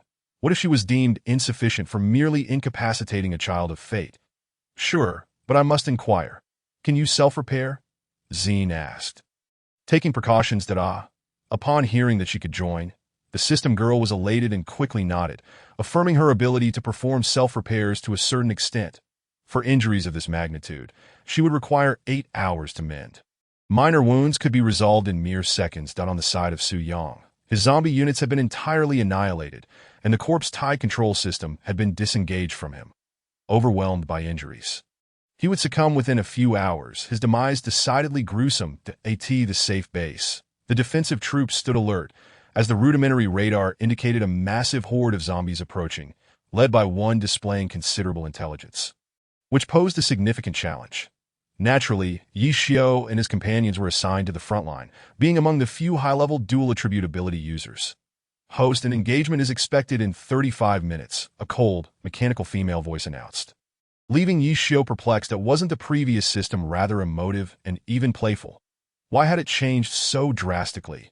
To prevent further system rebellion, the Heavenly Tao had stripped it of its emotional module. Akin to Zine, what is the probability of our success? Yi Xiao queried, drawing a premium Tang Heng Dao exchange from the system shop, preparing for battle. Item, weapon Tang Heng Dao strength. 30 speed, 25 resistance, 45 durability, 2 equivalent to double diamond strength, overall.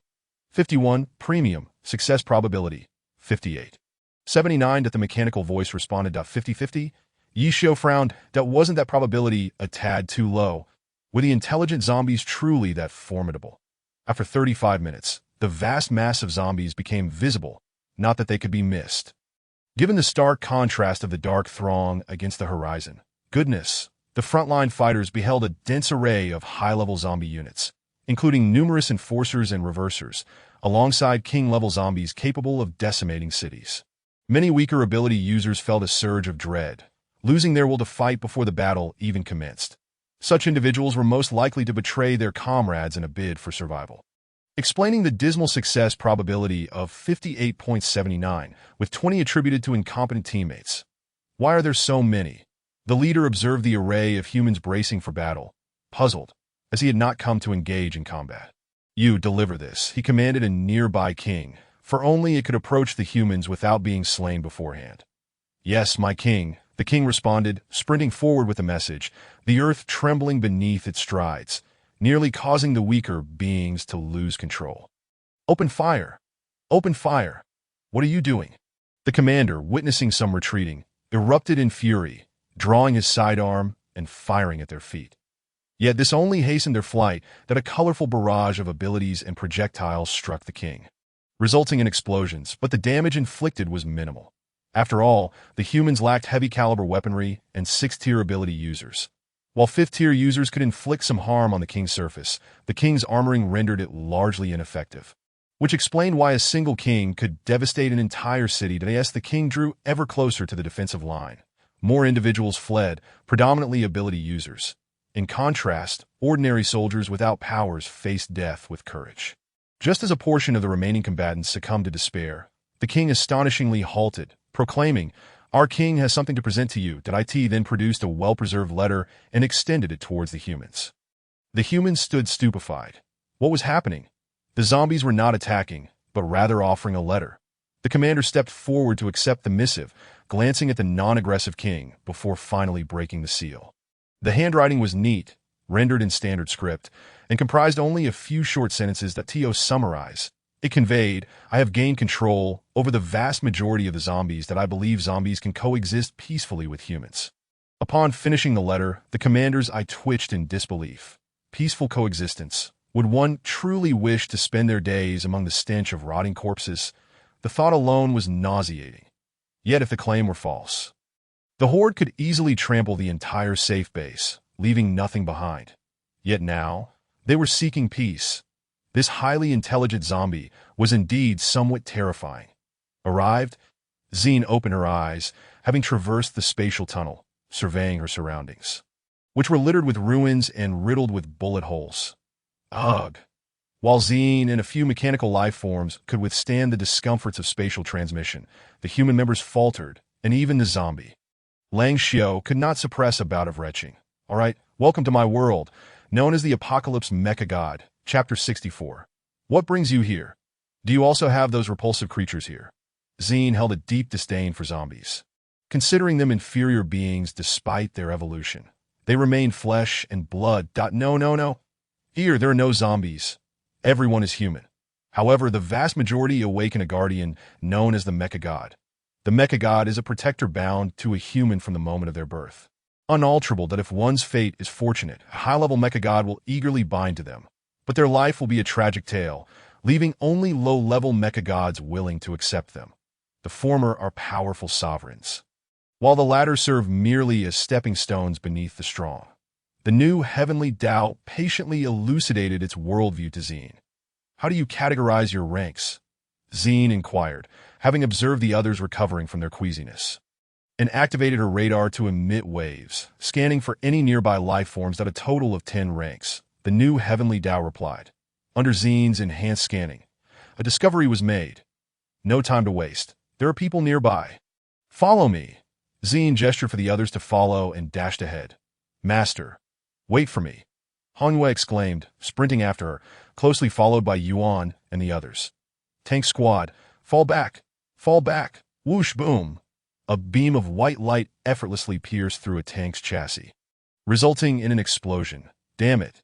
This unit was part of the local garrison, which had suffered losses due to external civilization incursions, reducing their 1,000-strong armored division to fewer than 100 tanks and 3,000 soldiers. What they faced were the mate, possessing long-range, ultra-precise, actually guaranteed, beam strikes. They were unmistakably recognizable, exhibiting a semi-biological, semi-mechanical structure that a single exposed compound I could unleash devastating high-energy beams within seconds, obliterating anything in its path. Though there were fewer than 10 sniper cannons, typically they could decimate a human armor division, as these cannons could target not only large entities, but also intercept small, high-velocity projectiles. Furthermore, they could engage aerial targets. With the exposed compound, capable of moving in any angle, be it elevation or depression, at 90 degrees. What an intense battle! Zine observed from a distance as the grotesque creatures pursued a tank unit, momentarily refraining from intervening. Master, don't run so fast. Hongwei gasped, panting. Look at those creatures, Zine pointed, inquiring. What the hell? Why are they here? Chun Fan gasped, nearly silenced by Hongyue's frantic hand over his mouth. Hongyue, let him go. You might suffocate him. Zine waved her hand, observing Chun Fan's reddened face. Once Chun Fan regained his composure, Zine pressed. Do you recognize those creatures? Those are called mate. They should exist only in comics. Why are they here in reality? Chun Fan pondered, staring at the sniper cannon firing white beams. Not familiar, Zine replied, then cautiously fired a shot at one of the sniper cannons. The black projectile launched with incredible speed, striking and destroying a mate before the cannon could intercept it. The resulting explosion stunned 3 nearby sniper cannons. The tank unit, in the midst of their escape, was left dumbfounded. It seemed they had not called for artillery support, had they? Moreover, observing the explosion, it is evident that only naval artillery could achieve such a feat. Humanity's warships have long since lost their superiority. Before the marksman cannon, they are merely oversized training targets. The ambush mate quickly reacted, swiftly locking onto Xine's position, followed by a barrage of beams. How troublesome. Xiine merely raised her hand and deflected a beam with a swift slap, while her own hand remained smooth and delicate. Master, allow me to join the fray. Han Yue cheerfully deployed 2 automated turrets. Engaging in a vigorous exchange of fire with the marksman cannon, in an instant, the entire street resonated with a cacophony of gunfire and the sound of high-energy beams being unleashed. Commander, it is the machine god. We are saved. Indeed, with the machine god present, ordinary individuals like us are of little consequence. Upon seeing Xiine and her companions, the commander assumed they were formidable beings possessing the machine god, instantly igniting his fighting spirit as he activated the tank and rushed back, intending to flank the already beleaguered mate in a cheddar cheese sandwich maneuver. Lacking intelligence, the mate excels in combat. However, even when faced with imminent defeat, it shows no inclination to retreat, only to attack. You all must strive to grow stronger. My future retirement relies upon you, Xiine remarked, retracting her weapon to address those behind her. Sister, there are people approaching from that direction, Yi Qing pointed out, indicating the tank commander advancing towards them. I am delighted that you are here to assist us. The presence of the machine gods is indeed impressive. The commander, being a seasoned veteran, knew that flattery could yield greater benefits. Often, a kind word could result in protection. Xiine regarded the others in silence. What brings you here? Yuan inquired. Spare us the details. We had unfortunate luck and encountered the mate, suffering significant casualties. The commander lamented, pounding his chest in frustration, wishing he could eradicate all the mates. May I inquire, are you machine gods? The seasoned commander wiped his hands and asked, Machine gods? If you believe so, then so be it. Xiine preferred not to elaborate and instead began searching for nearby human settlements. Since they were not zombies, it stood to reason that there must still be some organized human factions in this world. Coupled with the introduction of the new heavenly path, it is highly probable that there exists a machine god training institution. Otherwise, how could those naturally gifted machine god humans contend with those mechanical insects? Before long, Xiine made a discovery that let's go. She beckoned to Yi Qing and the others. Here we come. Han Yue was the first to dash forward, closely followed by the others. Upon witnessing their departure, the seasoned commander panicked and hurriedly moved to intercept them. What are you doing? Xiine cast a cold glance at the human before her, daring to obstruct her path. How audacious. May I ask where you wish to go? Would you like us to escort you? The seasoned commander smiled, attempting to placate her. No need. It would be best for you to ensure your own safety first. Xiine replied, disregarding him as she walked past the commander and exited the area. Once Xiine and her companions were out of sight, the commander spat disdainfully. Teach, what is with the attitude? It's merely a matter of being favored. Just wait. You will pay dearly for this. Chapter 65. The new generation of machine gods in a completely deserted area. Yuan and the system girl transformed into their respective vehicle forms, transporting everyone towards the nearest machine god training institution. Machine god training institution. Beginner class. Look at my guardian. Isn't it impressive? A chubby little boy boasted, patting a machine god guardian resembling B-7274 beside him, showing off to his classmates. How nice, unlike mine, which looks like a pile of scrap. Complained a boy with a face full of acne. They exchanged flattery and grievances. A six-wheeled armed Humvee and a heavy tank rolled into the entrance of the institution, instantly intimidating the new recruits. What are you doing here? A security guard brandished a specialized electric baton, as this type of student was not on the list. Xiine glanced at him and then opened the door of the Humvee, stepping out, followed by the others. Before the security guard could utter a second word, Yuan and the system girl transformed under a shimmering aura of blue and red light, donning their armored forms. To avoid being considered anomalies, they had no choice but to present themselves in this manner. Do you have business here? Xiine regarded him coldly, an overwhelming aura of menace causing the young guard to nearly lose control of his bladder. No, nothing at all, the guard stammered, scrambling away from the scene, utterly terrified. How could a mere freshman exude such intense killing intent? Seeing the guard flee in fear, the other newcomers looked at Xiine and her companions with curiosity, particularly regarding the two vehicles capable of transforming. which appeared to be female in form. "Master, where shall we go next?" Yuan inquired, glancing at her heavy armor, aware that daily activities in such a form would result in significant energy consumption. "According to the heavenly path, we should proceed directly to report to the beginner class." Zine smoothed out the slight wrinkles on her sky-blue dress and headed towards the designated area. Not far away, a shadow was intently scraping the paint off a wall, watching Zine with a glint of red in its eyes. "Are you all machine gods?" The instructor responsible for receiving new students asked Zine and her companions. "The entrance threshold for the Machine God Training Institution is quite low. As long as you possess a Machine God Guardian, you may enter. Ordinary person, WNMD. How does sharing a single Machine God work?" Yibei asked. What do you mean?" The instructor momentarily failed to comprehend. "This is my sister. We share the same Machine God," Yibei explained, holding Yi Qing's hand. This. The instructor was taken aback, having never encountered such a situation before. Two individuals sharing a single Machine God Guardian? "Let's summon it for you to see. First, let's find an open space." Before long, the instructor cleared the area, creating a spacious spot, with curious newcomers watching from the sidelines, eager to see what kind of Machine God would require such a large space. "Brother," Yi Qing whispered to Yibei, "let's do this." Yibei firmly grasped Yi Qing's hand as they both closed their eyes, emanating the aura of strong beings that even made the instructor shudder. 20 seconds passed, and a colossal track-laying semi-humanoid weapon materialized before the crowd. Wow! The surrounding newcomers could no longer contain their astonishment. The appearance and stature were simply terrifying, with a massive 4-track chassis supporting the upper half of a figure resembling a decapitated Gundam.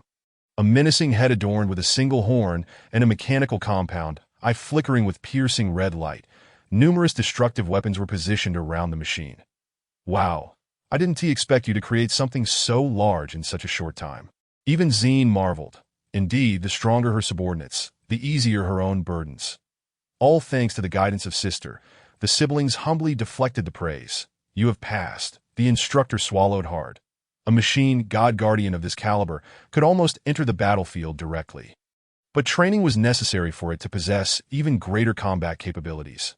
Next, the instructor looked at the remaining individuals, now convinced that they were all extraordinary, that MY Guardian is a bit shy. It one team manifest in front of others. "But it can cover me with armor," Zine stated, activating the blood-red storm of wrath, revealing the menacing blood-red armor, followed by an overwhelming aura of death that caused some newcomers to faint instantly. The instructor struggled to endure. The suppressive effect of this aura was simply too overwhelming. As for Yuan and the system girl, they were assigned to Chen Fan and Ro Ro. Because Ro Ro possessed the ability of the Hidden One, which could enhance her strength, she was allowed to enter, as the buff was indeed necessary. Wang Ying purchased a Machine God physique through the system, awakening her abilities temporarily to summon a tall black mechanical being wielding a sharp blade, demonstrating considerable destructive capability. Hongwei was assigned to Takashu. "You all have passed. Proceed to report to the beginner class." The instructor felt that allowing them into the beginner class seemed beneath their talents. Given their current strength, they could easily qualify for the advanced class. Zine nodded and walked towards the new student group. The dreary, tedious, and excruciatingly boring opening address from the leadership. Undoubtedly, each of you can recite it by heart from your school days. So let us skip over that section. Separation having completed the leadership's lengthy monologue, it was time for dormitory assignments. The dormitories at the Machine God Training Institution are co-ed, reflecting the current wartime context. Restricting population growth equates to annihilation. Moreover, infants awakening as Machine God Guardians grow approximately 30 times faster than ordinary infants and possess intelligence levels 50 points higher. Thus, those with awakened Machine God physiques are favored. Therefore, co-ed dormitories significantly enhance reproductive potential. Zine was assigned to a 6-person dormitory with a gender ratio of 2. One Zine surveyed the disheveled iron bunk beds, promptly tossing an entire bed board outside and discarding miscellaneous trash into the large garbage bin in the back room. "Classmate, how will you sleep like this?" A handsome boy, taken aback by Zine's actions, couldn't help but inquire. "Thank you for your concern. I have my own methods," Zine replied. Zine, without turning her head, responded with an emotionless retort. Observing this, the handsome boy wisely chose to remain silent. While some individuals possess understanding, not every male exhibits such discernment. There are always a few self-assured fellows who mistakenly believe that their looks guarantee female affection.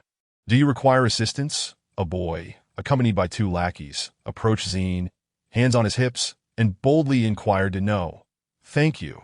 Zine discerned from the hormonal imbalance that this individual was merely a puppet controlled by his own baser instincts. Don't be shy. I'm here to help. He insisted that I said no. Zine turned her head, her face a mask of distaste, her eyes shimmering with a red-blue glow. Chapter 66. Emergency Training Begins, Part 1. How dare you speak to me like that? Before the self-important boy could erupt in anger, his two sycophantic companions could no longer contain themselves and began to hurl insults at Zine, pointing accusingly at her. Zine paused her task and turned to face the speaker. Under her unwavering gaze, the two lackeys instantly faltered, as though they were prey caught in the sights of a ferocious beast, fearing that their necks might be easily torn apart at any moment. Then why not enlighten me about your identity? Apparently, even conversing with you is a mistake, Zine remarked, her tone devoid of warmth as she shifted her attention to the handsome boy. You'd be terrified if I told you. The self-important boy retorted, puffing out his chest, his nostrils flaring obnoxiously to go on. I possess exceptional composure, Zine replied, casually settling onto her new mattress, her perfectly white silk-clad legs crossed elegantly. This posture captivated the self-important boy's attention. His eyes glinting, but alas, Zine had no intention of offering any such individual a glimpse of her allure, especially since she was currently in a state of emotional detachment, a protagonist who has been emotionally vacant for over 60 chapters. Have you ever encountered such a character? You speak, the self-important boy, clearly irritated, seized one of his lackeys, compelling him to act as his mouthpiece. Naturally, he derived no small amount of satisfaction from having someone else convey his words. Our leader's full name is Su Jingqing. Heir to a prestigious family, descendant of the Su clan, the lackey proclaimed with bravado, exuding arrogance. To an uninformed outsider, he might have seemed the true scion of the Su family. So what exactly does your Su family oversee? Su Jingqing and his two lackeys were momentarily dumbfounded. Normally, upon hearing the name Su family, one would rush to ingratiate themselves to a woman, you have piqued my interest. After delivering this proclamation, Su Jingqing took his leave, dragging his companions away from the dormitory. Having lived for a mere 15 years, he was thrilled to encounter a girl unafraid of his family background. Conquering her would provide him with a profound sense of accomplishment. Is that it? I expected a brawl to ensue, Zine remarked, somewhat disappointed, realizing that this Su scion possessed at least a modicum of intelligence. That you've sealed your fate. The handsome boy interjected, unable to restrain himself. What leads you to that conclusion? Zine turned to him, intrigued that if he dares to strike. Well, let's just say I have a variety of options at my disposal. The Su family ranks as the second most powerful entity among the 5 major conglomerates here. Although they are merely second in rank, many family members hold commanding positions within the military, overseeing numerous mechanized warriors. The handsome boy sighed, lamenting the fate of such a beautiful girl. I see that, and no wonder he is so arrogant. He has military officers backing him up.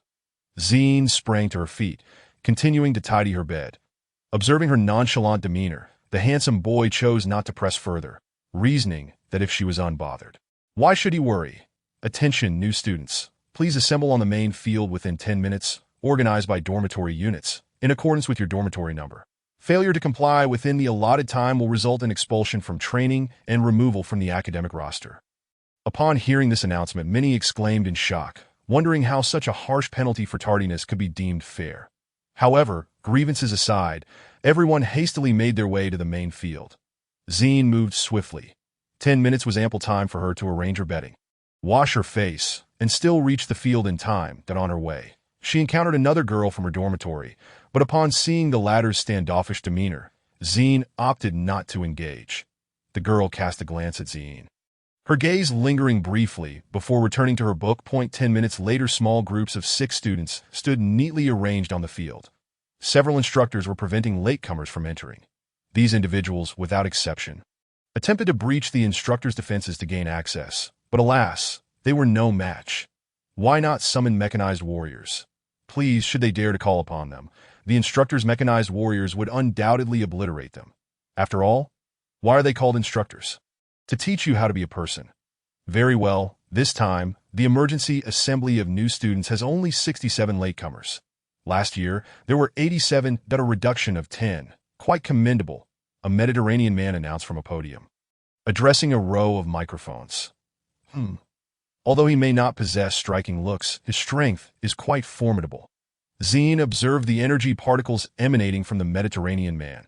Had her visual receptor not been advanced, she would have been unable to perceive them, relying merely on radar. Every year, a number of new students willingly forego the opportunity to train, opting instead to return home and lead a life of leisure, deeming the training too arduous and exhausting, a life unworthy of living. Yet, they forget that training mechanized warriors is no trivial matter. The warriors ultimately produced are destined for the battlefield, confronting foes head-on. If you lack strength, even the weakest impact shield could shatter you and your mechanized guardian into fragments. Because this is war, a battleground of life and death. Upon hearing this fervent speech, Zine felt a surge of adrenaline ignite within her. War and survival. Such notions stirred her blood.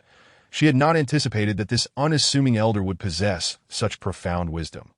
Zine finally found the leader's speech not merely tedious, but rather insightful. This impassioned oration continued for a full 2 hours, yet Zine did not feel fatigued.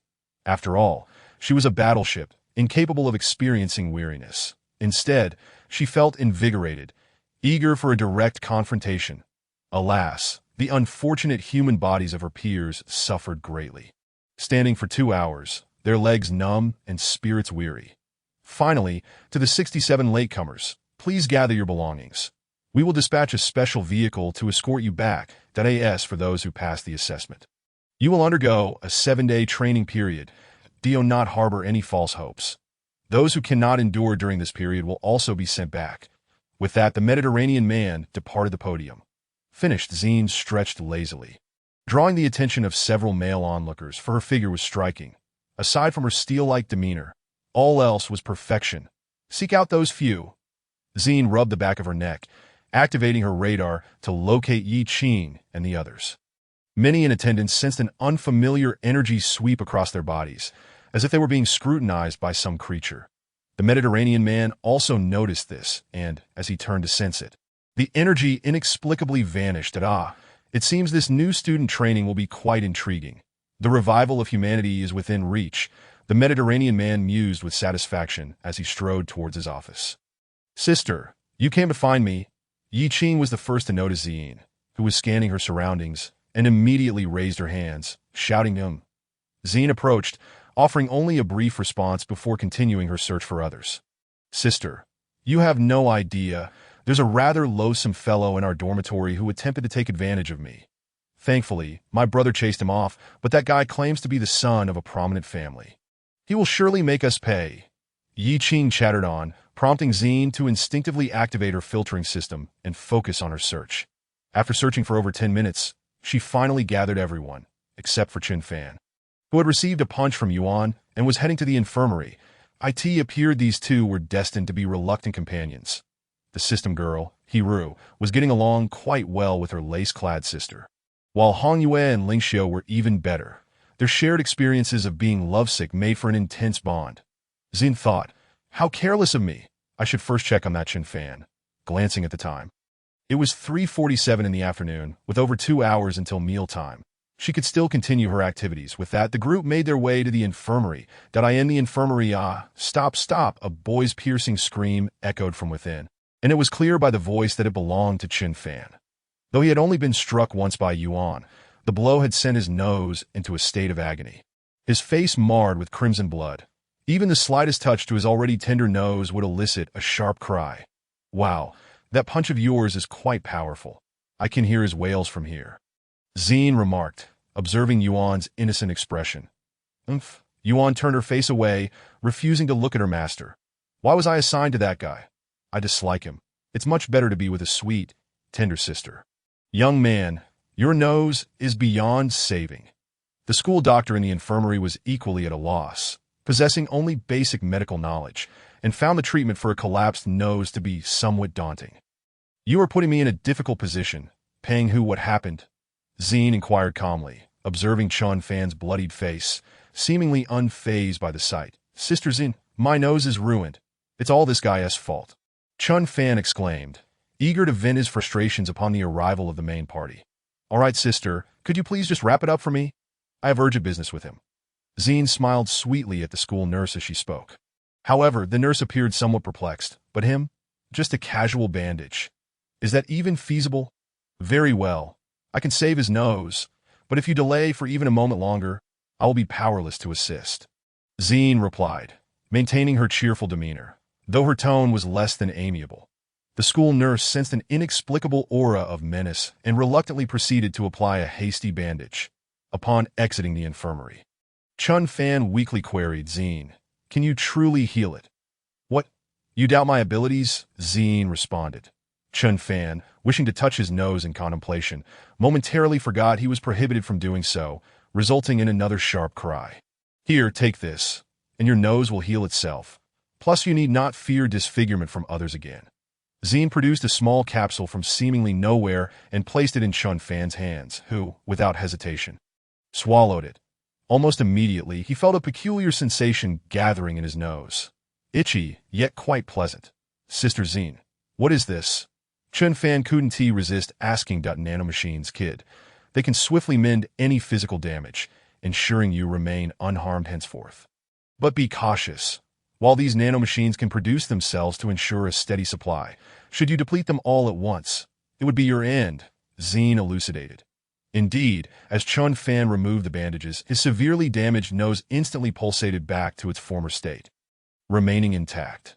Yuanguo watched Chun Fan, now brimming with excitement, and then cast a disapproving glance at her master, stamping her foot in frustration over the gift of nanomachines to Chenfe and do you desire one as well? Xin asked, noticing her demeanor and producing another capsule. Though Yuanguo feigned indifference, her body betrayed her as she seized the capsule, while Xin was distracted, pretending, stashing it in a small box that already contained several items previously used by her master, including a 30mm artillery shell casing. Master, where shall we go next? Hanwei approached Xin enthusiastically, that we still have some time. A tour of the entire facility shouldn't pose a problem.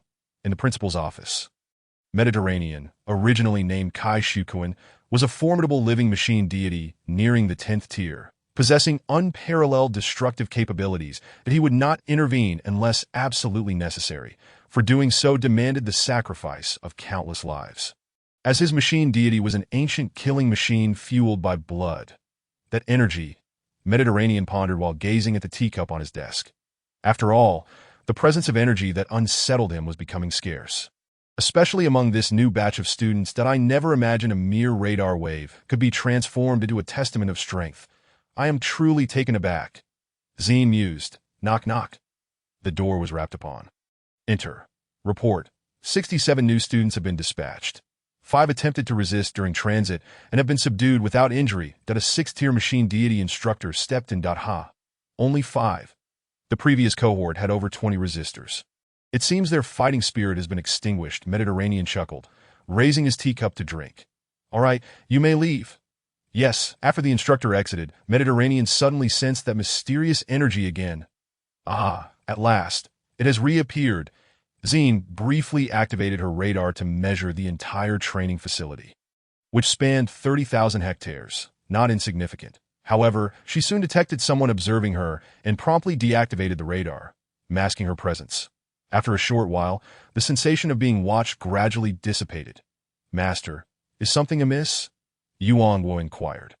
Noticing her master's vigilant stance, nothing of consequence. Merely an insect, Xin replied, lowering her guard while remaining cautious, resolving not to use the radar indiscriminately again. Chapter 67. Intensive training, a tranquil day passed, leading to a 7-day emergency training period. The training was organized by dormitory, with every 5 dormitories forming a collective of 30 individuals, each assigned 2 instructors for specialized training, each instructor being of 7th to 8th tier caliber. Xin stood at the back of the line, clad in a sky-blue silk gown, creating a stark contrast with the serious attire of her peers. Greetings, students, that I am your chief instructor for this training session, the Demon Lord.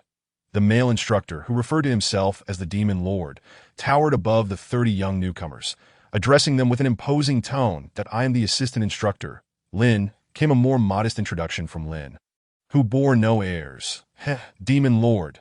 If I hadn't seen it with my own eyes, I might have thought you were some great villain. One student chuckled under his breath. Despite the whisper, the Demon Lord caught wind of it. Yes, you step forward, he commanded, pointing a thick finger at the student, his gaze fiery. Report. The student, resigned, stepped forward, standing straighter than before. If you have any objections to the instructor, feel free to voice them. There is no need to speak behind his back. The Demon Lord placed a hand on the student's shoulder, causing him to tremble, yet the anticipated reprimand did not ensue. The student was bewildered that I am quite open-minded, although I may seem like a stern instructor at first glance. My strictness is for your benefit, that if by the end of these 7 days, you have not transformed into resilient steel men or women, ready to endure hardship and never yield, the moment you step into battle shall be your death warrant. The Demon Lord dismissed the bewildered student back to the ranks and commenced his monologue. 20 minutes passed. While others were already engaged in training, the Demon Lord continued his lengthy address, and Zine reveled in the fervent speech, never tiring of it. Another 30 minutes elapsed. Out of the 30 students, half had already faltered. After all, enduring an endless lecture was a challenge for anyone. Let us wrap this up, Lin finally interjected, unable to endure the Demon Lord's incessant oration. My apologies. I became quite engrossed. Now, let us commence training, the Demon Lord admitted, scratching his head awkwardly. The students cheered with exuberance, eager to escape the brainwashing rhetoric. You should feel fortunate. You are not among that small fraction of ordinary people who have not awakened as machine deity guardians. Even so, merely awakening does not equate to proficiency. In a sense, you are not even ordinary people. Thus, our first training objective is to establish a mental connection with your machine deities, merging as one to unleash their true power. Upon concluding, the Demon Lord summoned his machine deity guardian, a Reaper mech wielding a colossal mechanical scythe, with pale blue flames flickering along the blade. Within the mechanical skull's dark eye sockets glimmered a crimson light. So powerful, several newcomers gasped in astonishment. Was this the pressure of a high-tier machine deity? They could scarcely breathe. Zine gazed up at the Reaper, who in turn regarded her. After just a few seconds, the Reaper mech averted its gaze, a bead of imperceptible cold sweat trickling down its forehead. The Demon Lord sensed the Reaper's unexpected fear, a first in his experience. After all, it would typically fight fiercely even against formidable foes. Was there perhaps a mate nearby? Lin, go inform the principal. Inquire if there are any high-tier mate units in the vicinity, the Demon Lord whispered urgently to Lin. Just as the Reaper mech was about to clarify, it was not a mate. It encountered Zine's slight shake of the head, rendering it speechless. Oh, terrifying. Lin hurriedly departed, while the Demon Lord recalled his machine deity and resumed training down on the battlefield perimeter. Retreat! Retreat! A fully equipped battalion, armed to the teeth with heavy firepower, was in a continual withdrawal, their defensive line contracting. The messages from the front were monotonous. Defeat, defeat, and more defeat. The ordinary military might of humanity was as fragile as paper before the mate, easily pierced. Nonetheless, these common soldiers remained unwilling to surrender. To do so would mean a battlefield dominated solely by machine deities, leaving no place for them, the ordinary. The ordinary would be forgotten by those who came after, remembered only as the creators of monumental achievements by the machine deities. Damn it. Where are the mech units? Where have they vanished in this critical moment? The captain bellowed, discarding the already empty energy rifle, from which a plume of white smoke emerged. The impact shield had shattered the steel barriers hastily erected overnight, rendering the titanium alloy plates feeble in the face of the mechanical circular saws flanking the shield. Acting as a vanguard in the fray, the impact shields, with their abundant production and rapid adaptation, were swiftly deployed to the battlefield, boasting formidable defensive capabilities. Beams from the energy cannons merely left scorch marks upon their biomechanical composite armor. Following closely behind were the boxers, melee-oriented mates in centaur form, whose primary means of assault involved their powerful mechanical arms, capable of rending any foe asunder. The saviors of the human army, in their presence, could only endure a fleeting 10 seconds. The saviors, colossal super-heavy tanks equipped with dual turret systems and 6 tracks, boasted an average armor thickness of a staggering 25,000 mm, with frontal armor capable of withstanding an 800mm railway cannon. Even the most vulnerable underside of the tank could endure a 460mm naval artillery shell, with a main cannon caliber of 600mm and auxiliary machine guns at 113mm. The main cannon could theoretically achieve a firing rate of 30 rounds per minute per barrel, powered by 2 Graviton engines, enabling this behemoth, weighing nearly 10 tons, to advance at 60 km/h. A medium tank was effortlessly stripped of its turret by a boxer, whose arm delved inside to explore, emerging slick with blood. "Fire the saviors," the captain, infuriated to the point of spitting blood, commanded. The saviors pivoted their turrets, raising their barrels skyward, and launched 2 massive shells towards the boxer. Just as the captain believed the foe was doomed, a white beam streaked through the air, intercepting the shells before they could react. A myriad of beams rained down upon the armor of the saviors. However, the damage inflicted was minimal. "Damn it, another sniper cannon," the captain lamented, leading his troops in a retreat. Once the sniper cannon was on the field, every strike would be rendered futile, for its interception capabilities were unparalleled. Chapter 68. The treatment of the protagonist the final day of training. Throughout this period, a total of 154 individuals succumbed to the rigors of high-intensity training, opting to abandon the course and were sent home by special transport. Those who persevered were the elite. After all, even the Hulk would demand a respite under such a training regimen. Zine sat beneath a gnarled tree, sipping from a bottle of a black beverage that drove the Magnesium Army into a frenzy, watching the others exert themselves in training. Suddenly, her moment of relaxation was interrupted by a small insect, prompting her to pause her consumption of the oil. In truth, it was a privilege bestowed by the instructor, as Zine had mastered all the courses and could apply them proficiently. It was the final day. After all, so she could indulge. Noticing her silence, the intruder took the liberty to sit beside her, reaching for the drink in her hand. Zine initially intended to refuse, but then thought it would be amusing to prank him, to make him stir up trouble. The boy easily seized the drink, his face lighting up with a grin. To him, this gesture signified affection. Surely, her lack of resistance meant she was simply shy and not disinterested. Zine mused. Humans are truly fascinating creatures. Their capacity for imagination surpasses even my computational brain. Upon glancing at the beverage, the boy's smile faltered. Its color was dark and the odor distinctly pungent. He recalled how Zine savored it with delight. Could it be akin to stinky tofu, unpleasant in scent yet delightful in taste? Finally, just as Zine was on the verge of bursting into laughter, the boy, like a valiant warrior, tilted his head back and gulped down the liquid. Tui. He immediately expelled the black liquid, realization dawning upon him that the shyness was merely a ruse. She had intended to play a trick on him, as the drink was nothing less than oil, crude oil. "Are you messing with me?"